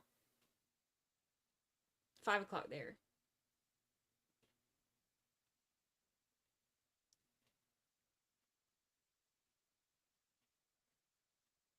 So they're going for another hour.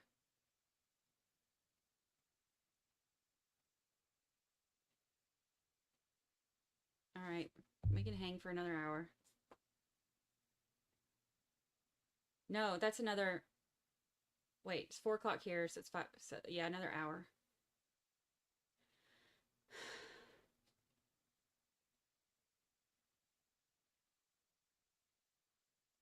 Remember all that energy I had this morning? It's gone. It's gone. Gone.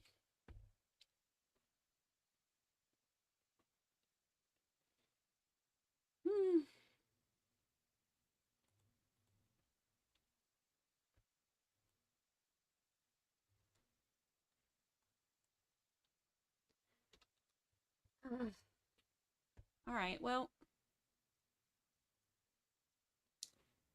it's all right. We don't time zone here. We didn't come to do math. Yeah, it's it's 4 o'clock my time, so it's fine. It's fine. Everything's fine.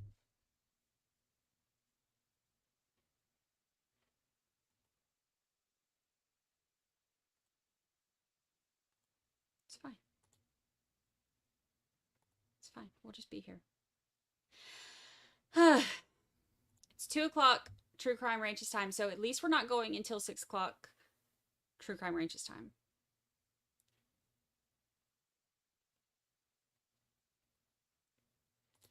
Judy says, I'm in Missouri. It's 4 p.m. here. Yeah. I'm in Panhandle. Like I'm in Florida. But is it really Florida? It's kind of like Southern Alabama.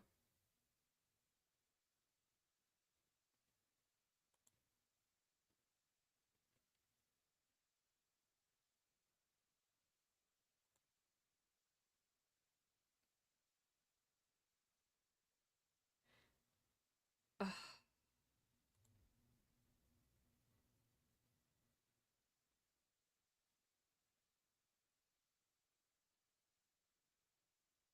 Yeah, I think they're wanting to.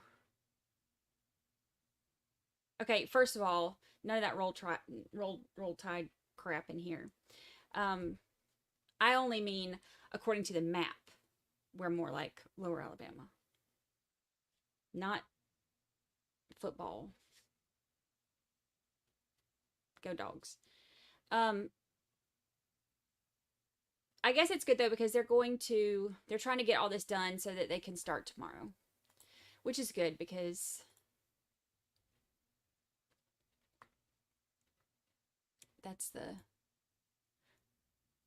interesting part. And if they're starting tomorrow, then we're going to start on time instead of late and catch up like we did this morning. We started a little bit late and then just watched what we missed. We'll start on time tomorrow. Oh my gosh.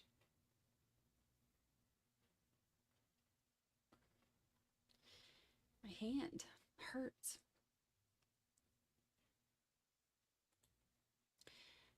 The rainbow is in there the wrong order. Yeah, remember when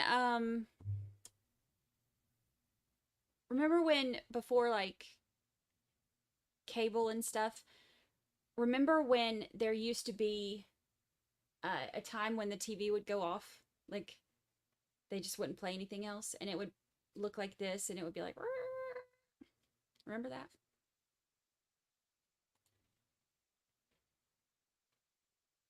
Some people won't because they'll be too young, I'm sure. Roll Tide crap. What is all that? Ugh. Blech. Yes, Georgia and Florida play this weekend, and I am very excited about it. Largest outdoor cocktail party in the South. Yep, the test patterns. Yep. Yep, City Kitty. Yep, yep, yep.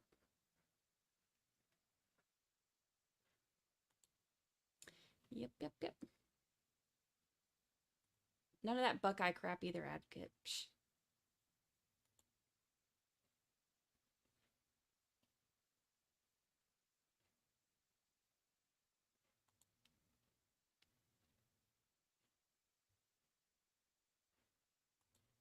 Yeah, that's what they said. So we got an hour, so we'll stick it out. Longest. Yeah, it won't be the longest day I've had. I've done some of these where it ended up being like 13 hours going from show to show.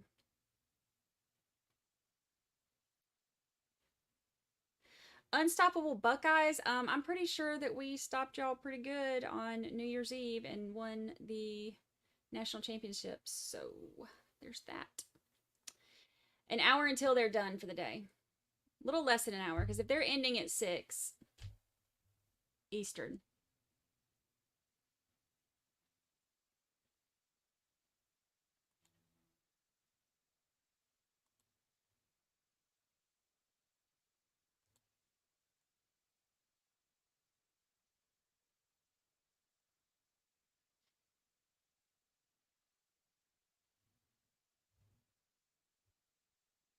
yes, everybody who's coming in, we're on a break, and then they're going to continue with the defense's part where they ask the questions to the jury. That we probably won't be able to hear that either without recording it and listening to it.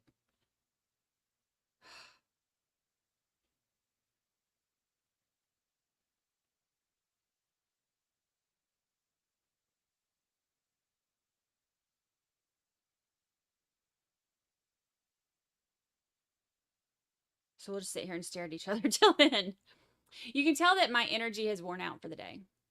I did have a lot of energy this morning, though. Maybe I should have conserved some of it. If I had known that this was going to be this long of a day, I'd have probably tried to conserve a little bit more of it. But we got this. We only got an hour left. We got this. We got this.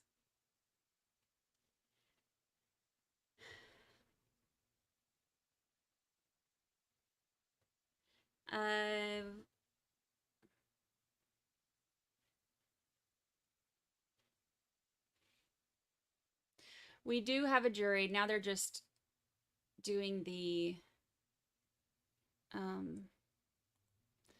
just did the questioning from the prosecution to weed out whoever they wanted. Mr. Conyers, he's a goner. And now they're going to do, the defense gets to ask questions.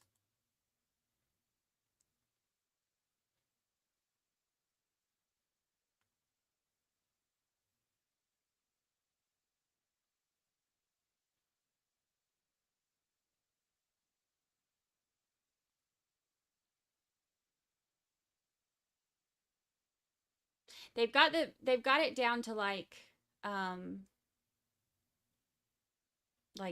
20 something. So they'll be getting rid of some of them based on these questions. And then, because it was like 21, but now we know Mr. Conyers is out. But he was saying that during the questioning, he said that if it's the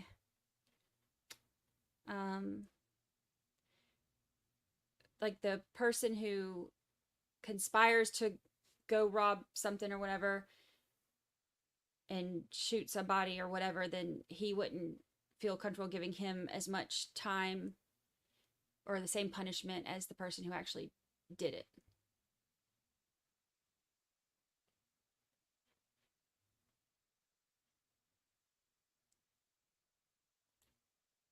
Yeah, driver shouldn't be charged the same as a shooter.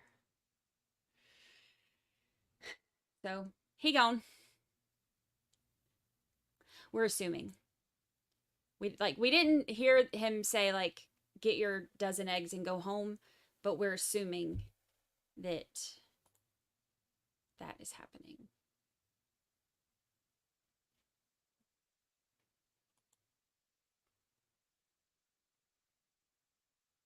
Because, you know, that's the whole reason they're asking these questions.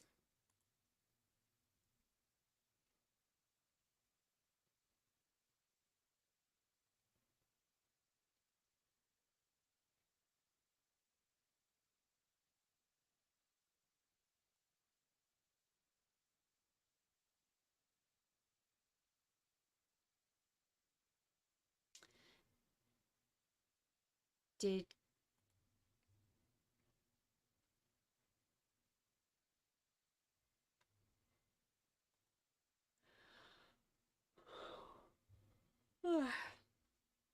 okay. Running out of energy.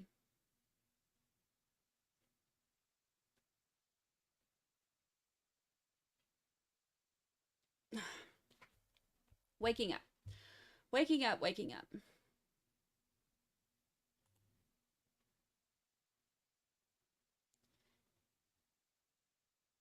Jackie D, yeah, we were talking about that a minute ago, about this. This was like the evening, what came on?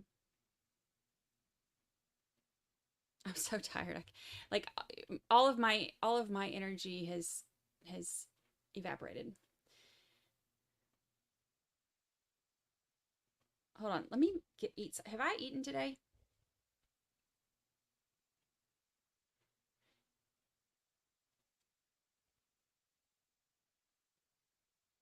I didn't, did I?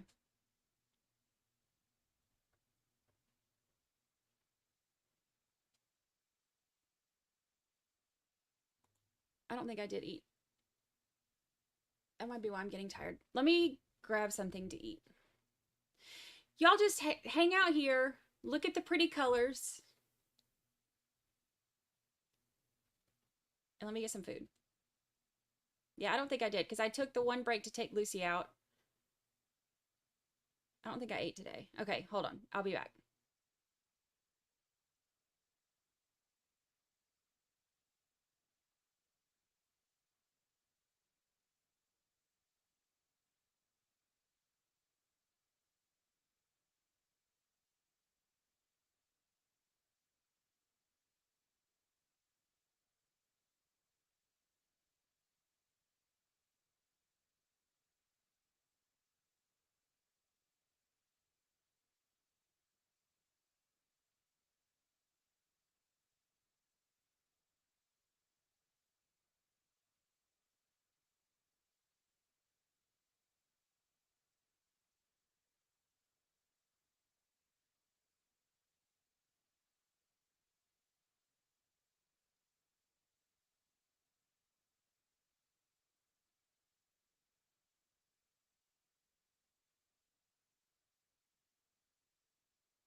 Did I miss a lot? No, nothing?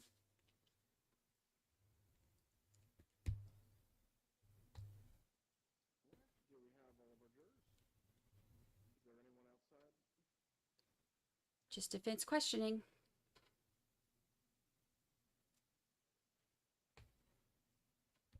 That we can't hear. Be seated. Heard that. I'm just going to advise you of the schedule for this evening. We are going to stop for the night at 6:15, and from there you'll be given instructions to report tomorrow. 1 hour. Neither party is going to be shortchanged as to the inquiry that it needs to make. However, I am going to be respectful of the fact that you do have families and you have matters that you need to attend to yourself. Once we've got to our stopping point, again, you'll receive your instructions and you'll report tomorrow. Mr. Dubin, the defense may inquire at this time. Thank you. May it please the court. Folks, I'm all for a laugh. I spoke to many of you in the back, and I know that sometimes levity can break up a serious moment, but make no mistake, this is the serious of matters. There's no dispute about the fact that a man quite brutally lost his life. So I don't mean to alienate any of you or make you feel bad, but to this man, this is no laughing matter. And I'm not here to talk to you about powdered sugar on the faces or phony liquor store robberies. This man has pled not guilty. And with that plea, he's saying, I didn't do it. And stands here accused of a crime that he did not commit. So I would ask you all to please hit the reset button. And let's be mindful of what is at stake here. And I know from speaking to each and every one of you that you are.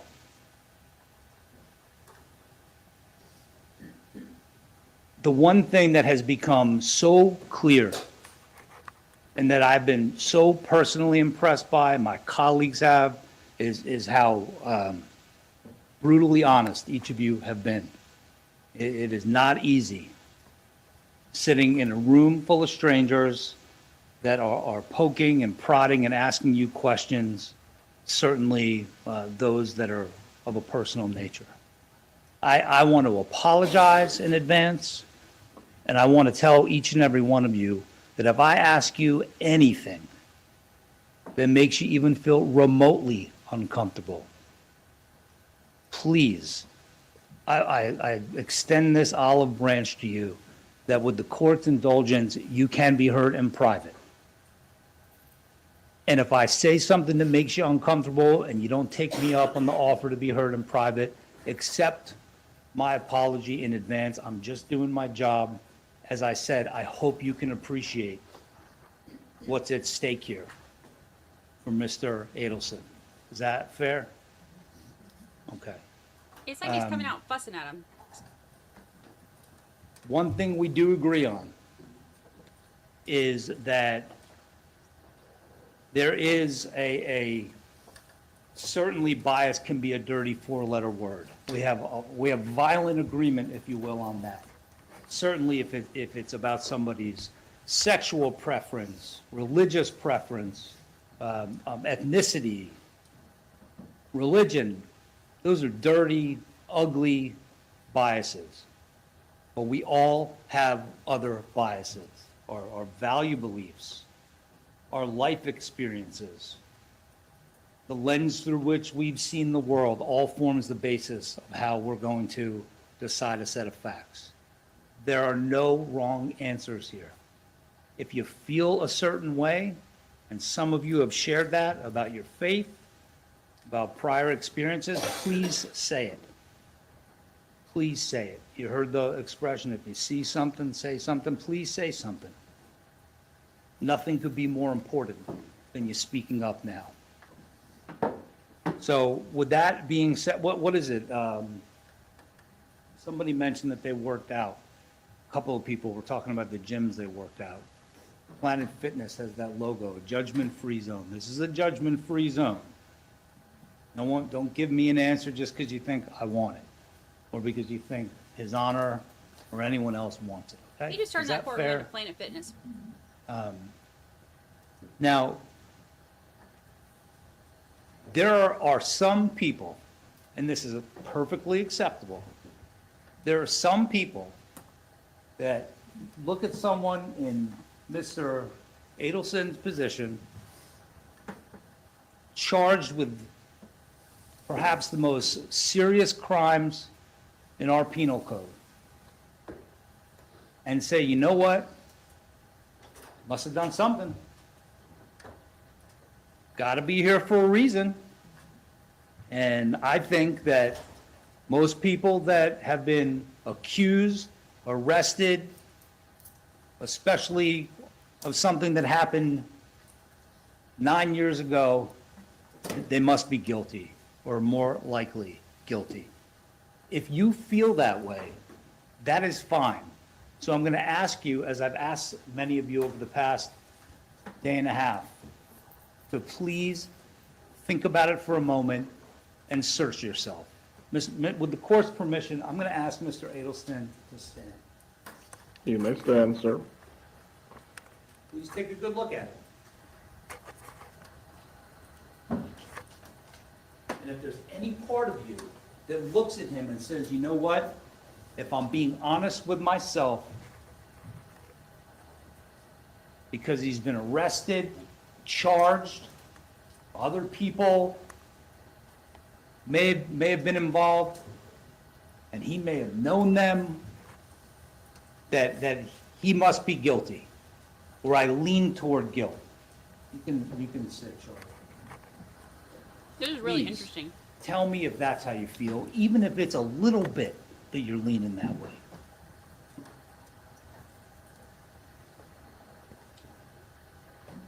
Dr. Rubino, you feel that way at all?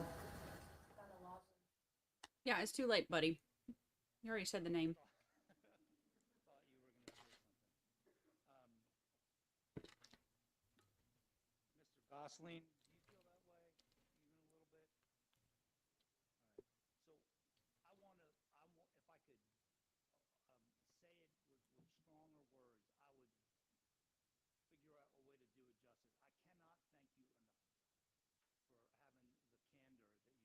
in a room full of strangers. Thank you. So that's perfectly fine. Can you please tell me why you feel that way?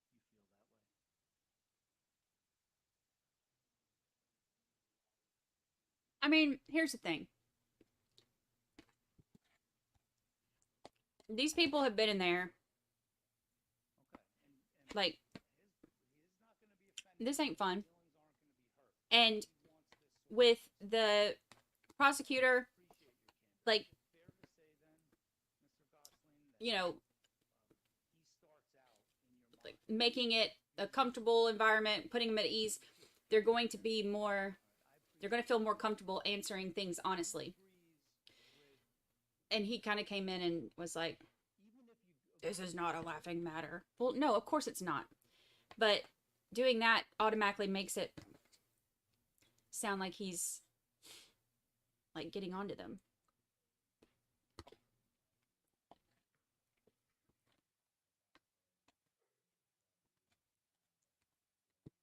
That's just my opinion. What do I know? Again, I thank you for your ability to be forthcoming about that and other matters, Mr.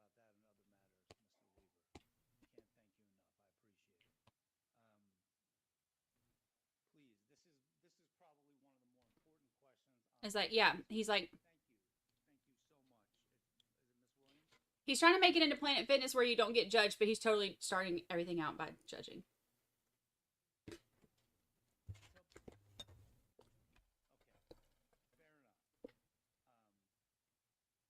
If you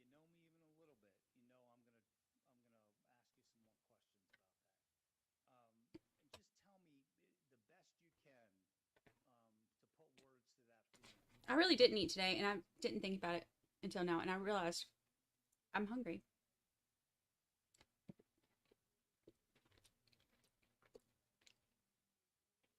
Does anyone think this man has ever been in Planet Fitness? Let's do a poll. Start a poll. Has this attorney ever been in Planet Fitness? Understood. Is that almost hand raise or just moving your hand?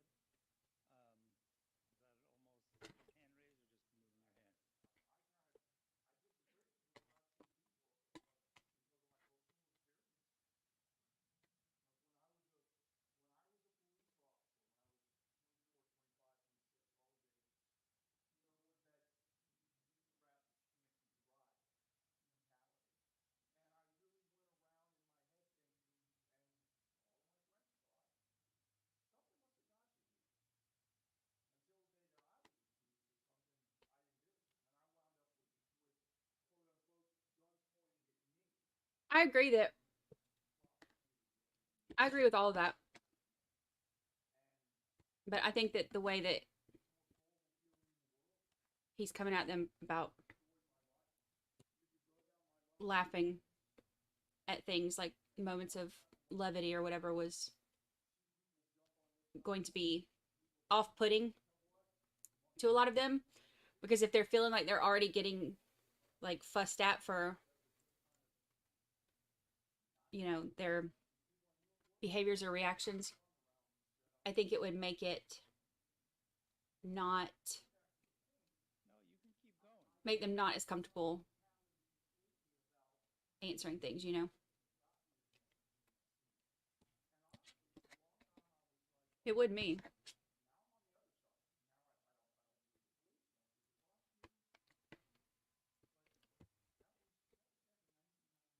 He's got scowl face.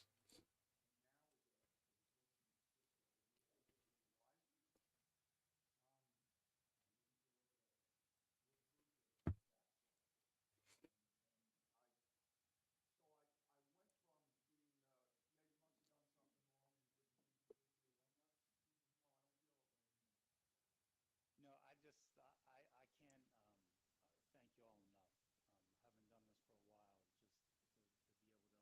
really the way the system should work. Um, I'm gonna go down the line. It's such a critical question, and we have 4 of you have shared your views on it. So I'm gonna ask you all again.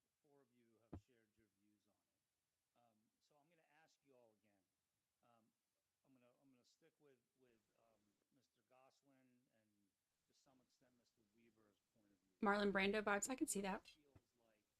I could see that. Research yourselves. Sorry, I'm a wanderer, but I need to stay at the lectern because Yes, I'm recording it. How many of you feel even a little bit that based on, because some of you have read about the case, some of you have listened to some things about the case, some of you have seen things on TV, heard others discuss it. Is there anyone else that feels like, you know, I'm leaning, I hear you about the presumption of innocence. I know that's what the law says I'm supposed to do, but the way my mind operates is just a little bit different. That's fine. You're not going to get in trouble for that. This, That had jalapenos in it, and now my mouth is on fire. my names aren't on my sheet. Ms. Parker? Okay. Do you feel that way about Mr. Adelson? I have Angry Lawyer Fitness here. Angry Lawyer Fitness. Yes. I don't have any milk. Look, if y'all saw my fridge right now, you would totally judge me. I don't have much of anything. Yes, Mr. King. I have Factor meals. I don't even think I have bread. I think I'm out of bread. I am out of bread. I have Factor meals, eggs. We hold ourselves to as a society and hopefully individually, they only have meaning and condiments.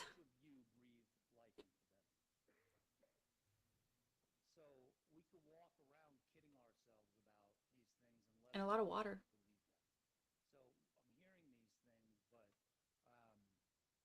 Maybe some peanut butter.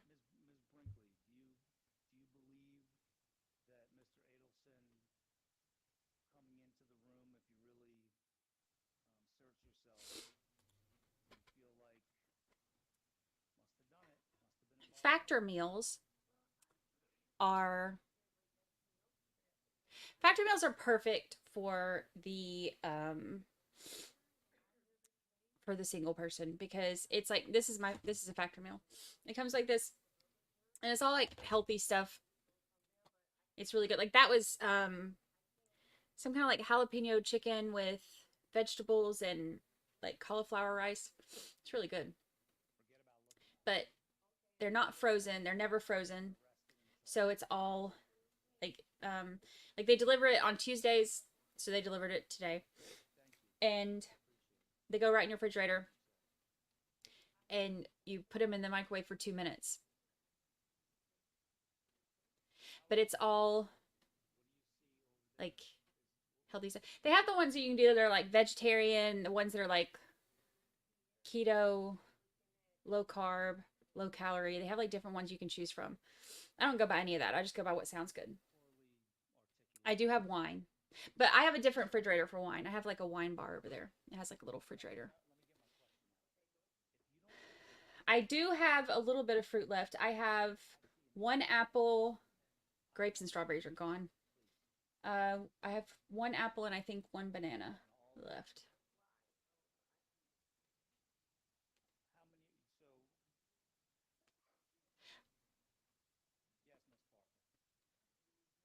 They're really good though. And you can like pick the ones that you want each. Let's look. We ain't got nothing else to do while we're recording this guy.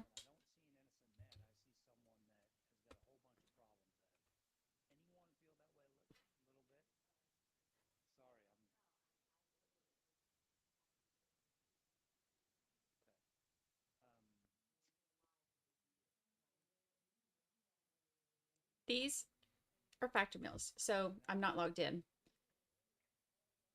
But so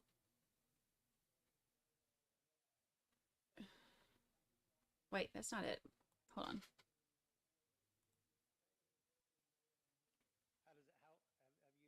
There it is. So good. Here it is. Okay. So shredded chicken taco bowl. See? So good. Sour cream and chive chicken. Comes with broccoli. Ground pork and tomato ragu. But see, you have like all the different menus that you can do. Go away.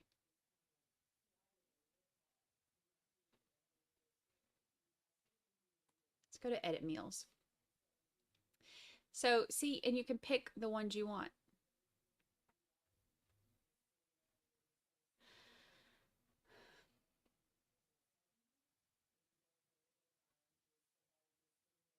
See, honey mustard chicken with roasted rosemary potatoes and garlic green beans.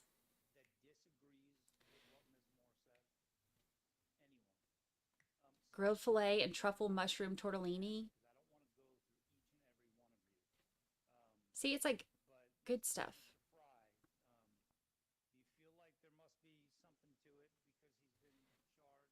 And they have like they have keto, low calorie, low carb, protein plus, vegan and vegetarian, and non-spicy. Those are your options. They're perfect for me because it's just me. I'm not going to cook a big meal for myself unless like I start craving something that, you know, I haven't had in a while. And so they're perfect for me because I can, like what I just did, like I can pop it in the microwave for 2 minutes and then eat it. But it's not frozen stuff.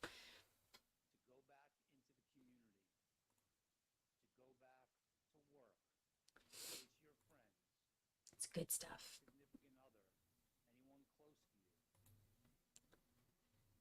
Yeah, it's kind of like HelloFresh. My brother and my sister-in-law used to get HelloFresh stuff. And it's kind of like that, but it's just already made, which is perfect because I cooked every meal for 19 years. Tired of cooking. I don't want to cook for myself. I like cooking it like if I'm feeding people. I don't want to cook for myself because I don't want to have to do the dishes. It doesn't have anything to do with cooking. I don't want to have to clean up after. So this is like healthy stuff. It's not frozen. It's good. Why are they not sponsoring me? What the heck, Factor? I should have a sponsorship. Listen to me. They're really good though.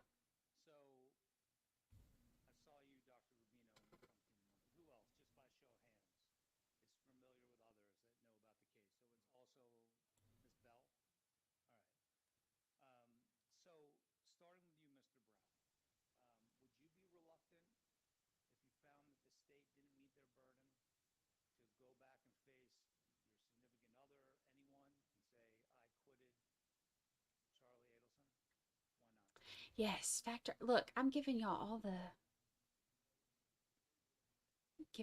all my goods, all my secrets.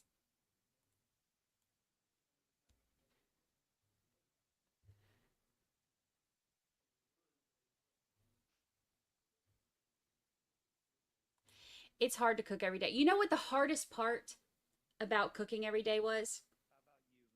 The hardest part about cooking every day was figuring out what to cook.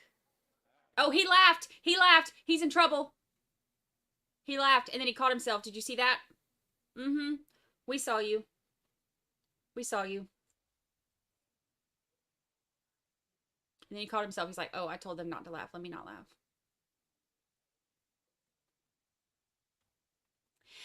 If I cook in bulk and have, like, I make the best lasagna, but it takes like 6 hours to make. So when I make it, I make multiple and then I'll freeze it. But I've never had lasagna that's better than my own.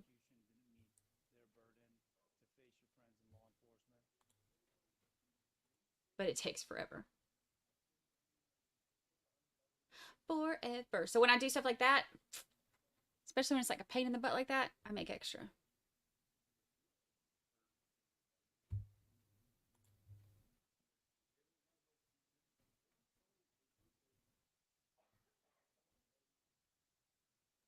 Figuring out what to cook every night is the absolute worst. It's the absolute worst.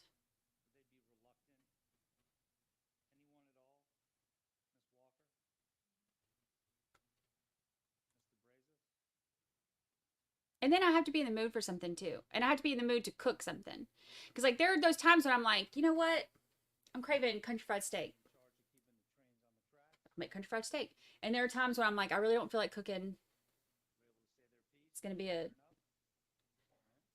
meatloaf night or something, you know? Something easy. Lasagna is not easy to make. It is a pain in the butt. Oh, it's a pain in the butt. But man, is it good when it's done right. Oh, HelloFresh owns Factor? I didn't know that.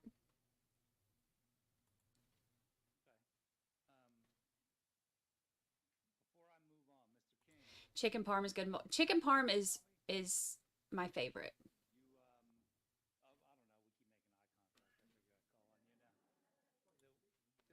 And I like meatloaf. I like my meatloaf. I like some, I mean, some people have good meatloaf. I'm pretty picky about meatloaf. I'm picky about meatloaf. I'm picky about macaroni and cheese.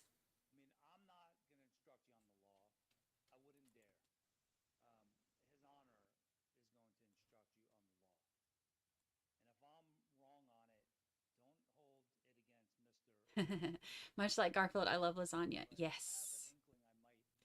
We stay talking about food. We we really do.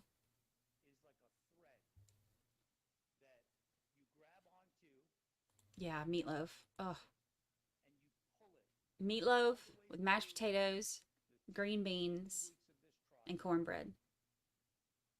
One of my favorite meals of all time. But it has to be either pan-fried cornbread or skillet cornbread, but it can't be sweet cornbread. I don't like sweet cornbread with it.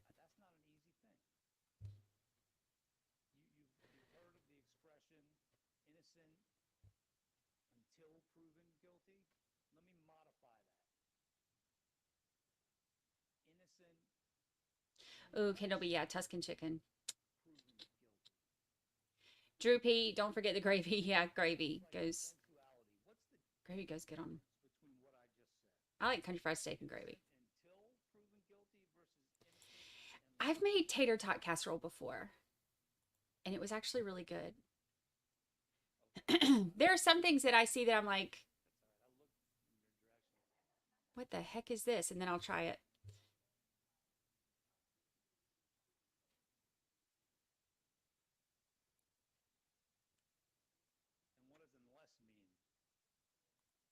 I'm not a fan of sweet cornbread.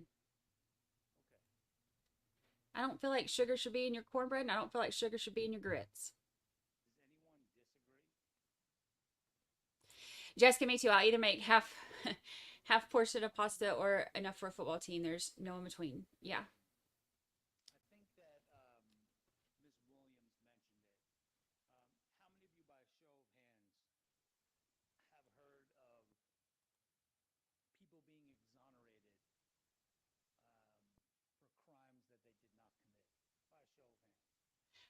I love crock pot. Crock pots are great when you're working and you have like a long day, especially. I love making barbecue in a crock pot. And steak chili. Steak chili is good in a crock pot.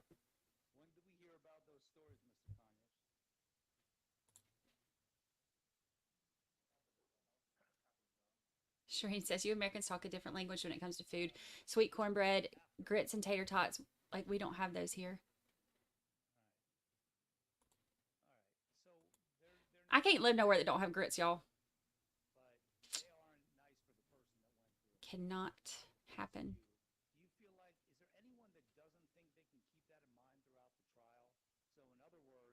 I love jalapeno cornbread. Beans and cornbread is great. Cornbread and chili. Love it. Love cornbread and chili. Pot roast in a crock pot. Cheese grits is my absolute favorite. And I also like cheese and jalapeno grits.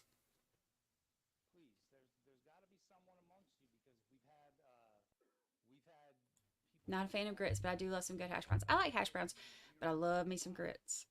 If you're not a fan of grits, it's because you hadn't had them made right. I'm picky about grits.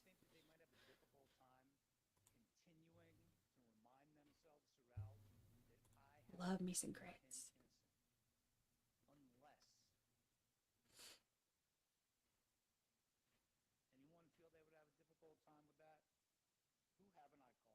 Shrimp and grits. I make really good shrimp and grits too. Yeah. Gotta have the cheesy grits.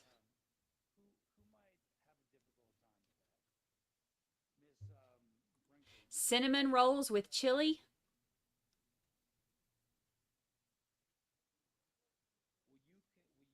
Wait, cinnamon rolls with chili?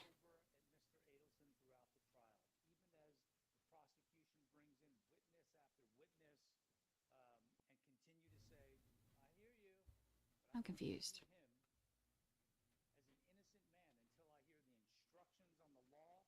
Candace off. I eat my grits like cream of wheat with milk and sugar. I know. I'll show myself out.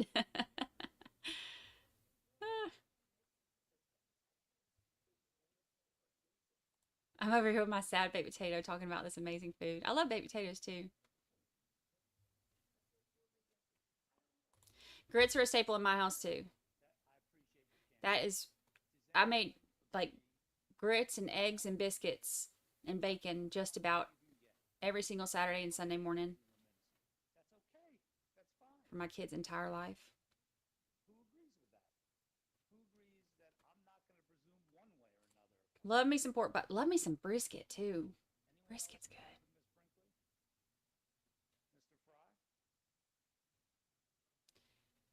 Peanut butter bread dipped in chili. I think y'all are just messing with us now. That's not a real thing.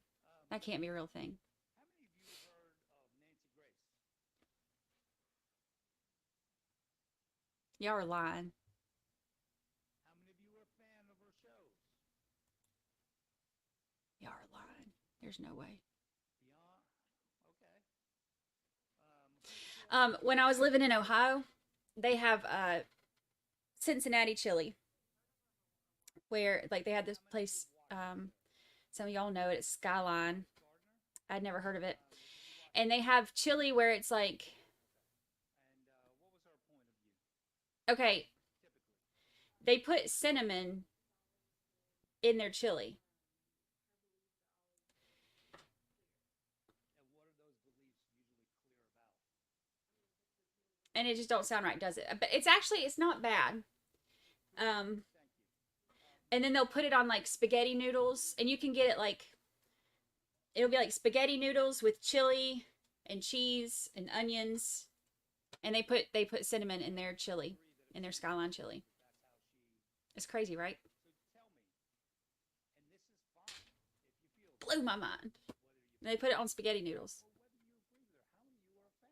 First time I ever went, I was like, what the hell is this? Where have y'all taken me?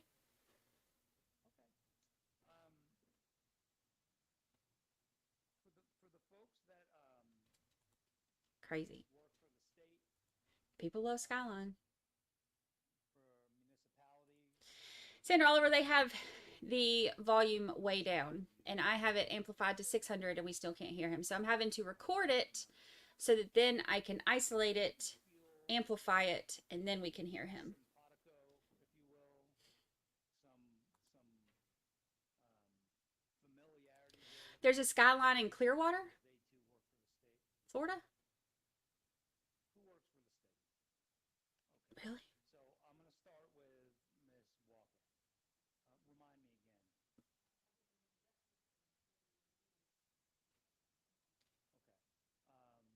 Different Sugar, who does sugar in pasta? So does sugar go in pasta? Big debate. particular allegiance, No, prosecutors here, because they too work. I've never done it. I've never put sugar in pasta. Believe Ms. Gardner works for the state, yes? Okay. Remind me where you work at the state again. Okay. And do you feel like when you look at the prosecutors, Isn't that funny how everybody does things so different? you know, we're all in the same gang kind of thing? Sure? Not a little bit? All right. Who else? I knew someone who put spaghetti noodles in her chili. Yeah, that's what they do in Might be a concern for me. Cincinnati. They have like the frozen versions of that here.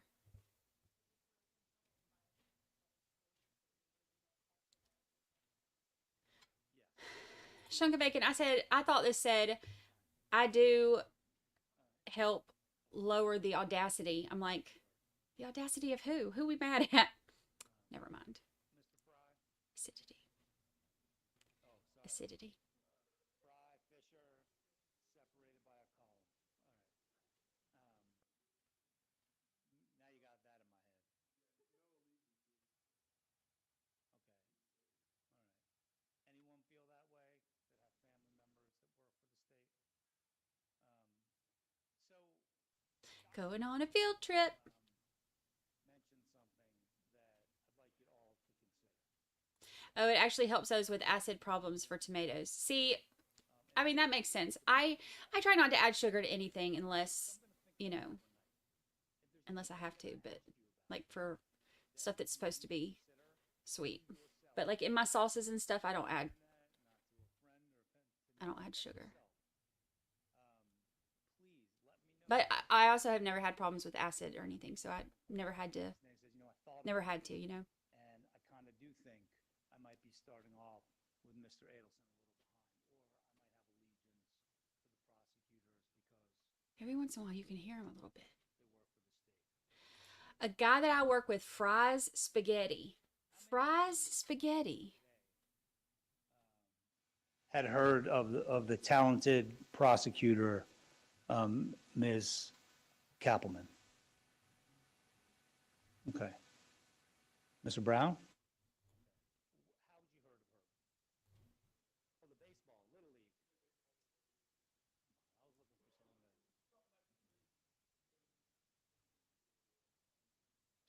I had to stop and cut that part out. If I don't cut it out when it gets loud, I can't amplify the rest of it enough.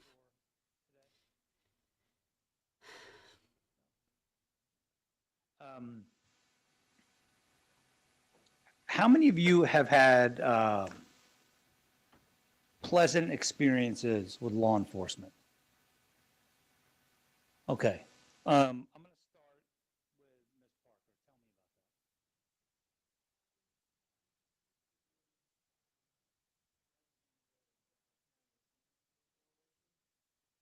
I have to stop it when he does that and do it.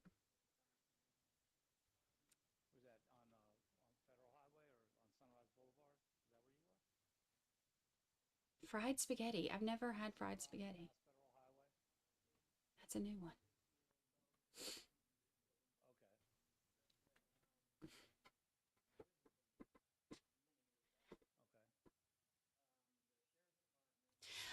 I like serving chili with cornbread or tortilla chips if I make it spicy. I used to make that every Halloween. Or yellow rice. Okay.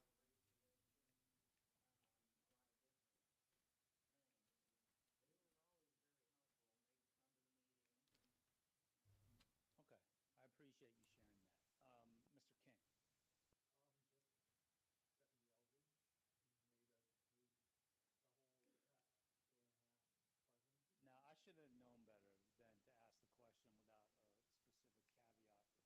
for Deputy Eldridge, because I too love the man. And I mean that. You don't like rice at all? Well, only rice in a pudding. Only in a rice pudding. So in other words, here's what I mean by it. Maybe this will help. I love rice. I love chicken fried rice. Whether it was when you were pulled over and, you know, the officer let you off, or whether it was because I know that there was a few people who had homes were burglarized. I'm trying not to stop his and play it yet because I have a feeling, because everything he's saying is, I don't want to miss any of it, so I'm recording it. And if I play it, I can't record at the same time. Buffy Bot said, I was gone 5 minutes, y'all still talking about food. Look, jurors can eat, y'all. In what capacity?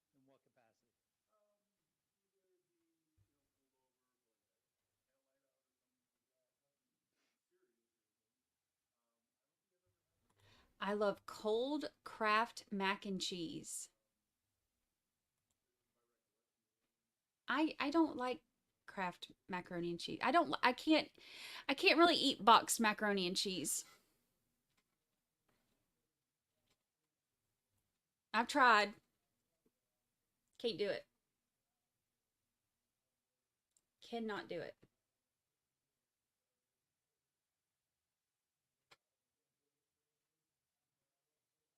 I don't want to talk about those. My kid loves it. I only want to talk about the times where you walked away feeling like this person. Like, he used to buy boxed macaroni and cheese when he was in high school. He would buy it and keep it at the house. I couldn't eat it. Tell us a little bit about that. You had a double who? Oh, a double doozy. See, I only like boxed mac and cheese. I told you. I can't do it. I can't do boxed macaroni and cheese, and I can't do macaroni and cheese with Velveeta. It has to be like fresh. Like, I like to, like, I mean, like, even shredding the cheese. Like, everything has to be to make it the best.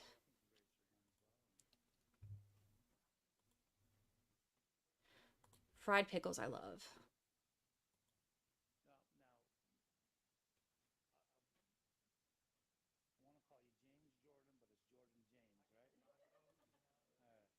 Has to be real cheeses. I also can't eat that cheese product. Like that comes like individually wrapped. I can't eat that.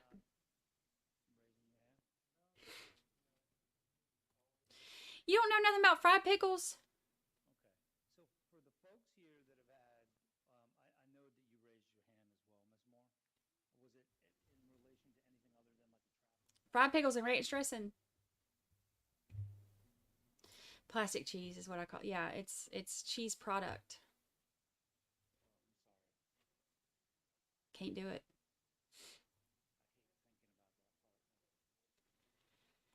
Kathy, you've never had... Well, now we gotta do another damn poll.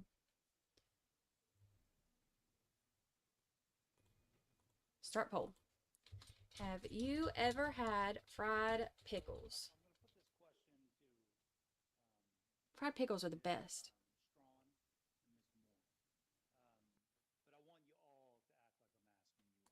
What do you mean, how does the batter stay on? Because you throw them straight in the grease. You take the pickles, you dip it in flour first, and then put it in egg wash, and then put it in a mixture of flour and breadcrumbs, like Italian breadcrumbs is what I like to use, and then throw it in the grease. It's so good.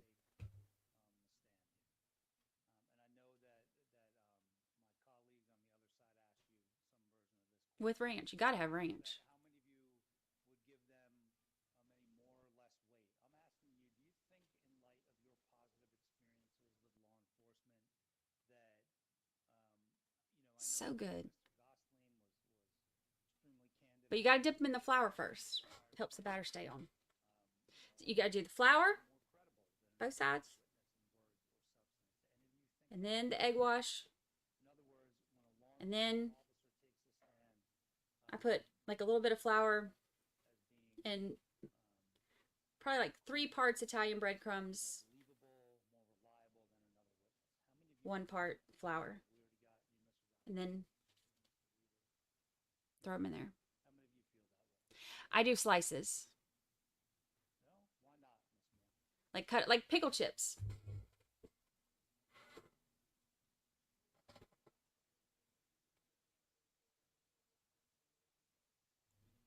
Yeah, I'm recording them all so that we can hear them all.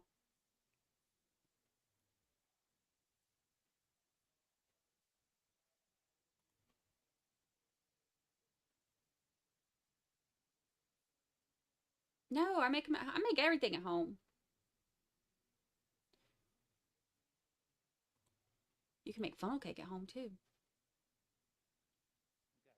anyone, I know I have some points of view in the front row that may or may not be from someone that played for the Reds and then went to the Mariners. I think because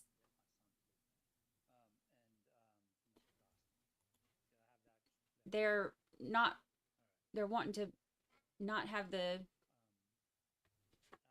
jurors' voices on there maybe when they're answering, but you really can't hear much of what the jurors are saying anyway. But I want to hear his questions. But I'm recording it all because I don't want to miss any of it. So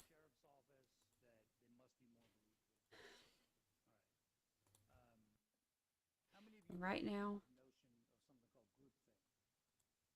like 36 minutes. You can hear part of what he's saying.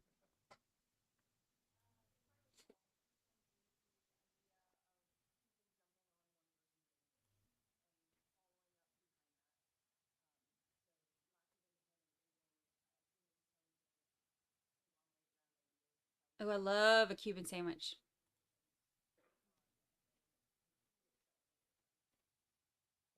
Best Cuban sandwich I ever had was Miami.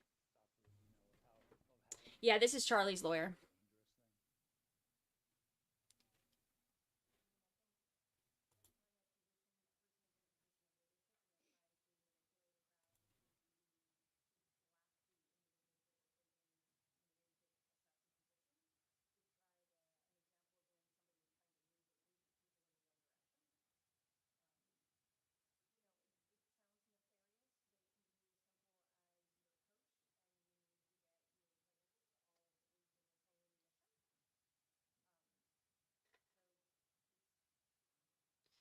While no sound here, I was channel surfing and seems the defense wanted a change in venue and was denied.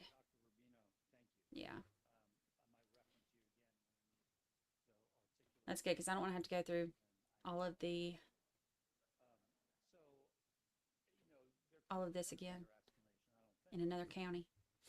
What I'm getting at here is how many of you think it's possible, or let me switch it, how many of you think it's impossible for a group of well-intentioned people to take the witness stand, all for one reason or another, believing one story, but they all got it wrong?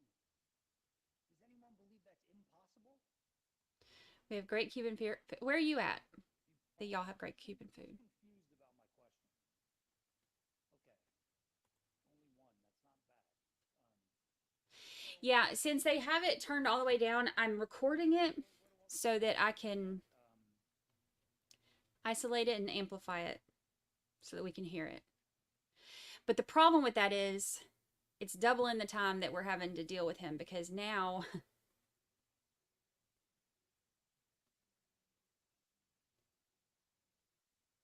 I'm recording it, but I can't play it while it's recording.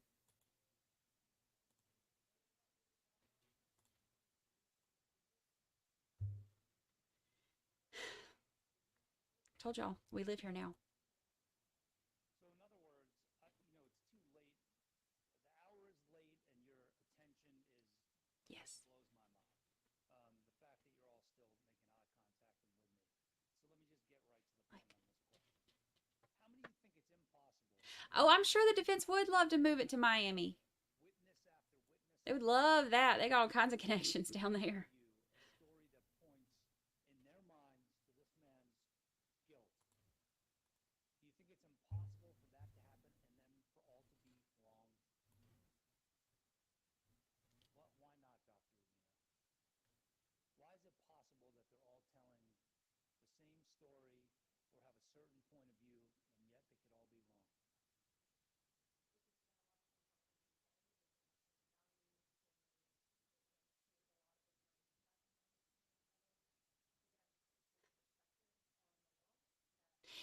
They've only got 10 minutes left until they're supposed to wrap it up for today. Thank you. Ms. Strawn? Or let me go to Mr.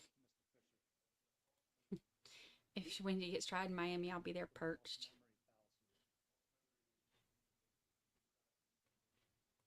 Just pulled in my driveway. Hello Fresh Box is waiting. Woo! See? They need to sponsor us. See?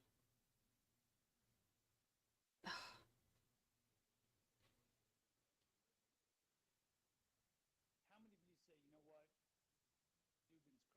Dubin's crazy. No way that's happened. No way that so many people all think the same thing and have it all wrong. Do any of you feel that way? I know Mr. Gosselin raised his hand earlier. Do any of you think that? Think that's possible? You all leave open the possibility that they all think a certain way, whether it's groupthink or the false memory fallacy, and they just got it wrong. I can hear a little bit. Do you bread the pickles first before we fry them? Yes. Yes. Got to dip them in flour, then egg wash, then breadcrumbs with a little bit of flour. Yes. Anyone disagree with that? All right. Yes. Yes, sure, if I can. I'll try. So if there's 12 people that is saying the same thing and they saying that he's guilty, your question is to us, do we believe the 12 people? No, I'm asking something different. Okay. All right, and here's, I'm going to give you a hypothetical that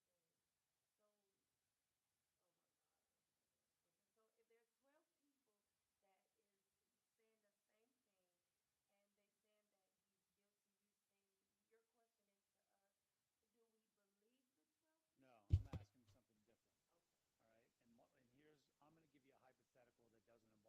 All right. If 10 people get up here and say, Wrap it up, people. We got places to be. if 12 people get on the stand and say, I'm looking at Josh Dubin and he is not wrap it up, land the plane. Okay, so 59% of, I'm going to end the poll. 59% of you have had fried pickles, and the other 40% have not lived your lives yet.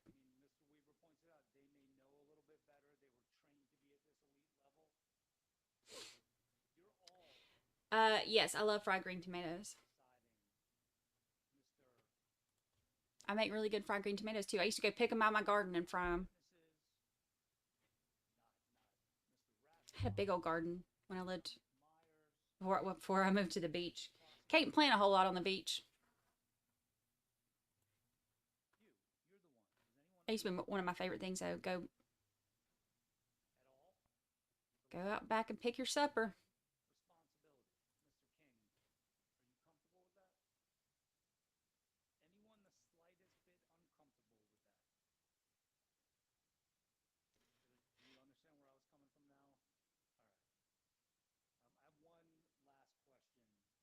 They need to wrap it up here. Fried pickles aren't a thing in California. That's crazy to me. And your patience. How many of you love to go to the dentist? Love it. I love my dentist. Yeah. Okay, please by a show of hands, who loves their dentist? I love the feeling of clean teeth. Yeah. You loved your dentist, but you don't like to go. All right. All right. Lifelong dental trauma. My dentist is the best person on the planet. I love the feeling when I leave. All right. Who else? Okay. How many of you are like my 3 children? Well, at least 2 of them. How many of you say, you know what? I cannot stand the dentist. I hate going there. By a show of hands. Okay. Can you all put them up high so my colleagues can, all right, because I'm going to ask you all. Mr. You can put your hand down now. Sorry. Mr. Adelson is a dentist. Do any of you feel, we were looking across the room a lot, those were my hypotheticals, right? Do any of you feel that, you know, these dentists, they cause me anxiety, it's painful, I don't like it, and therefore that will somehow transfer, even if it's a little bit. Even if you're like, oh, a dentist on top of it all. Does anyone feel that way? Mr. King, your hand flew up first. It's not.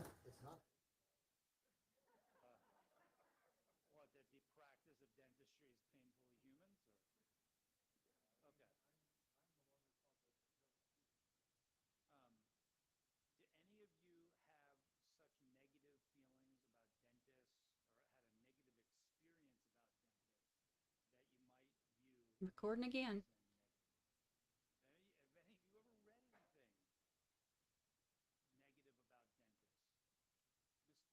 Yeah, I mean, look, dentists I don't have a problem with. It's the murderous dentists that, you know, I prefer to stay away from.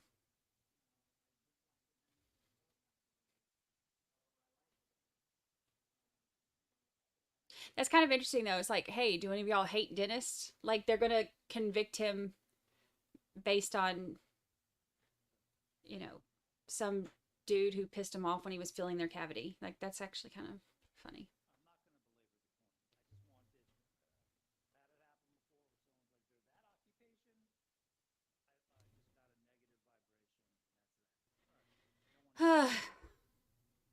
Sure did think they were done when they turned the mics back on. I am in his honor's domain, so to speak. So I see that we're going to 6:15. I have 3 more minutes. Is it all right if I squeeze in a few more? Well, you're going to be on a hard count, but 6:15 it is. Go ahead. I'm gonna pick the one that causes me to have a soft landing.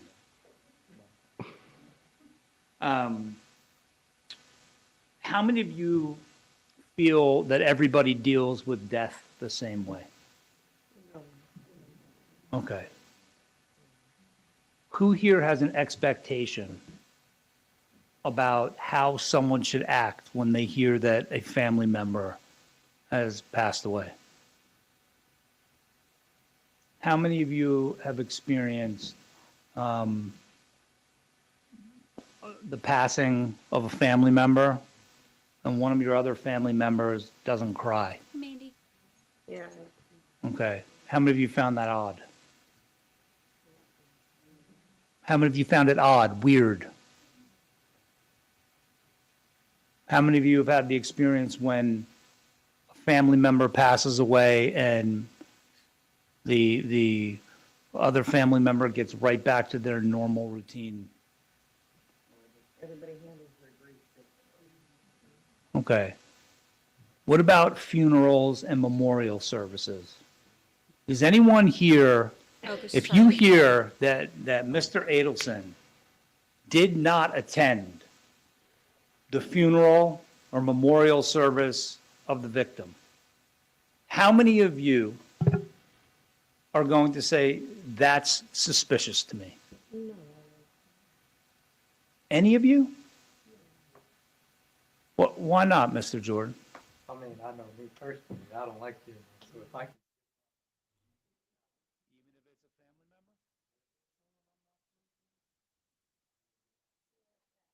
Who disagrees and says, you know what, I'm always going because it's the respectful thing to do? It's fine if you feel that way. I'm going to pick up on this tomorrow. Ms. Brinkley, you sat up in your seat and closed. That's interesting that he asked that, because that's one of the things that a lot of people do find really suspicious, that he didn't attend the funeral. Don't be suspicious. Don't be suspicious.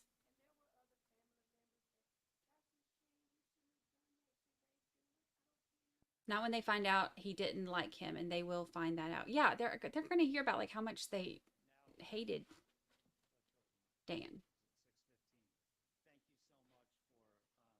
For your time. Yeah, I appreciate you very much, and I'll be speaking with you again bright and early. Now the attorneys can approach.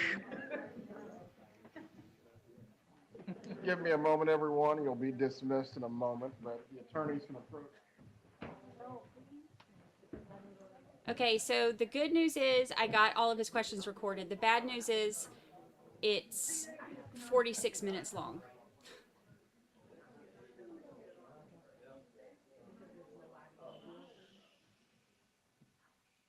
Let's see what instructions they're giving for tomorrow.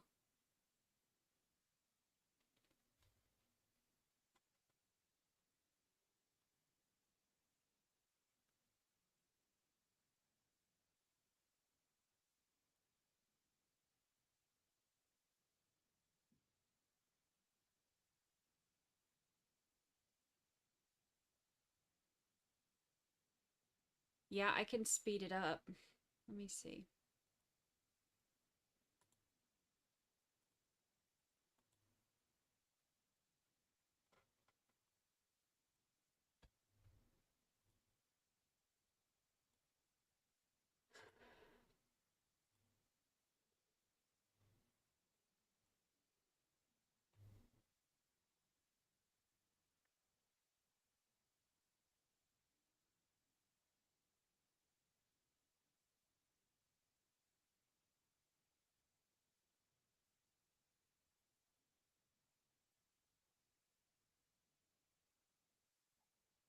Don't be suspicious.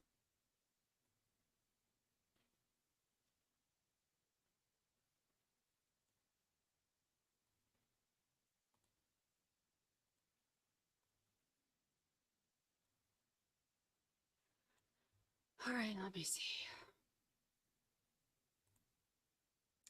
Thank you. Oh, when I restarted my stuff, my sound effects went off. I gotta turn them on.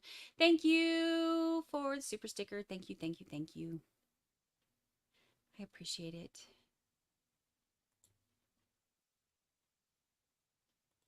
Thank you. Thank you.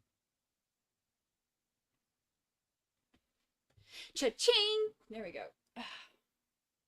Gosh, my back. Cha-ching! Thank you, Mandy.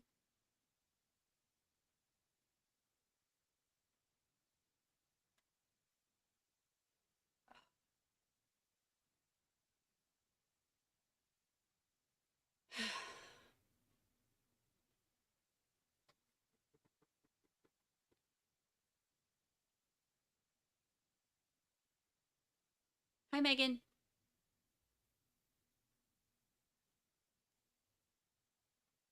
I want some coffee. You've never been here before. Welcome.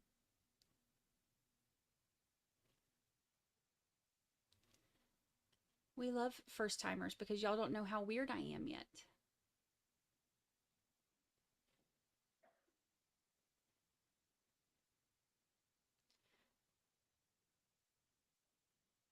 But give it time. Don't be suspicious.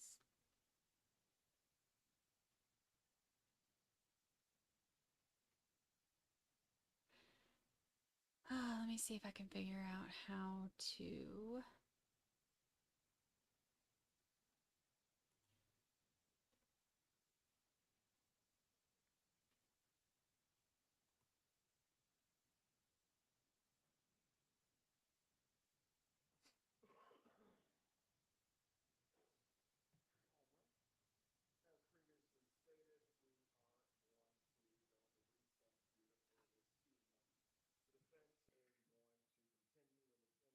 Tomorrow morning.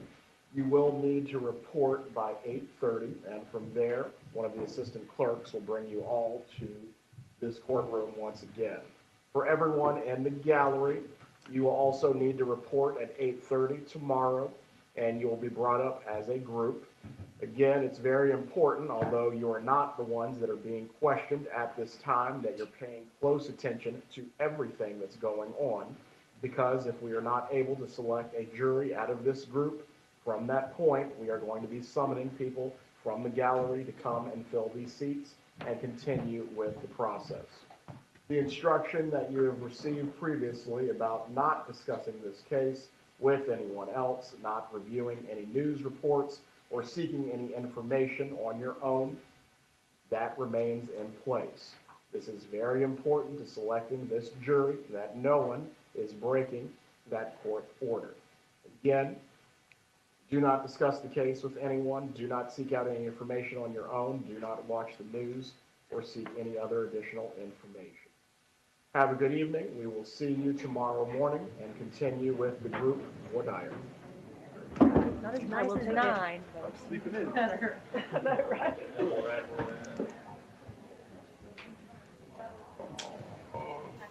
All right, let me see For if I the can... other group that's coming in, that's never been qualified, is the separate courtroom.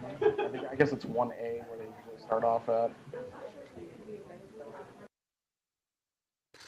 So there's a whole nother group who is coming in tomorrow that hasn't been qualified. That's 8:30 Eastern that they're talking about, which is 7:30 Central, which is real early. Let me see.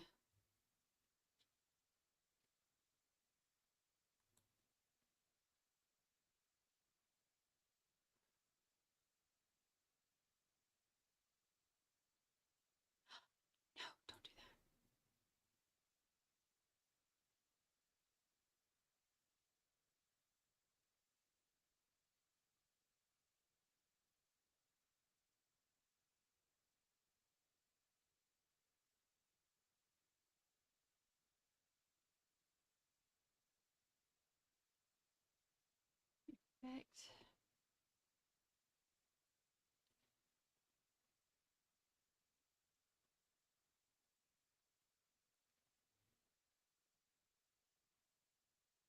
Well, I don't know if I can listen to it.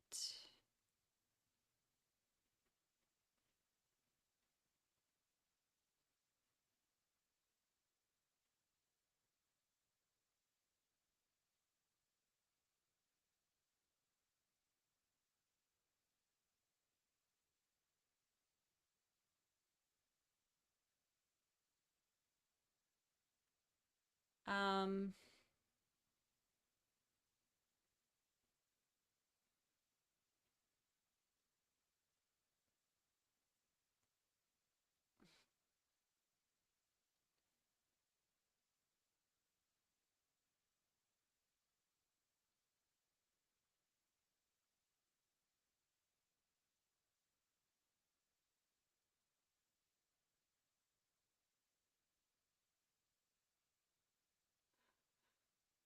oh man, can I not make it go faster?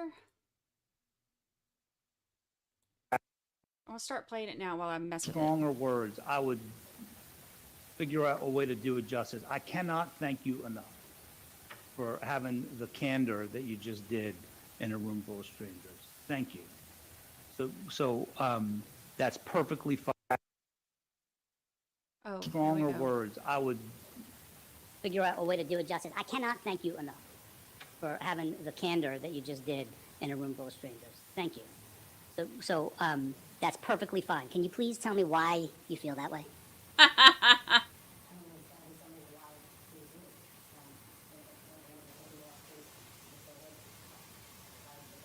Okay, and he's not going to be offended, and his feelings aren't going to be hurt. He wants this sort of honesty. So I appreciate your candor. Is it fair to say then, Mr. Gosling, that he starts out in your mind, you're leaning more toward guilt because he's here? Isn't that fair?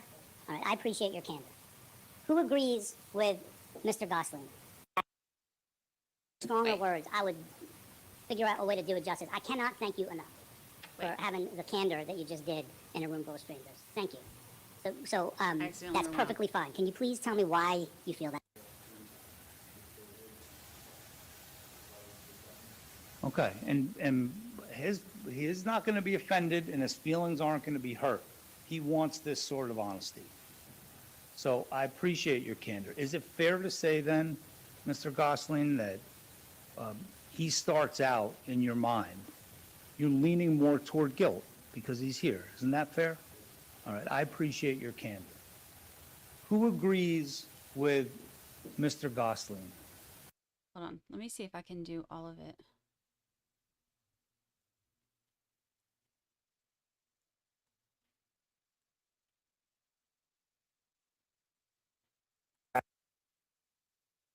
Stronger words, I would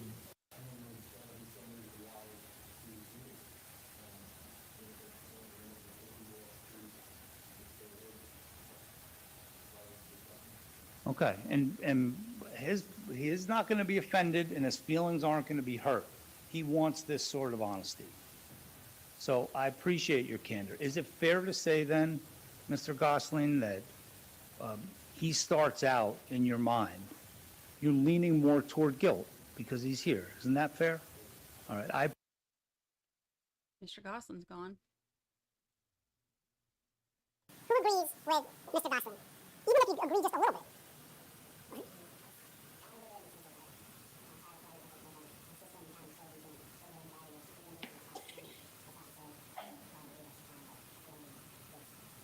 Yeah, that's perfectly acceptable, and I thank you for your ability to be forthcoming about that and other matters, Mr. Weaver. Can't thank you enough. I appreciate it. Please, this is probably one of the more important questions I'm going to ask. Thank you. Thank you so much. Is it Ms. Williams? All right.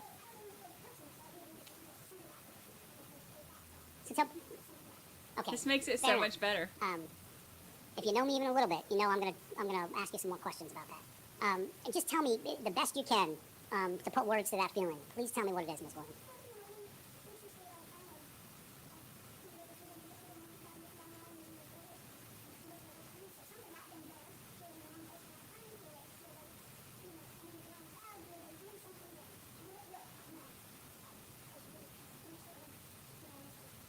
Okay. You can't really hear the people. Understood. Is that almost hand raised or just moving your hand? I disagree. You will not see people. People are not posting what's here. when I was a police officer, when I was 24, 25, 26, all day, you know, that you wrap the can't divide mentality. And I really went around in my head thinking, and all my friends thought, something must have got you here. Until the day that I was accused of something I didn't do. And I wound up with quote unquote, guns pointed at me, being prosecuted with me, and federal affairs with me. And it's the most horrible feeling in the world. And it destroyed my life. You could go down my line of friends, and as you walk down the line, see people jump on this side or that side. People that decided, you know what, you must be dead. People, some of them good friends, but I thought were good friends. Some people that were just kind of not such good friends, just people I knew at work, where people put their arm around me and said, I'm on your side from this point. But getting back to the point. No, you can keep going. I changed my mentality completely about, you must have done something that got you in that scene. And honestly, for a long time, I was like, okay, now I'm on the other side. Now I don't need the police, I don't need the prosecutor. But that was back in 1996, 97. And now the person is just a little wiser. I'm into what group of tax officers. So I went from being, maybe must have done something wrong, and I'm not speaking, I don't feel it anymore. No, I can't thank you all enough. Having done this for a while, just to be able to have this kind of report, this honest report, is really the way the system should work. I'm gonna go down the line. It's such a critical question, and we have 4 of you who have shared your views on it. So I'm gonna ask you all again. I'm gonna stick with Mr. Gosselin and to some extent Mr. Weaver's point of view. Who else feels like if you really search yourselves? Sorry, I'm a wanderer, but I need to stay at the lectern because I don't want to suffer the course of that. How many of you feel even a little bit that based on, because some of you have read about the case, some of you have listened to some things about the case, some of you have seen things on TV, heard others discuss it.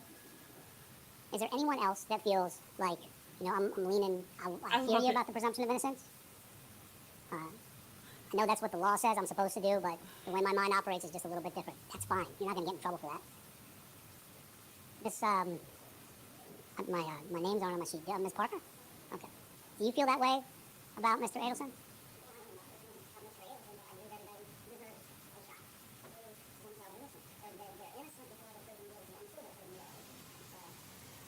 Forgive me for seizing on something you said, but does anyone know what I might quarrel with about? It can't really hear right there. It's because it barely picks up any of the. It barely picks up anything. Who agrees with Mr. Gosselin? Oh, I just started it over. Hold on. Get back to where I was. Thank you for your candor, Ms. Moore. Is there anyone that disagrees with what Ms. Moore said? Anyone? This is the last time I'm going to ask it because I don't want to go through each and every one of you. But Mr. Fry, do you feel like there must be something to it because he's been charged, arrested? Do you believe that? All right. I don't think it's any bolt of lightning to any of you at this point. How about you, Ms. Strong? All right. Ms. Bell?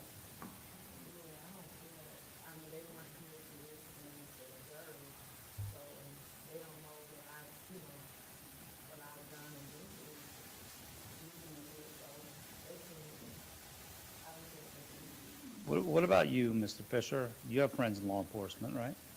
All right. Your friend, go ahead. Your friend, would you have any reluctance? Would you hesitate even a little bit if you felt like the prosecution didn't meet their burden to face your friends in law enforcement?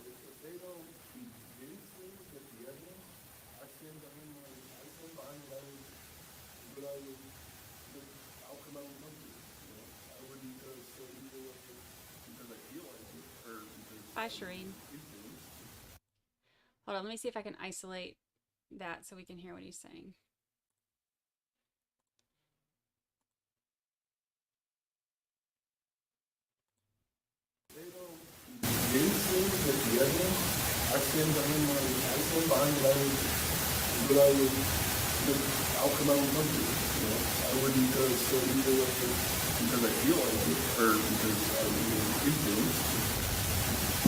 They don't have a convincing, they don't show me the proof of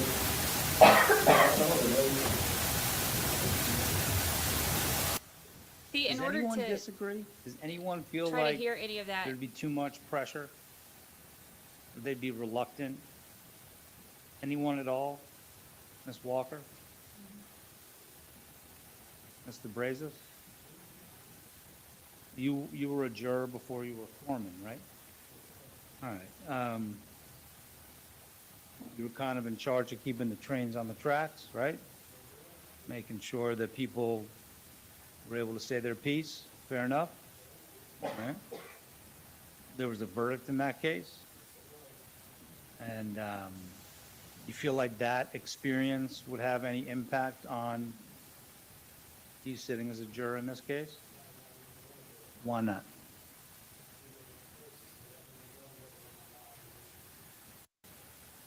Okay. Before I move on, Mr. King, anything to tell me? You, I don't know, we keep making eye contact. I figure I'd call on you now. There wasn't anything specific. You're confident that you could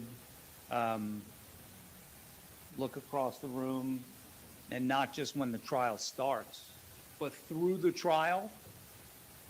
I mean, I'm not going to instruct you on the law. I wouldn't dare. His Honor is going to instruct you on the law. And if I'm wrong on it, don't hold it against Mr. Adelson. But I have an inkling I might be right on this part. What if you were to learn that the presumption of innocence is like a thread that you grab onto right now and you pull it all the way through the 2 or 3 weeks of this trial? In other words, that every time you look across the room, that you presume Mr. Adelson innocent. That's not an easy thing. You've heard of the expression innocent until proven guilty? Let me modify that. Innocent unless proven guilty. that's the same thing I say all the time. Until sounds like an eventuality. What's the difference between what I just said? Innocent until proven guilty versus innocent unless proven guilty, Ms. Spates. Okay, but I wanted Ms. Spates to answer it. That's all right. I looked in your direction.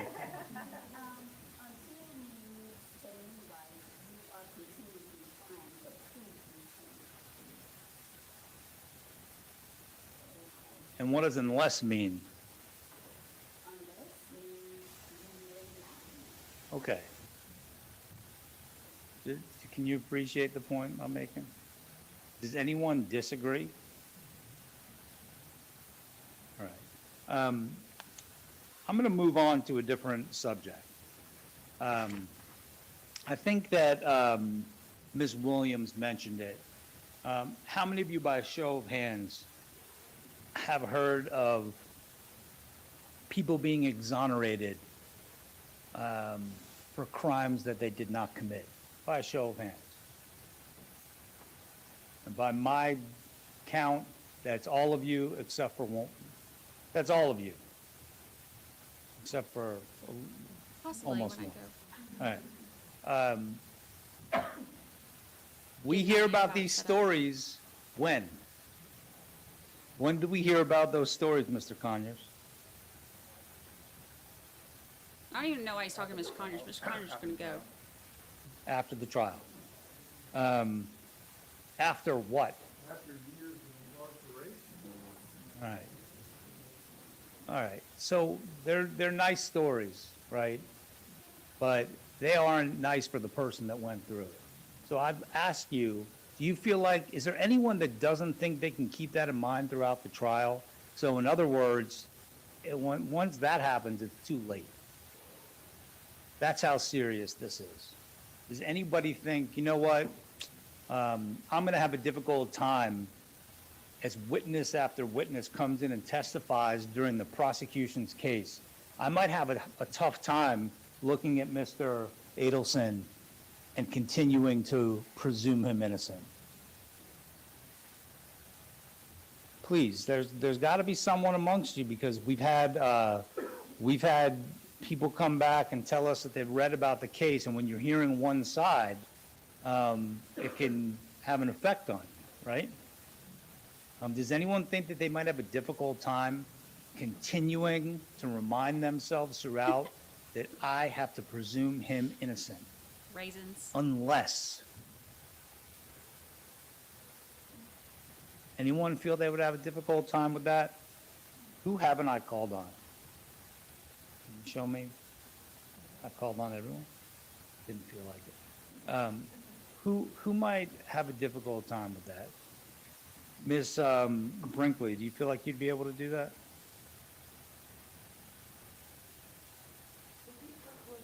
Will you be able to continually look over at Mr. Adelson throughout the trial, even as the prosecution brings in witness Jessica. after witness, and continue to say, I hear you, but I have to view him as an innocent man until I hear the instructions on the law, and unless, after I deliberate with my fellow jurors, unless I find him guilty beyond a reasonable doubt? Once again, I have to listen to the case. I can't say he's innocent or guilty.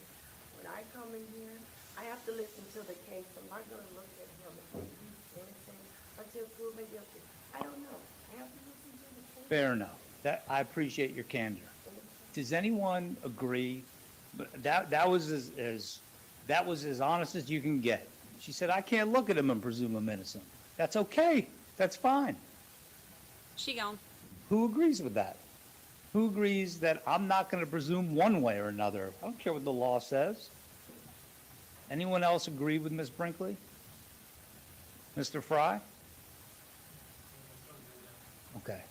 Does anyone agree even a little bit? Bye, Chrissy Bacon. Okay. How many of you have heard of Nancy Grace? All right. How many of you are a fan of her shows?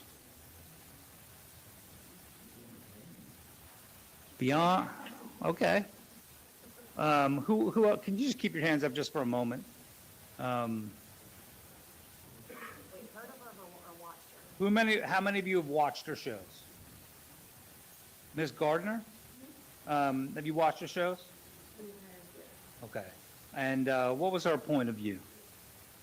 Typically? She's always very firm. Her beliefs are always very clear. And what are those beliefs usually clear about? I mean, it just depends on what's going on, what she's reporting. Thank you. Ms. Strawn, what are her beliefs typically?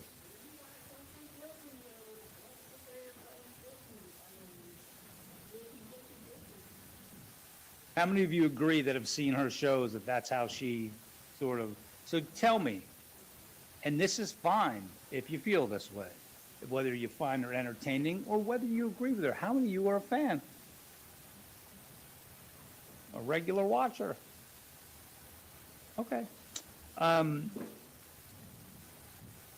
For the folks that work for the state, for a municipality, are there any of you that feel, and there were several of you, that either work for the state or have family members that do? Do any of you feel like some simpatico, if you will, some familiarity with the prosecution because they too work for the state? Who works for the state? Okay. So I'm going to start with Ms. Walker. Remind me again. Okay. Different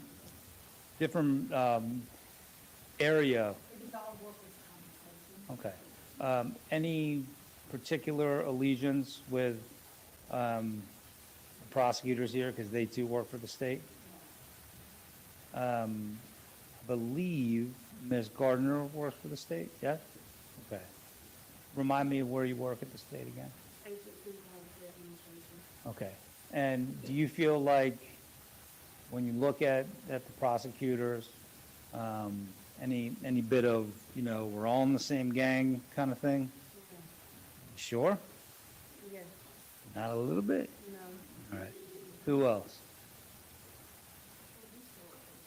Okay. Do you understand why this might be a concern for me, Dr. Rubino? Okay, why?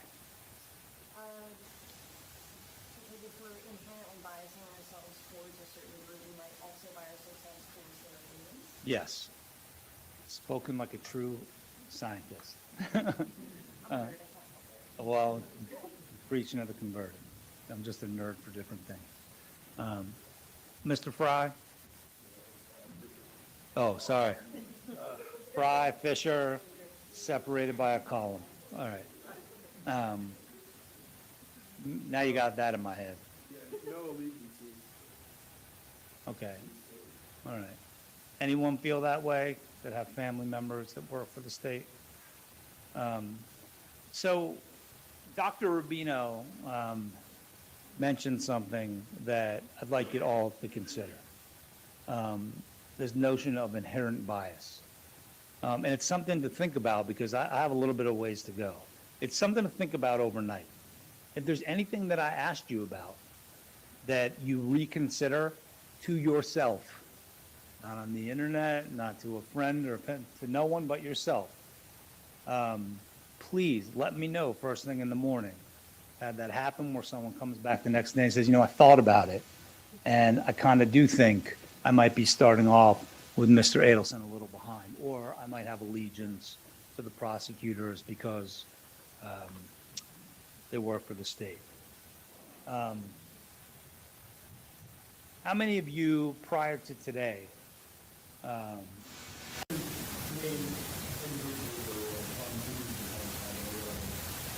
okay. Had anyone else heard of Mrs. Kappelman before today? No?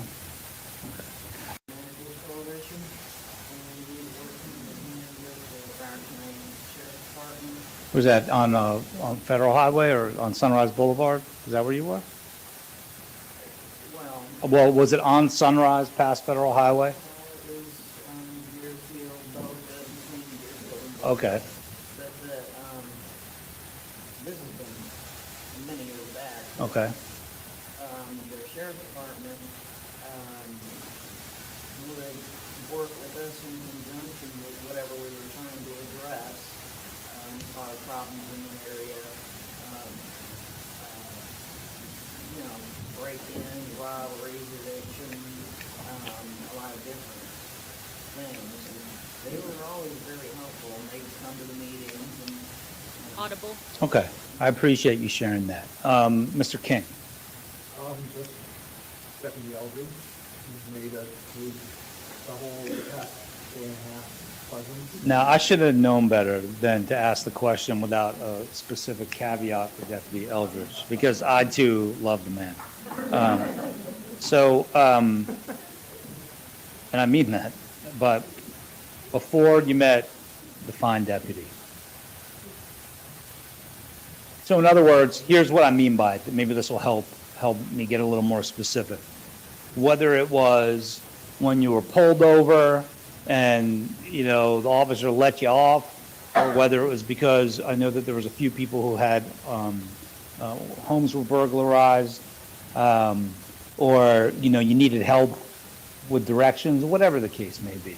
How many of you walked away and said, that was a fine police officer? In any situation. Okay. All right. Great. So tell me about that. Now I'm going to get it right. Mr. Fisher. I've had a few encounters with law enforcement. In what capacity? Either being, pulled over for like a tail light out or something like that. Nothing serious or anything. I don't think I've ever had a real bad experience per se. Okay. Still in jury selection. It's my recollection of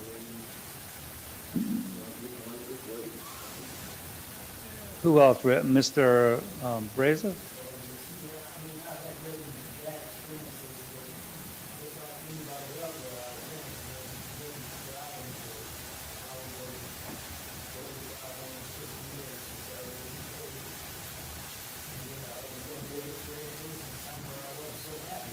I don't want to talk about those. I only want to talk about the times where you walked away feeling like this person really helped me and made a difference in my life. Just by a show of hands.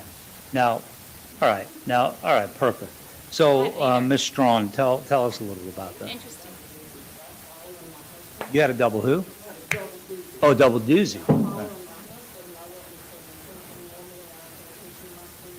Were you conducting surveillance or just? I was just following. Oh, All yeah. right. My son, that was the only time he got on the bus. When it's not, you know, All right. we're going to get something to eat. And some round food, let's see how it's going to do. We're going to get you out of the Okay. But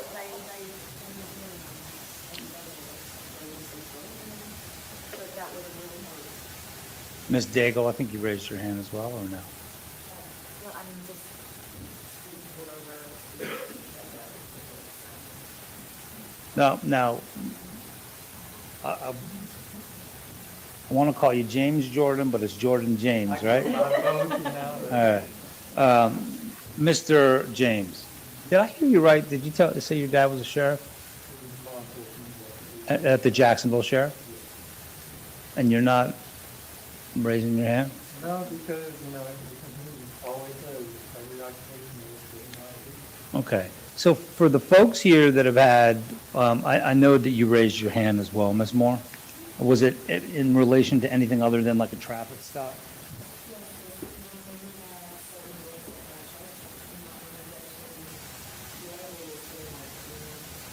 Oh, I'm sorry. I hate thinking about that part.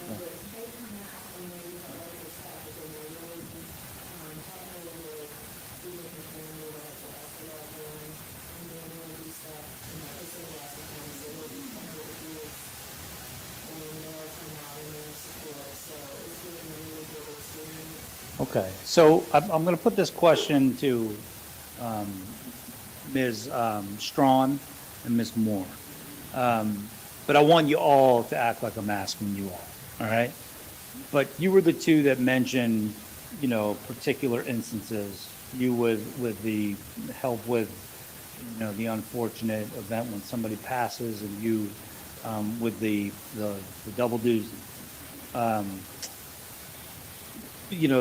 I expect there to be law enforcement that will take the stand here. And I know that my colleague on the other side asked you some version of this question, which was that how many of you would give them any more or less weight? I'm asking you, do you think in light of your positive experiences with law enforcement that, I know that Mr. Gosling was extremely candid about this, and he said, yeah, hold them to a higher standard. And, I think that they're more credible than an ordinary witness in words or substance. Any of you think that?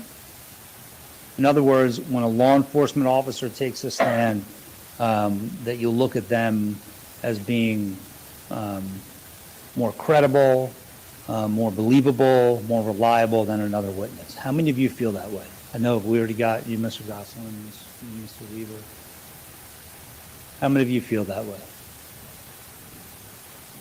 No? Why not, Ms. Moore?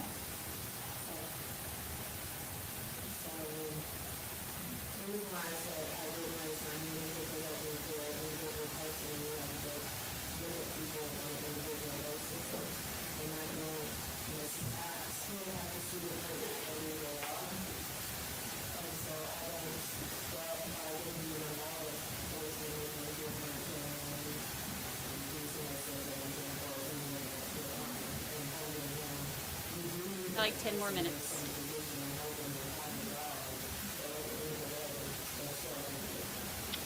Okay. Does anyone, I know I have some points of view in the front row that may or may not be from someone that played for the Reds and then went to the Mariners and went to the Yankees. And from Mr.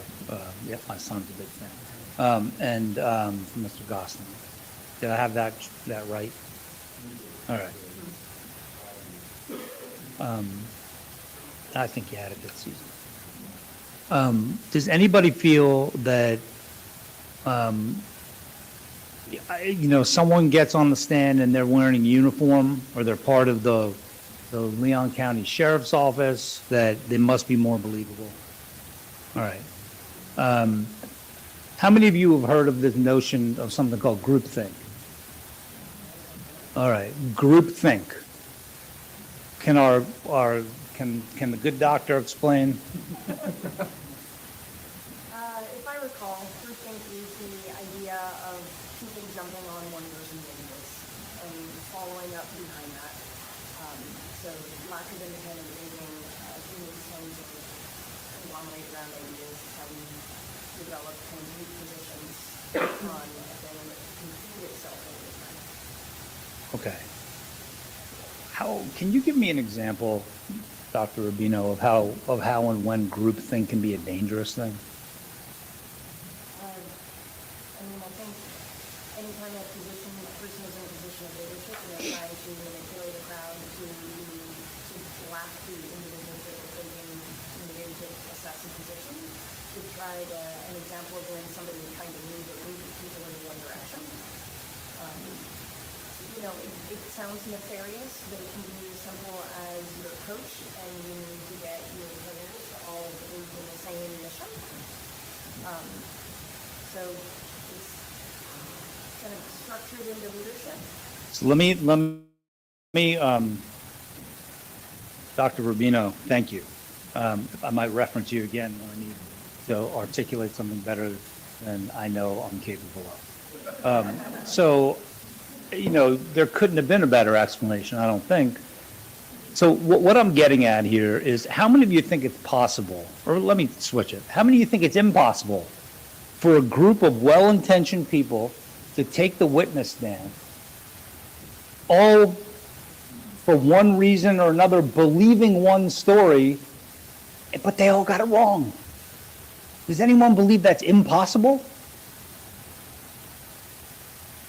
You follow my question? Who's confused about my question?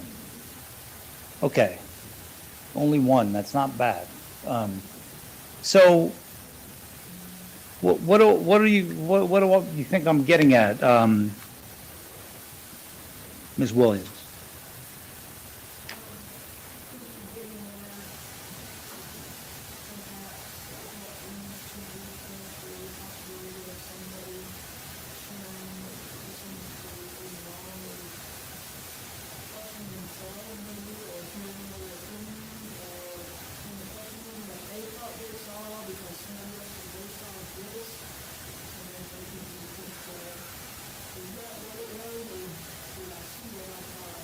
So in other words, it's too late. The hour is late and your attention blows my mind. The fact that you're all still making eye contact and with me.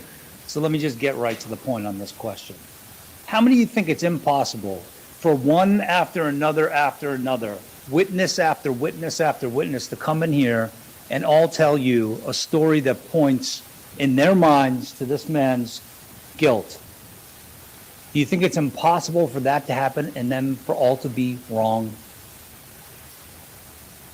Why not, Dr. Rubino? Why is it possible that they're all telling the same story or have a certain point of view, and yet they could all be wrong? They could spend a lot of time talking to each other. They could have shared values, they could have shared a lot of information back and forth between each other. They could have a shared perspective on the world that assumes a certain level of guilt or innocence. Thank you. Ms. Strawn, or let me go to Mr. Fisher. That's a false memory fallacy. Okay, tell us what the false memory fallacy is. False memory is basically if you're asking somebody if the perpetrator, what shirt were they wearing, they say green shirt, and lay there and say, what about the red shirt that they were wearing? You can slightly alter the way they so the point where they say, yeah, they were wearing a red shirt. How many of you say, you know what, Dubin's crazy?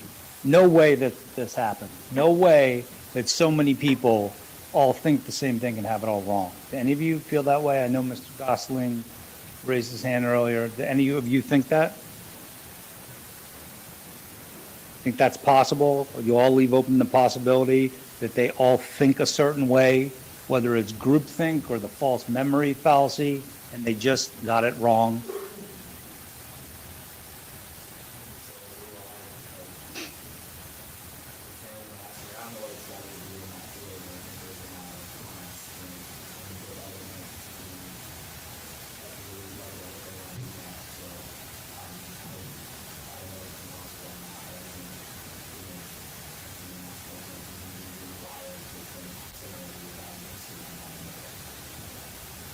Anyone disagree with that? All right, yes. Help me understand. Yes, sure, if I can, I'll try. So if there's 12 people that saying the same thing and agreeing on the same thing, so, oh my God. Okay, so if there's 12 people that is saying the same thing and they saying that he's guilty, you saying, your question is to us, do we believe the 12 people? No, I'm asking something different. Okay, All right, and here's, I'm going to give you a hypothetical that doesn't involve a crime. okay. I'm not going to make anybody the perpetrator or my Right, co-conspirator. okay. All right? All right, if 10 people get up here and say, I see a microphone, that, if 12 people get on the stand and say, I'm looking at Josh Dubin and he is not holding a microphone in his hand. But what do you see? You're holding the microphone. You just exercised free will, didn't you? You're not going to believe the 12 people. You're going to believe What you I said. see, yes. That's what I'm trying to say. Okay. All right? Does anyone feel like no, I mean, Mr. Weaver points it out, they may know a little bit better. They were trained to be at this elite level. You're all the ones that are going to be here deciding Mr. Adelson's fate. Not the witnesses, not Mr. Rashbaum, not Ms. Myers, not the prosecutors, you. You're the one. Is anyone uncomfortable with that? At all? It's a big responsibility. Mr. King, are you comfortable with that? Anyone the slightest bit uncomfortable with that? Do you understand where I was coming from now? All right. I have one last question for the end of the day, and I cannot thank you enough for your attention to this. The experience about dentists that you might view Mr. Adelson negatively. Have any of you ever read anything negative about dentists? Ms. Parker, we haven't chatted in I don't feel strongly, either or, you know, I dislike the dentist or I don't like the dentist, or I like the dentist. You know, if I have to go to the dentist, I gotta go to the dentist and get it done and take care of it. Ms. Spates, how's the dentist for you? Okay.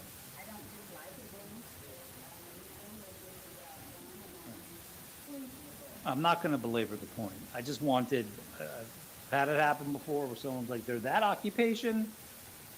I just got a negative vibration, and that's that. All right. No one feels that way? All right. I said it was my last question, but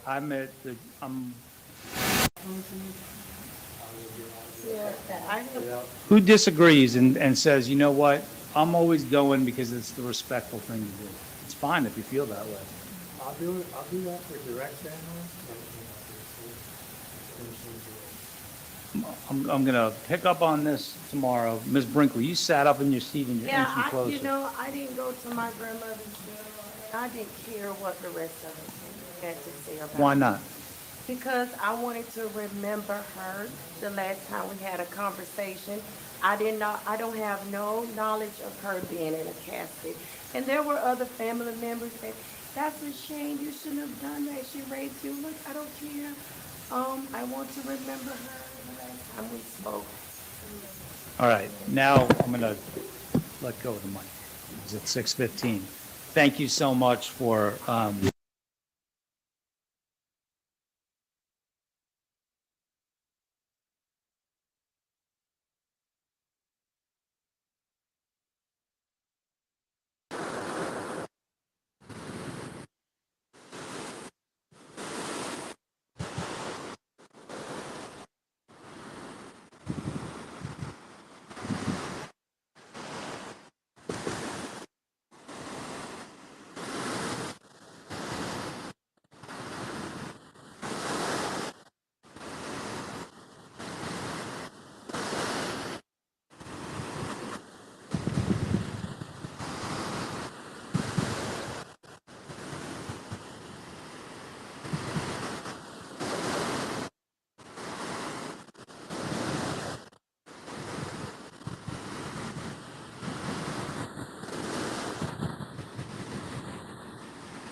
see. I think I'm about to.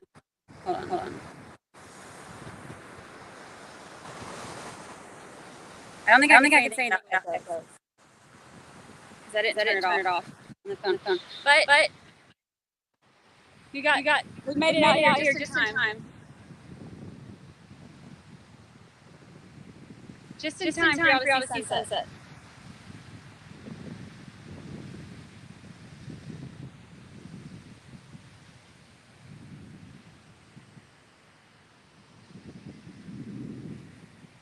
Can you see it now?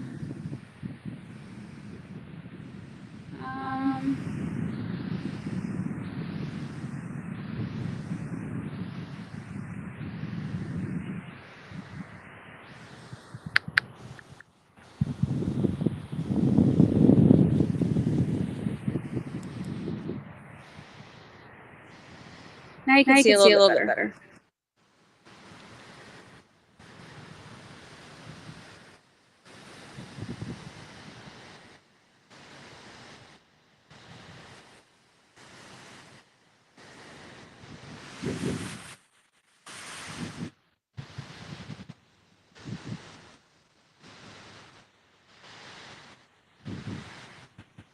It's my favorite thing in the world.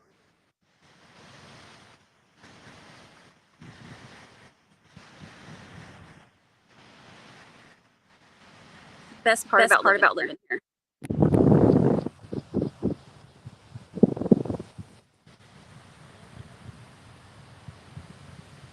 All right.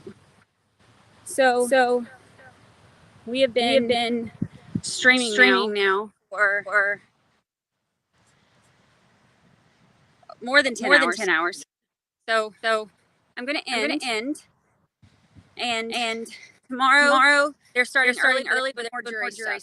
So we're not gonna start that. We'll start later and catch up. There's still stuff that they're gonna do. And then we're gonna have feet finders all day. So we'll start a little bit later. If they're starting at 8:30 Eastern. 7:30. Hi. They're starting at 8:30. We'll start at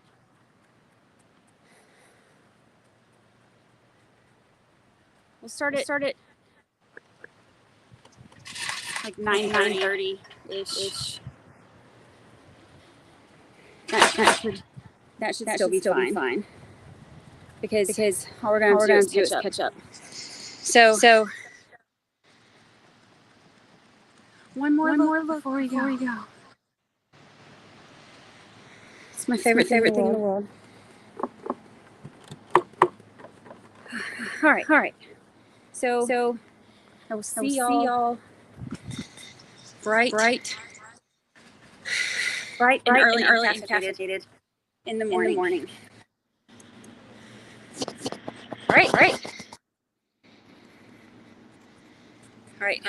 Good night.